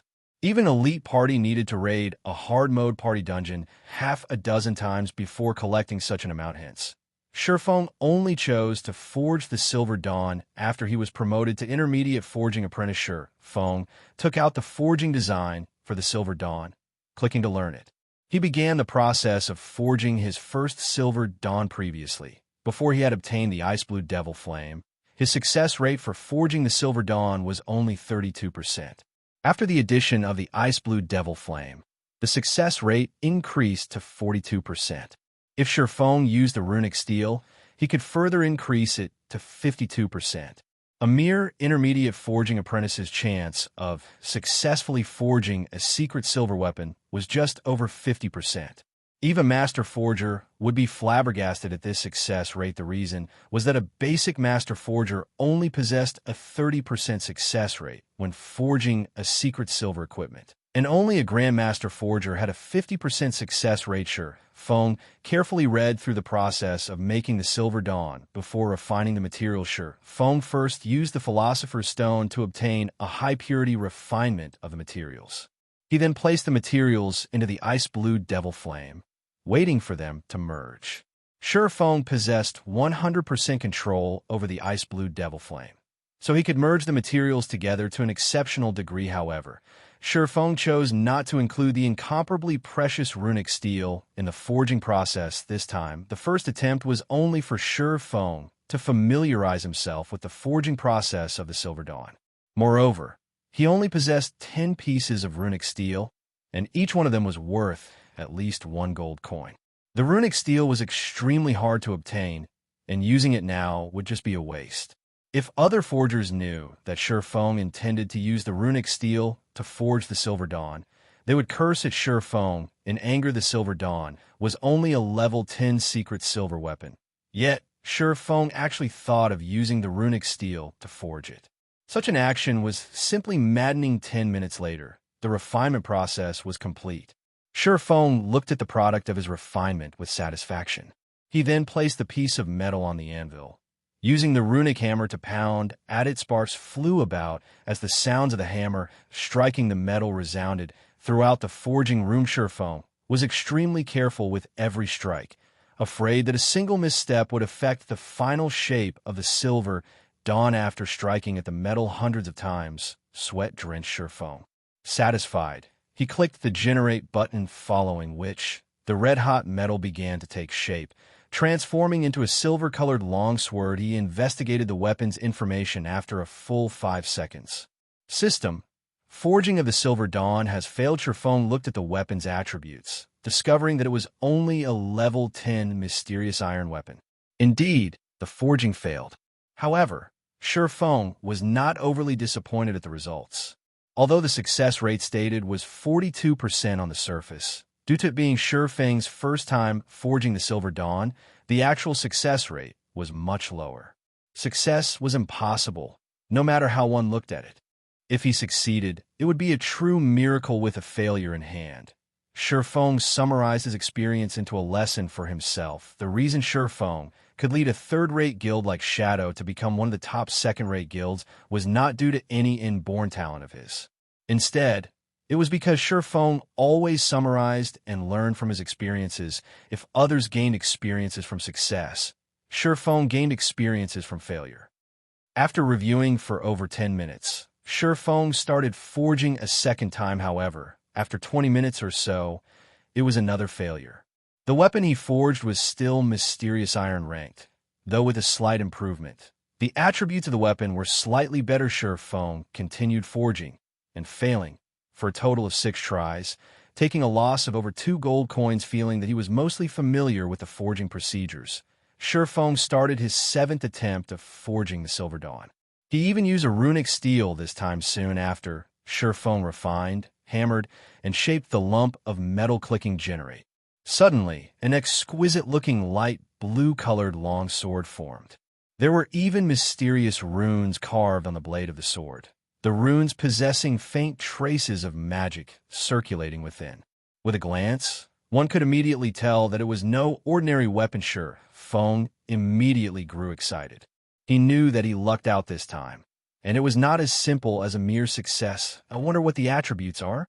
Shifeng clicked to check the weapon's attributes. He had to wait a total of 10 seconds before the system could give him a conclusion. System. Runic Steel's effect triggered. Rank increased by 1 system. Black Steel Insignia effect triggered. Attributes increased. System. Silver Lake has been successfully forged. Forgery proficiency increased by 3 points. Obtained 10,000 EXP. Chapter 135, Personal Exclusive. The series of system notifications startled Shifeng slightly. He had only made some slight adjustments to the Silver Dawn based on his habits and battle styles. He did not think his luck would be so heaven-defying even out of 100 tries. Both effects definitely won't trigger together again. One could just imagine how greatly enhanced the Silver Lake's attributes are. To what extent of an increase? However, nobody knew the runic steel could upgrade an item's quality by 1 rank. That meant that secret silver rank could be upgraded to fine gold runcas for Black Steel's insignia. It could increase the attribute values of a piece of equipment, and the increase would normally be between 5% to 25%. If the weapon's attributes rose by 20%, it would be the equivalent of having upgraded the weapon's quality by an entire rank if both effects stacked with each other. The refined light blue longsword would, at the very least, be a top-tier fine gold weapon, with the possibility of even being a dark gold weapon, a level 10 dark gold weapon. At this stage of the game, aside from magic weapons, it was the most powerful weapon available. Immediately, Shifeng held up the Silver Lake that gave off a blue glow, checking its attribute. Silver Lake, fine gold rank, one-handed sword. Level 10. Equipment requirement. Strength 45, agility 80. Attack power plus 78. Strength plus 18. Agility plus 22. Attack speed plus 1. Durability 70/70ths. Additional passive skill. Flowing Shadow. Creates an afterimage effect while attacking. Simultaneously, the faster the attack speed is, the greater the damage cost. Damage can be increased up to a maximum of 50%. These attributes completely surpassed that of a top-tier fine gold weapon.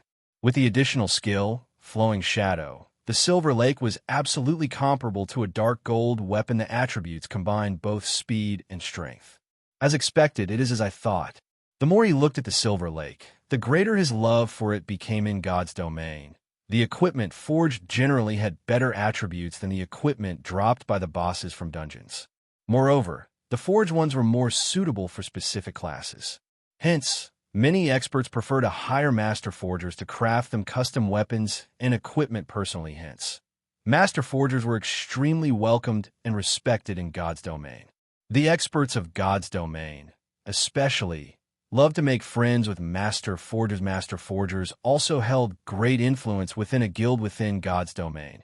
Nobody would rashly offend a master forger who knew which expert a master forger had forged a weapon for before. If one carelessly provoked a master forger, they might end up assassinated or hunted by a large number of experts. After all, these experts all wish to earn a favor from a master forger. calling it in for custom equipment. Only suitable equipment would be the best equipment, although these personalized weapons and equipment were only slightly better than equipment dropped from dungeons. The battle prowess a player could display while using the equipment would increase manyfold. Regarding these sorts of weapons and equipment, they were all referred to as exclusive equipment. They were only suited to a single individual or a certain type of individual. The Silver Lake was a personal exclusive weapon that Sure Feng created for himself. If other swordsmen used the Silver Lake, it would only display the power of a normal fine gold weapon. However, in Sure Feng's hands, it could display the prowess of a dark gold weapon. Previously, Sure Feng had lost the Crimson Blade in battle, and he just happened to be in need of a new weapon. This Silver Lake would suffice for Sure Feng's use for a very long time, and he would not need a new weapon anytime soon. Now that he had crafted his first personal exclusive weapon, Sure Feng felt much more assured.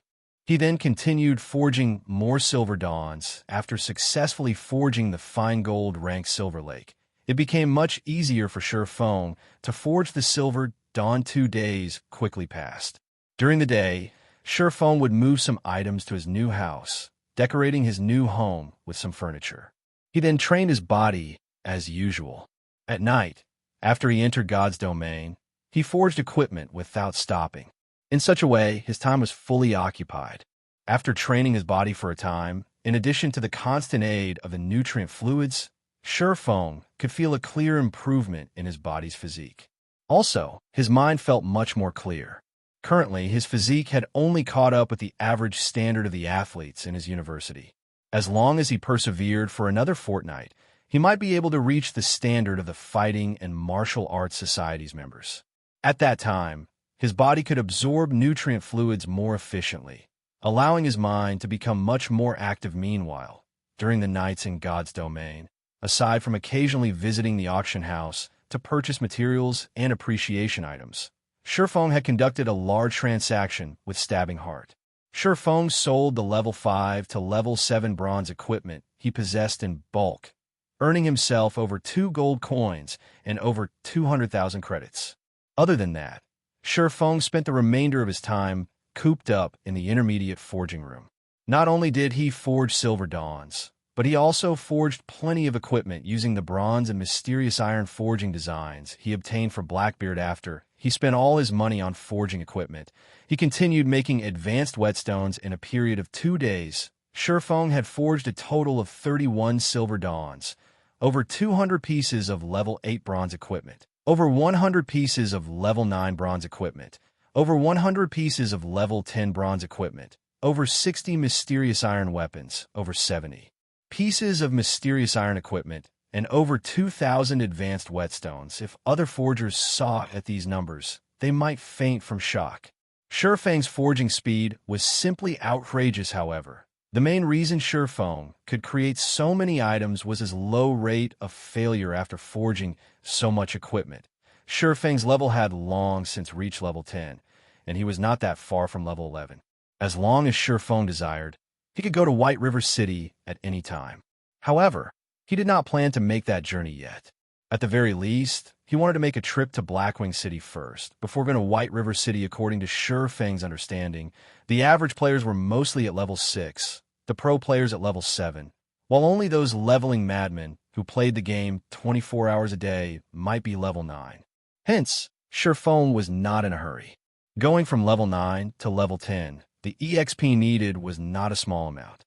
At the very least, it would take over a day to obtain it. Just as Sure Feng prepared to go to the auction house and sell a few more glimmer chestplate forging designs, Sure Feng suddenly discovered an interesting matter. The members of Martial Union, whom he could previously see on the streets, were nowhere to be found. Could Martial Union have disbanded already? Sure Feng was slightly puzzled.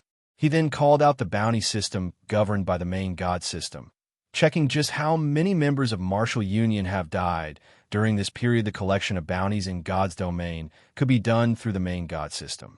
As long as a player completed a bounty and submitted the appropriate information, the main god system would verify the information. After verification, the bounty previously registered and stored by the employer will be handed over to the player. There is absolutely no need for the employer to personally verify all information submitted wasting a lot of time in the process previously. Shifeng stored 5 gold coins and 1,000,000 credits in the main god system, enough to burn Martial Union for a month or two, however. Now that Shifeng took a look, he was immediately dumbfounded. The 5 gold coins he placed were no more. While there was still around 800,000 remaining of the 1,000,000 credits, the bounty on a normal member of Martial Union was only 1 silver coin or 100 credits. 5 gold coins meant 500 kills. If it were an elite member of the guild, the bounty was 10 silver coins or 1,000 credits, and 5 gold coins was the equivalent of 50 kills.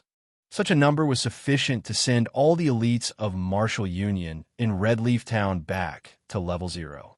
Furthermore, there was still more than 100,000 credits used up. It had only been slightly more than 2 days since Shifeng announced the bounty, and yet so much was gone already. With this, nearly all members of Martial Union stationed within Redleaf Town had died, several times to boot. This was a devastating and irrecoverable strike to Martial Union in Redleaf Town. It was no wonder there were no players from Martial Union on the streets after looking at the numbers and video evidence. Shifeng only had one word in his heart: awesome. Having suffered to such a degree had definitely crippled Martial Union among all the kill counts. A female assassin held the record for the most kills.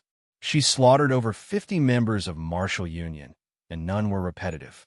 This attracted Shifeng's attention after watching the recordings of the female assassin in action. Shifeng was incomparably shocked. The girl's techniques were extremely skilled, and in battle, her usage of skills was simply perfect. She was absolutely one of the rare, expert assassins. Fire dance. Shifeng looked at the name displayed at the number 1 spot, his mouth softly reciting it. According to his memories, there didn't seem to be an expert female assassin called Fire Dance at this moment. A call request suddenly came from Blackie. What happened? Blackie? Shifeng knew that Blackie would not randomly call without a purpose. The only possibility was that something had happened. Brother Feng, I don't know what happened, but those bastards from Martial Union found us. They also sent many of their elite players to surround us. Among them, there were also a few experts from Martial Union that I have never seen before. We went all out to break out of the encirclement, but because of my inability, Colas sacrificed himself and stayed behind to cover for us. The others also died as they tried to open a path. Right now, Lonely Snow and I are the only ones left alive. Brother Feng, you need to be careful. You definitely mustn't allow them to discover you. If they do, you won't even have the time to use a return scroll, Blackie said with an extremely hurried tone. Both rage and resistance filled his voice ever since he started grinding for levels with Kola and the others. Adventuring and going through life and death together, they had long since formed a very deep bond. Now, however, to secure his escape, Kola and the others took the initiative to stay behind and stall the enemies.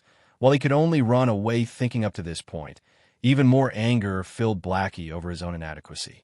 If he could become slightly stronger, he might not have to watch his teammates die. One after another. Where are you? I'll come immediately. Hearing Blackie's report, Shifeng burned with rage. However, he remained calm as he spoke. Brother Feng, you mustn't come here. There are too many players from Martial Union right now.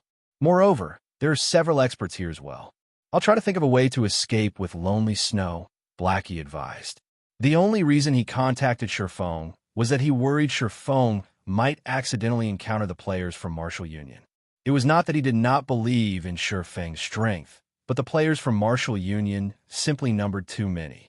There were also many experts among them. Shifeng would have no chance against them. Tell me where you two are now.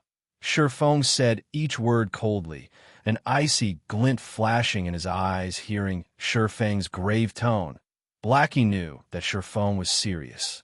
Moreover, Shifeng was very angry. Helpless, Blackie said, we're in Gale Valley. All right, I'll be there immediately. Be careful not to get surrounded. Shifeng said. Lonely Snow and I have escaped into the inner regions of the Gale Valley. Shrubs and fog fill this place, so they should not easily discover us. Blackie felt that he should not have contacted Shifeng. That way, he wouldn't have dragged Shifeng into this mess as well. Good then. Since you can't use return scrolls, someone might be using some special skill to stop you. However, you too can still use isolation scrolls. That way, it will be much harder for them to discover you. Find a good place to hide.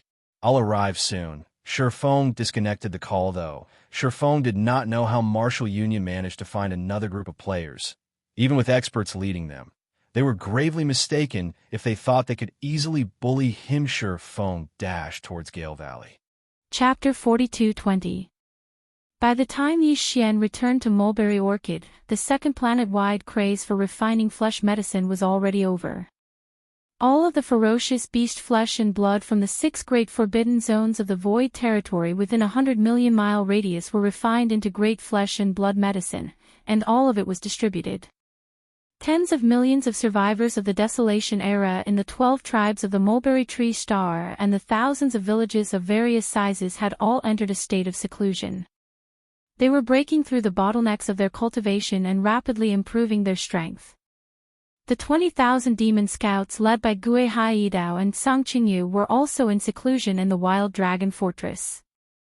Even the 8 Vidras, the Flying Centipede, and Old Monster Inji were in seclusion. There was also Yi Xian's cosmic warships, such as the tens of millions of ferocious mosquito beasts led by the Mosquito Emperor Shueben, as well as the many slimes, weeping soul apes, and so on. Yi Xian had also distributed cultivation resources suitable for them. Now, Yi Xian had stored all of the warships in his undying world. The kinetic races within the warships had all entered hibernation as well, using this method to transform their bloodlines and promote their own evolution. Yi Xian was quite satisfied with all of this. In truth, the 12 great tribes on Mulberry Orchid had each left over 10,000 tribesmen to await Yi Xian's arrival and guard the perimeter of the planet. However, after Yi Xian returned, he directly sent all of them into closed-door cultivation. In an instant, the entire Mulberry Tree Star became completely silent. All of the survivors of the primordial era entered seclusion as if they were in a dormant state. They were as quiet as an abandoned planet. Yi Xian quickly charged out of Mulberry Orchid's atmosphere and sat down cross-legged in space tens of millions of kilometers away. He took out large amounts of materials and began to refine the grade 20 medicine. Now that he'd refined a grade 21 pill, it was naturally a walk in the park for him to refine the grade 20 medicine the same way as before. His goal was to refine 100 vials. That way, he wouldn't have enough materials. On the other hand, there were a lot of supplementary materials. The number of top-notch precious materials in Yi Xian's hands could be said to be an ocean. The key was that there wasn't much flesh and blood left from the Wanfeng bird that was at the level of the ancient Wanfeng. But it didn't matter. He still had a lot of corpses of primordial beings at the level of primordial beings. He just took one out and spent half a day to refine more than 100 vials of blood and flesh paste. With this and the other top-grade precious materials and medicines he had, Yi Xian had more than enough to refine 100 vials of the grade 20 medicine. The grade 20 medicine could create immortal old monsters. The reason why Yi Xian wanted to take advantage of this opportunity to concoct 100 tubes at once was because the number of old monsters under his command was increasing. Just the survivors of the primordial era on Mulberry Tree alone numbered more than 30. Not long after, Ba Chai, Gui Haidao, Sang Qingyu, and the Mosquito Prince, Shueben, the 8 great guardian warriors and the others would also step into the universe grade. Naturally, it wouldn't be so fast on the 3 main star planes of the current era. However, there was a blood medicine here. Furthermore, it was refined by Yi Xian using the Shenong 7-colored flame and the blood and flesh of immortal grade dire beasts. The effect was simply too strong. It greatly increased the cultivation speed of Gui Haidao and the other subordinates. Once the cultivation base of these subordinates reached the Universe 9 grade, they would need a vial of level 20 liquid. Of course, they wouldn't need the level 20 liquid. They could also break through and ascend to the immortal grade using their own cultivation techniques or bloodline evolution. However, that would be too slow. They would have to wait and see. Fate. If they had a vial of the grade 20 vials, they could follow the path of body tempering and use body tempering to evolve their bloodline and cultivation techniques. Breaking through to the immortal grade from the universe grade 9 great perfection was just around the corner. Yi Xian had prepared 100 vials of the grade 20 vials for Gui Hai Dao and the other subordinates. According to his estimation, 100 vials would only be enough for a short period of time. As time passed, it would definitely be far from enough. By then, there would be more than 100 immortal grade old monsters under Yi Xian's command. In the current era's 3 main star planes, they would definitely be comparable to a powerful tribe with a long history or a top-notch power. Even in this void fragment from the ancient desolate era, they would be able to compete with some of the more powerful forbidden areas in the starry skies. It took Yi Xian an entire month to complete the 100 vials of the grade 20 vials of the grade 20 vials. This speed was already very fast. It was equivalent to 3 vials a day. If the grade 20 vials of the grade 20 vials were considered the birth of an immortal grade old monster, then Yi Xian was equivalent to creating 3 immortal grade old monsters a day. This was absolutely frightening. Furthermore, during this month, he would be struck by tribulation lightning 3 or 4 times a day. This was because the grade 20 vials of the grade 20 vials had a liquid tribulation. Every time the grade 20 vials were born, it would be accompanied by a liquid tribulation. Every time, although the main body of the liquid tribulation was the newly concocted grade 20 vials, Yi Xian, as the concoction master, naturally wouldn't be affected. Of course, he wouldn't be spared. In this month, he experienced 100 vials of the liquid tribulation. In the end, he was almost used to being struck by the heavenly lightning. And all of this obviously had its benefits. When this month was about to end, Yi Xian's original cultivation base of rank 1 Marquis Immortal Grade actually broke through to rank 2 Marquis Immortal Grade after 1 vials of the liquid tribulation. After being struck by lightning for more than 100 vials, his cultivation base actually broke through. This kind of thing was probably unheard of. Even when Yi Xian thought about it, he couldn't help but shake his head and smile bitterly. After this breakthrough, his true battle strength increased greatly again. Before this, his original body's strength was at rank 1 Marquis Immortal Grade 2. Once he activated the 3-headed, 6-armed ancient demon ape bloodline, his strength soared again, directly reaching rank 2 Marquis Immortal Grade. If he used the 9 demon ape transformation and reached the 6th transformation, he would instantly reach rank 8 Marquis Immortal Grade. And now, his original cultivation base had another breakthrough, reaching rank 2 Marquis Immortal Grade. Once the current Yi Xian activated the Devil Ape bloodline in his body and entered the 6th transformation of the Devil Ape, his peak combat strength would reach the 9th level of the Immortal Marquis realm. He was only a small step away from breaking through to the 1st level of the Immortal Marquis realm. He wasn't in a hurry to break through this last small step, so he decided to wait for 1 year to do it. That's right, 1 year. This 1 year wasn't for himself, but for Gui Hai Dao, Zhang Qingyu, and the rest of the 20,000 demon scouts, as well as the tens of millions of survivors on Sangji Star, to break through their cultivation bases. After all, Yi Xian was the only one who had reached the 1st level of the Immortal Emperor. As for the subordinates under him, their cultivation levels were still the same as before. The second expedition that they had been anticipating was also impossible to carry out. Chapter 42-21. Within a month, Yi Xian had worked hard to concoct 100 vials of level 20 liquid. This meant that he would have 100 immortal level subordinates in the future. It was absolutely significant. Even his own cultivation had successfully broken through again after experiencing an entire 100 liquid tribulations. The current Yi Xian was already an old monster at the 2nd level of the Immortal Marquis realm. If he activated the Demon Ape bloodline in his body and performed the 6th transformation of the 9 Demon Ape transformation bloodline ability, his battle strength would reach the pinnacle of level 9 Immortal level. He was only 1 level away from having the battle strength of an Immortal level Emperor. Yi Xian wasn't in a hurry to make this breakthrough. He had been making breakthroughs too frequently recently, so he needed to consolidate his state of mind. Therefore, Yi Xian decided to use the remaining time to deduce the formula of level 22 elixir pills. After all, it might be useful soon. But now, he hadn't even figured out the formula of level 22 elixir pills, let alone concoct them. This was really inexcusable. The formula of the gene cultivation fluid would become more and more difficult to deduce as one progressed. Moreover, there was a dividing line between level 20 liquid and level 21 liquid. Before level 20 liquid, the formula of each level would become more and more difficult to deduce, but the difficulty was still bearable. However, from level 21 onwards, the difficulty of the formula deduction increased more and more with each level. It was simply to the extent that it made one's hair stand on end. Yi Xian didn't spend too much time on the level 21 liquid.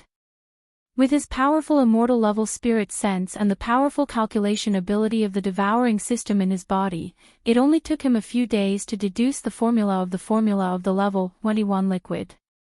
But now, after a whole month, there was still no clue as to how to deduce the formula of the level 22 liquid. However, the more it was like this, the more Yi Xian refused to believe it. His entire mind was immersed in it as he fully activated the powerful divine sense of the immortal Marquis realm. Coupled with the powerful calculation ability of the devouring system in his body, he was constantly deducing and had long since entered a state where he forgot about everything. Time passed slowly. Unknowingly, another 10 months had passed. Including the previous 2 months, it was close to a year. There were only a few more days left. Yi Xian had already deduced the perfect formula of the level 22 liquid 4 months ago. It took him 6 months, which was half a year. It was just a formula for a level 22 liquid, yet it took so long to deduce it. This caused Yi Xian to be greatly shocked. Without a doubt, the subsequent formula of the level 23 liquid would be even more difficult to deduce. This made Yi Xian feel a strong sense of urgency. Because of this, he didn't stop after he successfully deduced the formula of the level 22 liquid 4 months ago. While the iron was still hot, he started to deduce the formula of the subsequent formula of the level 23 liquid. Now, the formula of the level 23 liquid had been deduced for 4 months. Although it had not been completely deduced, it was at least more than half of it. At this time, the previously scheduled 1-year rest period was about to end. There were only a few days left, so he temporarily stopped the deduction. He planned to find some free time in the future. When he had free time, he immediately followed up on this matter. Yi Xian planned to use the last few days to make a breakthrough in his cultivation. Now, he only needed to make a small breakthrough. Once he entered the 6th transformation of the 9 Devil Ape transformation, he would have the battle strength of an Emperor level 1. This was also a watershed, which was extremely important. After this breakthrough, a new round of comprehensive punitive expedition would begin again. It had been more than a year since he came to this broken void of the desolate ancient world. The day when the desolate ancient world fully descended could come at any time. Yi Xian's sense of urgency was getting stronger and stronger. He had to improve the cultivation strength of himself and his subordinates as soon as possible. At this time, after close to a year of seclusion, the originally quiet Mulberry Star thousands of miles away was bustling again. After a year of seclusion, the cultivation strength of tens of millions of desolate ancient survivors in the 12 large tribes and thousands of mountain villages on Mulberry Star had improved greatly. As far as the eye could see, there were as many universe almighties as there were dogs. Star lords and domain lords were everywhere. There were even more than 100 realm lords. This time, more than 20 universe-grade powerhouses had appeared. However, the dozens of universe-old monsters who had universe-grade cultivation strength a year ago were still in seclusion and hadn't come out yet. It would probably be a few days before they appeared. Seeing all of this, Yi Xian was completely at ease. He immediately left Sangji Star and didn't even stay in the nearby 10 million kilometers. Instead, he went to a forbidden area that was tens of millions of kilometers away that had been exterminated a year ago. He planned to break through in seclusion here. He deliberately stayed far away because he was worried that his breakthrough would cause too much of a commotion.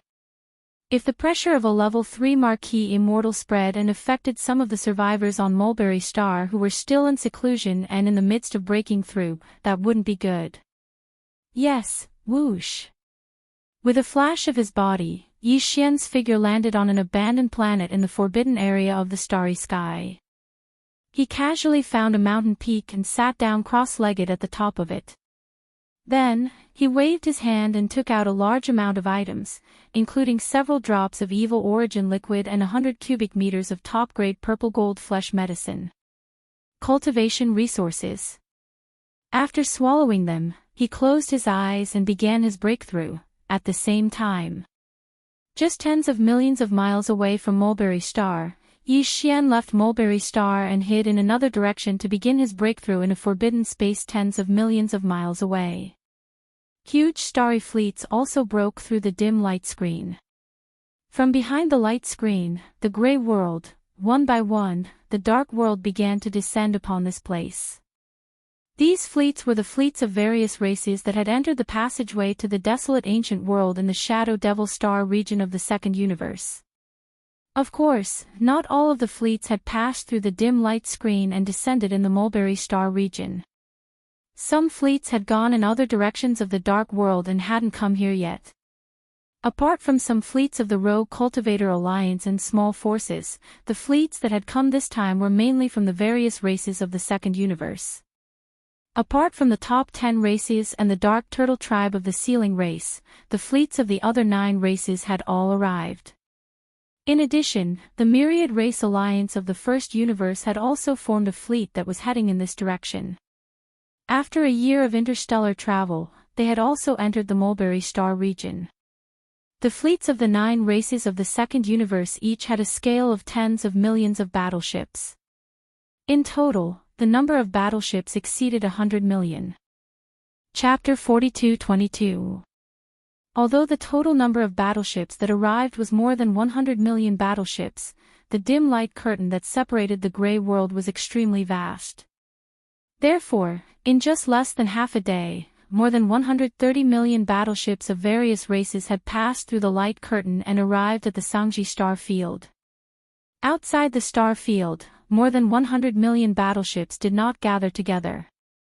Instead, they were divided into 3 large groups. In front was the main force. There were more than 100 million battleships. They were vaguely divided into 9 small legions. They were the fleets of the 9 races of the Second Universe and their respective weaker races. Behind them, there were 2 small groups on the left and right. On one side was a fleet of about 20 million battleships from the alliance of 10,000 races in the First Universe. On the other side was a miscellaneous army composed of various small forces and many rogue cultivator alliances. The number of battleships was only about 10 million. After the 3 camps, the 2 camps at the back had obviously become vassals. Even if they were unwilling to admit it, the truth was the truth. At this moment, the fleets of the 3 camps broke through the dim light curtain from the gray world and arrived at the Sangji star field. The 2 weaker camps, which had too few battleships, could only watch from a distance. In front of them, heading straight for the Sangji star field, were the 9 races of the Second Universe. There were more than 100 million battleships in this group.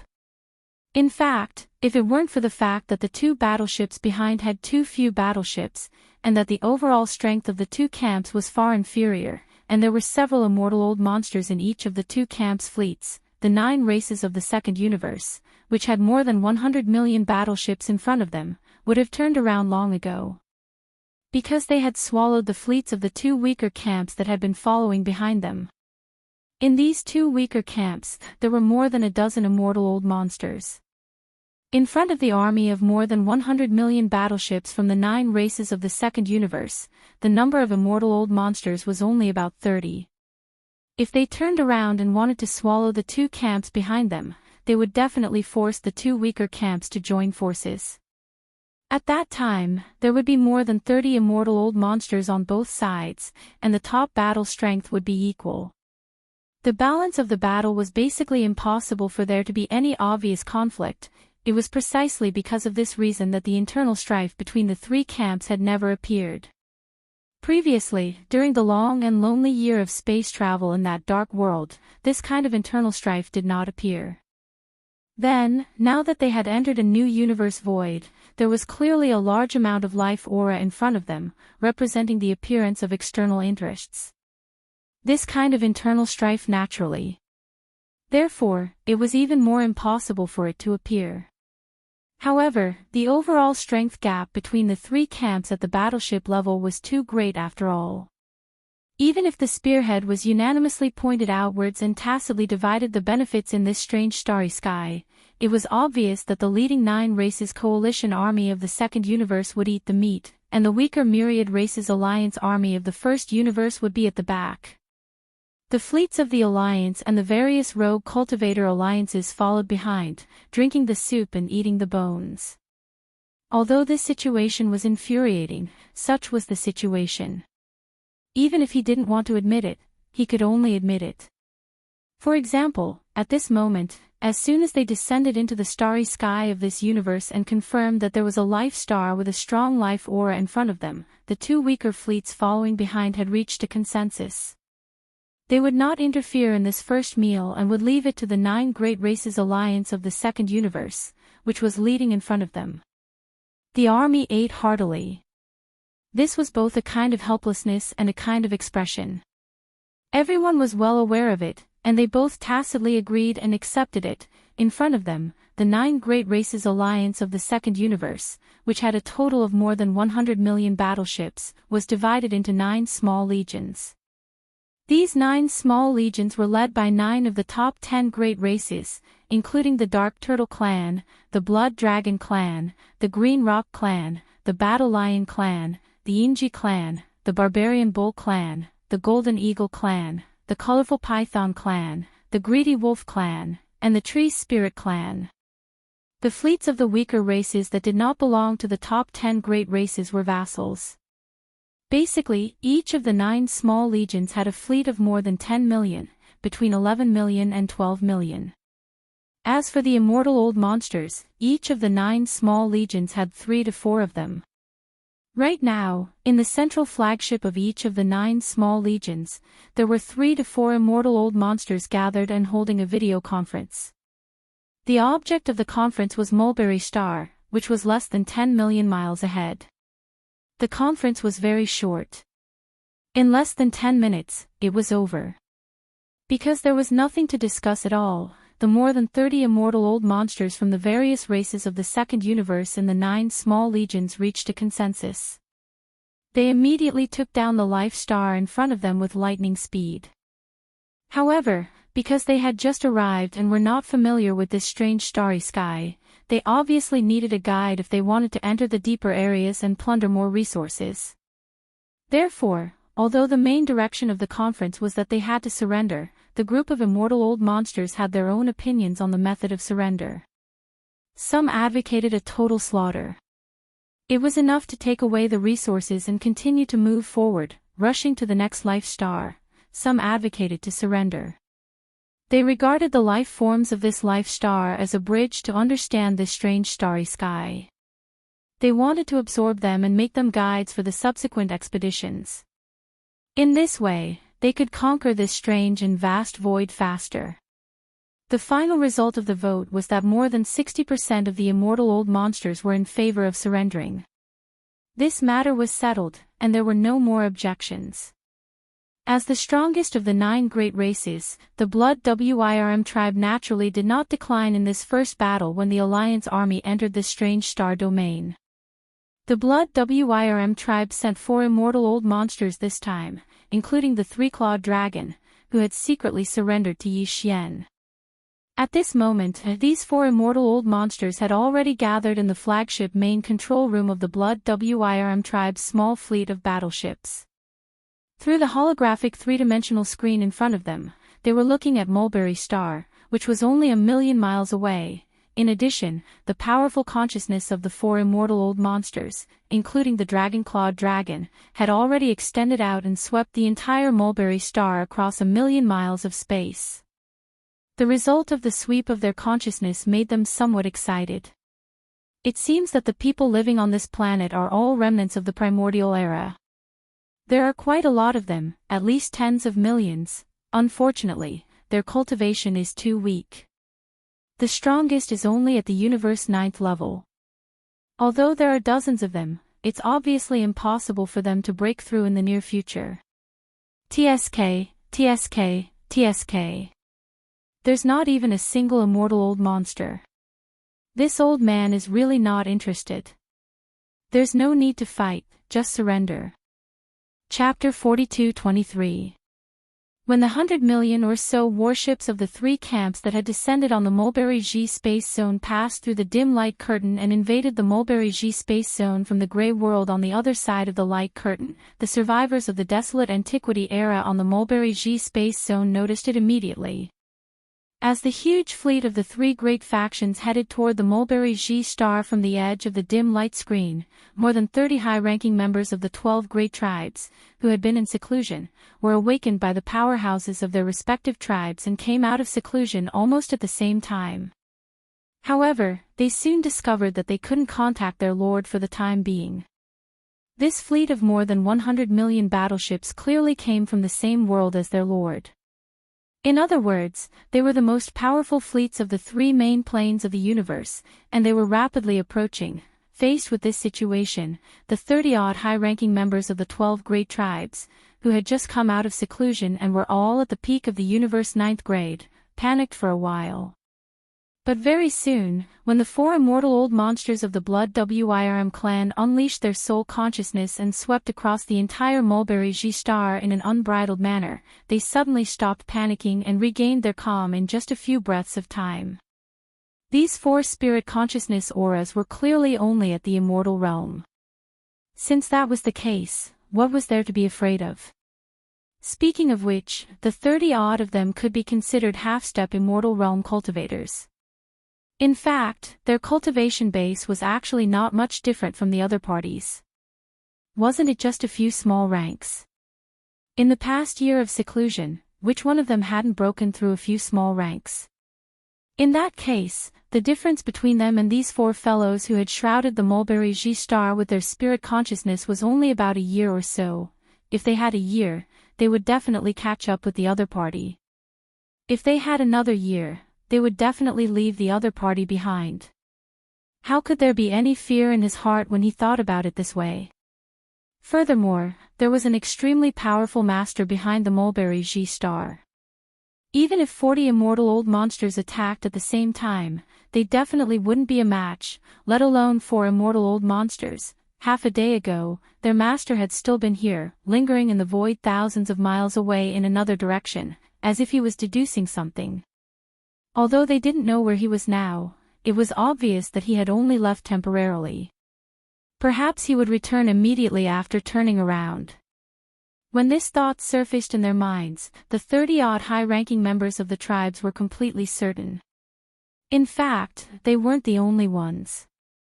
On the entire Mulberry G star, tens of millions of survivors of the primordial era in the thousands of mountain villages of various sizes were all thinking the same thing.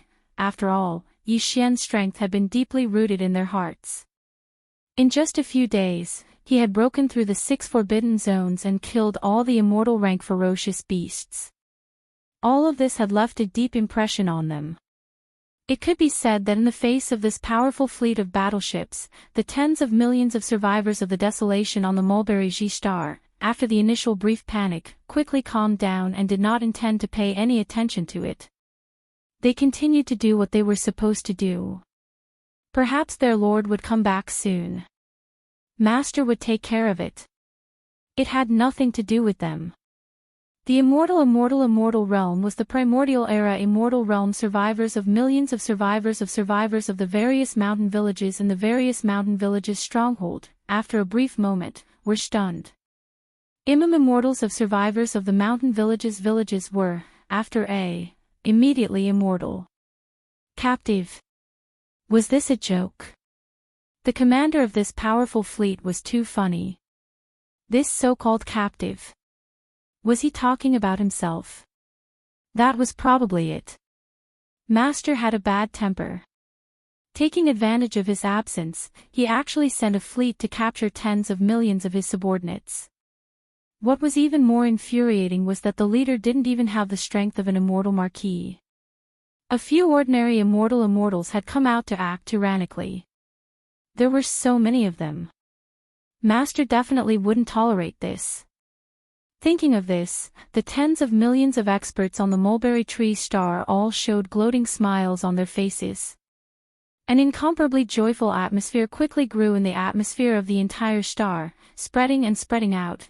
None of this escaped the divine senses of the immortal old monsters of the Blood Flood Dragon clan, and it was clearly reflected in their minds.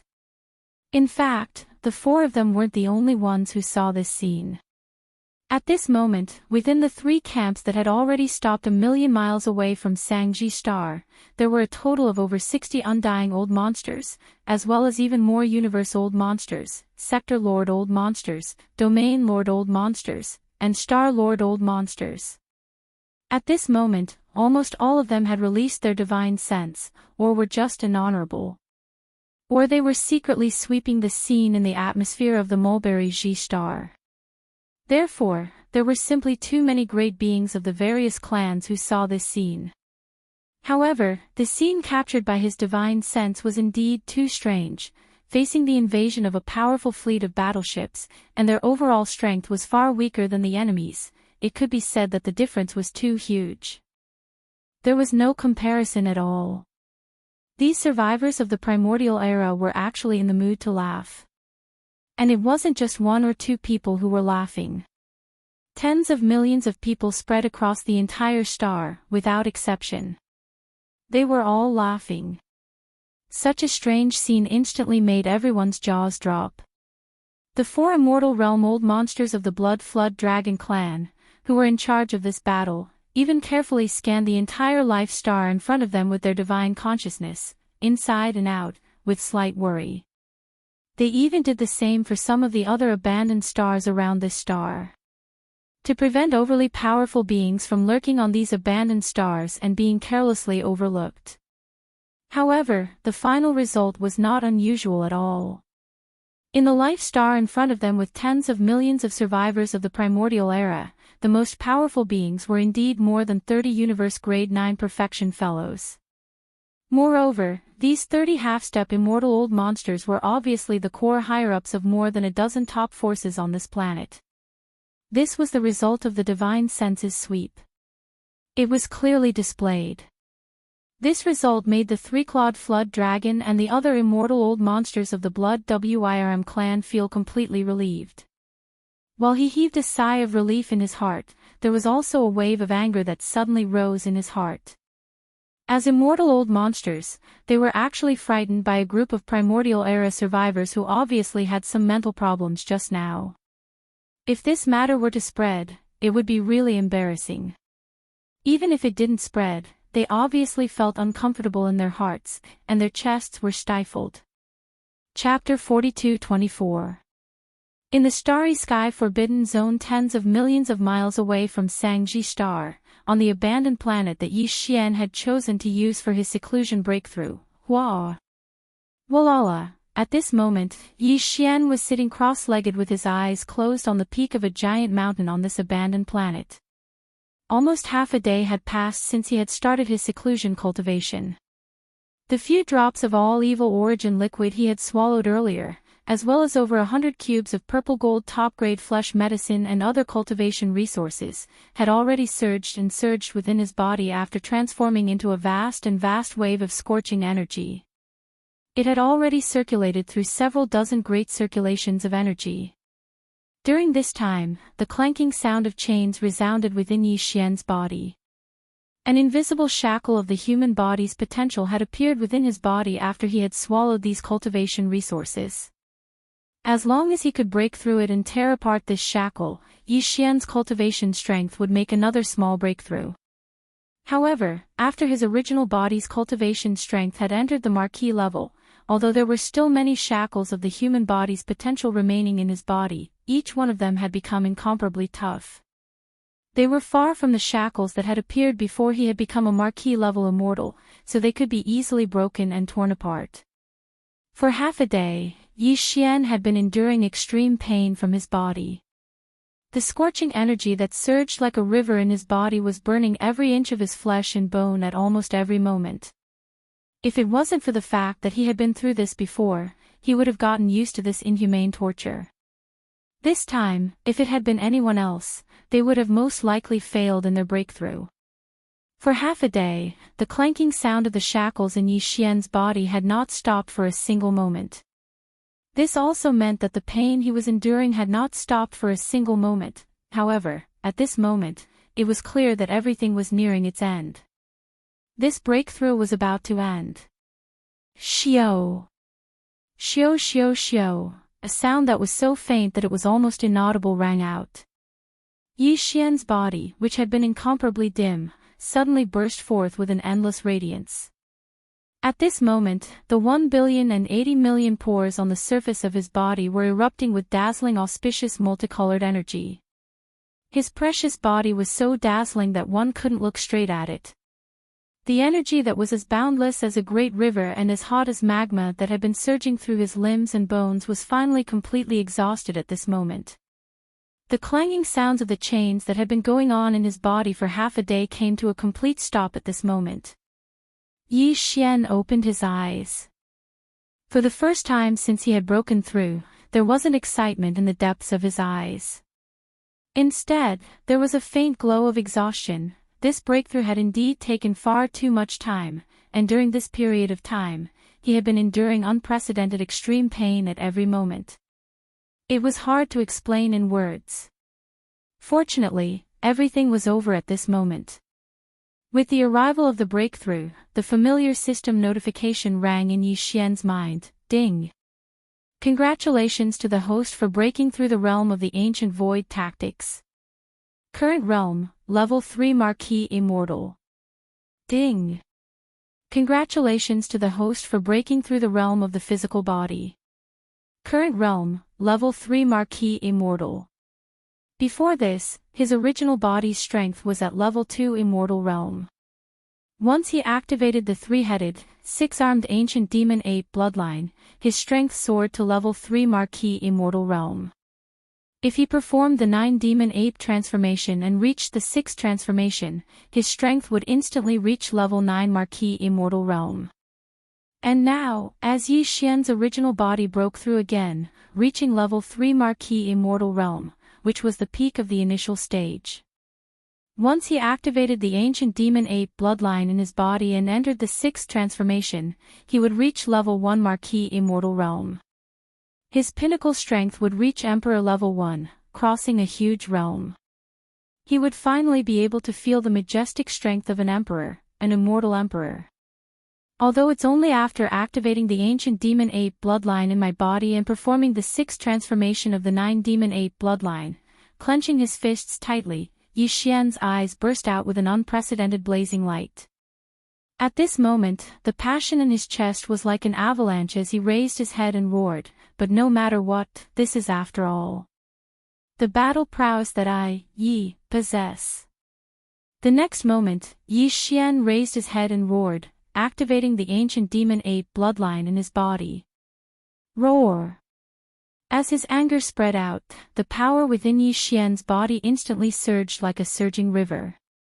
It surged mightily and instantly became boundless. His body was like a balloon that was being blown up as it quickly swelled up. An ancient demon ape with 3 heads and 6 arms appeared in the void. The aura of its 3 true forms was astonishing. Its body had reached a height of 10 feet. It had 3 heads and 6 arms, and the aura it exuded was terrifying. Roar! 9 Demon Ape Transformation. First Transformation. With another furious roar, the ancient ape demon's body instantly expanded, reaching a height of 1,000 feet from its previous height of 100 feet. Then, similar scenes appeared several times. Roar! 9 Demon Ape Transformation. Fourth transformation. A fifth roar rang out as the ancient ape demon's ferocious three-headed, six-armed form expanded to a height of 1,000,000 feet after entering its fourth transformation. Roar. 9 Demon Ape Transformation. Fifth transformation. Another roar came out, and the ancient ape demon's body grew 10 times bigger, reaching 1,000,000 feet tall before it stopped. At this time, its aura had reached the peak of the 9th level of the Marquis Immortal Realm. However, this was still not the end. Yi Xian couldn't wait to feel the majestic strength of an immortal emperor. The sixth transformation of the ancient demon ape was imperative. Roar. 9 Demon Ape Transformation. Sixth transformation. With that final roar, the primordial ape demon, which had already reached a size of 1,000,000 feet, instantly swelled to 10 times its original size, reaching a terrifying height of 10,000,000 feet. This size was definitely comparable to a small planet. The aura emitted from its body suddenly broke through the barrier of a large realm, reaching the pinnacle of the current realm, level 1 of an immortal emperor. Is this the power of an immortal emperor? Feeling the indescribable majestic strength in his body, Yi Xian lowered his head, his eyes gleaming as he looked at his huge body, which wasn't much smaller than the planet under his feet. He muttered, "Now, I feel like I can destroy a small space with one punch." It's not a simple space shattering, but a complete annihilation. Chapter 42-25. After confirming that there was no so-called big shot secretly guarding this life star ahead, the three-clawed flood dragon immediately sent out a second divine thought voice transmission in shame and annoyance. This time, he only gave the other party 3 minutes. Within 3 minutes, if the core higher-ups of the major forces in this life star did not rush out of the atmosphere of the star and come to the void in front of him to kneel down, then, considering the voting result of the more than 30 immortal old monsters of the allied forces of the 9 races, although he could not really kill all the survivors of the primordial era on this life star. However, he could not let go of the dozens of perfect universe rank, 9 core higher-ups of the major forces that he had locked onto. As a dignified immortal old monster, he had already sent out 2 consecutive messages.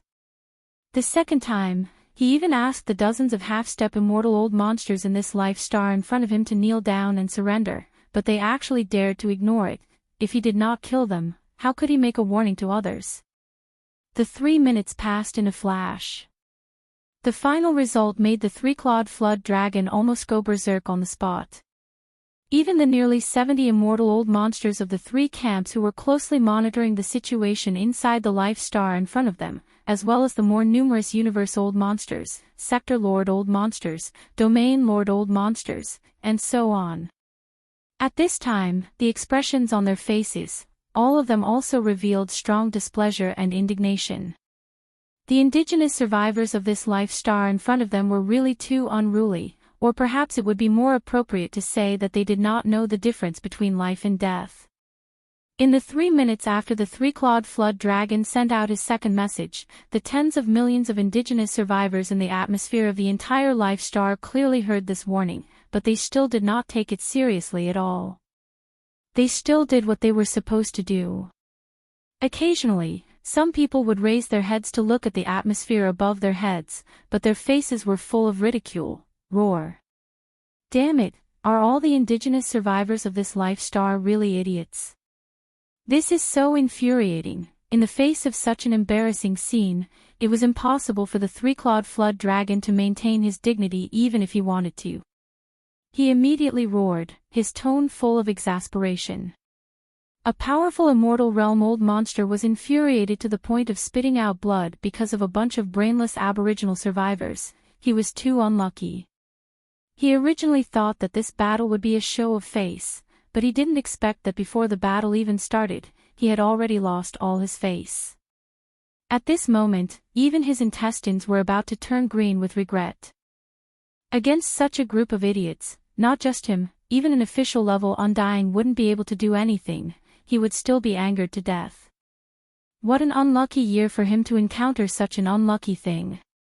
As these thoughts flashed through its mind, the anger in the three-clawed dragon's heart became more and more intense. Before it finished roaring, its figure had already charged forward from the flagship fortress of the Blood Dragon clan under its feet. It turned into a ray of light and charged forward with monstrous anger. The birth stars of life that were millions of miles away shot out. He decided that there was no need to say anything after entering the atmosphere of this star. He didn't want to be angered by this group of idiots and become a joke to the numerous experts behind him. After entering, he would directly make a move and kill all the nearly 100 old monsters in this life star in one fell swoop. This way, he should be able to achieve the effect he wanted. Although this group of Aboriginal survivors had brain problems and couldn't understand human language, they should still be able to understand the bloody facts in front of them. To deal with these stubborn and stupid Aboriginals, he had to use the most direct and most brutal method. Whoosh! A distance of millions of miles was not too far for the three-clawed flood dragon, who was at the 6th level of the immortal realm. In a few breaths, his figure had already turned into a ray of light and shot out. In the blink of an eye, he was outside the atmosphere of this life star in front of him. With just one step, he could step into the interior of the life star and kill wantonly. At this moment, the group of high-level survivors on Sangji Star, who were originally calm and confident without the slightest bit of worry, all subconsciously had their hearts in their throats. As universe-grade powerhouses, their spirit senses had long penetrated the atmosphere and had been closely watching the situation outside Sangji Star. Although everyone was certain that their master could return at any time, the invading fleet had already sent out 2 warnings through divine sense transmissions. Now, an undying old monster had already rushed out of the battleship out of shame and anger, rushing to attack the atmosphere of Mulberry G Star. In the next moment, the other party only needed to take a step to pass through the atmosphere of this planet and enter the interior of the planet. At that time, a bloody massacre would definitely happen immediately. This immortal realm old monster was obviously very angry. Now that he had come in anger, if he didn't kill, would he be able to chat? As these thoughts flashed through their minds, the high-level members of the various tribes on Sangji Star, who were using their spirit senses to observe the situation outside the atmosphere, suddenly became worried. Although this immortal realm old monster would definitely be held accountable by the master and wouldn't have a good end, before the master returned, if this person really stepped into Sangji Star, rivers of blood would flow and their clansmen would be killed. This was obviously unavoidable. At this moment, dozens of core high-level half-step immortal realm experts of the various tribes on Sangji Star had cold eyes. Without any agreement, all of them subconsciously wanted to rush out of the atmosphere and stop the other party outside. Although a bloody battle would definitely break out if they did so, they had no other choice for the survival of their clansmen. Furthermore, if they chose to be cowards, once the master returned, they wouldn't be able to escape punishment for this matter either. Roar! Almost at the same time, just as these dozens of Universe 9th grade half-step immortal realm experts were about to rush out of the atmosphere, an earth-shattering roar suddenly came from the end of the void far to the right of Sangji Star without warning. It was just a roar, and perhaps it was still tens of millions of miles away in the void. However, at this moment, the entire boundless starry sky clearly trembled slightly. The mulberry star beneath his feet seemed to have been blown away by an invisible galactic hurricane. The entire planet shook a few times in the void. The 3-clawed serpent dragon, who was striding into Sangji Star's atmosphere, trembled violently at this moment. After trembling violently, it subconsciously followed the sound to the end of the void far to the right and looked into the distance. It even exclaimed in surprise, as though it was a conditioned reflex. This aura. Regal Immortal Realm. Heavens. Chapter 42-26. The boundless bestowment imparted power in his body made Yi Xian extremely excited. It wasn't until he raised his head and let out a wild roar that the surging emotions in his chest were mostly vented and his mind calmed down. Yi Xian subconsciously spread out the terrifying divine sense of the titled King Realm and quickly swept through the void of the universe within 100 million kilometers.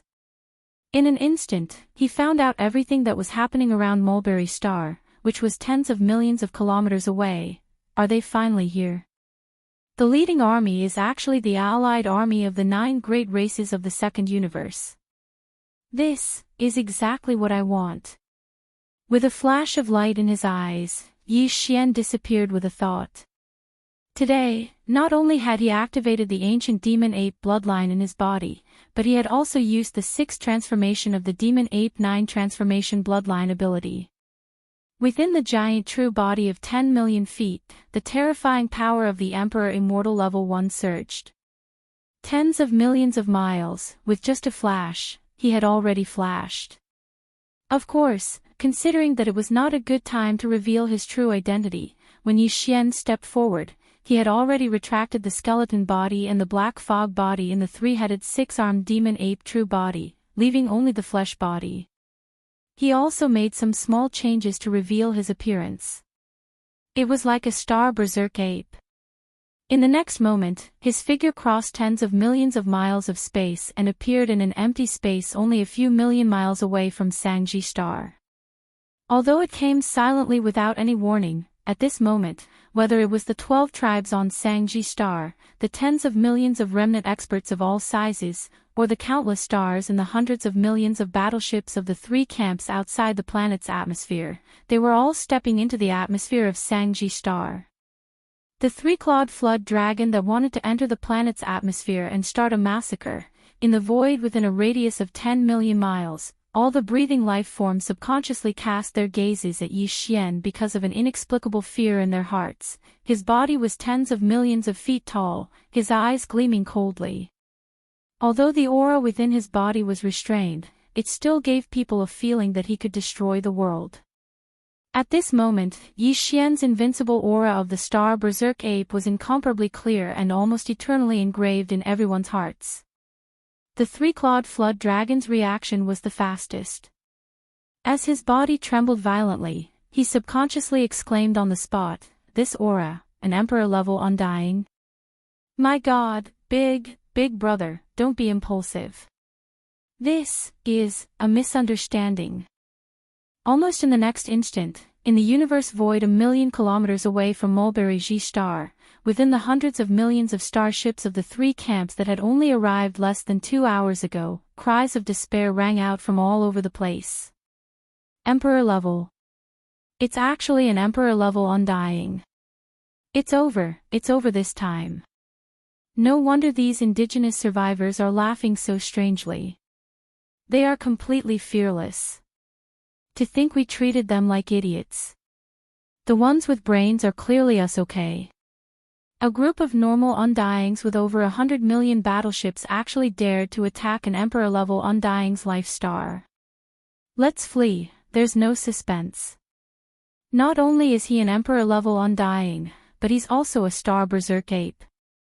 This kind of bloodline has the most violent temperament, it's completely unreasonable. If we don't flee now, we will definitely die here today. What the hell, any random warrior that jumped out is an Emperor-level undying. How are we supposed to live? Let's flee. Rumble. Rumble. Along with these exclamations, the countless battleships of the 3 camps instantly unleashed their full power. Without hesitation, they turned around and rushed toward the dim light curtain behind them. These hundreds of millions of battleships of various types had only arrived in this strange starry sky for less than 2 hours. Except for the 3-clawed flood dragon, everyone else had not even had the time to step out of the battleship under their feet and experience the atmosphere of this starry sky. At this time, it was as if they had lost their home. Like dogs, they hurriedly turned around and tried to flee. Today, none of you should even think about escaping. Facing all of this, Yi Xian's eyes were incomparably cold. Before he could finish speaking, his enormous and terrifying body of a violent ape had already disappeared from the spot.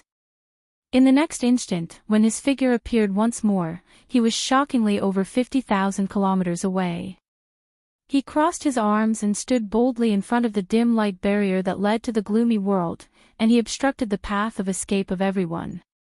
Seeing this scene, countless battleships that were fleeing from all directions suddenly stopped in midair. There was an Emperor-level Undying blocking their way. Even though his huge body was nothing compared to the dim light screen, there was still more space on both sides of his body. The gap was enough for an entire fleet to pass through. However, none of the battleships dared to charge forward. That would be no different from sending themselves to their deaths. After a short period of silence, within the fleets of the three camps, a few of the Undyings began to roar madly. With the path ahead blocked, they couldn't leave this damned foreign space. If they stayed behind and faced an Emperor-level Undying, the only thing waiting for them was death. There was no other possibility. Since they were already dead, there was no chance of survival if they stayed behind. Charging into the dim light screen would give them a chance to escape and return alive. For this chance, all the Undyings gave it their all. Attack. All ships, immediately attack. No matter what, we have to blast this space ape away.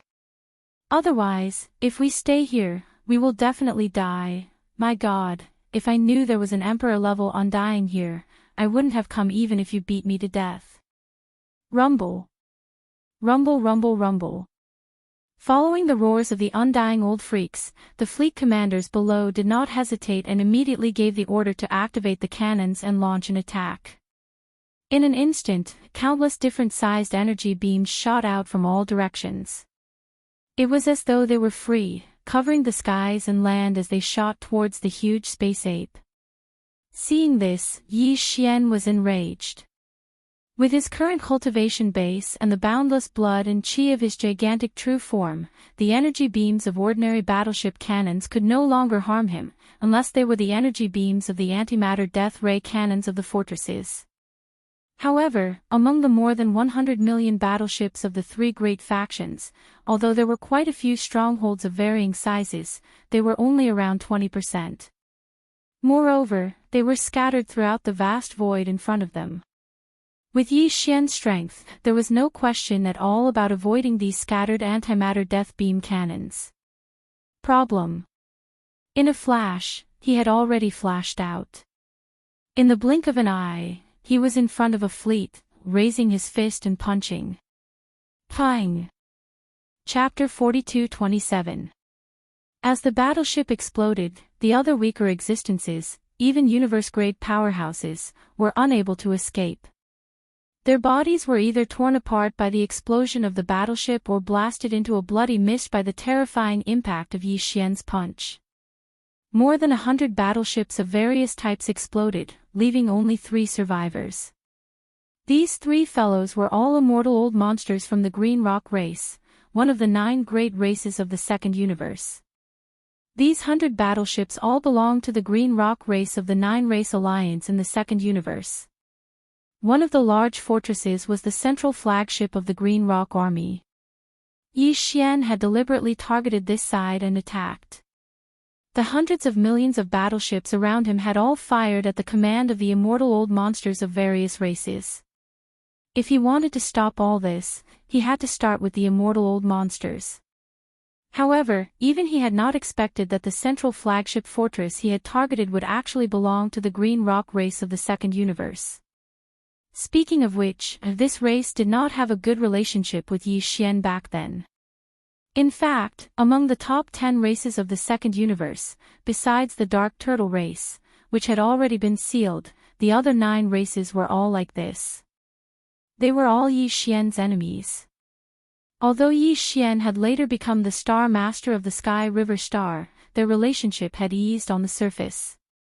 However, judging from the fact that the races of the Second Universe had sealed off the wormhole and prevented the powerhouses of other races and powers from entering the Second Universe, it was obvious that this group of fellows was still the same as before. Everyone was just at peace on the surface. In private, they still had their own schemes. As such, Yi Xian naturally had nothing to be afraid of. He did not feel any psychological pressure at all. At this moment, the 3 immortal old monsters of the Green Rock race had just fallen out of the central flagship fortress that had exploded into a fireball. Their expressions changed drastically as they begged Yi Xian for mercy. Big Boss, don't be impulsive. Yes, yes, let's talk nicely. Impulsiveness is the devil, misunderstanding, this is definitely King misunderstanding. As they begged for mercy, the three fellows retreated quickly. Whether it was their words or their actions, they were all trying to fool Yi Xian. You three old fellows, do you think I am as stupid as you? Yi Xian was furious. He could not be bothered to talk nonsense with these three fellows. The reason he had attacked was to make an example out of them. If these three old fellows had been honest, it would have been fine. However, now that they wanted to fool him, there was no need to be polite. Boom! Bang, bang, bang, as the violent star ape punched out, the three green rock race's undying old monsters who were retreating quickly exploded into three clouds of blood mist. They were killed in the blink of an eye. If you dare to attack me or escape, this will be your fate. Yi Xian's, Yez's the immortal old ancestor of the immortal old monster, to his tube, immortal to kill.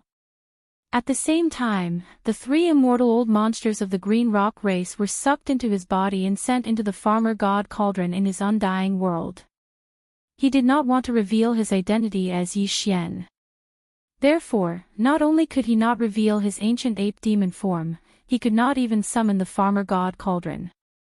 Fortunately, he could absorb the blood mist into his body and send it into the farmer god cauldron to condense the blood essence. The result was the same, so there was nothing wrong with it. As he finished speaking, the three immortal old monsters were condensed into three immortal old blood essences in the farmer god cauldron in his undying world.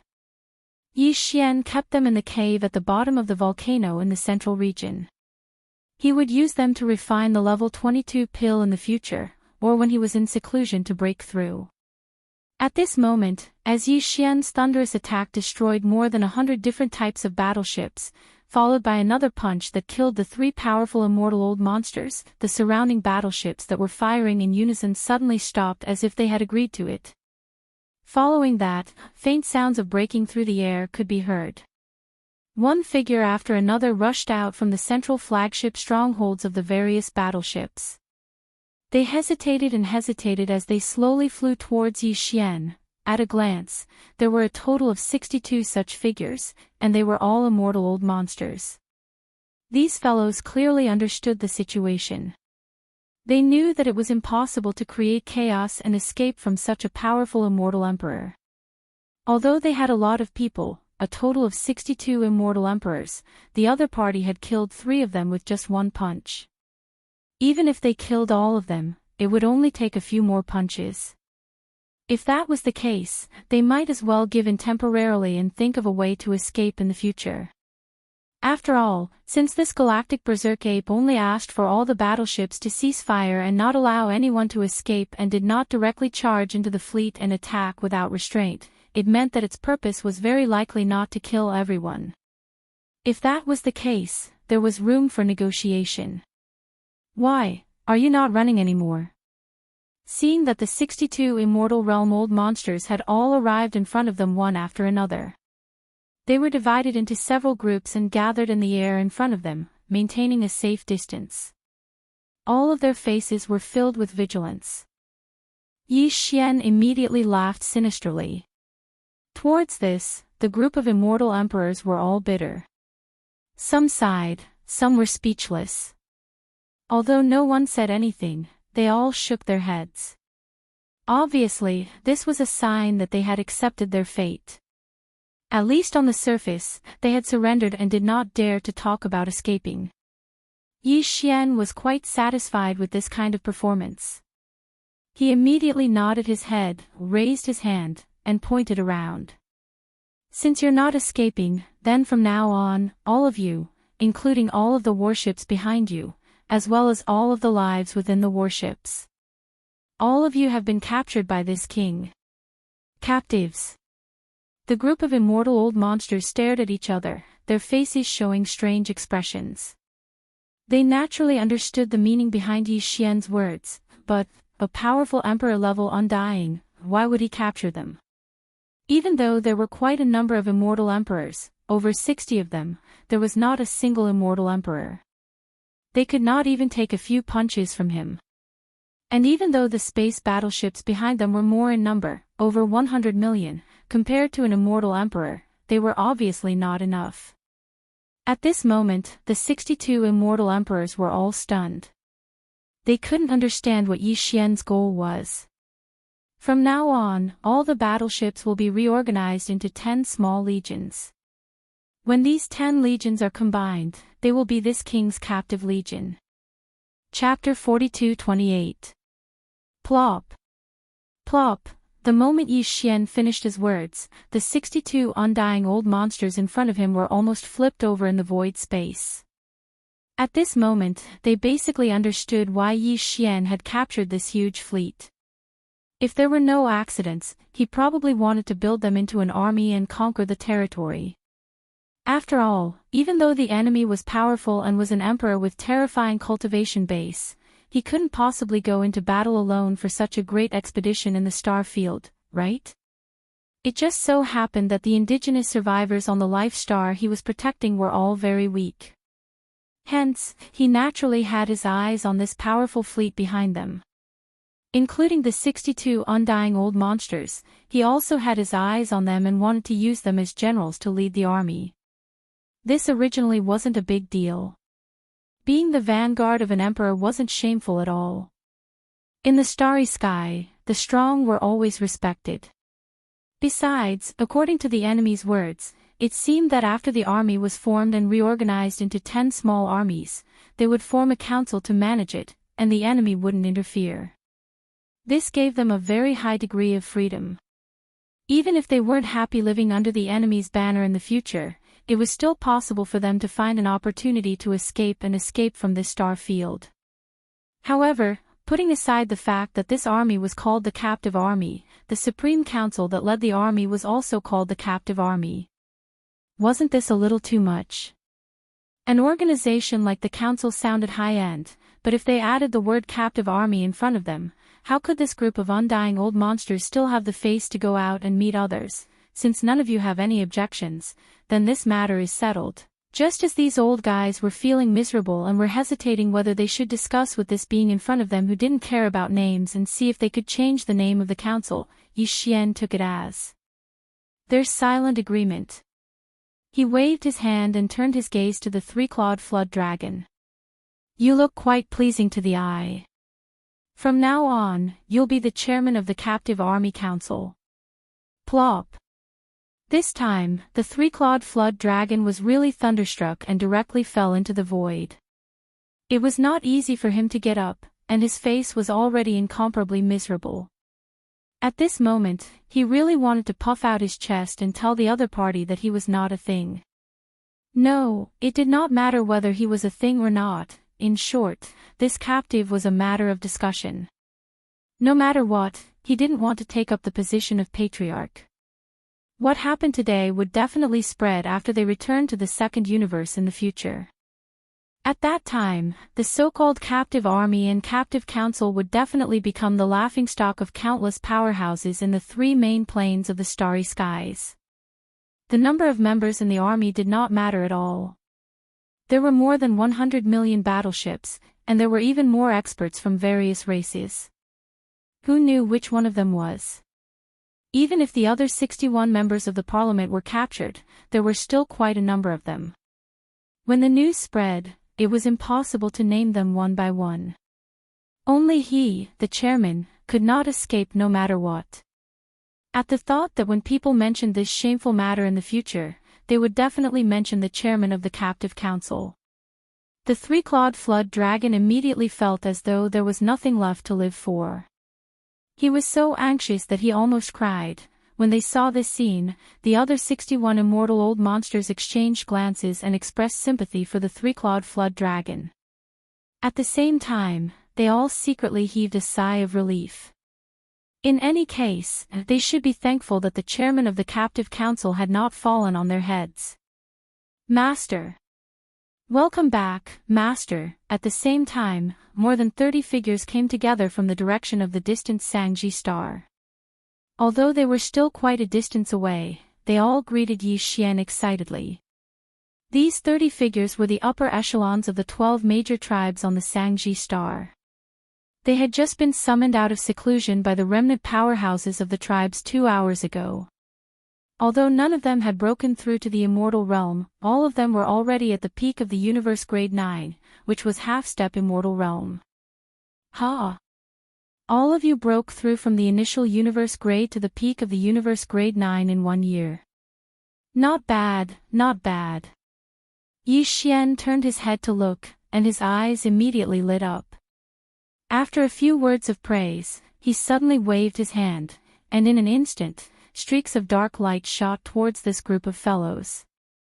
There were exactly 36 streaks, and each of the 12 tribes' upper echelons had one. These 36 streaks of dark light were taken out by Yi Xian from his undying world. He had refined a total of 100 vials of level 20 liquid a few months ago. At this moment, 1/3 of them had been consumed.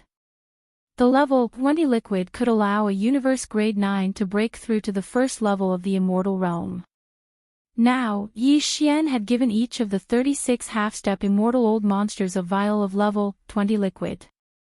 Obviously, he wanted to help them break through and become immortal old monsters.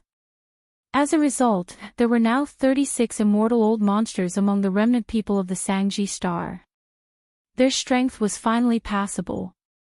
Of course, the gene cultivation liquid was a technological product of the 3 major galaxies. Yi Xian did not want to reveal his identity yet, so he naturally could not take it out in its original form. These 36 vials of gene cultivation liquid had all been compressed into the shape of a pill. They were only the size of a longan fruit and had a strong aura. There was no change in their medicinal efficacy, but they definitely did not look like gene cultivation liquid anymore. At this moment, the 36 half-step immortal old monster upper echelons were all delighted when they saw the streaks of dark light shooting toward them. After receiving them, they cupped their hands toward Yi Xian to express their gratitude for the reward bestowed by their master. Swallow this elixir immediately when you return and go into seclusion. If nothing goes wrong, you should be able to break through to the immortal realm in a few days. Yi Xian waved his hand lightly as if he had just completed a trivial task. Go. Remember to consolidate your cultivation base after you break through. You still have to cultivate diligently in the future. You won't be at a disadvantage if you follow me. When your cultivation base reaches the peak of the immortal realm grade 9, I will wait for you to reach the peak of the immortal realm grade 9. When that time is up, I will naturally give you even better elixirs. Enough to help you break through to the Marquee immortal realm in one fell swoop. All this had left the 62 immortal old monsters, including the 3-clawed flood dragon, dumbfounded. It was only now that they realized that the 36 half-step immortal old monsters on this life star had only just broken through to the universe grade a year ago. In just 1 year, he had actually broken through from the initial stage to the universe 9 grade martialist realm. This was already shocking enough, but compared to the so-called elixir each of them had just received, it was nothing. Alright, they could ignore the elixir for breaking through to the immortal realm, but the elixir for breaking through to the Marquee immortal realm was definitely not something they could ignore. This master actually had such a good thing on him. Chapter 42-29. As soon as the 3-clawed flood dragon finished speaking, the other 61 undying old monsters around him all looked at him with disdain. When he was made the chairman of the council, he looked like he had nothing to live for. Everyone even looked at him sympathetically to comfort him. However, in the blink of an eye, when he heard that there was a treasure pill that could help a level 9 undying master break through to the level of an official, he immediately changed his expression and shamelessly asked for a reward in the name of chairman. He even deliberately mentioned his own cultivation level at the end of his sentence. In terms of strength, he was only 2 levels away from breaking through to the level of an official. Wasn't this obviously hinting that he would give him a treasure pill? It was simply too shameless. But then again, if there was such an opportunity to be shameless and really get a treasure pill that could help them break through to the level of an official, no one present would mind being shameless for once. Thinking like this, when the group of Immortal Realm old monsters looked at Yi Xian again, their gazes instantly changed. All of their eyes were about to emit a green light. They were like wolves, causing people to feel embarrassed just by looking at them. Reward? Are you asking for this? In order to whet the appetite of these Immortal Realm old monsters, they would willingly and even deliberately work for him in the future. Yi Xian held back his laughter and flipped his hand with a nonchalant expression. He took out the other level 21 pill from the undying world within his body and held it in his palm. At this moment, the gazes of the 62 undying old monsters gathered on his palm. Their eyes glowed brightly, and their breathing quickened. With their cultivation, they could naturally sense what kind of aura this level 21 pill contained. This was definitely a treasure pill comparable to a level 21 liquid. It could help a level 9 Undying Master break through to the level of an official without any suspense. Just this one pill was enough to make the 62 Immortal Realm old monsters go crazy. Although their strength varied, with the stronger ones reaching the level 8 Undying Master and the weaker ones only reaching the level 2 Undying Master, even if they couldn't use it now, if they could get such a treasure pill in the future, when their strength reached the level 9 Undying Master, once they consumed it, they would be able to break through to the next level in just a few days. Within this short period of time, he could easily break through and become an official level Undying. Such an opportunity was definitely the dream of any undying old monster.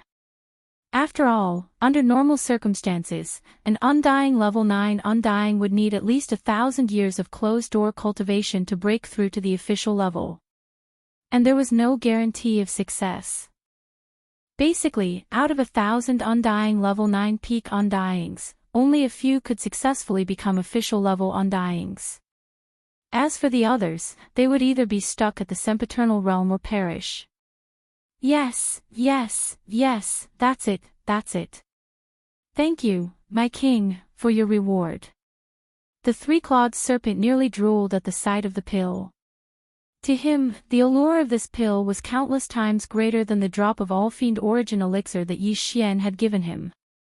After all, the All-Fiend Origin elixir couldn't help him break through to the official level from the sempiternal level 9 peak undying level.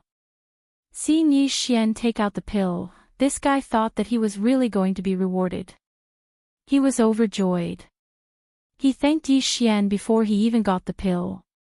Moreover, he even addressed Yi Xian respectfully as his king and thanked him for his reward. In an instant, the other 61 undying old monsters rolled their eyes again. They all looked at the three-clawed serpent with disdain, but there was clearly a strong sense of envy in their eyes. If possible, they would rather switch places with him. Unfortunately, everyone was wrong. Yi Xian took a deep breath as he spoke. Without waiting for the three-clawed serpent to charge forward, he flipped his giant palm and put away the pill on the spot. "Who said that this king is going to bestow this treasure pill to you?" he asked in a tone that was neither salty nor mild. The three-clawed serpent, who was about to charge forward, was instantly petrified. He blinked and stared at Yi Xian, feeling as though he had suddenly fallen from the clouds to the bottom of the valley, rapidly spreading in his heart. Fortunately, Yi Xian didn't attack him again. Instead, he said in a gentle tone, "On one hand, your cultivation hasn't reached the sempiternal level 9 peak. Besides, being the chairman of the captive council is already a reward. Don't be too greedy. On the other hand, you've just been recruited by me and haven't made any contributions. Even if your cultivation has reached the sempiternal level 9 peak, what right do you have to apply for a pill of this level as a reward from me?" With that, Yi Xian brought the topic back to business. At this point, he saw that all the undying old monsters nearby were deep in thought. They were obviously waiting for him to continue. After a short pause, he continued, "Soon, I'll lead all my subordinates to the deeper part of the starry sky and conquer many powerful forbidden areas in the starry sky. Basically, there's more than one marquee in those forbidden areas in the starry sky. I'll take care of them. What you're responsible for is only the ferocious beasts in the forbidden areas of the immortal level and the fleet under your command to kill the ferocious beasts in the forbidden areas below the immortal level. As for the spoils of war, I and my subordinates will only take 70% of it. The other 30% will be divided by the captive army according to your military exploits. Let me remind you that the pills in my hand and the great flesh medicine that can help all the survivors of Mulberry G-Star improve their cultivation rapidly are all made from the remains of the ferocious beasts and various spiritual herbs and spiritual medicines obtained from the various life stars in the starry sky.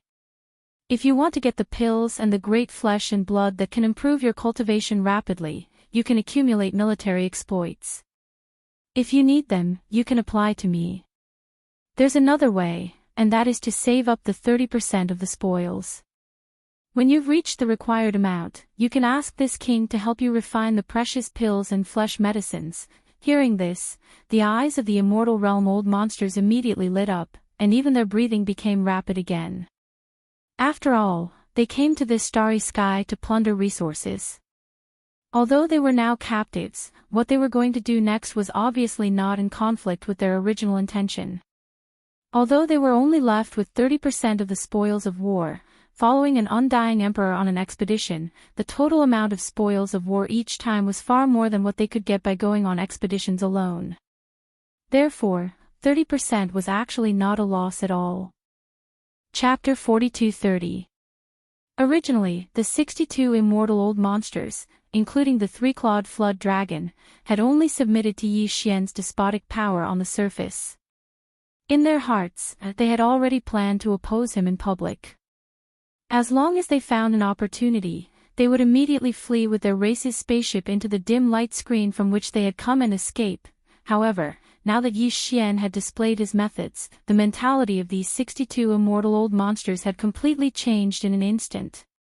Whether it was the so-called flesh medicine that could allow a newly minted universe grade to break through to the universe grade 9 perfection within a year, or the treasure pill that could allow an immortal old monster to smoothly break through to the universe grade 9 perfection in a short time and become an immortal marquis in one fell swoop. These were all things that could be obtained by them. They were supreme resources that could only be found by chance. And these things couldn't be found anywhere else. In the current era, within the various races and pinnacle powers of the three space masters, there were emperor-level undyings. Some of the stronger races even had emperor-level and emperor-level undyings. However, they also did not have such treasure pills. Furthermore, hadn't this guy who called himself emperor already said so? The raw materials used to concoct these medicines and pills were the remains of the beasts in the forbidden area, and all kinds of top-grade precious materials and medicines that grew in the void of the universe, as well as the living stars in the starry void. They could obtain these resources here, and this was the place with the most resources. Among the three main star planes of the current era, where else could this ancient void be so rich in resources? After summarizing all of this, the 62 immortal realm old monsters instantly calmed down. They decided to follow behind Yi Xian to conquer the restrictions in the depths of the void. Moreover, they did their best, not dawdling and muddling through. Because in every battle, 30% of the final spoils would be distributed to them, and this 30% was clearly the future medicine of flesh and blood, as well as a treasure pill, to them and the experts of the clans under their command. After thinking about all this clearly, it could be said that even if Yi Xian wanted to drive these guys away now, they would not do it. They would shamelessly follow behind Yi Xian, seeking to be ruled over and captured. Everything was settled, and Yi Xian was very satisfied with the result. But now, since everyone was on the same side, it was impossible for a great battle to break out again. Yi Xian immediately removed the sixth transformation of the devil ape, but he still maintained the state of activating the devil ape's true body within his body. However, he concealed the two true bodies of the skeleton and the black fog, leaving behind only his flesh and blood true body. They had all transformed into starry sky violent apes. As a result, his cultivation base dropped from level 1 Emperor to level 4 Marquis Immortal after activating the demon ape true form. Although his cultivation base dropped by 6 small ranks, and he even crossed a big realm, his current level of cultivation base was still high enough for him to withstand the pressure of the demon ape true form. The 62 immortal realm old monsters were pressuring him, so Yi Xian was not worried at all. Besides, in the eyes of these old guys, their king had only shrunk his body size and maintained it at a height of 30 meters because it was too inconvenient for him to move his body. Even his cultivation base was probably because the pressure of an emperor was too strong. Even if he kept it hidden, only a trace of it would be scary enough. That was why he deliberately hid his cultivation base and maintained it at level 4 Marquis Immortal. As a result, he was not worried that these old guys would have any bad intentions. After everything was settled, the 62 Immortal Realm old monsters quickly got busy. Yi Xian had already told them that the 100 million plus battleships of the 3 camps had to be reorganized into 10 small armies. Besides, the captive army had to be led by the captive army, which was the captive council, and they had to immediately set up some rules and regulations. All of this needed to be done by them personally. However, the group of old fellows were extremely busy because the king had said that the first expedition war would begin soon. In other words, the 30% of the spoils of the first battle that belonged to them would be in their hands very soon. Yi Xian nodded his head in satisfaction when he saw these old fellows busying themselves in the void, dispatching fleets, rearranging them into 10 small legions, and discussing the details of the establishment and operation of the captive council. He didn't disturb them and immediately returned with a flash of his body. Sangji Star. Previously, after receiving a level 20 pill from him, the 36 half-step Immortal Realm seniors of the 12 tribes of Sangji Star went into seclusion again as soon as they returned to the star. They were in the midst of breaking through a realm. Yi Xian had returned to Sangji Star to wait for them to break through successfully. Once these 36 old fellows all broke through to the Immortal Realm, Yi Xian would give them another 3 days to stabilize their cultivation. After that, when everyone came out of seclusion, a new round of the Forbidden Areas expedition would begin once again. Yi Xian did not plan to let the 20,000 demon scouts led by Gui Haidao and Sang Qinyu participate in this war. He did not want the captives to notice anything fishy. This included the 8 great Vajras in the Farmer God Cauldron, Flying Centipede, and Old Monster Inji. However, this was also a good thing. He could allow his direct subordinates to enter seclusion in the Shanong Cauldron and the Longyi Cauldron. He believed that when Yi Xian saw them again, the cultivation of his direct subordinates would definitely rise to a higher level. As for the expedition war target, there was no need to choose. Yi Xian decided to go to the place he had visited not long ago. Last time, his cultivation hadn't reached the Immortal Emperor realm yet. Facing 3 Marquis Immortal Beasts commanders and more than 100 ordinary Immortal Beasts leaders, even Yi Xian could only quickly kill 5 Immortal Beasts leaders and immediately draw the whip. Then, he fled. Moreover, it was during a critical moment that he used his interstellar jump ability to escape. It was somewhat embarrassing. However, it had only been a year, and the situation was completely different. His cultivation base had reached the Emperor level 1. He could absolutely crush the 3 Marquis level beasts in the space restriction.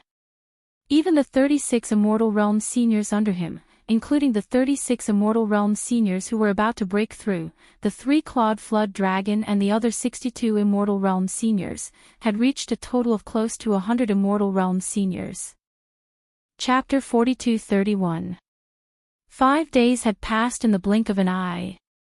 In just 5 days, the 36 senior members of the half-step Immortal Realm from the 12 tribes of the Mulberry Ji Star had all successfully made breakthroughs in their cultivation. They had crossed the barrier of a big realm and successfully reached the Immortal Realm.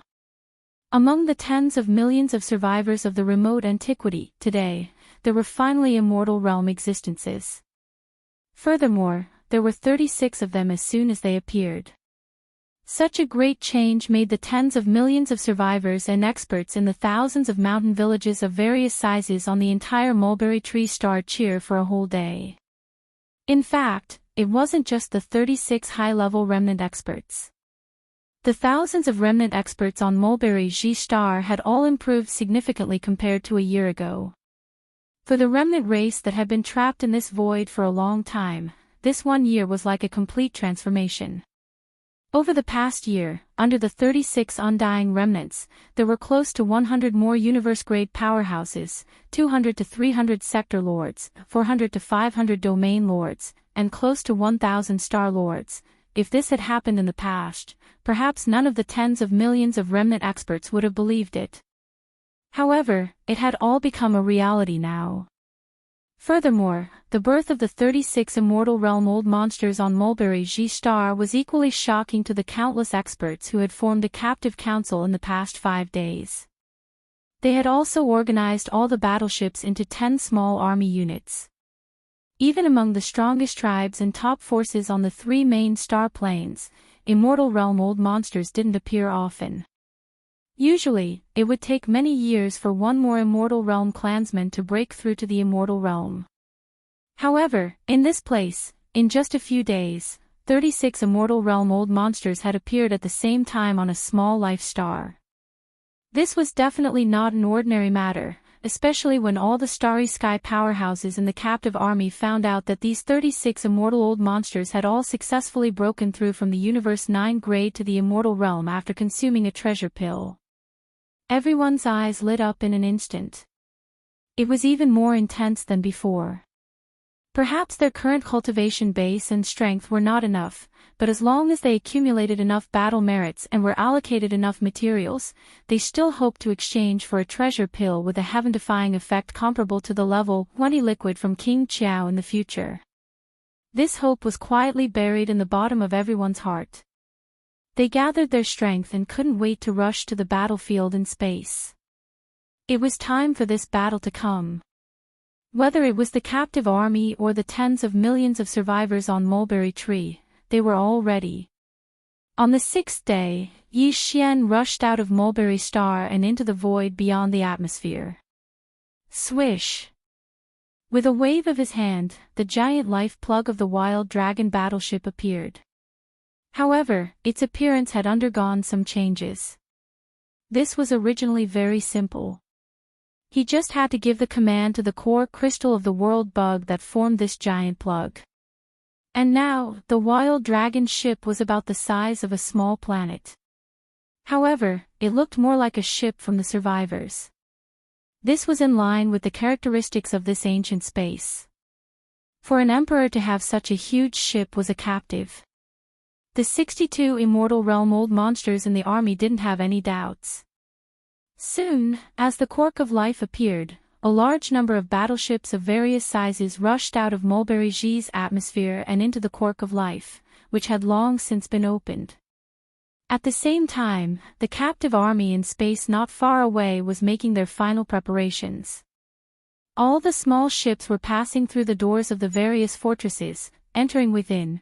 Of the 100 million ships, 20% of them were 50,000M and 100,000M wide fortresses. The rest were large and small fortresses and 3,000M long star-level ships. In order to ensure the speed of interstellar travel, all the star states entered the large and small fortresses. Then, the smaller fortresses entered the smaller fortresses one by one. In the end, the 100 million plus fleet was reduced to 2,000. More than 10,000 fortresses, big and small, were filled to the brim with fortresses and battleships. When all of this was completed, a day had already passed. Following Yi Xian's order, the Longyi Life stronghold immediately transformed into a meteor beam that shot towards the direction of the starry sky that had already been locked onto. Behind, the 20 million fortresses were moving at full speed, their roars resounding throughout the entire space as they followed closely behind. From Mulberry Tree Star Field to that powerful forbidden space region, Yi Xian had used his physical body to travel for an entire 10 days. At that time, he was a level 1 official, far exceeding the 100,000M wide space fortress. This time, when the entire punitive army set off, the slowest was the small fortress with a diameter of 50,000 meters.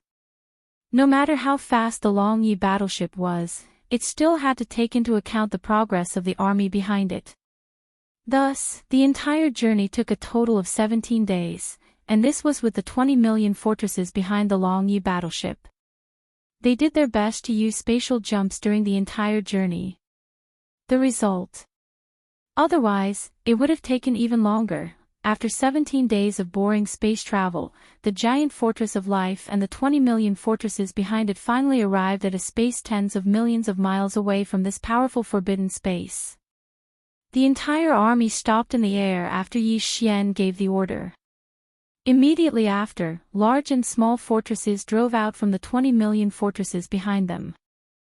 Then, even more stellar-level battleships drove out from the large and small fortresses. In less than a day, the entire captive army of more than 100 million battleships appeared once again. They were divided into 10 battle units and spread out in space.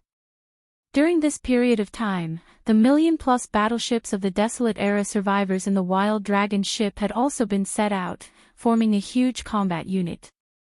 Xiao! The sound of something breaking through the air rang out as Yi Xian stored the giant life stopper into his undying world. Immediately after, he activated the 9 Devil Ape transformations bloodline ability on the spot. He still hid his true form of the skeleton and the black mist, and only appeared in the form of the violent ape of the starry sky. However, his body instantly expanded to 10 million meters. His aura also rose to the strongest level 1 Emperor level, Xiao. Xiao Xiao Xiao. After that, nearly 100 air-piercing sounds rang out. 36 undying beings and 62 undying old monsters from the 3 main planes of the starry sky. A total of 98 undying beings rushed out of the battleships and followed behind the space violent ape, which was millions of feet tall. Chapter 42-32. Roar! Screech! Following Yi Xian's order, the 98 Immortal Realm old monsters behind him raised their heads and roared at the same time. The cultivation aura within their bodies surged out with all their might, causing the entire void of the universe to tremble slightly. Behind them, the 10 great battle formations of the captive army, as well as the more than 1 million battleships controlled by the tens of millions of survivors of Mulberry Ji, followed closely behind them at full speed. They followed behind Yi Xian and the nearly 100 Immortal Realm old monsters behind him, carrying an indomitable aura of iron and blood as they headed towards the starry sky ahead. The Forbidden Land rumbled as they advanced. At this moment, Yi Xian was filled with lofty sentiments. Thinking back to when he first entered the starry sky environment from the 9 Heaven Star, it seemed like just yesterday. At that time, he was still an insignificant first-stage star core cultivator. But now, in such a short time, he had grown to possess the battle strength of an emperor, followed by hundreds of millions of battleships and hundreds of immortal old monsters, leading an army to attack a powerful ancient forbidden land in the starry sky. All of this was like a dream. If someone had told him when he first entered the starry sky that everything that was happening right now would happen in such a short period of time, Yi Xian definitely wouldn't dare believe it. But all of this was the truth.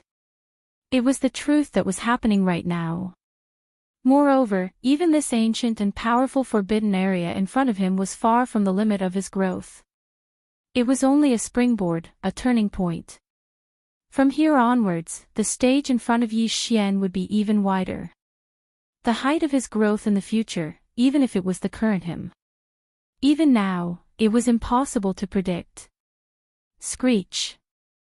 With surging emotions, Yi Xian raised his head and let out an incomparably high-pitched screech, suppressing the roars of the 100 immortal old monsters behind him. His voice spread for hundreds of millions of miles. Without a doubt, in this ancient and powerful forbidden land in front of him, the strongest of the 100 planets with life. Hundreds of millions of ferocious beasts were alarmed at this moment. A great battle was about to break out. It did not take long for them to cross the distance of hundreds of millions of miles. In fact, the entire expedition army had only charged 2 to 3 million miles forward when a huge army of ferocious beasts appeared in front of them in front of the powerful forbidden land at the end of their line of sight. As soon as the roar sounded, the countless ferocious beasts in the forbidden area of the starry sky roared and rushed out of their respective planets. They were led by the sempiternal stage ferocious beasts as they quickly gathered in the void. At a glance, there were at least 30 to 40 million ferocious beasts gathered in the void. They covered the vast expanse of the void. However, this was far from the total number of ferocious beasts in this ancient forbidden land. It was only a small portion.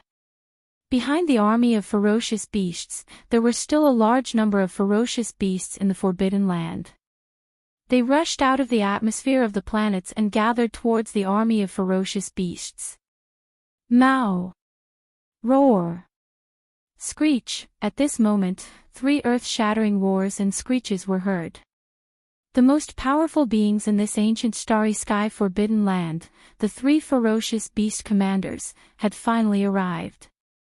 They rushed out of their respective planets. From the giant planet on the left of the central region, a green bull rushed out. His body was 100,000 feet long, and his cultivation level was at the 7th level of Marquis Undying. He was the most powerful of the 3 Marquis Undying in this powerful starry sky forbidden land. On the right side, a space blood crocodile roared as it dashed out of the atmosphere of the giant planet. Its body was also 100,000 zhang long. Its long tail was full of barbs that made people shudder. Its cultivation base was at level 4 of the Marquis Immortal Realm. The last Marquis Undying came from a giant planet behind the central region. He was a black beetle with an unknown bloodline. He was slightly small, only 100,000 feet long. However, his cultivation level wasn't weak either. He was at the 3rd level of Marquis Undying, which was the pinnacle of the initial level. At the same time, with the appearance of the 3 powerful Marquis Immortal Rank Ferocious Beast Commanders, the 120-plus Immortal Rank Ferocious Beast leaders gathered in front of the Ferocious Beast army roared in unison as if they had agreed beforehand. The void trembled once again. The 100 undying beasts behind Yi Xian did the same. Now, the other side responded in the same way. This was clearly a tit for tat, and they weren't afraid at all. Both sides were ready, and the battle could begin at any time. Soon, the 3 Marquis Undying beasts arrived in front of the ferocious beast army, and Yi Xian's huge army also stopped.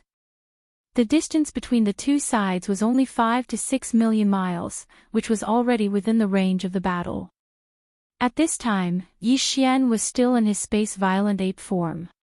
He was only 30 feet tall, and he didn't use his 9 transformation devil ape bloodline ability. Therefore, not only was his body size small, but his cultivation level was also only at the 4th level of Marquis Undying beasts. The 3 Marquis Undying beasts in front of the ferocious beast army recognized him, but they didn't take him seriously. Instead, they mocked him in a human voice. Their tone was full of disdain and sarcasm. "Look, it's that little violent ape cub. How dare he come back? He's quite capable. He can actually move 100 undying beasts and a strange army of 100 million. There's even a battleship army from the survivors. There's indeed a battleship army, and these battleships are indeed in the style of those survivors. However, what are those other things? Strange, are they the new battleships of the survivors? It does seem to be the case. Unfortunately, if that's all, it's far from enough to shake us. Little violent ape, as a ferocious beast, you dare to collude with those survivors. You've completely disgraced us desolate ancient ferocious beasts. You'll definitely die in today's battle, roar." Before the other party could finish speaking, Yi Xian abruptly raised his head and roared. This time, due to the fact that there were still a large number of experts from the 3 main planes behind him, he didn't shout out the 9 transformations of the demonic ape. However, after this furious roar, his body rapidly expanded, and this time, Yi Xian didn't hesitate at all. He activated the first to the 6th transformation of the 9 transformation devil ape without any pause. This directly caused his body size to continue to increase rapidly, and the aura of his cultivation level was the same. Of course, it was only his space violent ape form that had skyrocketed. His two true bodies, the skeleton and the black fog, had been hidden by him and weren't exposed. Chapter 42-33.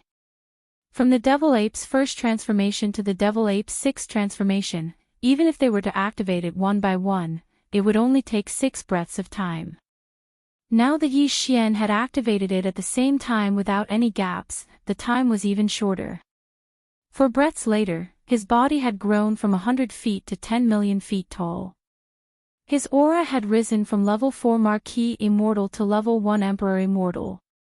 It was an increase of 6 small ranks, and he had crossed a whole realm. Roar. Finally, after completing all this, the space violent ape, whose body was the size of a small planet and whose aura was so strong that it made the void tremble slightly, let out a roar. Hong! Hong! Hong! Hong! As the furious roar echoed, more than 10 small abandoned planets hundreds of thousands of miles to the right of the figure directly exploded. It was a ferocious flame that reached the sky. Millions of miles away, the huge army of ferocious beasts that were roaring from time to time quietened down completely at this moment. More than 100 million ferocious beasts from the Forbidden Grounds all consciously retracted their auras. Some of the more cowardly ferocious beasts even clamped their tails between their legs. Obviously, they were scared out of their wits and were ready to be beasts with their tails between their legs. As for the level 7 green bull, the space blood crocodile, and the black beetle with unknown bloodline in front of the army of ferocious beasts, they were already dumbfounded. They stared blankly at Yi Xian, whose body had skyrocketed to the point that even they had to look up to. Their eyes were filled with confusion. In the blink of an eye, the little violent ape cub, who was only 10 zhang tall, had turned into a terrifying giant beast that was 10 million zhang tall. This was a joke. Even for them, they were only 100,000 zhang tall. Compared to him, they immediately became insignificant ants. Although they could also become 1 million zhang tall by fully activating their bloodline, they still couldn't compare to him. Besides, the huge size was only one aspect. The more important aspect was his strength. In the blink of an eye, a level 4 Marquis Immortal became an Emperor Immortal. How were they going to let him live? Gulp, what kind of bloodline ability is this? It's too monstrous. He's not a beast. After a short moment of silence, the 3 Marquis-level ferocious beast commanders finally spoke. The green bull swallowed a mouthful of saliva and didn't dare to speak. Although his strength was the strongest among the 3 commanders, his bloodline determined that his temperament wasn't violent. Usually, a bull was docile. Previously, because of his strength, he was arrogant and domineering. But now, facing an emperor, his bull nature returned. Even his tail began to shake subconsciously. This was his way of showing his good side. Instead, it was the star space blood crocodile and the black bug that were weaker than him. They were both violent beings and much braver than the green bull. At this moment, facing an emperor that far surpassed them, even though they were terrified, they weren't at the level of submitting to him. After all, it was a marquis, and it was a vicious beast with a vicious bloodline. Violent ape, do we have to fight? We don't have any grudges, everything from before can be written off. In fact, we can even circumcise as compensation. After a short moment of shock, the 3 Marquis-level Undyings swiftly recognized the situation before them. Their arrogance from before was gone. When they spoke again, even their tones were much more serious.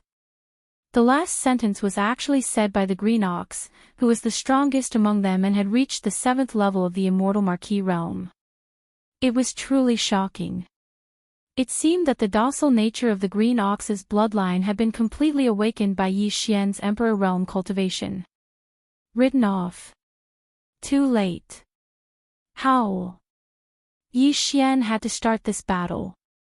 Otherwise, the nearly 100 immortal realm old monsters and the enormous army of over 100 million warships behind him wouldn't agree, especially the captive army that had just returned.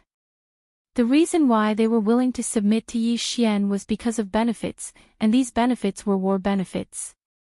If the battle didn't start, the army's morale would immediately crumble. Under such circumstances, it was hard to say if Yi Xian would still have the chance to lead the captive army to the next battle. Therefore, not to mention the fact that the other party still had some reservations in his words, even if they completely put down their bodies and begged for mercy, Yi Xian wouldn't waver in the slightest. Furthermore, in order to make his opponent give up, he lifted his head and let out a furious roar. His figure flickered, and he charged forward. His gigantic right arm, which was like a giant pillar that could hold up the heavens, suddenly punched out. Rumble, Yi Xian exerted his full strength with this punch. In an instant, a large amount of rumbling sounds exploded in front of him, causing a large portion of the space to collapse. An unparalleled terrifying force shot forward at a speed that caused one's hair to stand on end. Faced with this scene, all the ferocious beasts in the Forbidden Grounds millions of miles away were in an uproar. Their angry roars shook the sky. The three titled Marquis Realm Ferocious Beast commanders at the front of the Ferocious Beast army immediately launched a counterattack. Moo! The green ox was the first to react. As a deep ox moo rang out, two green crescent moon slashes, each about 3 kilometers long, shot out from his mouth. The void along the way was directly cut open. Endless turbulence rushed out from the cracks, causing the surrounding universe to become chaotic. Screech! A vicious howl rang out from the mouth of the black insect with an unknown bloodline. It retreated explosively in the blink of an eye, and a circle of ripples that seemed to have substance swept out. Its speed was even faster than the green ox's green half-moonlight slash. In the blink of an eye, it covered a circumference of millions of kilometers.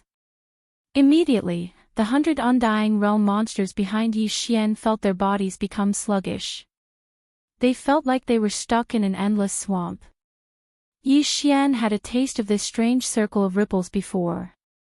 It had a special sealing effect on the universe void. Under its power, even Marquis Realm Undyings couldn't teleport, let alone normal Undyings. Rumble.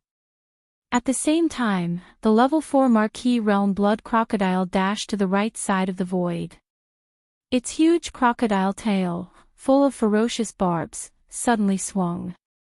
Instantly, there was a thunderous roar in the void.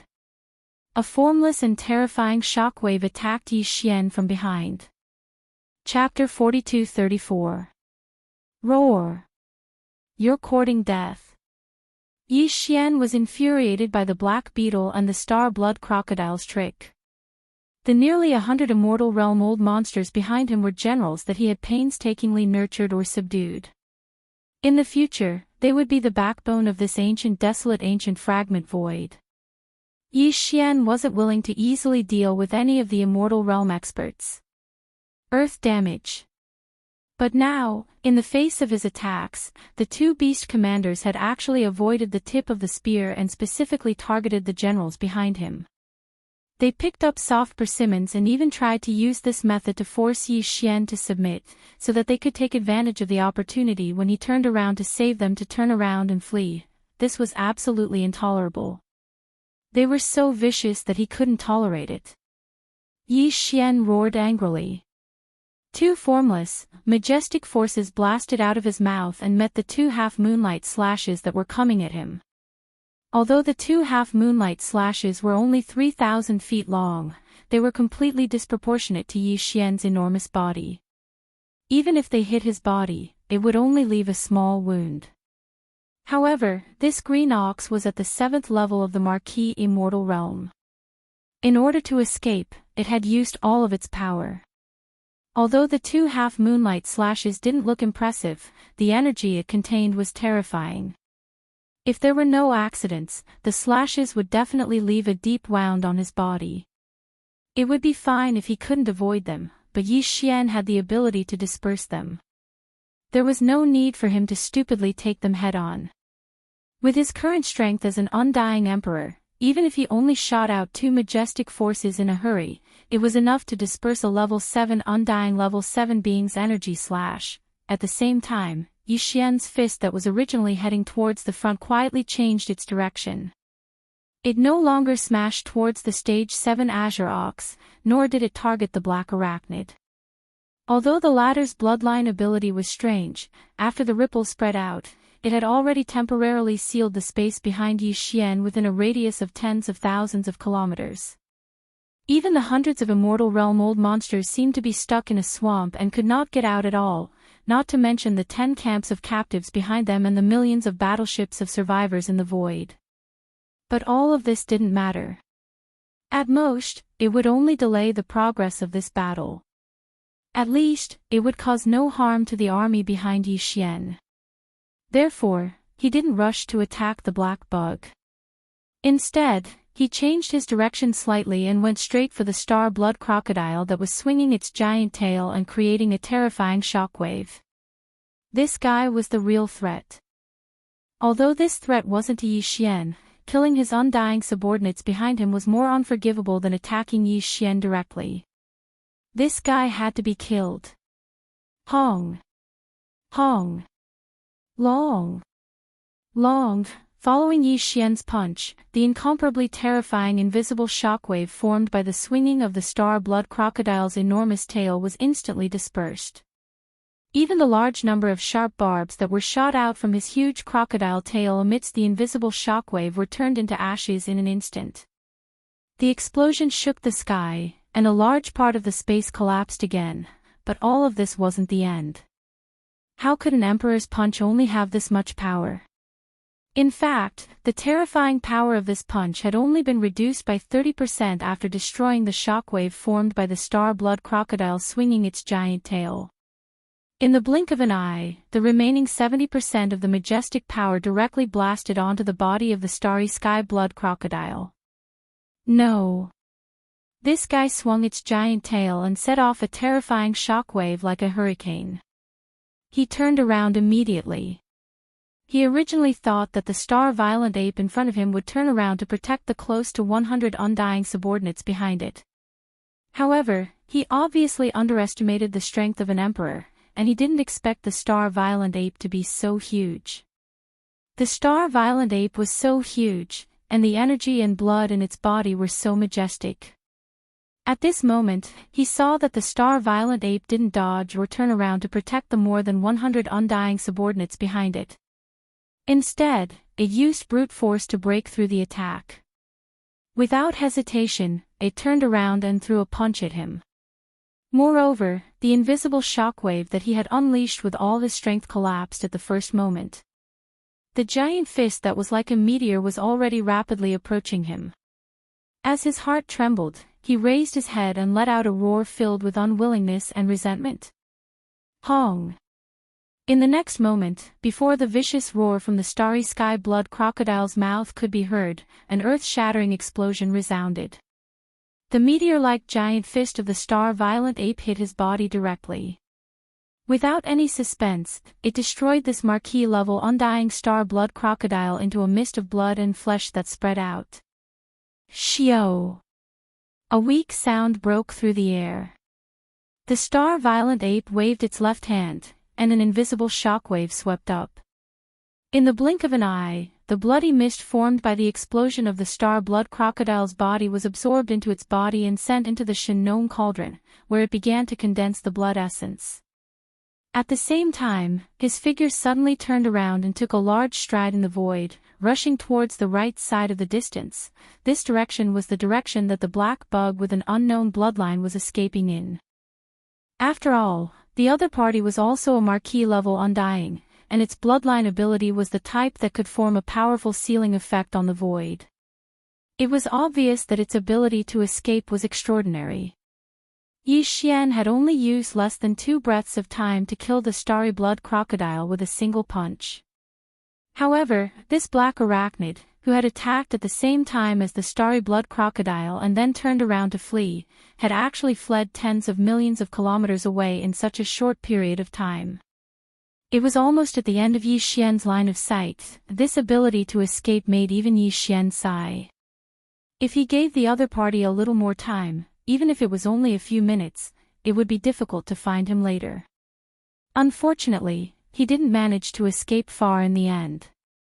The star-blood crocodile was too weak and died with one punch, and the green bull didn't attack the subordinates behind Yi Xian, so he didn't feel too threatened and didn't want to pay attention to it for the time being. Therefore, the time that this black bug earned to escape was still not enough. It was just too short. You can't escape. A cold voice came out of its mouth. Before it finished speaking, the giant star-violent ape disappeared from its original spot. When it reappeared, it was already 20 million miles away. Chapter 42:35. Li. Seeing Yi Xian chasing from behind, in the blink of an eye, he was already a million miles away. With his huge body, this was definitely close combat distance. The black Zerg with an unknown bloodline let out a shrill shriek again. Its already fast body increased in speed in the blink of an eye, and a circle of seemingly solid ripples swept past behind it. This time, the black bug was obviously going all out. He was using all his strength. Against an emperor, he knew that his bloodline ability couldn't form an effective seal. Hence, as he howled, the ripple formed from his bloodline ability rippled out from behind him. In an instant, it formed a counterforce. It was a repulsive force. Unfortunately, even though the recoil had increased his speed greatly, to a space berserk ape with the strength of an emperor-level undying, all of this was just a trick. It wasn't something that could be considered elegant, and it didn't have much practical use.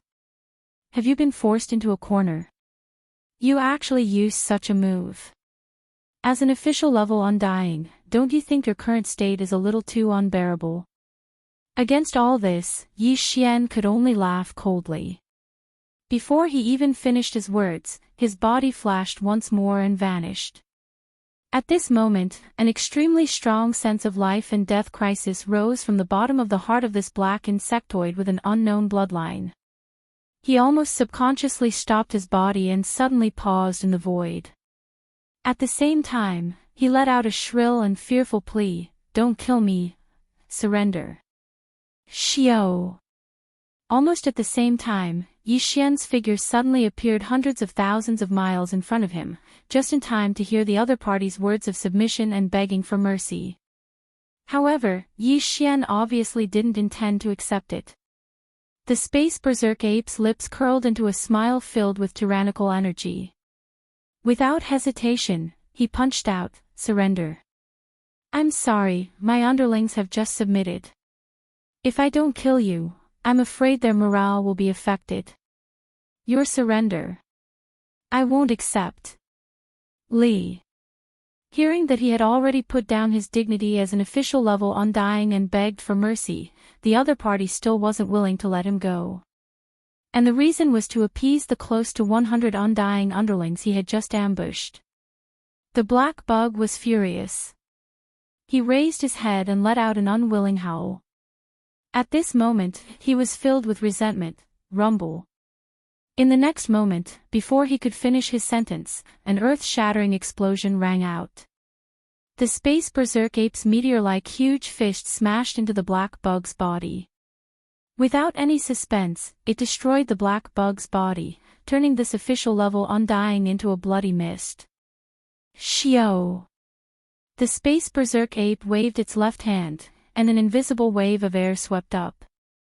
In the blink of an eye, the blood mist formed by the explosion of the black bug's body was absorbed into its body and sent into the Shinnon cauldron, where it began to condense the second blood essence. At the same time, its body turned around and suddenly disappeared. When it reappeared, it was already 20 million miles away, and it quickly returned. All of this seemed to take a long time, but in fact, from the time Yi Xian attacked until now, it had only been less than 10 breaths of time. It only took him 2 breaths to kill the space blood crocodile. Then, it took him 3 breaths to chase after the black bug. Then, it took him 1 breath to kill it with 1 punch. In addition, it took Yi Xian about 3 breaths of time to return. In total, it took him 9 breaths. However, although 9 breaths of time was very short, for a powerful ferocious beast with the terrifying cultivation base of late Marquis Immortal Realm, there were too many things it could do. Amongst the 3 Marquis-level ferocious beast commanders in this ancient restricted area of the starry sky, the Green Bull's cultivation was the strongest. It had already attained the 7th rank of the Immortal Realm, and it was only 2 ranks away from perfection. Even the strength of the first level of the Undying Realm was only 3 levels away from Yi Xian. Unfortunately, the difference in strength between these 3 ranks wasn't within the same realm. Instead, it was the difference between an official and emperor-level Undying. Therefore, even though there was only a difference of 3 levels, the Green Bull was destined to be crushed by Yi Xian in his current state. He was well aware of this, and he knew it better than anyone else. Therefore, when it opened its mouth and spat out 2 half-moonlight slashes that were 3,000 feet long, this Green Bull didn't even look at the result. It immediately turned around and fled far away. It was even faster than the Starry Sky Blood Crocodile and the Black Insect race by a breath. From the beginning to the end, it had definitely been more than 10 breaths of time since he started fleeing. In addition, his cultivation was the strongest. As a result, in the blink of an eye, the distance the green ox fled wasn't the slightest bit closer to the black arachnid that Yi Xian had just killed. Now, it was already more than 80 million kilometers away, even exceeding the naked eye of the starry sky berserk ape. The limit of the visual moment, unfortunately, all of this was just fleeting clouds. There was no meaning in it at all. When an Undying Realm fully teleported, even a first-level emperor could reach 20 million miles away. Although the Green Bull had already fled 80 million miles away, to Yi Xian, it was just a few teleportations away. Without caring about the energy in his body, Yi Xian teleported 5 times consecutively. Within a few breaths of time, he had already crossed 100 million miles of space. With the last teleportation, his huge body appeared 1 million miles away from the Green Bull. The latter's figure that was flashing with extreme speed stopped abruptly, and after he let out a snort, he saw the starry sky ferocious ape snort coldly before swinging its right arm with the intention of smashing a punch towards him, and it terrified him to the point his entire body shivered on the spot. He almost blurted out, "Boss, please spare me. I'm willing to surrender. I have the remains of a 9-tailed sky fox treasure body from the ancient desolate era. I'm willing to serve you and let you order me around in the future. Besides, I've always been honest. I didn't attack those undying beings just now. Boss, you don't have to worry about them being suspicious. I don't want to die." Facing an undying marquis with such a strange temperament, Yi Xian was a bit drunk. He really didn't like the cowardly character of the old green ox.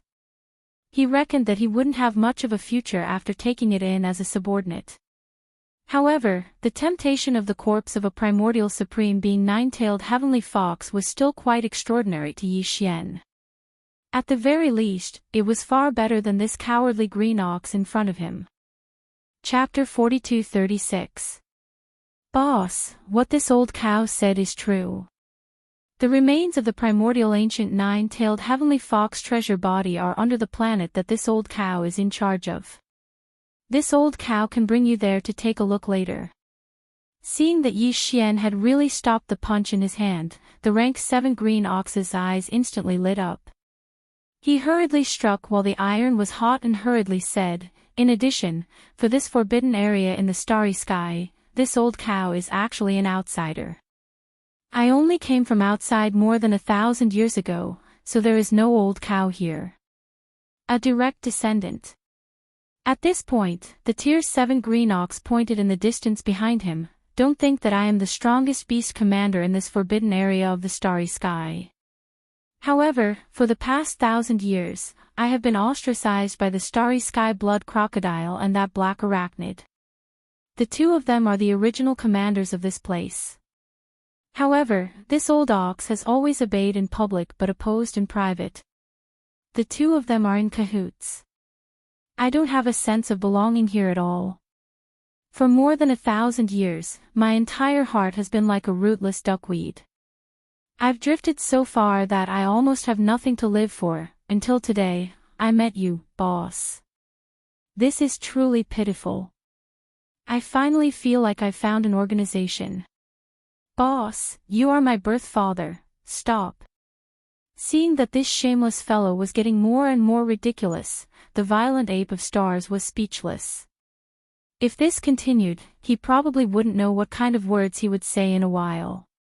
Under the chill in his heart, Yi Xian immediately shouted and stopped in time. It had to be said that this Tier 7 green ox was really not an ordinary weirdo. Just now, his eyes were slightly red. Now that Yi Xian suddenly shouted, the words in his mouth stopped abruptly. He immediately clamped his tail and stood there obediently. A solemn expression appeared on his face. His solemn expression was truly one of obedience. Other than him, there was probably no one else who could be a Tier 7 conferred marquis. Sighing in his heart, Yi Xian seemed to have suddenly thought of something. He also turned his head and looked at the battlefield in the distance. Just now, the 100 immortal realm old monsters, the captive army, and more than 100 million starships behind him were all trapped in a vast void with a radius of millions of kilometers because of the bloodline talent of the black arachnid. It was as if they were trapped in a swamp and could not move at all.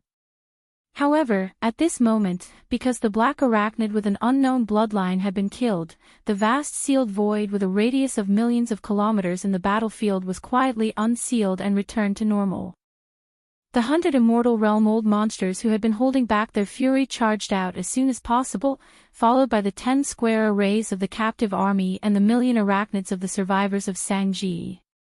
After they charged out, they launched their cannons immediately. When Yi Xian turned around and looked at the battlefield, there was already a fierce battle in the void. The buffer zone with a radius of millions of kilometers between the two armies was no longer visible. More than 200 immortal realm old monsters, billions of ferocious beasts from the forbidden area, and an equal number of starships and arachnids were all fighting at the same moment. At this moment, they clashed and killed each other. The void that was more than 20 million li away was incomparably chaotic, and rumbling sounds filled the sky. Big brother, those ferocious beasts from the forbidden area are not good guys. They have been colluding with the star blood crocodile and the black arachnid all the time. I couldn't vent my anger until I killed them all. I've been dissatisfied with them for a long time. Seeing Yi Xian's action, the level 7 green ox not far away immediately guessed something. His eyes darted around, and he quickly moved closer and glared at the area where the battle was going on in the distance.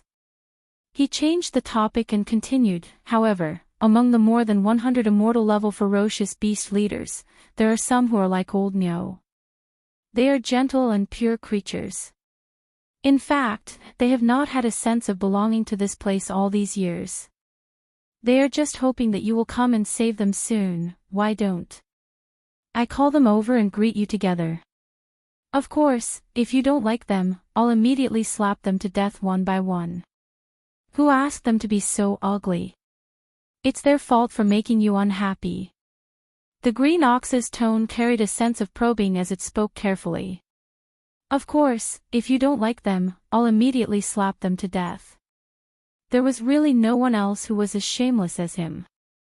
Yi Xian turned his head and glanced at the level 7 green ox with a strange expression. After pondering for a while, he nodded slightly. Remember, don't accept those who have a large number of bloodline descendants. This was something that could not be helped. Even Yi Xian was envious of the 100 or so immortal realm ferocious beasts from the forbidden area. On one hand, he wanted to keep them and take them as his generals, but on the other hand, he wanted to kill them all and refine them into blood essence. Unfortunately, this matter could not be done at the same time. He turned his head and looked at the bloody battlefield in front of him. He was pondering over this problem. Now that he heard this thick-skinned green ox's words, he made a decision. Most of the immortal realm ferocious beast leaders had clearly left behind many bloodline descendants in this forbidden area. For example, the sub-blood greedy wolf and the 2-star violent apes that Yi Xian had killed last time were mostly of the same bloodline as them on the life stars they guarded. Obviously, these Immortal Realm ferocious beast leaders could not be left alive. Otherwise, their bloodline descendants would be killed, and they would definitely harbor hatred in their hearts, unable to truly submit. On the other hand, this level 7 green ox was originally an outsider. At this moment, he was trying to plead with Yi Xian. He definitely wanted to save the ferocious beast leaders who were on good terms with him. Those who could be on good terms with this fellow were probably in the same situation as him. They were all lone wolves. There was no harm in taking in some of these Immortal Realm ferocious beast leaders. It could also strengthen and improve the strength of his subordinates to a certain extent. Alright, big brother, just watch. This old ox will definitely bring back those who meet the conditions. In reality, the situation was not much different from what Yi Xian had expected. Hearing that he agreed, the level 7 green ox immediately grinned. Before he finished speaking, he had already turned around and shot toward the battlefield in front of him. After a short while, more than 20 Immortal Realm ferocious beast leaders followed behind him. They cowered and trembled as they arrived in front of Yi Xian. They stopped in the void hundreds of thousands of miles away. As far as the eye could see, there were all kinds of bloodlines.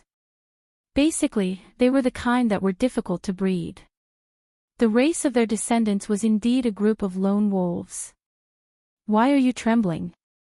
You bunch of fellows, why aren't you worshipping? Seeing that Yi Xian seemed to be satisfied with the 20 Immortal Realm ferocious beasts he brought, the level 7 green ox's tail, which was originally tucked behind his back, immediately swung proudly. The big ox stared at the 20 or so ferocious beast leaders and reprimanded them on the spot. This is the big brother I just acknowledged, which means he is your big brother. Hurry up and call for help. Chapter 42-37. The 20 or so immortal rank ferocious beasts brought by the rank 7 green ox were indeed all alone. Judging from their expressions, they were obviously not welcomed in this forbidden land of stars. They belonged to a group of leaders who were ostracized. Therefore, at this moment, a large number of ferocious beasts were killed in the battlefield behind them. Not only was there no sadness on their faces, but they also looked relieved. This was already the request of the Talisman Empress Yi Xian. He immediately nodded, then raised his hand and pointed at the battlefield behind him. A cold light flashed in his eyes as he said, "Go, return to the battlefield. I won't force you. If you want to surrender, I don't care if you join forces or fight alone. Each of you will kill an immortal rank ferocious beast leader." Roar. Screech. As soon as he finished speaking, the 20 or so immortal rank ferocious beast leaders immediately turned around, roaring furiously as they rushed to the battlefield behind them. Obviously, they had made their choice. "Boss, I'll go kill one or two too." To Yi Xian's surprise, as the 20 or so immortal rank ferocious beast leaders left quickly, the rank 7 green ox on the side immediately turned around and rushed to the battlefield while muttering, "Although I'm gentle and don't like to kill, I'm doing this for you, boss. I'll do it, moo." Seeing this scene, a black line appeared on Yi Xian's forehead once again. At this moment, he suddenly had a bad feeling. It seemed that accepting this shameless green ox that was at the 7th level of the Immortal Marquis realm wasn't a good thing. It was too troublesome. Who knew how many more moths it would create in the future? Shaking his head with a bitter smile, his figure disappeared from the spot. After 2 flashes, he directly appeared thousands of miles away from the battlefield in the void. He didn't make a move, but just stood in the void like an outsider, watching the vast expanse of the void that stretched for more than 2,000 miles. Thousands of miles of the battlefield. Originally, there were more than 100 immortal rank ferocious beast leaders in this forbidden land of stars, while Yi Xian only had 98 immortal rank old monsters under him. In terms of high-end battle strength, Yi Xian's side was at a disadvantage. But now, As Green Ox took away more than 20 immortal rank ferocious beast leaders and joined Yi Xian's side, they left the battlefield and returned quickly. They instantly turned against Yi Xian. The high-end battle strength of both sides immediately decreased and increased. With the addition of Green Ox, an immortal rank marquis, the situation completely reversed. Yi Xian's side now had the upper hand. As such, he naturally didn't need to make a move. It was a good opportunity to train his subordinates and sharpen their skills. Hong! Not far to the right, a shocking explosion sounded. Yi Xian turned around and happened to see an immortal rank ferocious beast leader of the enemy side being killed by the three-clawed flood dragon. The three-clawed flood dragon's strength had reached rank 7 immortal rank, while the immortal rank ferocious beast leader it killed was only rank 4 immortal rank. There was a big difference in strength, so it was natural that the immortal rank ferocious beast leader was killed so quickly. Xiao! Without hesitation, Yi Xian immediately made a move and swept the remains of the immortal rank ferocious beast leader over. During this process, he directly crushed the remains into the purest blood mist and directly absorbed it into his body, sending it into the Shenong cauldron to condense blood essence. Almost at the same time, 2 earth-shattering explosions rang out from the void on the left side one after the other. Turning around, it turned out that the shameless rank 7 Green Ox had made a move. The 2 immortal rank ferocious beast leaders this old guy had picked were both at peak rank 9. They should be from the same clan as the Starry Blood Crocodile and the Black Insect clan. Although they were extremely powerful, they didn't even have a chance to fight back when facing a terrifying Green Ox with rank 7 Marquis immortal rank. They were blasted into 2 clouds of blood mist. Alright, there's no need for you to make a move. Seeing this scene, Yi Xian immediately stopped the rank 7 Green Ox from making another move. Otherwise, with him alone, the remaining 100 or so ferocious beast leaders from the enemy camp would soon be wiped out. In this way, the purpose of refining weapons would be gone. As he spoke, Yi Xian waved his hand again. 2 invisible forces swept out, directly absorbing the boundless blood mist that exploded from the bodies of the 2 immortal-level beasts into his body, sending it into the Shenong cauldron to condense the blood essence. At this moment, the shameless Green Ox, who had made a move to kill the 2 ferocious beast leaders and had perfectly expressed his sincerity, had already turned around and hurried back. At this moment, he had completely let down his guard against Yi Xian. He had completely treated himself as a loyal lackey. He didn't suspect that Yi Xian would make a move on him at all. Therefore, when he returned this time, he directly went behind Yi Xian. The distance was very close. He stood there with his 2 back hooves, but his front hooves were crossed in front of his chest. He was completely like a gold medal fighter and bodyguard. Yi Xian was intoxicated by this scene and kept rolling his eyes. Similar scenes kept happening one after another. To the 100 or so immortal rank ferocious beast leaders in this powerful forbidden land of stars, today was definitely a disaster day. 2 of the 3 marquis immortal rank commanders in the forbidden land were dead and 1 surrendered. Even more than 20 immortal rank leaders like them had surrendered to the enemy. In fact, the remaining 100 or so ferocious beast leaders all had the same thought. Unfortunately, the enemy didn't accept their surrender at all. They could only fight to the death. Unfortunately, in the distant void, there was still an immortal rank emperor observing the battle, including that shameless traitorous Green Ox commander. Under such circumstances, there was no chance of survival at all. These 100 or so ferocious beast leaders had already lost all their will to fight. Their minds were in chaos. In less than half a day, they were completely killed.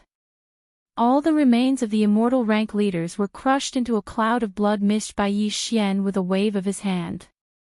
He immediately absorbed it into his body and sent it into the Shenong cauldron to start the blood essence condensation.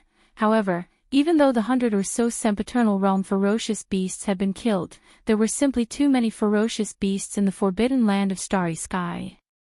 There were more than 100 million ferocious beasts. The battle that followed was still ongoing.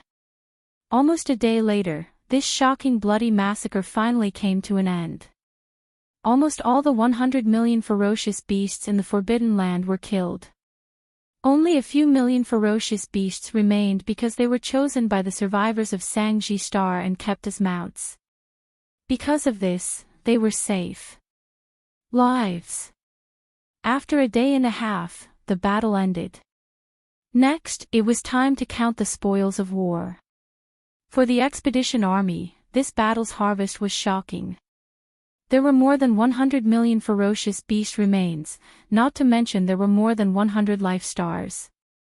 On each life star, there were a large number of ferocious beasts stored. Chapter 42-38. In the void, all kinds of battleships in the 10 square arrays of the captive army had scattered, including the million starry sky battleships of the survivors of Mulberry Orchid Star. Their main mission was to collect all the remains of the ferocious beasts in the space. Then, they would enter the 100+ life stars in the Space Forbidden Zone to search for cultivation resources and other spoils of war. As for Yi Xian, his mind was currently immersed in the Shanong cauldron within his body. As far as the eye could see, 137 blood essences had long been condensed within the belly of the volcano. They quietly floated above the flame pool at the bottom of the volcano. Among them, there were 135 normal immortal rank ferocious beast blood essences and only 2 marquee immortal rank ferocious beast blood essences. Yi Xian didn't plan on using these blood essences for the time being. Especially the 2 marquee immortal rank ferocious beast blood essences. They were one of the main ingredients for the level 22 pill in the future. The level 21 pill required normal immortal rank ferocious beast blood essences. Last time, Yi Xian used 5 immortal rank ferocious beast blood essences to refine the level 21 pill. Although the perfect formula for the level 22 pill hadn't been derived yet, according to his estimation, he would need at least 5 marquee immortal rank ferocious beast blood essences to refine the level 22 pill. This was a top-tier resource that could only be obtained after killing a marquee immortal rank. It was very hard to get. Hence, even though Yi Xian was sure that he would have a breakthrough after consuming the 2 marquee immortal rank ferocious beast blood essences, he still didn't give up. However, after some hesitation, he gave up on this plan in the end. In any case, he had to store up the 5 blood essences of marquee level immortality level blood essences for the grade 22 pill. He didn't even plan on using the 100 normal immortal rank ferocious beast blood essences right away. After all, other than the level 22 pill he was using, he still had to refine some level 21 pills as backup. He still had more than 60 vials of level 20 elixir that could create an immortal rank, but he only had 1 level 21 pill that could create an immortal rank. He had to refine some later. Of course, refining a level 21 pill only required 5 immortal rank ferocious beast blood essences and various other top-notch resources. Yi Xian now had more than 100 immortal rank vicious beast blood essences in his hands. He could use a portion of them to refine a level 21 pill, while the rest could be consumed to improve his cultivation base and strength. However, he was not in a hurry. After all the ferocious beast's blood essence had been condensed, what he was most concerned about now was the remains of the 9-tailed celestial fox that the shameless level 7 green ox had mentioned before. Swish. With a thought, all the blood essences turned into streaks of light and shot into the sealed cave at the bottom of the volcano in the central domain. Immediately after, Yi Xian's consciousness retreated and turned to look at the level 7 green ox. Let's go. Bring me to see the remains of the 9-tailed celestial fox you mentioned earlier, boss, this way please. The rank 7 Azure Ox had obviously expected that Yi Xian would ask about this matter first after the battle ended. Therefore, when it heard his words, it wasn't surprised in the slightest. It put down the pair of front hooves in front of its chest and no longer stood up. As it spoke, it spread its 4 hooves and immediately led the way.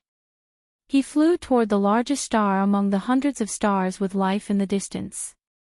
Yi Xian stepped forward and followed closely behind it. As for his body size, it had returned to its original height of 30 meters because he had retreated from the 9 transformation Devil Ape bloodline ability.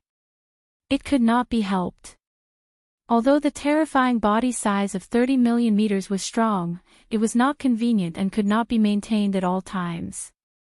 Since he had retreated from the 9 transformation Devil Ape bloodline ability, Yi Xian's cultivation base had dropped from level 1 Immortal to level 4 Marquis Immortal. He was weaker than the level 7 Green Ox in front of him by 3 small levels. However, Yi Xian was not worried at all that the Green Ox would betray him and suddenly attack him. If the Green Bull of the 7th step really had such thoughts, Yi Xian would be able to instantly enter the bloodline ability of the 9 transformations of the demonic ape with a single thought. At that time, when the strength of the Immortal Emperor Stage 1 returned, he would definitely torture this shameless and thick-skinned Green Bull to death. The other party clearly understood this as well. Therefore, even though he suspected that Yi Xian's original cultivation was only at the 4th level of the Marquis Immortal and wasn't his match at all, the rank 7 Azure Ox still didn't dare to act rashly. On one hand, the enemy had a terrifying bloodline ability. With a thought, he could transform into a 10,000 m tall raging ape, and his strength would instantly rise to Emperor level. On the other hand, when Yi Xian first came here, he was surrounded by the rank 7 Green Ox, the Starry Sky Blood Crocodile, and the Black Arachnid. He was clearly surrounded, but his mysterious method of disappearing without a trace in an instant caused the rank 7 Green Ox to be extremely fearful. Very quickly, Yi Xian arrived at the life star that he was overseeing under the guidance of the Green Ox of the 7th step. Just as he entered the atmosphere of this enormous life star, an extremely dense spiritual energy of heaven and earth assaulted his face. Yi Xian spread his spirit sense and scanned the entire surface and ocean of the life star. He saw a large amount of top-level treasures that even he was envious of. After all, this was the base of an immortal. There were too many treasures here. It must be the same in the life star Blood Crocodile and the Black Bug race. Big brother, now that I'm already your ox, of course, these top-notch treasures in my nest belong to you, big brother. Just take it as a token of appreciation from this old ox. Please don't reject it, big brother. You must accept it. Seeing Yi Xian's envious eyes, the Green Ox did not feel any heartache. He directly expressed that he would give everything to Yi Xian. Yi Xian naturally wouldn't refuse, but there was no need to rush to collect them now.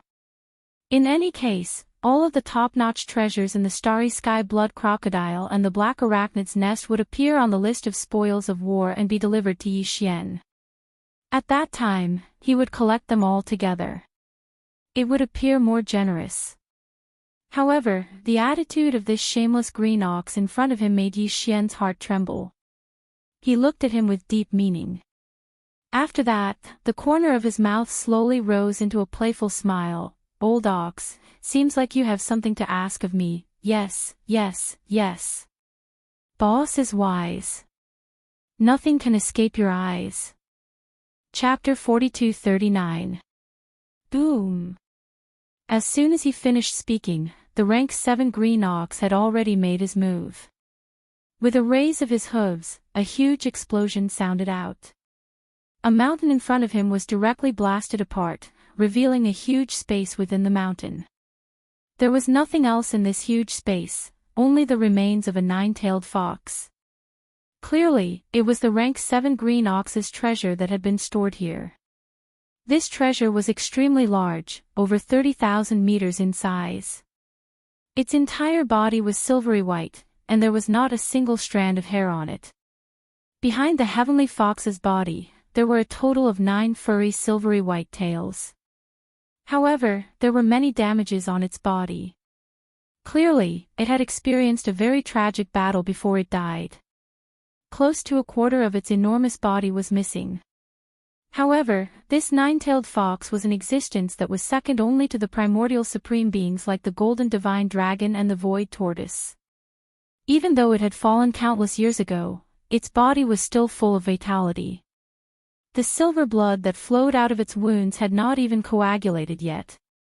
However, this treasure body of a primordial supreme being did not emit an overly powerful aura. It was probably related to the nine-tailed fox's bloodline. On the other hand, it was also because the rank 7 green ox had used some kind of method on this treasure body, restraining its pressure to a certain extent. After all, the green ox was also in existence with the strength of a rank 7 marquis. Although his temperament was so strange that it made people speechless, his combat strength and methods could not be ignored. Looking at the sparkling remains of the nine-tailed fox, Yi Xian's eyes shot out strands of light. Just as he was about to wave his hand and absorb them into his body and send them to the sealed cave at the bottom of the volcano in the Shenong domain for safekeeping, the Yanluo of the undying world in his body suddenly throbbed at an extremely high frequency. Yi Xian's movements instantly froze. Swish. With a thought, the Yanluo was directly taken out by Yi Xian from the undying world in his body. It floated in the air in front of him and unfolded in the wind, transforming into a pink silk that was 300 meters long. It was suffused with a dense pink mist and revealed a mysterious and blurred aura. In the next moment, 3 jade legs that were pure white like snow stretched out from within the silk cloth that was suffused with dense pink mist, and it was extremely alluring. The rank 7 azure ox at the side was caught off guard and fell to the ground with a thump. When he finally got up with great difficulty, Corpse Ancestor Hanba, Corpse Ancestor Ho Qing, and the Desolate Lady of Lightning, the 3 famous and powerful cultivators of the desolate world, had already walked out of the Yanluo. One was passionate and cold, one was mysterious and enchanting, and the other was cold and stern with a soul-stirring charm. It could be said that each of them had their own temperament, but no matter if it was their figure or face, they were the best of the best and dazzling. Even though Yi Xian was already familiar with them, when he saw 3 beautiful cultivators appear in front of him at the same time, all of them smiled and bowed, calling him master. At this moment, he suddenly had an urge to not be able to control himself. Seeing his embarrassment, the 3 beautiful cultivators of the primordial world immediately chuckled. Different postures, motionless movements, but all of their beautiful eyes were overflowing with color, causing Yi Xian to feel his mouth go dry. He quickly shifted his attention to the cultivation strength of Hanba and the other 2 women. Only then did he shockingly discover that after not seeing them for a period of time, when the 3 women woke up from their slumber again, they actually all had the cultivation strength of the immortal realm, although they were only at the 2nd or 3rd level of the immortal realm. Even though it was the early stage of this realm, it was still shocking enough. However, when he thought about how the 3 of them were all almighty figures of the primordial era that were second only to the golden divine dragon and the void giant turtle, he thought about how the 3 of them were all almighty figures of the primordial era that were second only to the golden divine dragon and the void giant turtle. Now that they had reconstructed their treasure bodies, it was as if they had been reborn, and their cultivation strength did not need to be cultivated at all. To them, the sudden increase in strength was just like a recovery. Yi Xian was also then, he felt relieved. More importantly, the speed of his own cultivation strength did not seem to be lagging behind the 3 beauties of the primordial world who called him master. In that case, there was nothing to worry about. Big brother, these 3 peerless beauties should be sisters-in-law, right? At this moment, the Tier 7 green ox had already recovered from its initial shock. With a shake of its body, it immediately ran behind Yi Xian with its 4 hooves raised. It looked at the drought demon and the other 2 women, as if it was an obedient servant. As he spoke, he did not wait for Yi Xian to respond. He greeted the 3 women on the spot. "Hello, sisters-in-law." Old ox pays his respects to sisters-in-law. "Hello, sisters-in-law." Yi Xian was so shocked that he almost fell to the ground. What made him even more speechless was that the 3 women did not say anything to refute this title. Although they did not nod in agreement on the spot, the way they looked at the rank 7 green ox clearly carried a sense of approval. They seemed very close, causing the old thing to jump up in joy on the spot and excitedly. He kept spinning in circles on the spot, extremely happy. "Alright, there's nothing for you to do here. Go do what you need to do. facing this scene, Yi Xian really didn't have the strength to complain. He rolled his eyes and directly chased away the Tier 7 green ox behind him. Then, he coughed lightly and quickly changed the topic. He asked the three women, "Just now, you sent a message in the Yan Luo, saying that you have something important to report. What is it?" In fact, Yi Xian already had a guess about this matter, but he had not confirmed it. At this moment, seeing that he had asked about this serious matter, the corpse ancestor Drought Demon, who was most familiar with Yi Xian, immediately turned around and pointed at the huge wreckage in the mountain that had been blasted open in the distance. He smiled slightly and said, "This wreckage is the true body of the Heavenly Fox Sister." What? Among the 7 great beauties, one of them is actually a 9-tailed Heavenly Fox. Although Yi Xian had vaguely guessed this point, at this moment, when the corpse ancestor Drought Demon confirmed it personally, he was still shocked and exclaimed softly. In the Yan Luo, a total of 7 primordial beauties were sealed in the Yan Luo. These 7 primordial beauties were all powerful people in the primordial era, second only to the golden divine dragon and the void giant tortoise. Now that they had awakened and had been reborn with the help of Yi Xian, only the corpse ancestor Drought Demon, the corpse ancestor Ho Qing, and the primordial lightning mother had reconstructed their bodies. The remaining 4 were only in the state of 4 primordial spiritual senses and were in a deep sleep. Yi Xian didn't even know who they were. But judging from the current situation, the 4th primordial beauty was obviously about to be born. She was the 9-tailed Heavenly Fox that Drought Demon mentioned at this moment. Yes, the Heavenly Fox Sister is indeed one of the 7 great beauties. Chapter 42-40. She can reconstruct her treasure body immediately. And it's made from the remains of her previous life's treasure body. Upon hearing this, Yi Xian's eyes lit up. His breathing quickened as he asked, "If that's the case, doesn't that mean the 9-tailed celestial fox can immediately regain her previous life's cultivation? Even if she can't reach the level of a powerful figure in the primordial era, she should be able to reach the level of a quasi-powerful figure in the primordial era, right?" It was no wonder that he was so excited. If he really had a general at the level of a powerful figure in the primordial era, even a titled immortal emperor would have to kneel down and submit to her. By then, she could do whatever she wanted in this void space. Yi Xian didn't know how many times he'd thought about such a good thing. When he'd just rescued the void tortoise, he'd already had such thoughts. The giant void tortoise's strength was even more terrifying. He had never fallen and had lived from the primordial era until now. Unfortunately, that old tortoise wasn't something that Yi Xian could control. He probably only listened to the headless infant corpse. Therefore, Yi Xian only thought about it in his heart. But now, it was different. He had already refined the Yan Luo, and the 7 spiritual sources of the primordial era sealed, and it had already recognized him as their master. If the 9-tailed celestial fox could regain her previous life's cultivation, she could only listen to Yi Xian because of the constraints of the master-servant contract, even if she was much stronger than Yi Xian. This was a powerful figure in the primordial era that could be controlled at will. It was impossible to not be tempted. "Master, you think too much." Hearing that Yi Xian had such high expectations for the 9-tailed celestial fox, the 3 girls were speechless. Corpse Ancestor and Drought Demon shook their heads and smiled bitterly. They were speechless. Beside them, the desolate Electro Lady covered her mouth and smiled. He took over the conversation and explained, although the Sky Fox Sister obtained the remains of the previous incarnation's treasure body as a material to reconstruct the real body, it is impossible for her to directly restore the peak strength of her previous incarnation. At most, she will have a higher starting point than us after we reconstruct the treasure body, unless there are no accidents. If there's no accident, she should be around the immortal realm. Only the immortal realm.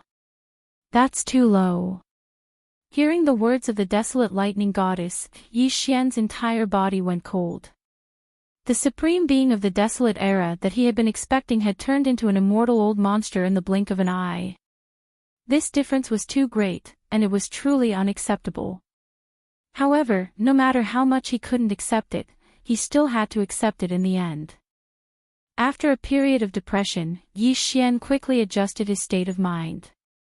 No matter what, he had at least one more immortal-level general under his command, and one that was absolutely loyal. His cultivation speed was even comparable to his own. Who knows, the next time he wakes up from his slumber, he might even become an official level Undying. He's not Master's master need to reconstruct the Celestial Fox Celestial Fox Celestial Fox Celestial Fox true body reconstruct her true body in the Fong Mountain. Master Ancestor Corpse Ancestor Ancestor Corpse. Corpse Ancestor Ancestor S body body. Ho Qing the Corpse Ancestor smiled faintly. As he spoke, he pointed at the desolate antiquity treasure, Yen Luo, which was floating in the void in front of him. Master, you just need to watch. The Heavenly Fox sister is ready to attack. She's just waiting for your approval. Now that you've agreed, she must be impatient. Swish. As soon as Ho Qing finished speaking, a scorching silver-white light shot out from the smoke net in front of him. It was extremely fast, directly shooting towards the mountainside that had been blasted open by the Class 7 Green Ox. In the blink of an eye, it had already arrived above the Heavenly Fox treasure body in the middle of the mountain. It flashed and disappeared into the space between its eyebrows. In the next moment, the huge Heavenly Fox treasure body in the middle of the mountain suddenly bloomed with a scorching silver light. Its aura instantly increased, and it even revealed a touch of spirituality. For a moment, Yi Xian even had an illusion that the Celestial Fox, which had been dead for countless years, had come back to life. But this was obviously impossible. The reason why Yi Xian felt that the aura of the treasure body had suddenly become lively was actually because the Celestial Fox's spiritual sense in the Yenluo had separated a wisp of energy and entered the treasure body's remains, forming a resonance with it. Just as Yi Xian was dumbfounded, the mountainside in front of him suddenly bloomed with an intense silver light that was dazzling even to him. Yi Xian subconsciously closed his eyes. When he looked again, he realized that the huge Celestial Fox treasure body's remains had actually separated at this moment. The solution had disappeared. Countless tiny silver lights appeared in the belly of the mountain. They carried a lively aura. Under the guidance of the blazing silver light that had been shot out from the smoke silk net, they quickly soared up, and transformed into a silver river. They directly entered the smoke silk net that was fluttering in the wind ahead. This process only lasted for about a dozen breaths. When everything was over, the huge Celestial Fox treasure body in the mountainside in front of him had completely disappeared. Even the three ancient beautiful cultivators in front of him, such as Shizhu and Hanba, had already turned around with a smile and entered the Yenluo. Silver Fox thanks Master for the kindness of rebirth. This time, the treasure body needs to be reconstructed immediately. I can't come out to thank Master in person. I will thank Master when I wake up from my sleep in the future. Just as Yi Xian was in a daze, a soft and delicate voice suddenly came from the Yenluo in front of him, which was fluttering in the wind. Yi Xian felt his bones lighten. As expected of the Celestial Fox who was famous for her charm. Just a few words had such power. Yi Xian was a little frightened. When he came back to his senses, the Celestial Fox's soft voice had already disappeared. It was obvious that she was about to enter a deep sleep. Yi Xian suddenly thought of something and immediately said softly, "Wait a minute, I haven't given you a greeting gift." Of course, Hanba, Ho Qing, and the Lightning Mother also have a share. In short, resources will be provided to you in full. Recover your cultivation strength as soon as possible. After saying that, Yi Xian suddenly waved his hand. In an instant, he took out 40 drops of all evil origin liquid, 4,000 cubic meters of purple gold top-grade flesh medicine, and various other top-grade cultivation resources from the undying world in his body. He divided them into 4 portions and directly threw them into the Yenluo. All of a sudden, they obtained so many cultivation resources, and all of them were top-grade items. Moreover, this time, there was even a purple-gold top-grade flesh medicine. The four beautiful cultivators were clearly quite surprised, and at the same time, they were pleasantly surprised.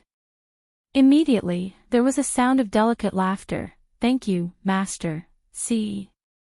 Didn't I tell you? Master will always remember us when he has something good. Hee hee, so cute. The celestial fox is so lucky to have been reborn in this life. She has just been reborn and she already has someone doting on her." Chapter 42-41. As the cultivation resources were divided into 4 portions, they turned into streaks of light and disappeared into the Yenluo. The 4 desolate-era beautiful cultivators giggled for a while and soon quieted down. There was no longer any enchanting laughter. Yi Xian waved his hand and kept the Yenluo into his undying world.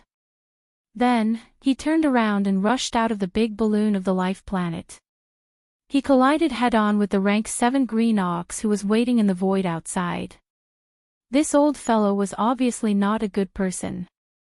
When he saw Yi Xian come out, he immediately raised his hooves and rushed over. With a wretched smile on his face, he kept asking Yi Xian, "Boss, did you feel good?" When these words entered his ears, Yi Xian was so shocked that he almost fell down in the void. In a fit of anger, he kicked the wretched green ox 100 miles away. Now, he really regretted taking this fellow under his command. He was simply too shameless and wretched. With such a character, I wonder how he managed to become one of the 3 great marquee commanders in this formidable forbidden area of the starry sky for over 1,000 years. After a moment of depression, Yi Xian soon calmed down. Not far away, the rank 7 green ox saw that he seemed to have calmed down. He raised his hooves and ran over again. When he turned his head to look, Yi Xian discovered that the battle in the void outside hadn't been completely cleaned up. After all, the scale of the previous battle wasn't small, and a large area of 20 million kilometers was covered. Over 100 million beasts from the forbidden area had been killed, and there were some casualties on their side as well. Even if there were casualties, it would still take some time to mobilize the army to clean up the battlefield. Yi Xian was not in a hurry. He waited for another day. After a day, not only was everything in the void of the universe cleaned up, even the huge amount of cultivation resources in the 100 life planets, as well as the various other spoils of war, were all accounted for and recorded. After receiving the news, Yi Xian immediately issued an order for the higher-ups under his command to gather their respective armies and hold a general meeting. The meeting venue was the previous battlefield in the void. At the outermost periphery of the vast void were the 10 phalanxes of the captive army and the millions of battleships of the Desolation survivors. They spread out in a vast expanse, covering the vast void. The circles were divided into 2 layers. The outer layer was filled with the captive army and all the powerful beings from the Desolation survivors, including the Star Masters, Domain Masters, Sector Masters, and so on. They were all present, looking at a large area. The inner layer was made up of more than 100 imperishable old monsters, including the original 98 under Yi Xian and the 20 captives this time. In the middle of these imperishable old monsters was Yi Xian, who was sitting cross-legged in the void of the starry sky. As for the rank 7 azure ox, it stood on its hind legs and stood behind Yi Xian with its front hooves crossed in front of its chest. It stared at the surroundings with a pair of ox eyes and looked around with vigilance. No matter how one looked at it, it looked like a gold medal fighter and bodyguard. Old man. But they all had strange expressions on their faces. "Can you sit down first?" Yi Xian was speechless. He turned around and glared at him. The guy snorted and sat down with a grin. But he still didn't join the group of more than 100 imperishable old monsters. Instead, he sat down behind Yi Xian, as if he had to protect Yi Xian no matter what. He was going crazy. "My lord, these are the spoils of war this time. They've been sorted and stored in small space boxes. The list is here. Soon, the three-clawed flood dragon stepped forward. As he spoke, he waved his hand and handed over a jade slip and more than a dozen small space boxes. He was in charge of counting the spoils of war this time. After all, he was the chairman of the captive parliament and had real power. Yi Xian took the jade slip and scanned it with his divine sense. After that, he threw it back. Then, his divine sense entered the dozen small space boxes in front of him. Some of the small boxes were filled with the remains of the treasured bodies of the ferocious beasts from the forbidden areas. The other small boxes were sorted into different categories. They were filled with training resources, precious materials, precious medicines, various treasures, and materials for forging weapons. Among them, all the top-grade resources in the planets where the three marquee Undying Lords were in charge were also collected. Seeing this, Yi Xian was envious. According to the previous agreement, 70% of these resources belonged to Yi Xian and his subordinates, and 30% belonged to the captive army. Yi Xian didn't intend to go back on his word. This was only the first battle, and there would be more battles to come. He couldn't be so short-sighted. Besides, the most precious spoils of war in this battle had already been collected by him. That was the blood essence of more than 100 ferocious beasts and the remains of the nine-tailed celestial fox. Yi Xian naturally wouldn't be greedy for the resources in the dozen small space boxes in front of him. Xiao! Xiao xiao xiao! With a wave of his hand, Yi Xian took a portion of the precious medicines and materials into his undying world. They were basically all the resources in the nests of the three marquee Undying Lords. As for the rest, he gave them away with a wave of his hand. 30% went to the three-clawed serpent, 70% went to the group of Undying Lords on Sangji planet. After which, he said, "These are the spoils of war. According to the previous agreement, we'll split them 30/70ths. Other than that, I've also collected some top-grade precious medicines, as well as the remains of some sector lord level and above forbidden lands. These will be refined into top-grade flesh medicine that can raise one's level. When the time comes, all my subordinates will have a share. As for the resources in your hands, you can save them or refine them into flesh medicine for the lower-level warriors to use. This will raise the overall strength of the entire army. As for the 30% of the spoils in the hands of the captive army, if you need to refine them into flesh medicine, you can just ask the Sangji tribe for help. We're all on the same side, we should help each other." Speaking up to here, Yi Xian seemed to have suddenly thought of something. He turned around to look at the immortal realm old monsters of the tribe and asked, "Oh right, before this expedition, I asked all of you to bring along all the alchemy cauldrons on Mulberry Star. Has this matter been settled?" Immediately, an Undying Lord stood up and replied, "Master, all the cauldrons have been taken away. There's no more important resources on Sangji planet, there's no need to return." Hearing this, Yi Xian nodded with satisfaction. Before this battle, he didn't plan to go back. Even if he wanted to go back, he would activate the interstellar coordinate jump ability and return directly. He didn't want to bring along a large group of subordinates. If that was the case, the delay on the way back would be too long. It was completely unnecessary. Chapter 42-42. In this battle, the punitive expedition army can be said to have gained a lot, and new blood has joined us. Turning his head and glancing at the subordinates around him, Yi Xian smiled faintly, and then said, "Next, we will continue to go to a new battlefield, but the next target of the punitive expedition has not been determined yet. This king will explore it later, and finally determine it. Before that, all the subordinates of the punitive expedition army will be stationed in this forbidden area. More than 100 life stars will be our temporary foothold, and it will be the same in the future.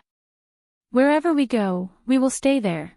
Before the next punitive expedition, all the subordinates of the punitive expedition army, after refining the spoils of this battle into flesh medicine, and after the resources are distributed, all of you will enter seclusion, and strive to push your own cultivation strength to another level before the next punitive expedition.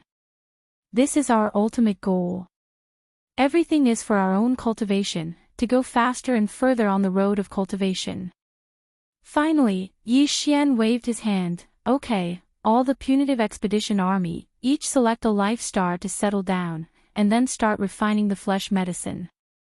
This king will also start the furnace again today, and refine a furnace of purple crystal top flesh medicine. After the completion, the resources will naturally be distributed, so leave quickly. Go! Boom! Rumble. As soon as Yi Xian's words fell, a large number of battleships of the remnants of the punitive expedition army, under the guidance of the immortal realm old monsters, rushed to the life stars one by one.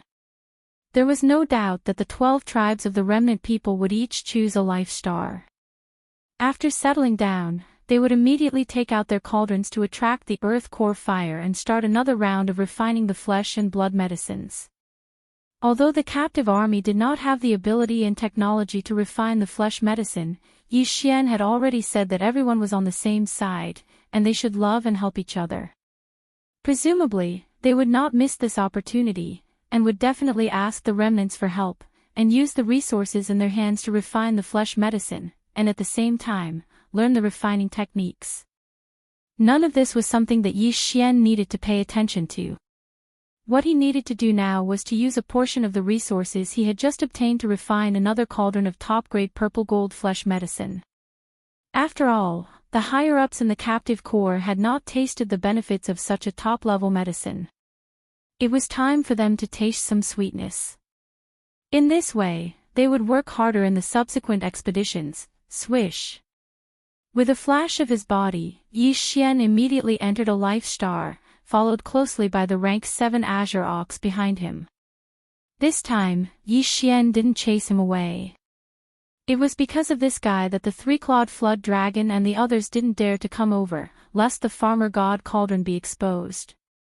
After entering the atmosphere of this life star, Yi Xian turned his head and ordered the rank 7 Green Ox not to let anyone enter the interior of the star. Then, with a flash, he came to a huge canyon on the surface of the star. With a wave of his hand, he directly summoned the Shinong cauldron, and his figure rushed into the mouth of the cauldron that was enshrouded in 9-colored mist. Then, he sat down cross-legged. Soon, with his thought, the hundreds of remains of the ferocious beasts of the sector lord level and above were summoned. At the same time, Yi Xian also took out a dozen remains of the desolate ancient creatures, whose strength was at least of the immortal level. There were also large amounts of top-grade precious materials and medicines, as well as thousands of cubic meters of the mixture of the underworld furnace lotion and the innate chilling soul liquid. He took out all of them and suspended them in the middle of the flame pool at the bottom of the volcano in the central region. Boom! Rumble, swish! With a loud rumble, a loud noise suddenly came from the flame pool below the large canopy of top-grade alchemy materials. A cauldron in the form of energy formed by the Shinong 7-colored flames quickly rose from the flame pool. Soon after, the sound of the air breaking rang out. All the materials that were originally floating above the central region's flame pool automatically flew into the huge cauldron formed from the Shinong 7-colored flames. In the blink of an eye, they had melted and merged together. The cauldron was not a physical object at all. It was formed by the Shinong 7-colored flames. The cauldron was translucent, and everything inside the cauldron could be seen clearly. All the materials, under the scorching heat of the cauldron, were quickly merging together. In just a few breaths, all the remains of the treasure body, top-grade precious materials and medicines that flew into the cauldron were melted and merged together. Swish, swish, swish. At this time, from the mouth of the cauldron in the central region volcano, there were densely packed sounds of breaking through the air again. Streaks of different colors and shapes of obscure runes fell from the top of the volcano like rain, directly falling into this energy form. The Rainbow Cauldron.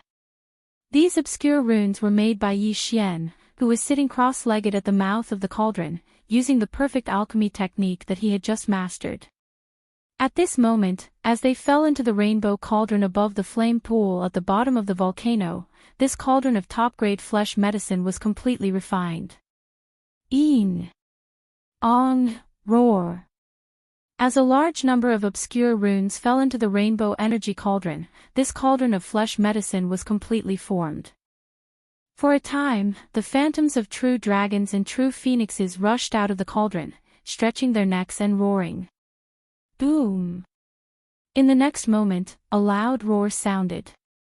The rainbow cauldron above the flame pool in the central region released an infinite amount of light. In an instant, it turned into specks of rainbow light that sprinkled down towards the flame pool below. At this point, this cauldron of top-grade flesh medicine was completely refined.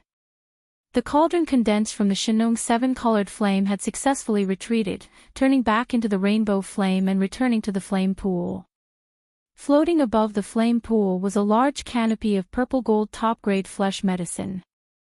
It was not like the faint purple gold that was refined from the 12 main cauldrons of the Mulberry Ji Star's 12 tribes, but it was not as pure as the purple gold that Yi Xian refined from the pure remains of the immortal level treasure body last time. It was a top-grade medicine. It was between the two. However, this quality was enough for the immortal level old monsters like the three-clawed flood dragon. This time, the condensed flesh medicine was as big as a mountain range. It was incomparably huge and exuded a dense aura of energy. It was enough for the captive army to use for a long period of time for the universe master level and above. After the refinement was completed, Yi Xian let out a long breath. With a wave of his hand, he directly put the refined flesh medicine into 10 small spatial bottles. He would not use these flesh medicine himself, because he still had a large number of better quality medicines that were refined last time. They were far from being used up. Chapter 42-43. Previously, Yi Xian would need to consume about 5 or 6 immortal-level ferocious beast blood essences to break through a small level. But now, his cultivation base and strength had improved compared to before his previous breakthrough. Therefore, after pondering for a while, he took out 20 immortal-level ferocious beast blood essences. Clearly, this was prepared for the double breakthrough. Otherwise, if it was just a minor breakthrough, there was no way he would need to use 20 immortal rank vicious beast blood essences. At the very least, he would need to reach the late stage of the immortal rank vicious beast blood essences when he reached the late stage of the immortal rank. Right now, these 20 immortal level ferocious beast blood essences and 100 cubic meters of top-grade purple gold flesh medicine were all taken out by him and placed in front of him. After calming down, Yi Xian suddenly waved his hand. The 20 immortal level ferocious beast blood essences, which were only the size of a baby's fist, instantly turned into a bead and directly entered his mouth, turning into a hot stream that spread out. Immediately after, as many as 100 cubic meters of purple gold top-grade flesh medicine were also compressed into a small ball by him using the domain power of the Shenong cauldron. In the blink of an eye, they entered his mouth. The 20 ferocious beast blood essences were all formed from the flesh and blood of the immortal level ferocious beasts of the Forbidden Area. Moreover, they had been refined by the Shenong 7-colored flames, so their effects could be said to be incomparably tyrannical. Swallowing so many at the same time, even with Yi Xian's cultivation base and physical strength, he was caught off guard and somewhat unable to bear it. Suddenly, he felt an incomparably hot energy spread out in his body, almost causing his body to explode. Fortunately, the 100 cubic meters of purple gold flesh medicine that he swallowed was refined using the netherworld furnace milk and the innate chilling spirit liquid instead of the spirit spring. As its medicinal power spread out, Yi Xian's body instantly had a clear stream that neutralized the scorching aura of the 20 immortal level ferocious beast blood essences. He took a deep breath, whoosh. Walala, just as he heaved a sigh of relief, the sound of chains rattling like a tide came from within his body. This time, 2 invisible chains of the human body's potential appeared at the same time in Yi Xian's body. This allowed him to breathe a sigh of relief again, because this represented the 20 immortal level ferocious beast blood essences that he had just swallowed, as well as the 100 cubic meters of purple gold top-grade flesh medicine. Their majestic effects were enough to shake the 2 shackles in Yi Xian's body. As long as he was able to completely tear apart these two shackles in the process of refining the medicinal power, then Yi Xian's cultivation strength would be able to welcome another 2 consecutive breakthroughs. There was no suspense at all. The netherworld spring water, the netherworld furnace milk, and a large amount of the innate chilling spirit liquid instead of the spirit spring water, spring water, spring, Yi Xian, Yi Xian, Yi, Yi, Yi, Yi, Yi, Yi, Yi, Yi, Yi. Even if there would be a piercing pain, it would be weakened to the extreme under this kind of comfortable cooling sensation. But this time, in addition to the top-grade purple-gold flesh medicine, Yi Xian had also swallowed 20 immortal-level ferocious beast blood essences that were so majestic that it made one's hair stand on end. Under the balance of the two, although it was not as painful to the bone as before, it was definitely far from a pleasant feeling. He'd long since become accustomed to all of this, and his mind wasn't shaken in the slightest. He'd always maintained a clear state of mind, and he constantly urged the vast river of energy that had fused into his body to circulate ceaselessly along his limbs and bones. The cycle repeated without any pause. In the end, Yi Xian had even forgotten the existence of time, and his entire mind was completely immersed in it. After an unknown period of time, when he felt the piercing pain in his body completely disappear, Yi Xian's consciousness returned, and he subconsciously opened his eyes. It was also at this moment, with the arrival of the breakthrough, that familiar system notification finally sounded in his mind. Ding! Congratulations to the host, the ancient Dongshu tactics has broken through. Current realm, level 4 Marquis Immortal. Ding! Congratulations to the host, the blood chi body has broken through. Current realm, level 4 Marquis Immortal. But this wasn't the end, because the second round of system notifications quickly rang out once more. Ding! Congratulations to the host, the ancient Dongshu tactics has broken through. Current realm, level 5 Marquis Immortal. Ding! Congratulations to the host, the blood chi body has broken through. Current realm, level 5 Marquis Immortal. Before this, because of the 100 bottles of level 20 liquid, Yi Xian's original body's cultivation had already reached the second level of the Marquis Immortal after experiencing the baptism of 100 lightning tribulations. After that, he made another breakthrough, and once he activated the 3-headed, 6-armed ancient demon ape bloodline, his strength would once again increase. He directly reached level 4 Marquis Immortal. If he used the 9 demon ape transformation and reached the 6th transformation, he would instantly reach level 1 Emperor Immortal. And now, as Yi Xian's original body once again broke through twice in a row, he advanced to the 5th level of the Marquis Immortal in one go, which was the peak of the early stage of this realm. Once he activated the Devil Ape bloodline in his body, he would enter the 6th transformation of the Devil Ape. His peak battle strength would instantly reach level 3 Emperor Immortal, reaching the peak of early Emperor Immortal. His battle strength would greatly increase. Even if he did not activate the Devil Ape bloodline in his body, the difference in cultivation between him and the stage 7 Green Ox was only 2 small stages. And if he activated the ancient Demon Ape bloodline and maintained his ancient Demon Ape true form, his strength would reach level 6 Marquis Immortal, only 1 level away from Green Ox. Level 5 Marquis Immortal. Clenching his fists tightly, Yi Xian muttered softly, his lips curling into a gratified smile. And now, even if he didn't activate the ancient Demon Ape bloodline, his strength had finally reached the middle Marquis Immortal level. With 2 more small breakthroughs, he would reach the late Marquis Immortal level. In fact, he would only need 5 more small breakthroughs to reach the Emperor Immortal level. 4 more small breakthroughs and my strength will reach the peak of level 9 Marquis Immortal level. At that time, if I don't have a level 22 pill, my strength will stagnate again, and I won't be able to reach the Emperor Immortal level. After saying that, Yi Xian's eyes flashed with a dark light. He sighed, shook his head, and bitterly smiled. Not long ago, I successfully refined a level 21 pill. I didn't expect that it would be time for me to urgently need a level 22 pill to consume so soon. And now, the perfect formula for this level of treasure pill has just been derived. I still need at least 3 blood essences of Marquis Immortal level beasts. Chapter 42-44. Whoosh! With a wave of his hand, Yi Xian put away the Shenong cauldron. With a flash of his body, he entered the 3-headed, 6-armed demonic ape true form. His original cultivation level of rank 5 Marquis Immortal increased by a small level, reaching rank 6 Marquis Immortal. Then, he left the valley and appeared in the sky of the star under his feet.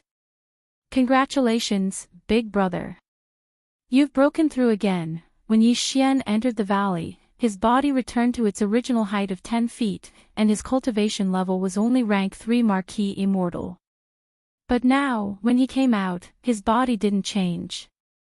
Obviously, he didn't activate the heaven-defying bloodline talent, but his cultivation level rose to rank 5 Marquis Immortal. After 2 small breakthroughs, the level 7 green ox's eyes immediately lit up. An envious expression appeared on its face, and it immediately congratulated him. He was also at the Immortal Marquis realm, so he clearly knew how difficult it was to break through a small level in this realm. If it was him, not to mention breaking through 2 small levels in a row like Yi Xian, even if it was just a small level breakthrough, it would still take a long time for him to break through. I've refined some flesh medicine. The secret refining method passed down by the remnant tribe is quite good. Although you're a Marquis Immortal, it's still suitable for you. While speaking, Yi Xian raised his hand and threw out a small space bottle. Inside was the flesh medicine that he had just refined. It was between light purple and pure purple gold, and its medicinal effect was quite good.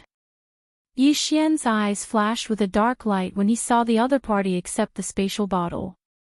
He sighed, what a pity, the flesh and blood materials used to refine the pill are still a bit lacking. If the grade of the materials used to refine the fierce beast was higher, the effects of the great medicine would definitely be stronger. Hearing this, the rank 7 green ox was stunned for a moment. Then, he subconsciously extended his divine sense into the small space bottle in his hand to see what was inside. In the next moment, the green ox's eyes suddenly lit up. Although the bottle didn't contain the pure purple gold top-grade medicine that Yi Xian had refined last time, its effect was quite extraordinary. Even the rank 7 green ox had never seen such a good thing before. After all, it was a medicine refined with the Shenong 7-colored flame. This flame had the ability to turn something rotten into something magical. The green ox was excited after a brief inspection. The amount of flesh medicine in the small space bottle in his hand wasn't little. There were 2,000 cubic meters of it. Yi Xian had only filled 30 bottles of this amount before. Even he could use it for a period of time. If nothing unexpected happened, it wouldn't be a problem for him to push his cultivation base to the pinnacle of Marquis Immortal 9th stage. If it was in the past, he would need at least 100 years to break through to the 9th order with his current strength of the 7th order. But now, he only needed to completely refine and absorb the flesh medicine in the small bottle in his hand. It would only take a few months at most. In the past, the green ox didn't even dare to think about such a thing. Now, he finally understood why Yi Xian's cultivation had broken through so quickly in just a short period of time. The flesh medicine that Yi Xian had casually thrown to him was of such quality. Why didn't Yi Xian have anything better? However, even if he knew this, he couldn't just ask for it. That would be too unobservant. Yi Xian had already hinted at it. If he couldn't even understand this, he really didn't deserve to be called Feng Xiu. Thinking of this, the green ox's eyes flashed. He put away the small space bottle in his hand with a flip of his hoof. Then, he said to Yi Xian in a muffled voice, "Boss, there's never a lack of fierce beasts and their flesh materials with stronger cultivation and better quality in this starry sky. There's a lot of." After saying that, he paused for a moment. Seeing that Yi Xian was indeed interested, he turned around and looked over, as if he was waiting for the rest of the story. Only then did he continue, "Earlier, the old bull said that he had something to ask of you. Since you've mentioned it now, I'll tell you in detail. The starry sky forbidden land where Old Ox's ancestral land is much bigger than this one. There are 600 to 700 planets of life, occupying a vast area of void space with a radius of 100 million miles. That starry sky forbidden land is called the Phoenix Blood Forbidden Land. The rulers are two fierce beasts with emperor-level cultivation. Under these two fierce beast kings, there are more than 30 marquee fierce beast commanders. Every marquee commander basically rules more than 20 fierce beast planets. The number of undying fierce beast leaders under them is even more. Basically, there are dozens of them. In other words, there are more than 1,000 undying fierce beast leaders in the Phoenix Blood Forbidden Land. I was forced to leave the Phoenix Blood Forbidden Land more than 1,000 years ago. Back then, I was at the undying level 9 Great Perfection. After coming here, I made 7 breakthroughs in the past 1,000 years. Excluding the few hundred years I spent in seclusion to heal my injuries and break through to the Marquee Level 9 Great Perfection, I basically made 7 breakthroughs every 100 years. I made 1 breakthrough every 100 years. It's extremely rare to make such rapid progress in the Marquee Level 9 Great Perfection. The reason why Old Ox is so diligent is so that I can make a breakthrough to the Marquee Level 9 Great Perfection one day and kill my way back to the Phoenix Blood Forbidden Land. Speaking of this, the Green Ox's eyes shone with a cold and fierce light. With his temperament, he could have such monstrous hatred. It could be seen that the enmity he had made back then was not small. As if realizing that Yi Xian was interested in this question, the Green Ox took 2 deep breaths and calmed down a little. Then, he continued, "Old Ox left the Phoenix Blood Forbidden Land because I was persecuted. Back then, Old Ox's cultivation was at the immortal level 9 Great Perfection. I was a peak leader.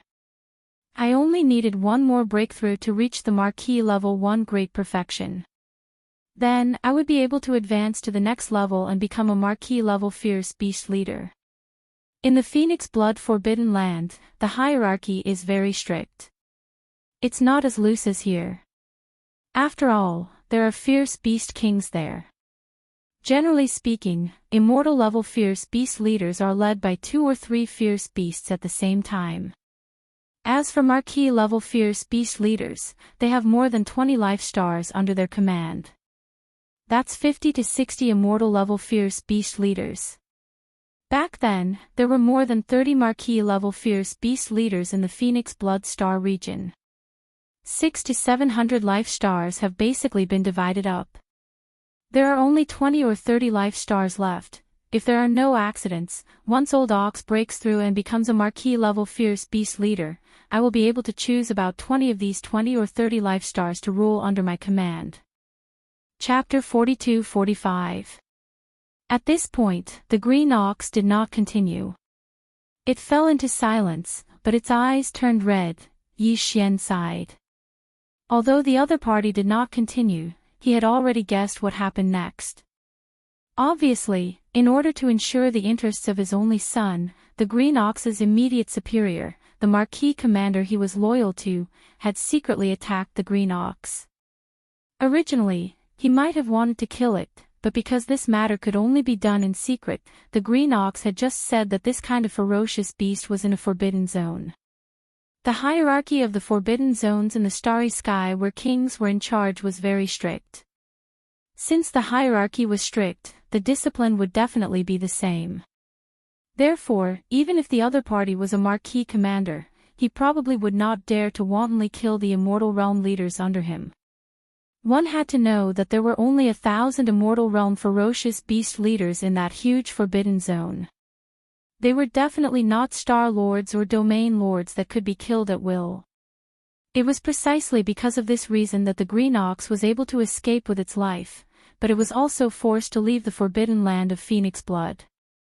If nothing unexpected happened, after the Green Ox was forced to leave, the one who broke through to the Marquis realm in the forbidden land of Phoenix blood and became a Marquis commander should be the only son of the Green Ox's immediate superior. Actually, this old ox does not blame him for this matter. For the sake of my only son, this old ox would have done the same. Just as Yi Xian was pondering what had happened after that, the Green Ox, whose eyes were red, spoke again. It continued hatefully. What this old ox hates is that he completely disregarded this old ox's thousands of years of hard work in countless battles. After he failed to persecute this old ox, he forcefully framed this old ox for having an affair with another person. This powerful forbidden zone is a crime. The pitiful life star that this old ox oversaw, countless oxen, and ox-headed beauties, were all killed just like that. Pfft.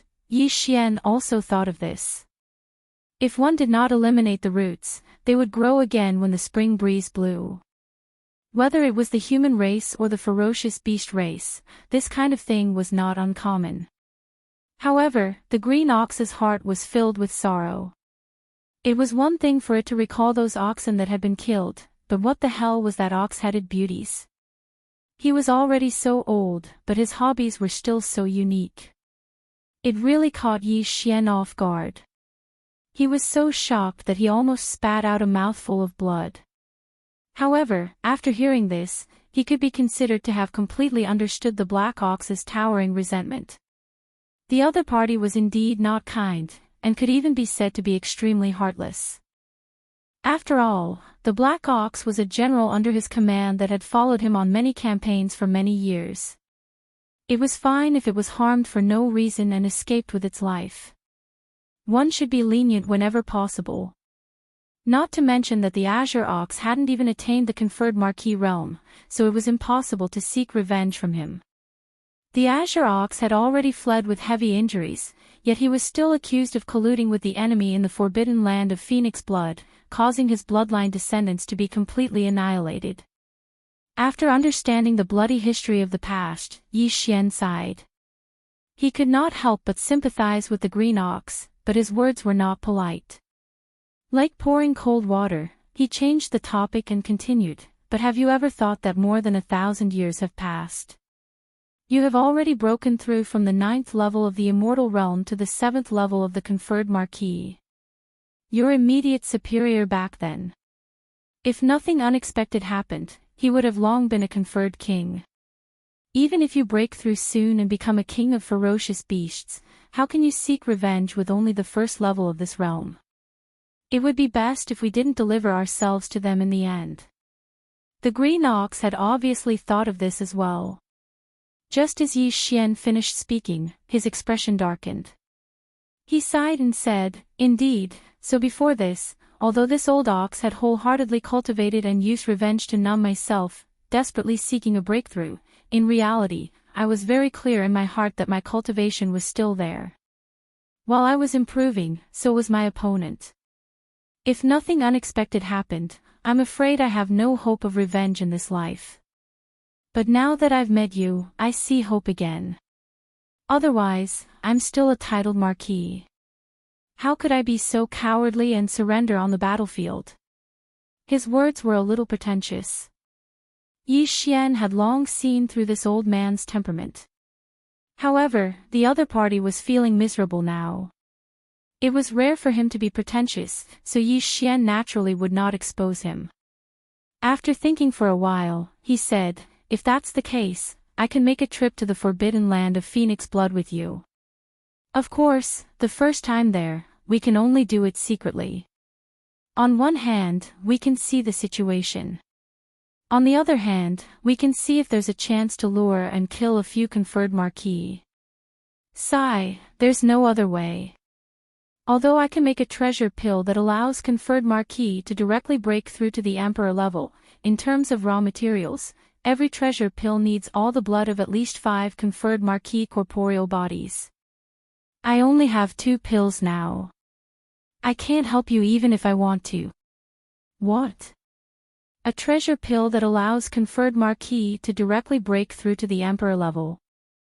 When the Green Ox heard this, his breathing instantly quickened. His eyes blazed as he stared fixedly at Yi Xian. Boss, can you really refine this kind of treasure pill? Is there even a need to say that? I need it myself. Without using my technique, I am already a conferred Marquis level 6.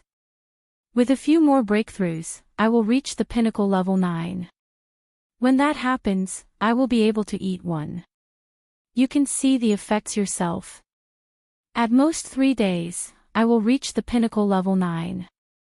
Breaking through to Emperor level 1. See, 3 days is enough. Old bull, oh my god. Seeing how certain Yi Xian was, the green ox once again sucked in a cold breath. The light in its eyes instantly became even more intense. Previously, when the big boss was only at the 4th level of the conferred Marquis realm, he was able to activate the secret technique in his body and instantly possess a bloodline true body that was tens of thousands of meters long. Furthermore, his cultivation base had soared to the level of conferred king. You became a conferred Marquis level 1. If that's the case, your heaven-defying bloodline talent can raise your own cultivation by 6 levels. If that's really the case, once you break through to the 1st level Monarch realm and use this bloodline ability again, won't you be able to instantly jump from the 1st level Monarch realm to the 7th level Monarch realm? Yi Xian had already guessed what the green bull wanted to say. He didn't plan on hiding anything and nodded, that's right, that's indeed the case. This time, old Neo will do it. Seeing that he admitted to this matter, the green ox immediately raised its hooves. At this moment, he was filled with pride. No matter how fast that guy cultivates, he definitely hasn't reached the late stage of the Emperor conferred realm yet. In that case, as long as you break through to the 1st stage of the Emperor conferred realm and I do the same, then we will. There are 2 titled emperors, one rank 1 and one rank 7. If they work together, killing that old bastard will be a piece of cake. Chapter 42-46. So what if there are 8? Green Ox immediately grinned. In order to refine a treasure pill that can help you break through to Emperor level, I can even lure out 80 undyings one by one and kill them. 80? Are you kidding me? Yi Xian was shocked and replied instinctively, the forbidden land of phoenix blood you just mentioned is already so powerful, but there are only about 60 undyings in total. To lure out 80 at once, it's not enough to kill them all, just to catch one scourge in Phoenix Blood Starfield. You're too daring. I wouldn't dare to do such a thing. A powerful forbidden land with ferocious beast kings guarding it can only lure out less than 10 undyings at most. In fact, if there are more than 5, the probability of being discovered is more than 70%. As it spoke, the green ox rolled its eyes. Seeing Yi Xian's expression of waiting, it continued, if one forbidden area in the starry sky is not enough, we can go to a few more. If we encounter a small forbidden area without a ferocious beast king and only 2 or 3 marquis commanders, we can just directly annihilate them. As for those medium forbidden lands with ferocious beast kings guarding it and dozens of marquis commanders, we can just lure and kill a few of them secretly. That way, if we go to a few more places, we can even gather 100 or 200 marquis commanders, let alone 80. What? 2 or 3 marquis commanders guarding it, can only be considered a small forbidden land. Yi Xian was also shocked. He subconsciously turned his head to look around and muttered to himself, then the few places that this king destroyed earlier only had ordinary undying beings guarding them. Isn't that a small forbidden area in the starry sky? A forbidden land with only ordinary undyings guarding it is indeed small. It's already giving them face to be called small. Even this piece of land of mine is only a small restricted area in the starry sky. The green ox sighed and continued, this expanse of space far surpasses your imagination. Even though it's merely a fragment of a corner of the primordial world, how vast was the primordial world that was extremely glorious countless years ago? A fragment of the world that's slightly bigger than a fragment has such a scale. This is very normal. In this void fragment of the untainted land, the forces are basically divided into two camps, namely, the Forbidden Area ruled by fierce beasts and the Remnant Star area inhabited by survivors, whether it's the Ferocious Beasts Forbidden Star Zones or the Remnant Star Zones of the Remnant Star Zones, their levels are more or less the same. Just as I said earlier, let's take a Forbidden Area ruled by ferocious beasts as an example. If there are only sempiternal realm ferocious beasts guarding it, then it's considered unrated. Those with official level undyings are normally small space forbidden lands. Emperor level undyings, also known as the kings of the beasts, are usually in medium-sized forbidden lands. At this level, the hierarchy is usually stricter. A large space forbidden land has at least one emperor guarding it. As for the pinnacle space forbidden areas, the ones guarding them are at least emperors, or even stronger. What's the cultivation level above emperor level? Is it a great being from the quasi-primordial era? Hearing this, Yi Xian suddenly interrupted. Even at his level, Yi Xian was still lacking in certain aspects as he was a loner without a strong race or power behind him. He only knew about emperor-level undyings, quasi-primordial era great beings, primordial era great beings, and primordial era supreme beings. As for how many realms there were between emperor-level undyings and quasi-primordial era great beings, he was completely clueless. Now that he finally met someone who understood, no, it should be a cow who understood everything, he naturally wouldn't miss this opportunity to ask about it. You don't even know this. Green Cow seemed very surprised. He looked at Yi Xian with a strange expression and said, above Emperor-level undyings are Universe Knights, Universe Masters, and Universe Supremes. The Universe Supremes here are the quasi-primordial great beings from the primordial era. Which means, hearing this, Yi Xian's eyes lit up. After Emperor-level undyings are Universe Knights, Universe Masters, Universe Supremes, Primordial Era Great Beings, and Primordial Era Supreme Beings. If that was the case, as long as he became an Emperor-level undyings, he would only be 5 realms away from supreme beings like the Golden Godly Dragon and the Void Tortoise. Of course, the further one went, the greater the difference between a small stage. There was no need to mention a full 5 large stages. However, to Yi Xian, it was only 5 large stages. He felt that it wasn't too far away. After Emperor-level undyings, there are indeed 5 realms. However, the Primordial Era Supreme you just mentioned isn't the limit. When it spoke up to this point, a wisp of a mysterious expression appeared on the ox's face. It sighed before continuing, there's another realm above Primordial Supreme. It's a legendary realm, and that's the Heavenly Tao realm. Back then, during the glorious primordial era, it was said that 2 supreme beings of the Heavenly Tao realm gathered and fought against each other. That was why it eventually collapsed. Today, the primordial age has become history, but in the void fragments of the primordial age, there is still a legend. It is said that the 2 supreme existences of the Heavenly Tao realm were only seriously injured and did not perish. One day, they will return. And once they return, a new war will erupt in an instant. This time, in the vast shattered world and endless starry sky, there will be many more. In the battle between these 2 beings, the primordial world fragment might be completely annihilated. Even if you and I can't stay in this kind of world fragment void, it's naturally impossible for you and me to survive in it. The only way to save it is to let this vast world and the endless starry sky give birth to a 3rd supreme being of the Heavenly Tao realm.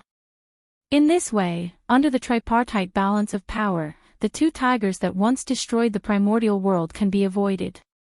Unfortunately, it's not easy to achieve the supreme being of the Heavenly Tao realm. For this goal, countless remnant experts and space beasts in this primordial world have worked hard for countless years, but to no avail.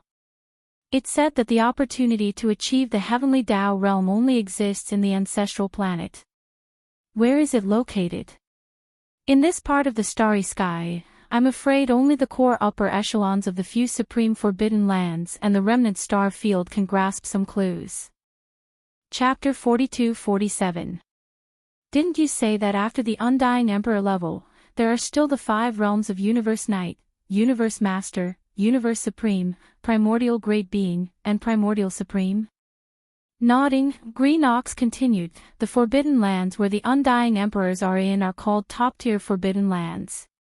It's the same for the Remnant Starfield, and the so-called Supreme Forbidden Lands are where the great beings of the 5 realms after the Undying Emperors are in charge. The term Ultimate Forbidden Lands is just a general term. In fact, the Ultimate Forbidden Lands are also divided into different levels. After all, these are the last 5 great realms. The power that each of the 5 great realms represents is very different from the others. The Supreme Forbidden Lands where the Universe Knights are in charge are the primary ones. The ones where the Universe Masters are in charge are the intermediate ones. The Universe Supreme ones are in charge of the advanced ones. The Supreme Forbidden Lands where the Primordial Great Beings are in charge are the top-tier ones. As for the Primordial Supreme, other than the Supreme Forbidden Lands, the others aren't good enough. Damn, these levels are too strict. Hearing this, Yi Xian finally understood the power structure of this broken primordial space. Generally speaking, the Forbidden Lands were divided into 2 categories. The first category, officials, emperors, and emperors respectively ruled small, medium, large, and top-tier Forbidden Lands. The second category, Universe Knights, Universe Masters, Universe Supreme, Primordial Great Being, Primordial Great Being, Primordial Great Being, Primordial Great Being, and Primordial Supreme Being, all ruled small Forbidden Lands respectively. They were in charge of beginner, medium, advanced, top tier, and super. After all this time, the Forbidden Land I'm in now is only the entry level of the first category, a small Forbidden Land ruled by an official. After understanding all of this, Yi Xian immediately felt a huge blow. His entire body sagged as he shook his head and sighed. Just a moment ago, he thought that he was a super big shot, but now he knew that he couldn't even be considered a runner. This was too much of a blow to his self-esteem. Boss, don't belittle yourself too much. The 5 great levels of the Supreme Starry Sky Forbidden Lands do indeed exist in this vast void. However, no one dares to say exactly where they are, but Old Cow is completely confused. I don't have the qualifications to come into contact with that level. Seeing Yi Xian's depressed mood, the Green Ox changed the topic and immediately started to explain. In fact, even if it's a top-notch forbidden area overseen by an undying emperor, this old ox has only heard of one. Moreover, it's just a rumor, and I can't be sure if it's true or not. Basically, in the tens to hundreds of trillions of kilometers around our star field, the only real forbidden area that exists is a large forbidden area ruled by an undying emperor, as well as a few medium-sized forbidden areas ruled by an undying emperor. Phoenix Blood Forbidden Area. Phoenix Blood Forbidden Land is one of the latter. After saying this, Yi Xian felt better. After adjusting his mood, he threw all the thoughts of reaching beyond his grasp to the back of his mind. He took a deep breath and said, so, let's just ignore the top-tier Forbidden Land ruled by an Emperor-level Undying for now. Even the large Forbidden Land ruled by an Emperor-level Undying in the surrounding star field, we'll ignore it for now. Right now, the most important thing is to first enter the Phoenix Blood Forbidden Grounds and the other mid-sized Forbidden Grounds with Emperors. First, we'll lure and kill 10 officials, then we'll refine the 2 pills we need to break through to Emperor level, before we do anything else. Yes. That's what I meant. After chatting for a while, they finally returned to the real business. The Green Ox immediately became excited again. It raised its hooves and snorted, then he continued, let's start from Phoenix Blood Star region.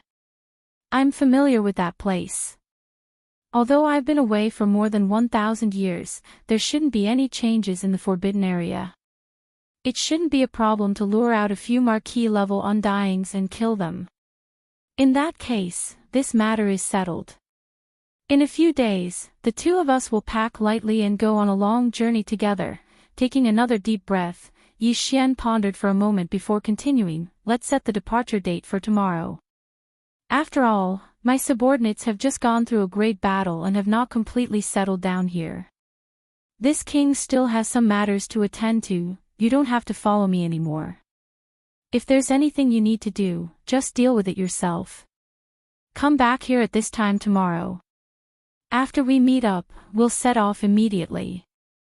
The green bull nodded and didn't dawdle any longer. After snorting, it turned around and left. At this time, Yi Xian sent a message to the group of Undying's old monsters under his command with his divine consciousness. He asked everyone to gather outside the atmosphere of the star where he was. He had some matters to attend to. After a short while, more than 100 Undying's old monsters under his command all arrived. They were divided into 3 camps and waited quietly outside the atmosphere of the star. There were more than 30 Undyings in the tribe of the survivors of Sangji Star. There were more than 60 Undying's old monsters in the captive army headed by the 3-clawed flood dragon. Finally, there were more than 20 Undying's ferocious beasts in the forbidden area that he had just subdued in this battle. This battle is over. I'm sure the trophies obtained by the small armies are being distributed and consumed. Stepping out of the atmosphere of the star under his feet, Yi Xian appeared in front of the more than 100 Undying's old monsters in the blink of an eye. As he spoke, Yi Xian waved his hand, and many small space bottles were sent out by him. They fell into the hands of the Undying's old monsters in the 3 small armies under his command. Then he said, "This is the flesh medicine that I just refined. Distribute it. In the future, no one is allowed to step out of this void for a period of time. Except for some people who are on patrol duty, everyone else is to go into seclusion for a year. During this year, I'll go out occasionally, but I'll come back irregularly. After a year, I'll personally inspect the improvement of the overall battle strength of each small army. If there's anyone who slacks off, he'll be punished." While he was talking, the more than 100 Undying's old monsters in the 3 small camps had already raised their hands to catch the small space boxes that Yi Xian had sent out. After checking the boxes with their divine consciousness, all the Undying's old monsters gasped in an instant. Their eyes were blazing with light. Chapter 42-48. The next day, the green ox came as promised. Yi Xian had just finished deducing the level 22 pill and stood up after confirming that it was correct. Then, the 2 of them silently left the forbidden area in the starry sky and flew towards an area further away in the starry sky at an extremely fast speed. Yi Xian and Green Ox's purpose of this trip was to lure and kill marquee Undyings and use their flesh to refine the blood essence. According to Yi Xian's estimation, refining a level 22 pill would require at least 5 Undying level ferocious beast blood essences, and he only had 2 right now. The gap was not small. He still needed at least 8 more. 8 marquee Undyings couldn't just focus on one medium forbidden land. If they did, they would be discovered before they could even complete the mission. If they alerted the ferocious beast kings, it would be fine if only one came, but if 2 emperors appeared at the same time, even if Yi Xian couldn't beat them, he could at least escape. However, Green Ox would be in trouble. Hence, the 2 had already discussed that these 8 marquee Undyings could only be killed in different medium forbidden lands. They couldn't kill more than 3 marquee Undyings in each forbidden land. There were only 2 mid-grade forbidden grounds that the Azure Ox knew the exact location of. One was the forbidden grounds of Phoenix Blood that it was originally at, and the other was the forbidden grounds of Behemoth that was an entire 10,000 kilometers away from the forbidden grounds of Phoenix Blood. There were 2 emperors in the forbidden land of Phoenix Blood, and they were both birds. That was where the name of the forbidden land of Phoenix Blood came from. As for the outer Behemoth forbidden land, there were 2 emperors as well, but they weren't birds. Instead, they were copper behemoths with extremely strong bodies. However, this information was from over 1,000 years ago. Even the Azure Ox did not know if the details of the 2 mid-level forbidden grounds had changed greatly during this period of time. After escaping from the Phoenix Blood Star area and spending hundreds of years to break through to the titled Marquee realm, he had never returned after coming out of seclusion. After settling down in the small forbidden area of the starry sky, he devoted himself to cultivation and rarely went out. These two mid-grade starry sky forbidden grounds were the targets of Yi Xian and the Green Ox's journey. They would first head to the forbidden Phoenix Blood grounds before heading to the forbidden Behemoth grounds. Of course, these were only two intermediate space forbidden lands. If the two agreed to kill no more than 3 Undyings, they wouldn't be able to get 8 blood essences. However, the Green Bulls still knew of 2 small forbidden areas that only had marquee-level immortals guarding. These 2 small forbidden areas happened to be on their way to the Phoenix Blood forbidden area. If nothing unexpected happened, they would be able to obtain at least 4 to 5 marquee-level immortals in these 2 small forbidden areas. Vicious Beast Blood Essence. If that was the case, then the following 2 intermediate space-restricted areas would only require 1 to kill 2 officials each. The risk of being discovered would be much lower. The Phoenix Blood Star area was nearly 10 billion miles away. Even with the cultivation of Yi Xian and the Green Ox in the Marquee realm, it would still take them more than 20 days to get there at full speed. If they were to count the time spent in the 2 small forbidden areas, they would need at least a month. After leaving the small forbidden area that they had just taken down for so long, Yi Xian was still worried. However, it couldn't be helped. Marquee-level immortals weren't cabbages that could be found everywhere.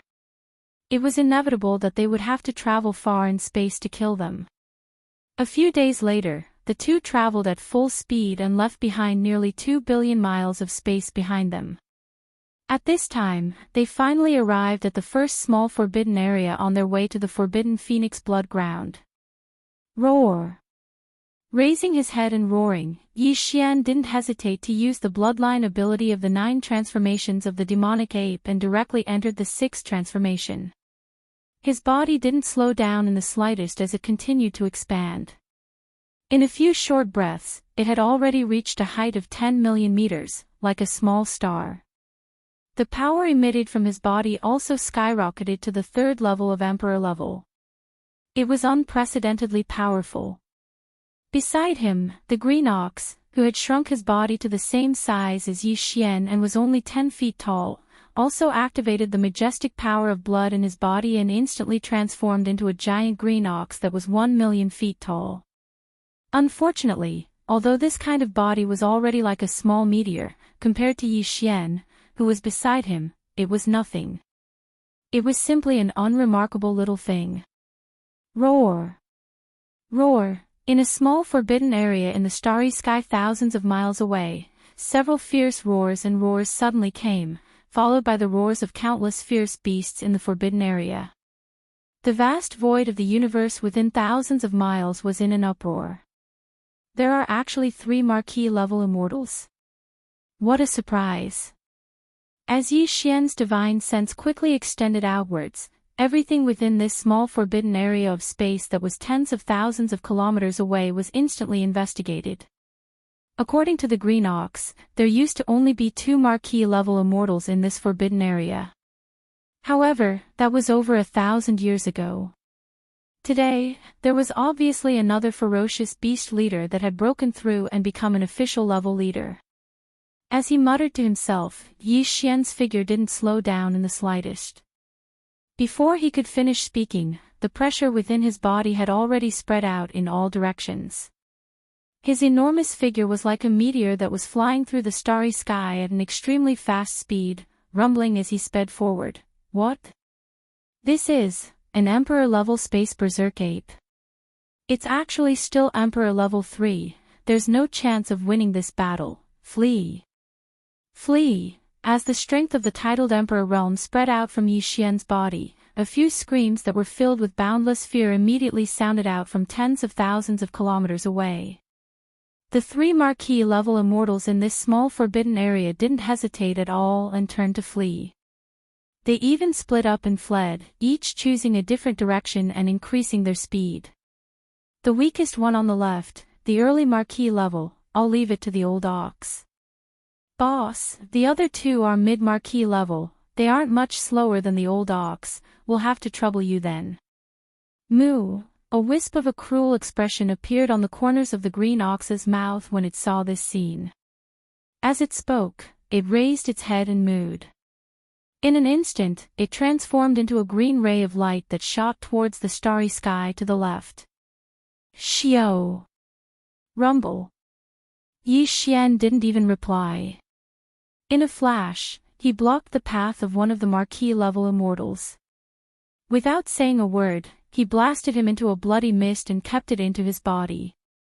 After sending it into the Shin'Nong cauldron for blood refinement, he flashed again and fled. Next to the ferocious beast commander in the other direction. Chapter 42-49. With just 2 punches, Yi Xian had killed 2 marquee immortal-level ferocious beast commanders. It wasn't that his opponents were weak, but that he was too strong. A peak early marquee immortal level against a middle marquee immortal level was like crushing an ant. It would be strange if he couldn't finish the battle with 2 punches. After the second marquee immortal's body exploded, the boundless blood mist was absorbed into his body. After sending it into the Shin'Nong cauldron, Yi Xian immediately removed the 6th transformation of the devil ape and returned to his original height of 30 meters.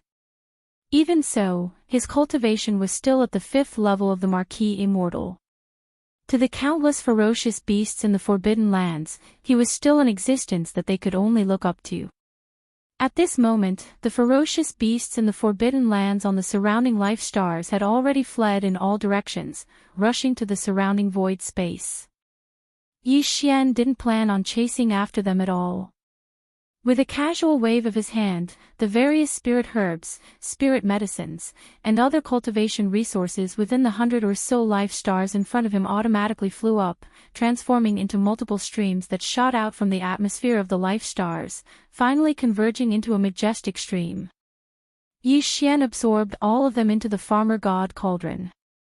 When he finished all this, the 2 streams of qi and blood that were just sent into the farmer god cauldron had been successfully condensed into 2 immortal-level ferocious beast blood essences. At this moment, the figure of the green ox also appeared in the void on the left. It had also returned to its original height of 30 meters. It held a ball that had been compressed to a radius of around 3 meters. It was the ferocious beast qi and blood after the early-stage marquee body exploded. Green Ox was a late marquee immortal level after all, so it was naturally easy for him to kill a marquee immortal level ferocious beast blood essence. Besides, the marquee immortal level ferocious beast blood essence was already in a state of chaos due to the unexpected encounter with the marquee immortal level ferocious beast blood essence. Xiao! With a wave of his hand, Yi Xian collected the ball of qi and blood in the green ox's hand and sent it into the Shin'Nong cauldron. In just 3 breaths, it was refined into a blood essence of a marquee-level ferocious beast. Together with the other 2, it was sent to the sealed space at the bottom of the volcano in the central region for safekeeping. Both Yi Xian and the green ox were very excited to have obtained 3 titled marquee blood essences in their first battle. The latter was even howling. Those who didn't know better would think that it was a green wolf spirit that looked like an ox. Boss, on this trip to the Forbidden Land of Phoenix Blood, there's a second small Forbidden Land in the starry sky. Back then, there were only 2 undying marquises there. Perhaps the number has doubled, and it's possible that there are as many as 4. After excitedly imitating a few wolf howls, the green ox finally calmed down a little. He turned his head to look at Yi Xian and urged, "There's no need to pay attention to the other ferocious beasts in this small forbidden land. We'll bring the army back to annihilate them. Let's go to the next target first. A distance of 3 billion miles, I'm afraid it'll take 6 or 7 days to arrive." Yi Xian nodded and didn't say anything else. He directly spread out his body and shot towards the front of the road. 6 days later, the second small-scale forbidden space zone appeared in front of them. The overall scale of this starry sky forbidden zone was actually slightly inferior to the previous one. There were only over 80 planets with life. However, what made Yi Xian and the green ox's eyes light up was something else. This small space forbidden ground with only 80+ life stars actually had 3 official-level Undying Beast commanders. What was even more coincidental was that of the 3, the weakest one was only level 1. It was obvious that he had just broken through recently, and if nothing unexpected happened, he should have just broken through recently. To Yi Xian and the Green Ox, this was definitely good news. With these 3 blood essences, he was only 2 blood essences away from the 10 blood essences of Marquis-level ferocious beasts. This way, not only did they not need to go to the behemoth forbidden land guarded by the 2 copper behemoths, but they also only needed to kill 2 more Marquis Undyings in the forbidden land of Phoenix Blood billions of miles ahead to complete the mission. They had set their target. Killing 3 official-level Undyings in the same medium-level forbidden zone was completely different from killing just 2. The possibility of being discovered was obviously the lowest. With this surprise, Yi Xian and the Green Ox didn't hesitate at all. They immediately activated all the energy in their bodies and attacked. In a short time, they killed all 3 official-level Undyings in this small-scale forbidden space zone and refined them into 3 blood essences, which were given to Yi Xian. They were stored in a sealed cave at the bottom of the central region volcano. At this point, the number of Marquis immortal-level blood essences in Yi Xian's hands had already reached 8. If he wanted to, he could refine a level 22 pill on the spot. However, this wasn't urgent. After he gathered all 10, he could just refine them together. Xiao. At this moment, as the 3 official immortal rank ferocious beasts were killed one after another, the countless beasts in this small forbidden land had already fled under the lead of some immortal rank ferocious beasts. Yi Xian and the Green Ox still didn't chase after him. With a wave of his hand, the former plundered all the spirit herbs and spirit medicines within the 80+ life stars, as well as all sorts of other cultivation resources. After sending them into the Shinon Cauldron, he directly turned around and rushed towards the established route. At full speed, the last few billion miles were finally left behind by Yi Xian and the Green Ox. In front of them was the Phoenix Blood Star region that the Green Ox had been thinking about for more than 1,000 years. Counting the time, the 2 of them had actually spent 19.5 days since they had set off until now. They had been burying their heads in their journey without rest and sleep.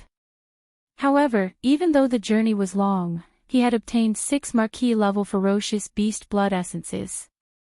It was all worth it. Right now, the last 2 Marquis-level ferocious beasts blood essences needed to refine 2 level 22 pellets were all in Phoenix Blood Star Zone. Big brother, I have been away from this place for more than 1,000 years.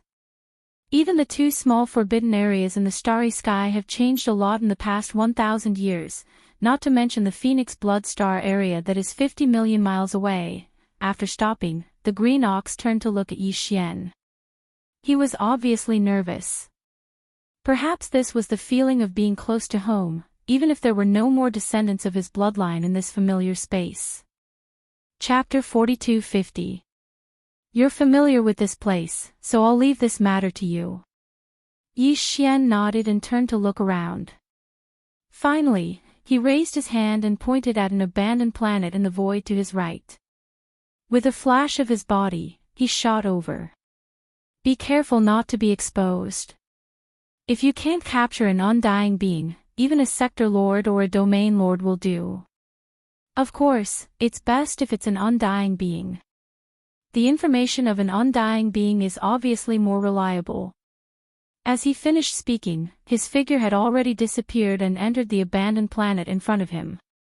The Green Ox did not say much. He concealed the aura in his body as much as possible. After that, he turned around and carefully approached the void of the universe in front of him. After entering the void that was only 10 million miles away from the edge of the forbidden land of Phoenix Blood, in order to prevent accidental exposure, the Green Ox did not continue forward. Using the cover of an abandoned planet, he lay dormant there. Fortunately, only half a day later, an ordinary undying level ferocious beast leader passed by with 2 universe-old monsters. Green Ox launched a thunderous attack, killing the two universe-old monsters and capturing the other ordinary Undying level ferocious beast leader alive. Green Ox did not dare to stay for long and quickly whipped the other ordinary Undying level ferocious beast. He turned around and returned to the abandoned planet where Yi Xian lay dormant. After searching the soul of this Undying level ferocious beast leader, the Green Ox immediately fell into silence. The expression on his face was very unnatural, and he was speechless for a moment. Yi Xian could not be bothered to ask more. He directly attacked and searched the soul of this ferocious beast leader once. After he was done, he waved his hand and blasted the ferocious beast leader's body into pieces. He sent it into the Shinon cauldron in his body and condensed it into an Undying level blood essence. After all, this was an undying being, so he could not waste it casually. At this moment, he already knew why the Green Ox was so depressed. Actually, Yi Xian had already expected this before he came here. In more than 1,000 years, the Green Ox, who was only at the peak of the 9th level of the Undying level back then, had leaped to become a 7th level commander with the cultivation base of the conferred Marquis level. How could his immediate superior still be the same?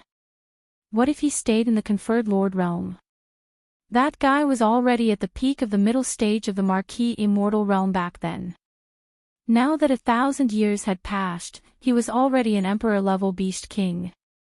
Although he had just broken through 200 years ago and was only at the first stage of the Emperor level now, he was far stronger than the Green Bull. Great realms could not be mentioned in the same breath. Of course, the Ox had probably expected this. As a result, the reason why he was in such low spirits was not because his superior had successfully become a titled king and become a ferocious beast commander. The one that truly struck a heavy blow to the Azure Bull was its only son, the true culprit that caused the Azure Bull to leave its home and bear the infamy of colluding with the enemy, and all the descendants of its bloodline were annihilated. Back then, that fellow's cultivation base was even lower than the Green Bull's. He was only at the 8th level of the sempiternal realm. But now, after more than 1,000 years, the Green Ox's cultivation base had reached the 7th level of the Marquis immortal realm. This originally made him rather proud.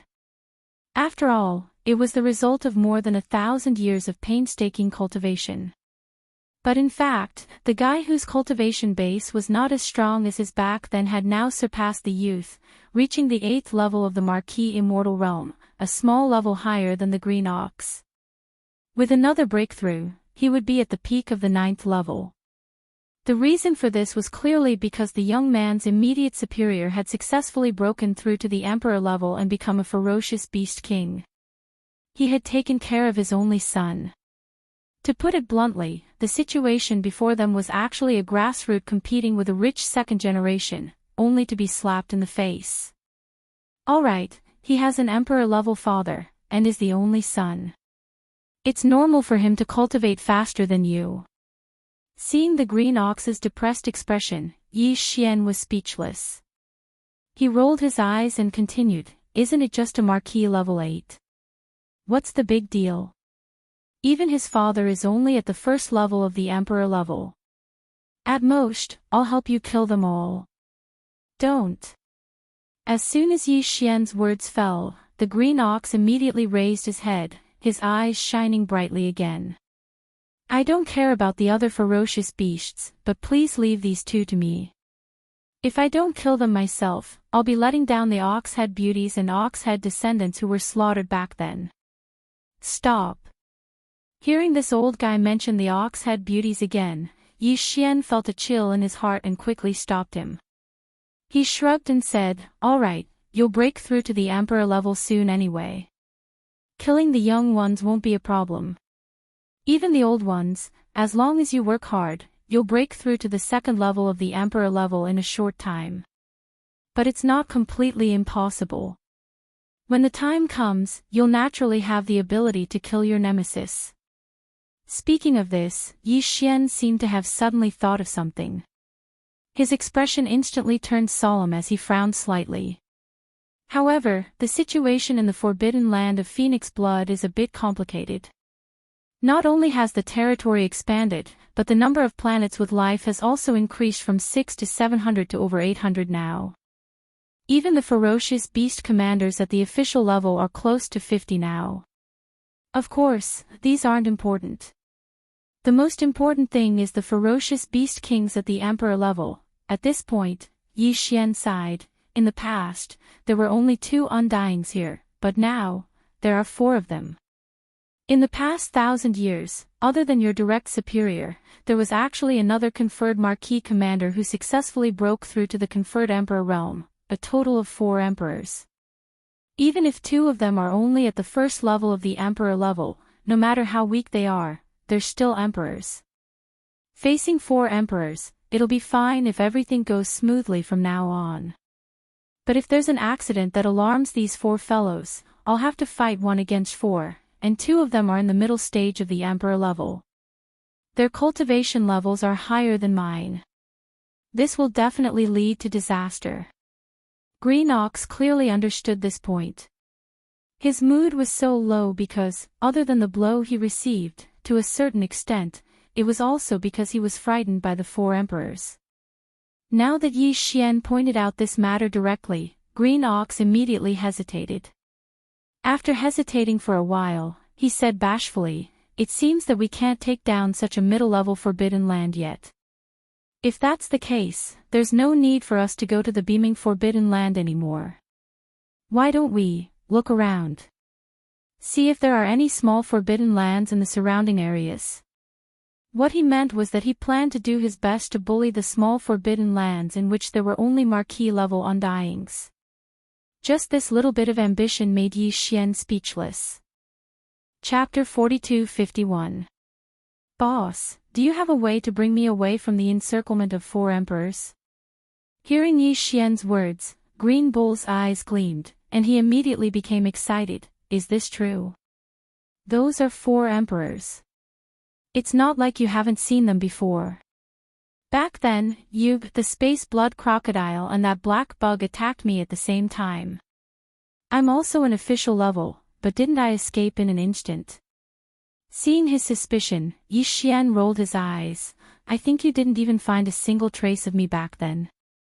I'll tell you the truth, I have an escape technique. Even if space is sealed, I can instantly leave, at least tens of billions of miles of space. Space, not to mention emperors, even emperors wouldn't be able to chase after me. That's right. I, Old Ox, actually forgot about this. After being reminded by Yi Xian, the Green Ox instantly became excited.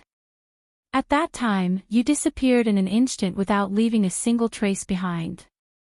There was no way to track you down, and even if you wanted to, there was no way to track you down.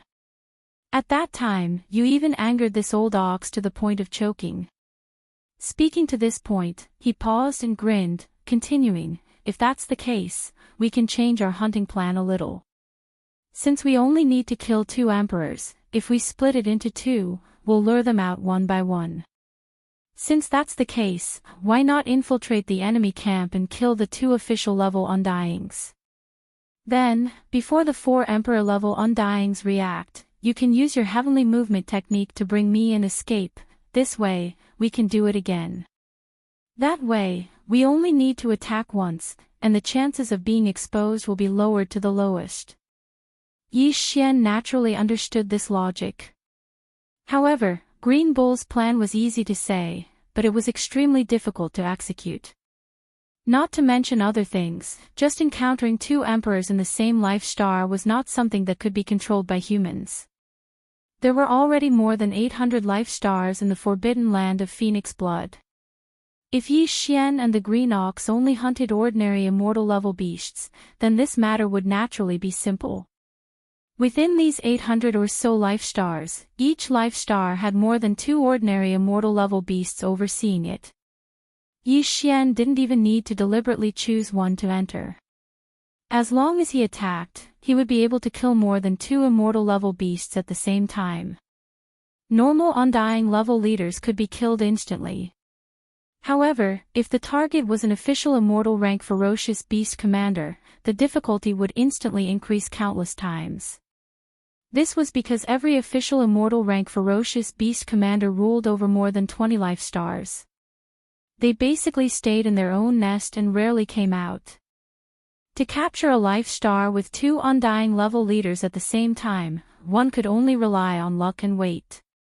Frowning, Yi Xian immediately pointed out this point. Unexpectedly, after Green Bull heard this, not only did the smile on his face not disappear, but it became even wider. There was even a hint of wretchedness, which confused Yi Xian. "Boss, the situation you're worried about isn't a problem at all." Green Bull grinned and continued mysteriously, "Dragon nature is lustful." "Boss, you must have heard of this saying, right? In fact, even some alternative dragon beasts with true dragon blood flowing in their bodies are the same. Among the more than 40 undying level leaders in the forbidden land of Phoenix blood, there's such an existence. That guy is a blood sub-dragon. His cultivation level was at rank 3 undying level 1 over 1,000 years ago. From the soul search just now, after 1,000 years of cultivation, his current cultivation level has already reached rank 9 undying level. Perfect. However, in front of you, a rank 3 undying level emperor, he's just a piece of cake. You can kill him instantly. This blood sub-dragon had a bad habit back then. The old female dragon is a slut. Every once in a while, she would need to have sex. The other undying level leaders in the forbidden land of Phoenix blood all had this kind of relationship with her. This matter is within the forbidden land of Phoenix blood. It's no longer a secret among the undying level leaders. Otherwise, this old bull wouldn't have known about this back then. Judging from the information I got from the soul searching just now, this flirtatious old female dragon left her nest just 3 months ago. She snuck into a life star guarded by an old lover and fooled around for a few days. If nothing unexpected happens, she should come out of her nest again in the next few days. No matter which old lover's nest she goes to, the other party's identity is certain. He must be an undying level leader. This old bull, I can guarantee that ordinary undying level leaders won't be able to resist. The leader of the rot level ferocious beasts can't withstand her torment at all. At this point, Green Ox smiled proudly. This way, won't the opportunity of 2 marquee gathering in one place appear easily? As long as we keep an eye on this slut and make our move when she comes out of her nest to meet with her old lover, I guarantee that nothing will happen. Fail. There's such a thing. After he finished speaking, Yi Xian was so shocked that his eyes widened. At the same time, he felt extremely disgusted, and the feeling in his heart instantly became strange. Originally, it was a good hunt, but in the blink of an eye, it became an adulterous affair. The scene changed too quickly, and for a moment, it was hard for him to accept. However, although it felt strange, this was indeed a good opportunity. Just as the Green Bull said, if they were to lure and kill them one by one, although the number of 2 undying level leaders wasn't a lot, there were only over 40 undying level leaders in this forbidden land of Phoenix blood, and every one of them had a high position and power. Although Yi Xian had the powerful battle strength of a level 3 undying level leader, he could hide in the dark and make a sudden move when the opponent was caught off guard. Even if it was a level 3 undying level leader, he was extremely confident that he could kill him instantly. However, the moment the Emperor aura burst out, no matter how fast it was hidden, the chances of it being caught by an opponent of the same level was very high. This way, although he could guarantee that the first move would be foolproof, whether there would be a second chance, was really hard to say. It was hard to say. No one dared to guarantee it. This way, it was better to let loose, not care about the risk of being exposed, and use all his strength to kill 2 undying level leaders at the same time. It was more reliable. Thinking about this, Yi Xian didn't hesitate anymore. He clenched his teeth and immediately made the decision, anyway, it's just one move. Once I succeed, I'll immediately retreat. So what if it's awkward? I'll go all out and do it. That's right, this is how it should be. Chapter 4252. The inferior blood G-Dragon's lair was located at the edge of the forbidden land of Phoenix Blood. Yi Xian and the Green Ox didn't conceal themselves, but they restrained their cultivation auras to the Realm Lord level.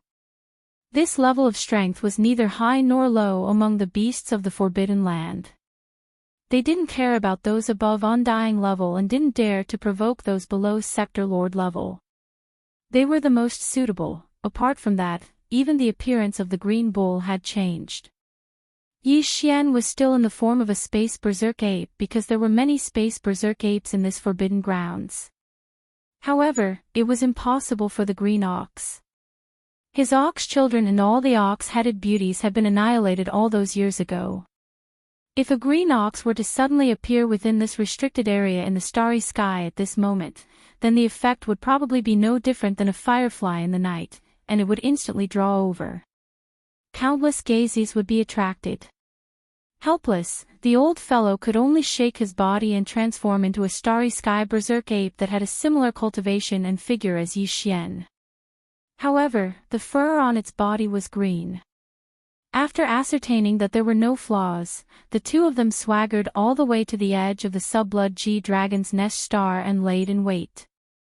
After patiently waiting for 3 days, the female dragon in the green cow's mouth finally appeared. Before they could see her figure, Yi Xian and the green cow were already keenly aware of the scent of spring.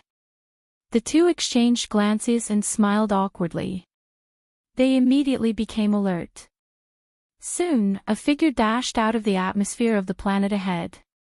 This figure wasn't very huge, only around 300 meters tall.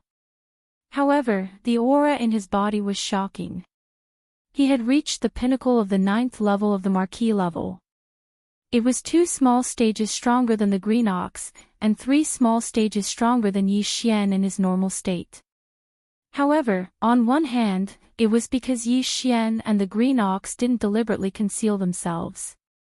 On the other hand, it was because the Subblood Dragon was currently in a rutting state. Furthermore, it was in its own lair, so its vigilance was very low. She didn't notice anything unusual. As soon as he emerged from the atmosphere of the star where the lair was situated, he immediately shot forth toward the space to his right. Looks like this rascal went to find that arrow-tailed porcupine. All the good cabbages are eaten by pigs. Seeing the Subblood G-Long charge out of the atmosphere and directly fly towards the space to the right, the Green Ox curled its lips. The words that came out of its mouth were clearly filled with a thick sense of jealousy. It immediately stunned Yi Xian, who was at the side.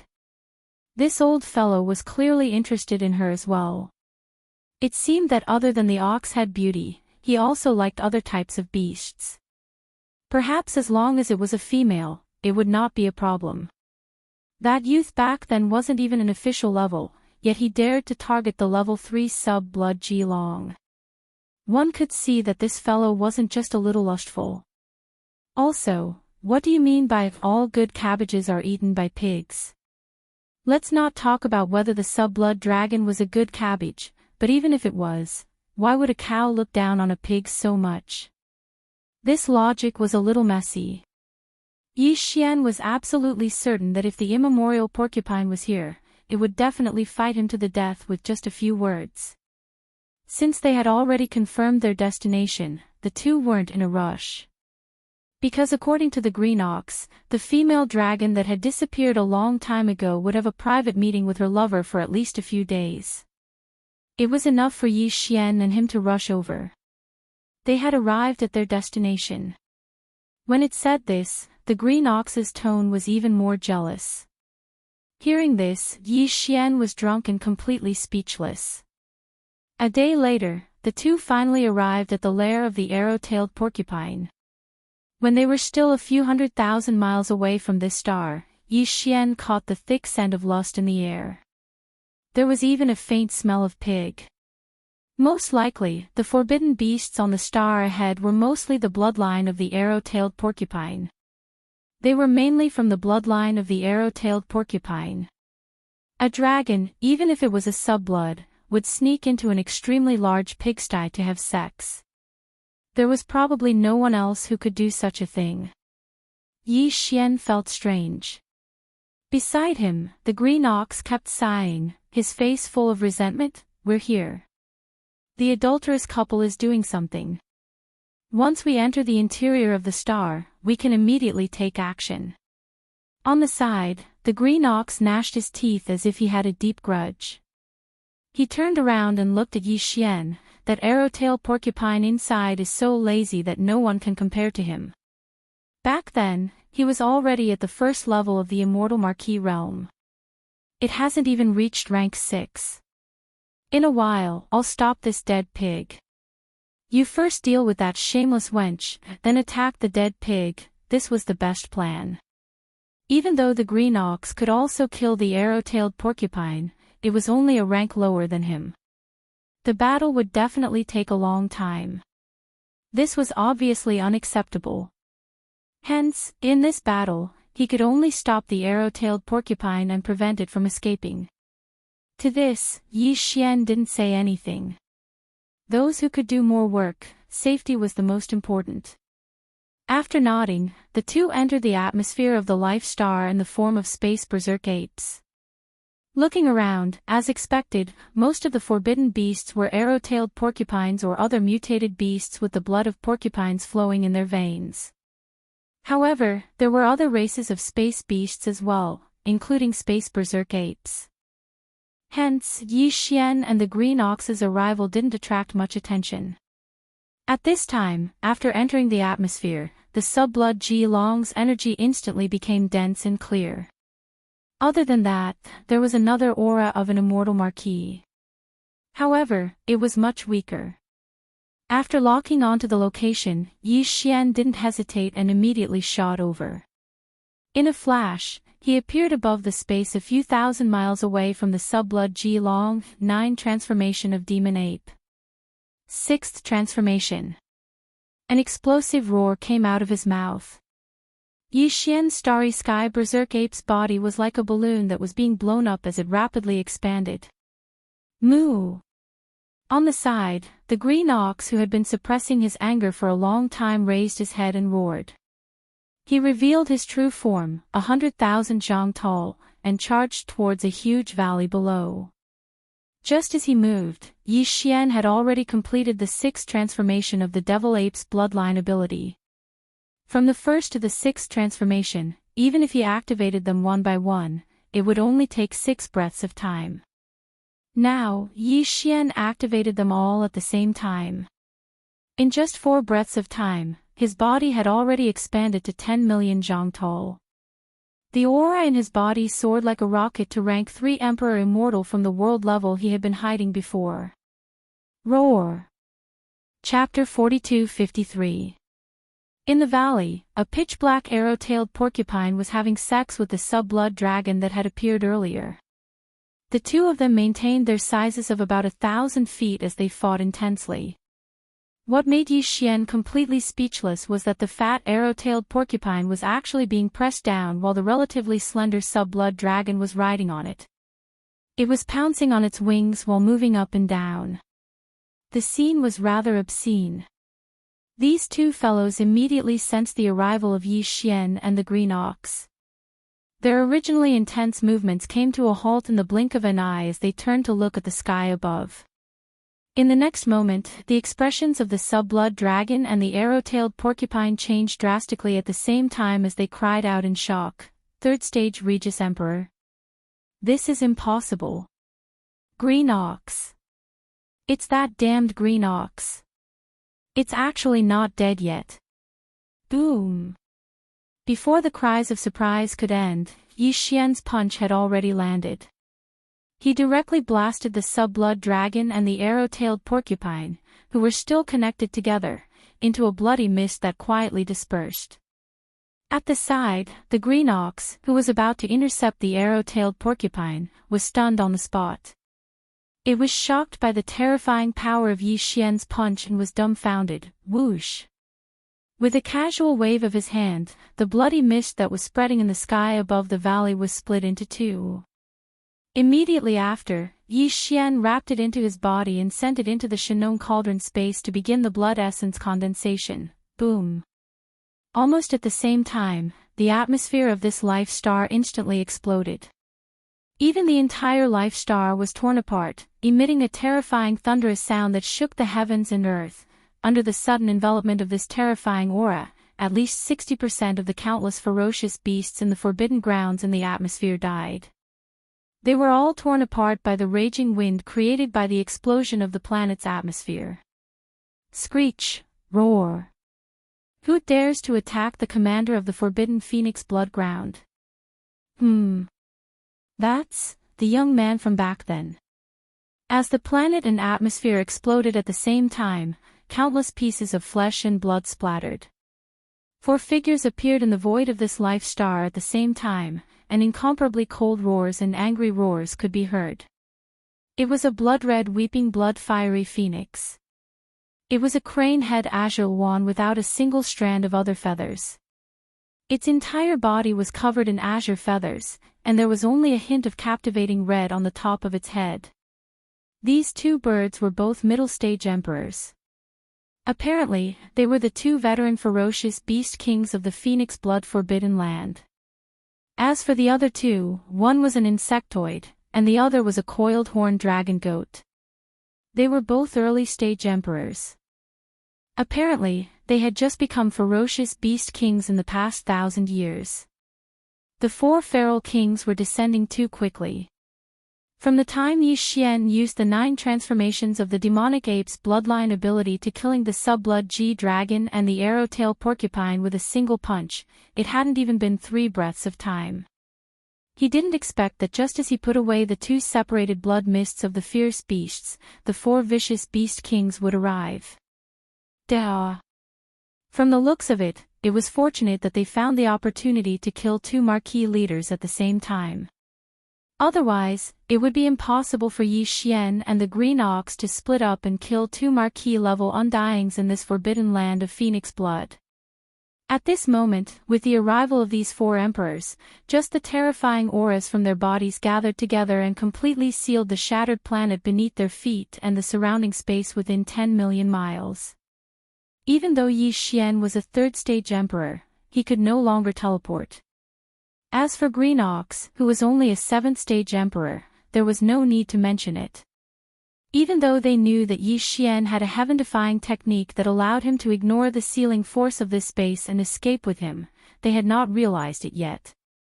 At this moment, in the distant space, 4 powerful emperors were heading in their direction. Staring, locking on with their auras, they were like tigers eyeing their prey. Therefore, the Green Ox's heart trembled as it directly tucked its tail between its legs and shrunk its neck. It didn't even dare to snort as it pitifully looked at Yi Xian. The expression on its face was simply pitiful, as if it was afraid that Yi Xian would throw it at him. It was as though he was trying to escape by himself. Don't worry. I'm not like you. If I say I'll bring you away safely, I'll definitely do it. Seeing this fellow's pitiful expression, Yi Xian instantly guessed what he was thinking. He rolled his eyes and grumbled, hearing his words. The weeping blood-fire phoenix, who was the strongest out of the 4 ferocious beast kings eyeing them from the surrounding space, who was already a 6th-stage emperor, which was equivalent to a pinnacle middle-stage emperor and was only 1 step away from the late-stage emperor, immediately started mocking him. Ferocious ape, you're already in this state, and you still want to escape with this damned Green Ox. I really don't know who gave you the confidence. Today, even you will have to stay behind. Although his words were arrogant, it was not a bluff. At least, from the current situation, it was indeed so. Yi Xian's 3rd-stage emperor might not be weak, but there were 4 other emperors of the same level around him. Even if 2 of them were early-stage ferocious beast kings and were slightly weaker than him, the other 2 were both middle-stage emperors. Both of them were mid-level Venerable Realm Masters, and killing a 3rd-order Venerable Realm Master was a piece of cake. There was no suspense at all. Xiao. Yi Xian did not care at all. After rolling his eyes, he waved his hand and summoned the farmer god Cauldron from his undying world. At the same time, he reminded Green Ox, "Hurry up and go in. I'm retreating." Green Ox had been waiting for this moment. The moment it saw the farmer god Cauldron, which was controlled to a height of 3,000 feet, appear, it immediately became excited. Its body swayed, and its huge body shrunk at a speed visible to the naked eye, entering the mist in the blink of an eye.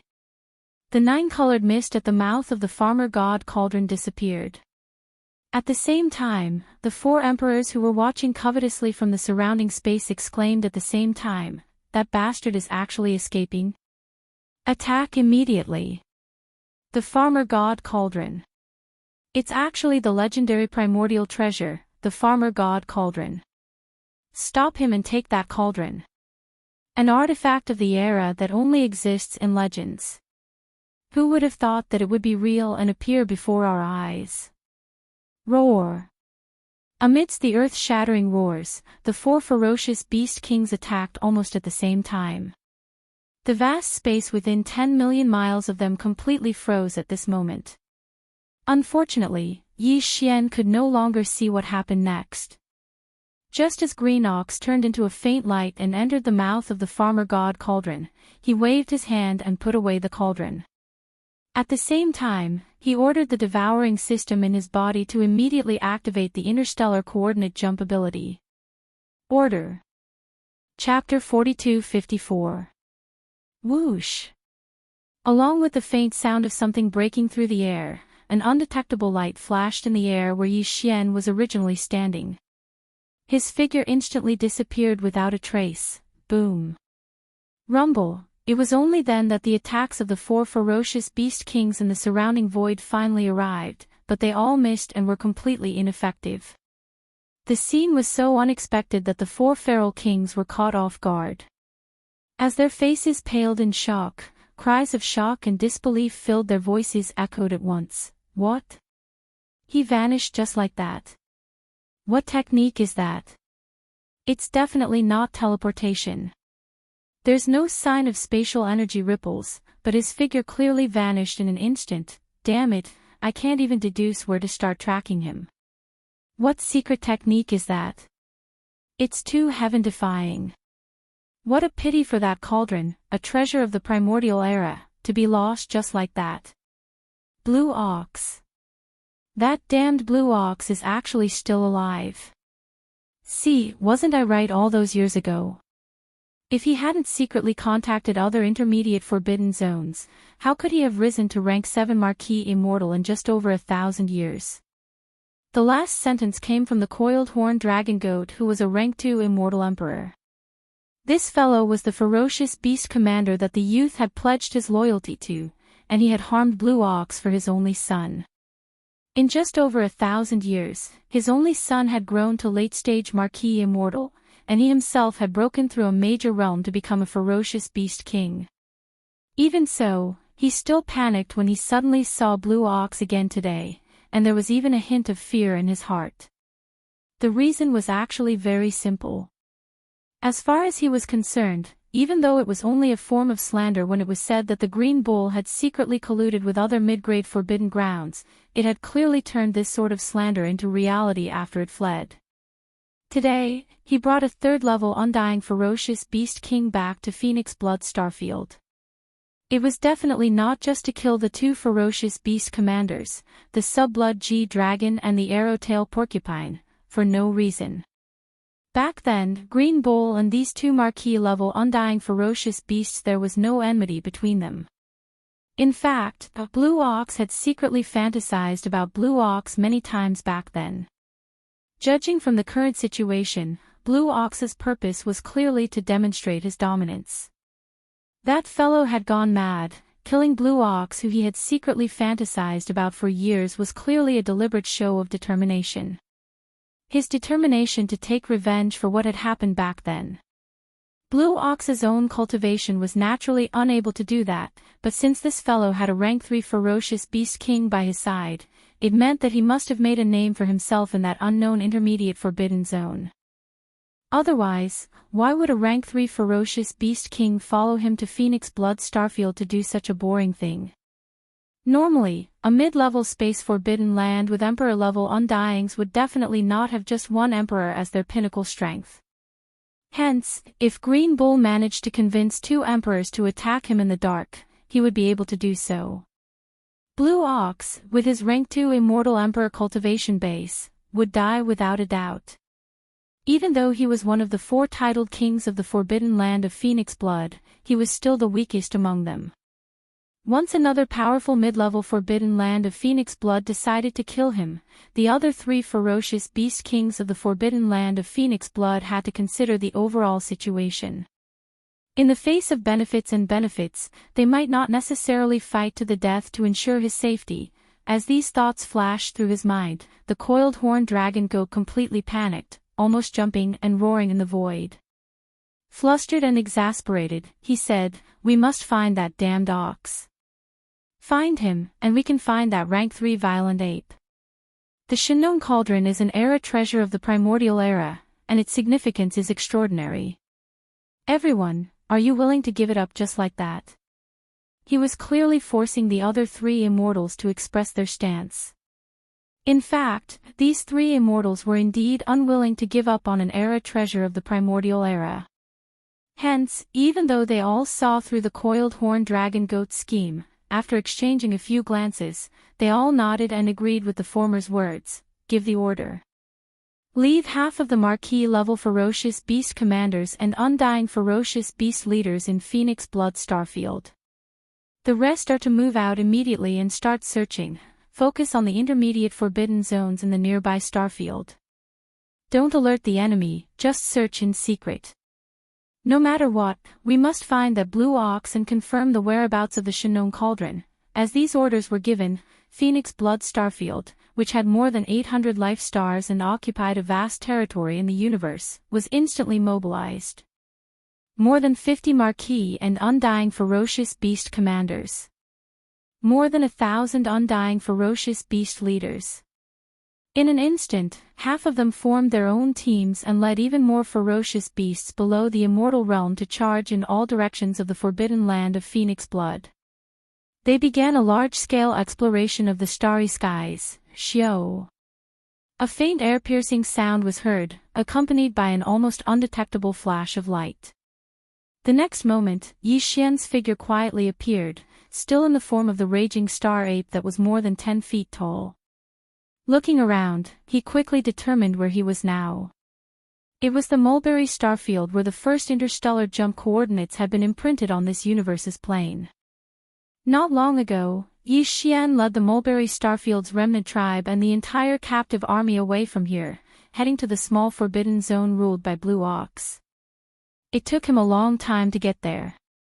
But now, although he returned to Mulberry Starfield with the interstellar jump coordinates, it wouldn't take too long for him to go to the small forbidden zone again.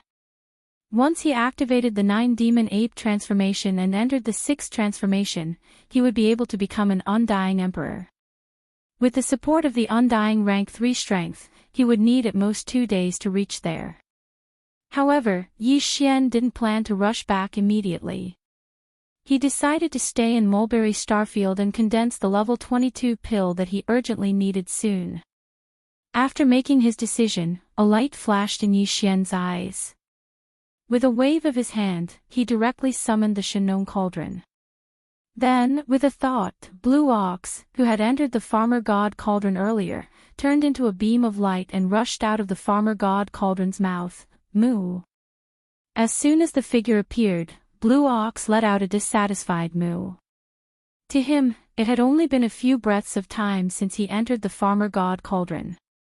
This old fellow was planning to explore inside, but before he could raise his hooves, he was forcefully expelled.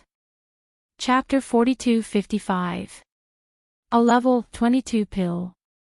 Upon hearing Yi Xian's words, the green ox's eyes lit up. It swayed its tail and ran to Yi Xian, drooling as it asked, "Is this what you said earlier? It can make a level 9 pinnacle conferred Marquis become a level 9 pinnacle conferred Marquis for a short period of time after consuming it." A treasure pill that can immediately break through the bottleneck of a large realm and become an undying emperor. Why are you still asking if you know?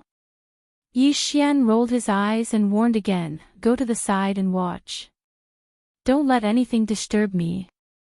This kind of treasure pill requires 5 marquee-level ferocious beast blood essences to refine. We only have 10 now. If I'm disturbed and one is spoiled, then, it's on you. Moo! Upon hearing this, the green ox stomped its hooves and stood up in shock. Don't worry, boss. If anyone dares to come within 5 million miles of me during the refinement, I'll immediately kick them to death. With that, it turned around and rushed toward the void in the distance. From 5 million miles away, it raised its hooves and spun in circles, as if it was patrolling until it saw the treasure pill. Whoosh! In the next instant, Yi Xian did a somersault and arrived at the mouth of the farmer god cauldron, which was shrouded in 9-colored fog, and sat down cross-legged. With a flip of his hand, 10 blood essence beads the size of nascent soul fists appeared in his right palm. These 10 blood essence beads would be used together with the last bit of flesh and blood essence refined from the remains of the quasi-primordial Almighty One Phoenix treasure body to form Yi Xian's refinement this time. The basic ingredients for the level 22 pill. Of course, apart from these 2 basic ingredients, according to the formula of the level 22 liquid that Yi Xian deduced, he would also add a large amount of top-grade precious herbs, as well as about 10 drops of all evil origin liquid and other top-grade resources. Yi Xian's experience in the concoction of the gene cultivation liquid had already made one's hair stand on end. Previously, he had even refined a level 21 pill. Therefore, he was very confident in refining a level 22 pill this time. With 10 immortal rank fierce beast blood essences and all kinds of top-quality resources, he was more than 80% sure that he could concoct 2 level 22 pills at once. Even the possibility of 3 treasure pills appearing was more than 50%. After all, he was the one who was at the top earlier. During the second refinement, he used 5 immortal rank vicious beasts blood essences to create 2 level 21 pills. 10 marquee immortals could basically guarantee the refinement of 2 rank 22 pills. However, 2 wasn't a fixed number, 3 or 4 were possible. Of course, the probability of 4 appearing was less than 20%. Out of caution, Yi Xian analyzed the level 22 pill formula that he had already deduced and carefully reviewed twice. After confirming that there were no mistakes, he waved his hand and prepared all the resources and all kinds of top-grade precious materials and medicines needed for the formula. I'm ready. Then, he closed his eyes, inside the Shinong cauldron, at the bottom of the volcano in the central domain. Xiao! Xiao xiao xiao. Faint sounds of breaking through the air rang continuously. Rays of light shot out from the mouth of the cauldron above the central region volcano and appeared directly above the flame pool at the bottom of the volcano. They suddenly paused and hovered. It was Yi Xian refining the level 22 pill for this time. All kinds of top-grade materials and cultivation resources prepared for the level 22 pill. All that was left was the flesh and blood pulp made from the remains of the Wan Feng bird of the quasi-desolate age. 10 immortal rank vicious beasts blood essences. 10 drops of all evil origin liquid. And all kinds of top-grade precious materials and medicines that were so rare that it made one's hair stand on end. Whoosh! The next instant, below all the resources, a majestic Shinong 7-colored flame roared up from the flame pool at the bottom of the central region volcano. It instantly condensed into a 7-colored cauldron that was about 3 meters in radius. It was small and simple, and it emitted an extraordinary aura. As this small flame cauldron formed purely from the Shinong 7-colored flames took shape, the blood essence and other materials that had been prepared beforehand all flew up automatically and entered this small flame cauldron that was only a few feet wide. From then on, the level 22 pill refinement officially began.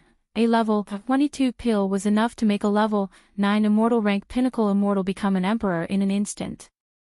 This kind of resource was unimaginable to the major clans and top forces in the three main planes of the starry skies. In fact, the level 20 elixir that could make an undying old monster was already enough to make them go crazy, let alone a level 22 pill that could make an emperor.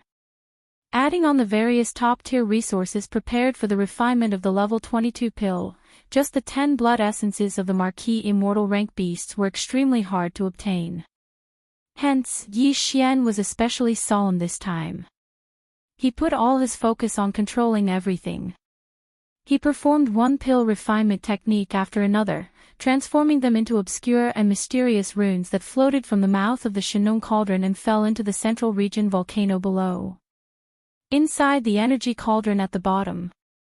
As far as he was concerned, there was absolutely no room for failure in this refinement. Time slowly ticked by. Boom! After an unknown amount of time, a huge roar suddenly sounded above the flame pool at the bottom of the flame pool in the central domain. The cauldron formed by the pure Shenong 7-colored flames instantly dispersed, and a stream of 7-colored flames flowed out like a great river. Whoosh! Roaring, it rushed back to the flame pool below. Above the flame pool were 3 round beads the size of an infant's fist. Although they were the same size as the blood essence from before, they were completely different. The blood essence was blood red in color and emitted a dense blood energy. As for these 3 beads, although they were also the size of nascent soul fists, they were suffused with rainbow colors. There was a layer of incomparably dreamy light on their surface, and they emitted an ancient and heavy aura. A level 22 pill. It could allow an official level 9 pinnacle undying to break through to Emperor level 22 in a short period of time after swallowing it, a treasure pill. There are actually 3. The moment the treasure pills were out of the cauldron, Yi Xian's voice sounded from the mouth of the Shenong cauldron above the central region volcano. It was filled with a strong sense of surprise. Originally, he thought it would be considered good if he could successfully refine 2 level 22 pills this time. He was even mentally prepared to only get 1.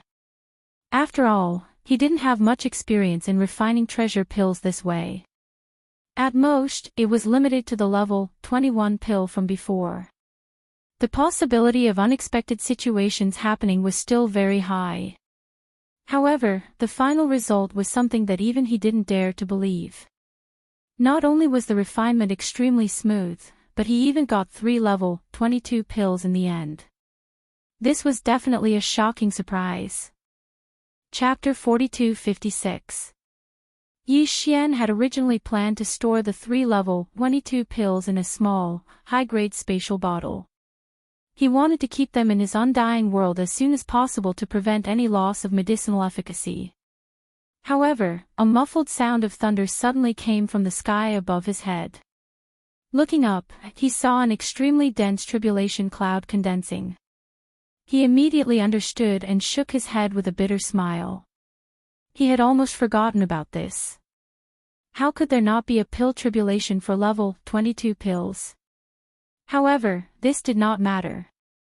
Whether it was the pill tribulation or the heavenly tribulation that would descend after breaking through to the immortal realm, to Yi Xian, they no longer posed any threat. On the contrary, they had become a way to make himself stronger. This was a great opportunity. Although it was said that the more the better, the more the merrier, the more the merrier. This kind of opportunity to temper the body and cleanse the soul, Yi Xian did not refuse. The more the merrier. Screech, after his heart relaxed, Yi Xian raised his head and let out a fierce roar. He stood up, waved his hand, and put away the Shenong cauldron under his feet. Then, he directly rushed towards the dense tribulation cloud that covered thousands of miles above his head. Rumble. Gotcha! In an instant, an earth-shattering explosion of thunder sounded out, followed closely by an incomparably clear sound of lightning. A blazing lightning bolt that was over 30 meters thick instantly smashed down and landed on Yi Xian's body. As for the 3 level 22 pills that had just been refined, they were protected under his body. Of course, he could not completely protect them from the tribulation lightning. If that was the case, the pills would not be baptized by the lightning, and the medicinal efficacy would not be at its most perfect. What Yi Xian was doing right now was only using his own treasure body to first filter the lightning tribulation that was smashing towards him before striking at the 3 treasure pills. Only in this way would he be able to ensure that the effects of the treasure pills would be better, and at the same time, no accidents would occur. Even the pill tribulation of level 22 pills could not cause much damage to him, who had been walking the path of body refinement and whose physical body had long been tempered to an astonishing level. On the contrary, the cultivation power in his body would be stirred up again because of this wave of tribulation lightning. To Yi Xian, this was exactly what he wanted. This time, he had refined 3 level 22 pills. If there were no accidents, the pill tribulation that would descend should also be 3 waves. What came crashing down today was only the first wave. This bolt of lightning was pale gold in color and was more than 10 feet thick. It completely submerged Yi Xian's entire body. After all, it was a level 22 pill tribulation that could help a cultivator break through to the king-ranked realm. The destructive power contained in the tribulation lightning was extremely terrifying. Even with Ye's incomparably strong body, he was almost burnt on the outside and tender on the inside. Very quickly, this wave of tribulation lightning directly rushed out of his body after baptizing his body. Under the guidance of Yi Xian's divine sense, it charged towards one of the 3 level 22 treasure pills that were floating in the air. In the blink of an eye, it struck the pill. At this moment, the pill, which originally had a weak pill halo and had an aura that was originally reserved, immediately released a dazzling glow. An aura unique to the king-ranked undying emanated from within and spread to the surrounding void. Thousands of miles away, Green Ox, who was rushing over because of the sudden surge of tribulation clouds, was stunned on the spot. His body trembled, and he stopped abruptly in the void. Immediately after, he seemed to have realized something. His eyes shone with an extremely intense light.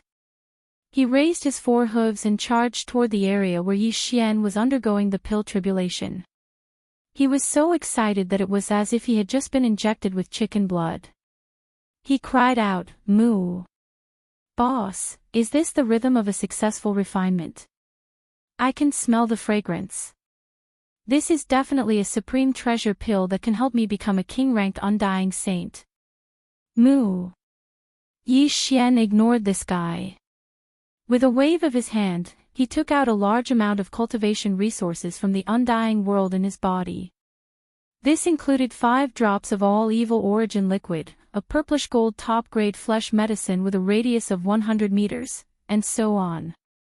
Immediately after, all the cultivation resources were compressed by the power of the Shinon Cauldron's domain into a fist-sized pill. He swallowed it directly. The moment it entered his throat, these cultivation resources turned into a warm current that flowed along Yi Xian's limbs and bones. They started to circulate rapidly. Hua! Hua la la! As this torrential energy circulated rapidly in Yi Xian's body, the sound of chains rattling could be heard from Yi Xian's body. This time, the shackles of human potential that appeared in his body were not just 1 but 2. Ka-cha! Ka-cha! Almost at the next instant, 2 huge bolts of lightning struck down from the thick black tribulation clouds that covered the sky. This time, the last 2 waves of lightning struck at the same time. Roar! Yi Xian's eyes flashed. Instead of retreating, he roared angrily and leaped up to meet the lightning head-on. In the blink of an eye, the 2 waves of lightning entered his body and pushed the energy river that was circulating in his limbs and bones to refine rapidly. After half a breath, the 2 pill tribulation lightning bolts that had been purified rushed out of his body and struck the other 2 level 22 treasure pills below him. At this point, the tribulation of these 3 supreme pills was completely over. When the thick black tribulation clouds in the distant sky above his head dispersed, Lin Xian waved his hand. The clothes on his body, which had been destroyed by the tribulation lightning, instantly looked brand new. At this moment, the familiar sound of the system notification rang out in his mind. Ding! Congratulations to the host for breaking through the realm of the ancient Dongshu technique. Current realm, level 6 Marquis Immortal. Ding! Congratulations to the host for breaking through the realm of the physical body's chi and blood. Current realm, level 6 Marquis Immortal. This was only the first sentence.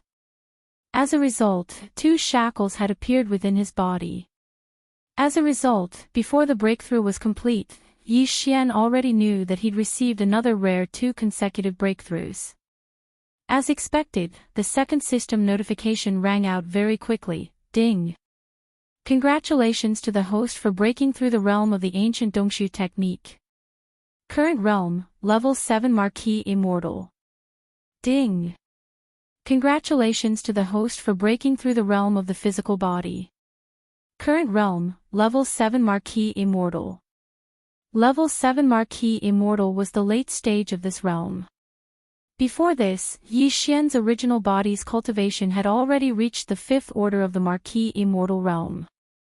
Once he activated the 3-headed, 6-armed ancient demon ape bloodline, his strength would soar again, directly reaching the 6th order of the Marquis Immortal realm. If he used the 9 demon ape transformation and reached the 6th transformation, he would instantly reach level 3 Emperor Immortal. However, level 3 Emperor Immortal was only early Emperor Immortal. And now, as Yi Xian's original body once again broke through twice in a row, he advanced to the 7th level of the Marquis Immortal in one fell swoop. Once he activated the Devil Ape bloodline in his body and entered the 6th transformation of the Devil Ape. Chapter 42-57. The tribulation clouds dissipated, and the pill tribulation ended. Yi Xian's breakthrough this time also came to an end. Now, in his normal state, his cultivation level had reached the 7th level of the Marquis Immortal realm, the same level as the Green Ox. At this moment, because of the tribulation and breakthrough, he did not enter the 3-headed, 6-armed Devil Ape true form. It was the original form of a human. The Green Ox ignored all of this. Perhaps this old fellow had already guessed the reason, or perhaps his attention was completely attracted by the 3-level, 22 treasure pills under Yi Xian. In fact, the latter was more likely. At this moment, the Green Ox was staring at the 3 treasure pills under Yi Xian with its huge eyes that were emitting green light from time to time. Not only did it not look away, it did not even blink. That expression was simply like a love-struck fool, causing Yi Xian to feel a chill in his heart. After the pill tribulation ended, these 3-level, 22 pills that had undergone the baptism of the lightning tribulation were already shining brightly. Even a fool could tell that they were top-notch resources from the aura emitted from them. Whoosh! Whoosh whoosh! With a wave of his hand, Yi Xian took out 3 high-quality small space boxes from the undying world in his body. There was 1 pill in each box, and all 3 level 22 treasure pills were put away. With a flip of his hand, they disappeared and were sent into the central region volcano in the Shinnon Cauldron. In the sealed space at the bottom. A level 22 treasure pill could only be consumed when one's cultivation level reached the 9th level of the Marquis Immortal realm. If one succeeded, one would be able to break through the bottleneck of a large realm in a short period of time and directly advance from the Marquis Immortal realm to the Emperor Immortal realm. Although there was a certain chance of failure and he would need to consume a second level 22 treasure pill, the materials that Yi Xian used to refine the treasure pill were all refined using the divine Nong 7-colored flames. This kind of strange flame originally had an extraordinary ability to increase the medicinal effect. Power. Therefore, the treasure pills refined by Yi Xian, regardless of whether they were level 21 or level 22 pills, this situation would basically not appear. Right now, Yi Xian and the Green Ox were only at the 7th level of the Marquis Immortal realm. They were still a distance away from the 9th level of the perfection, so it was not suitable for them to consume them now. Keeping it in the spatial treasure bottle was the right thing to do. However, although the Green Ox knew this, the level 22 pill was too tempting for him. It was not an exaggeration to say that he dreamed of it. As a result, when he saw Yi Xian directly put the 3 treasured pills away in a box, the old fellow panicked on the spot. He raised his hooves and was about to fight with Yi Xian. Moo!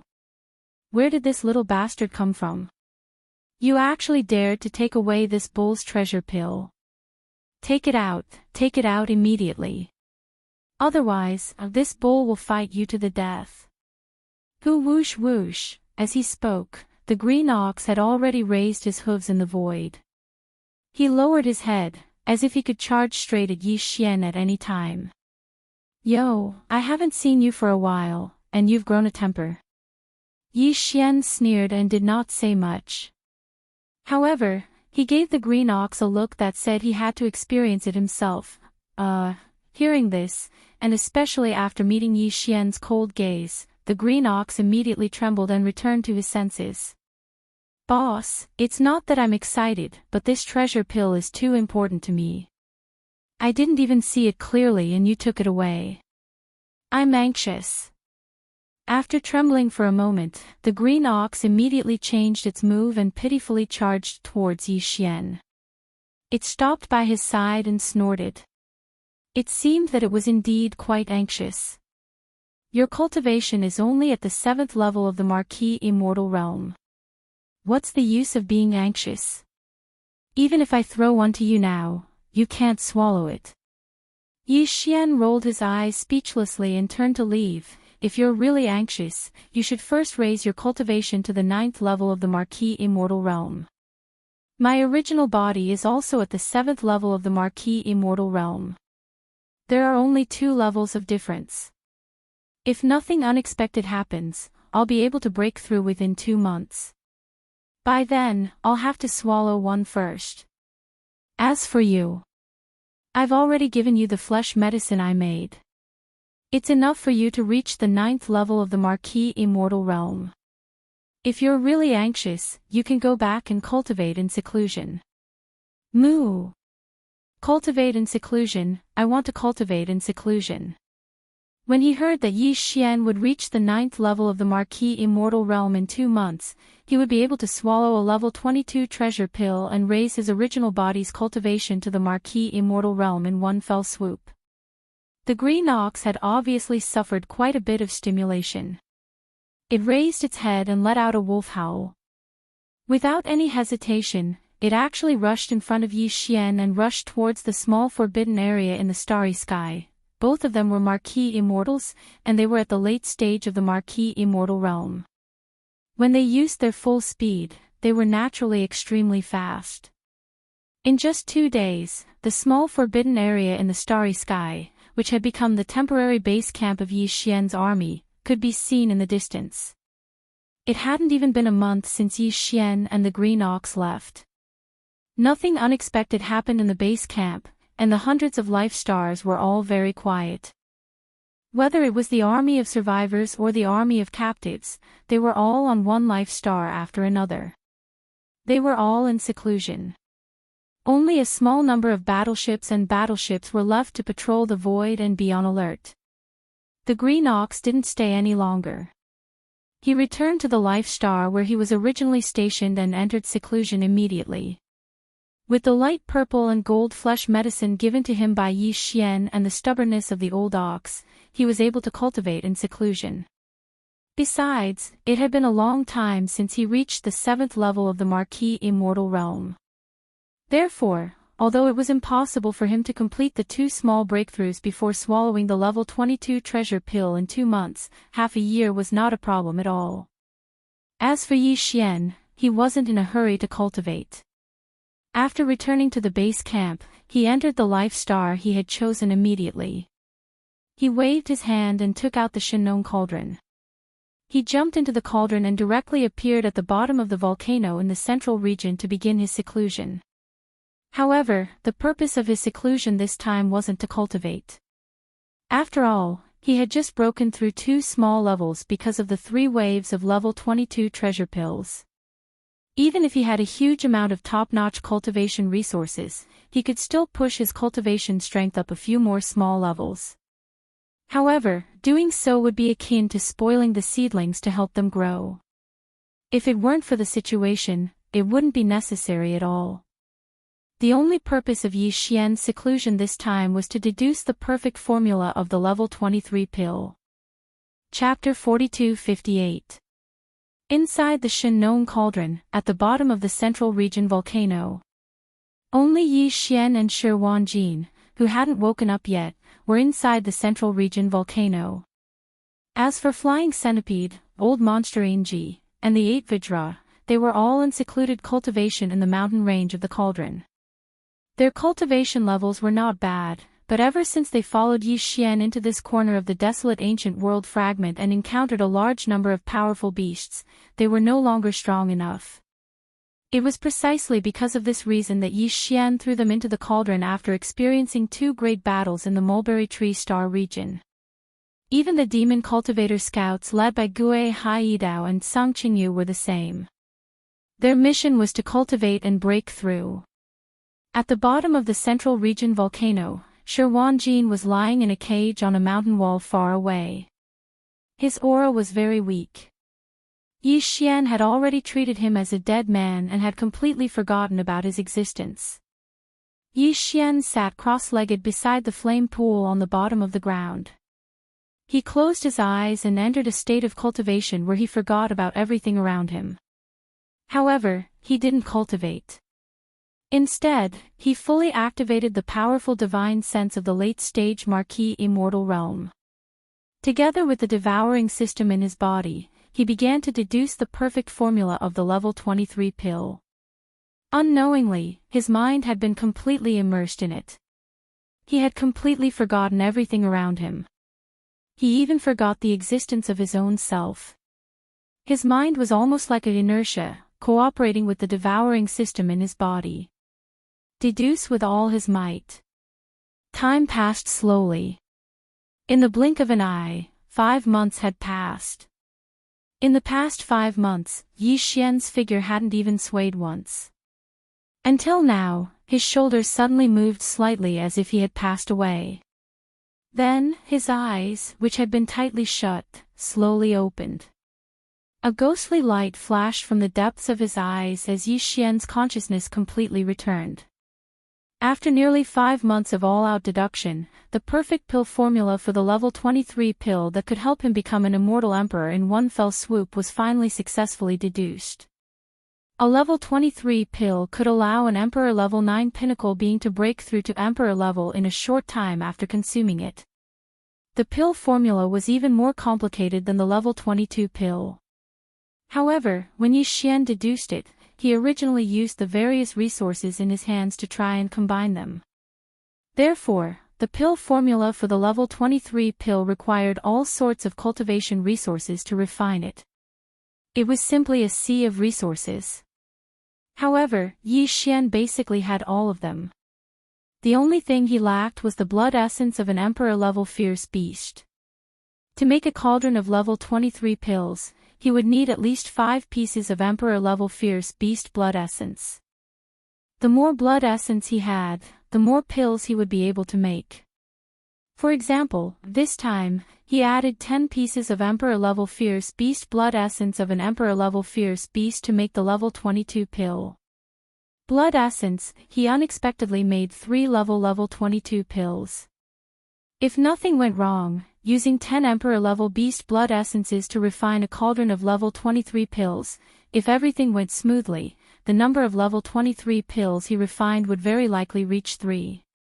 Of course, if he only used 5, he could make 2 level 23 pills.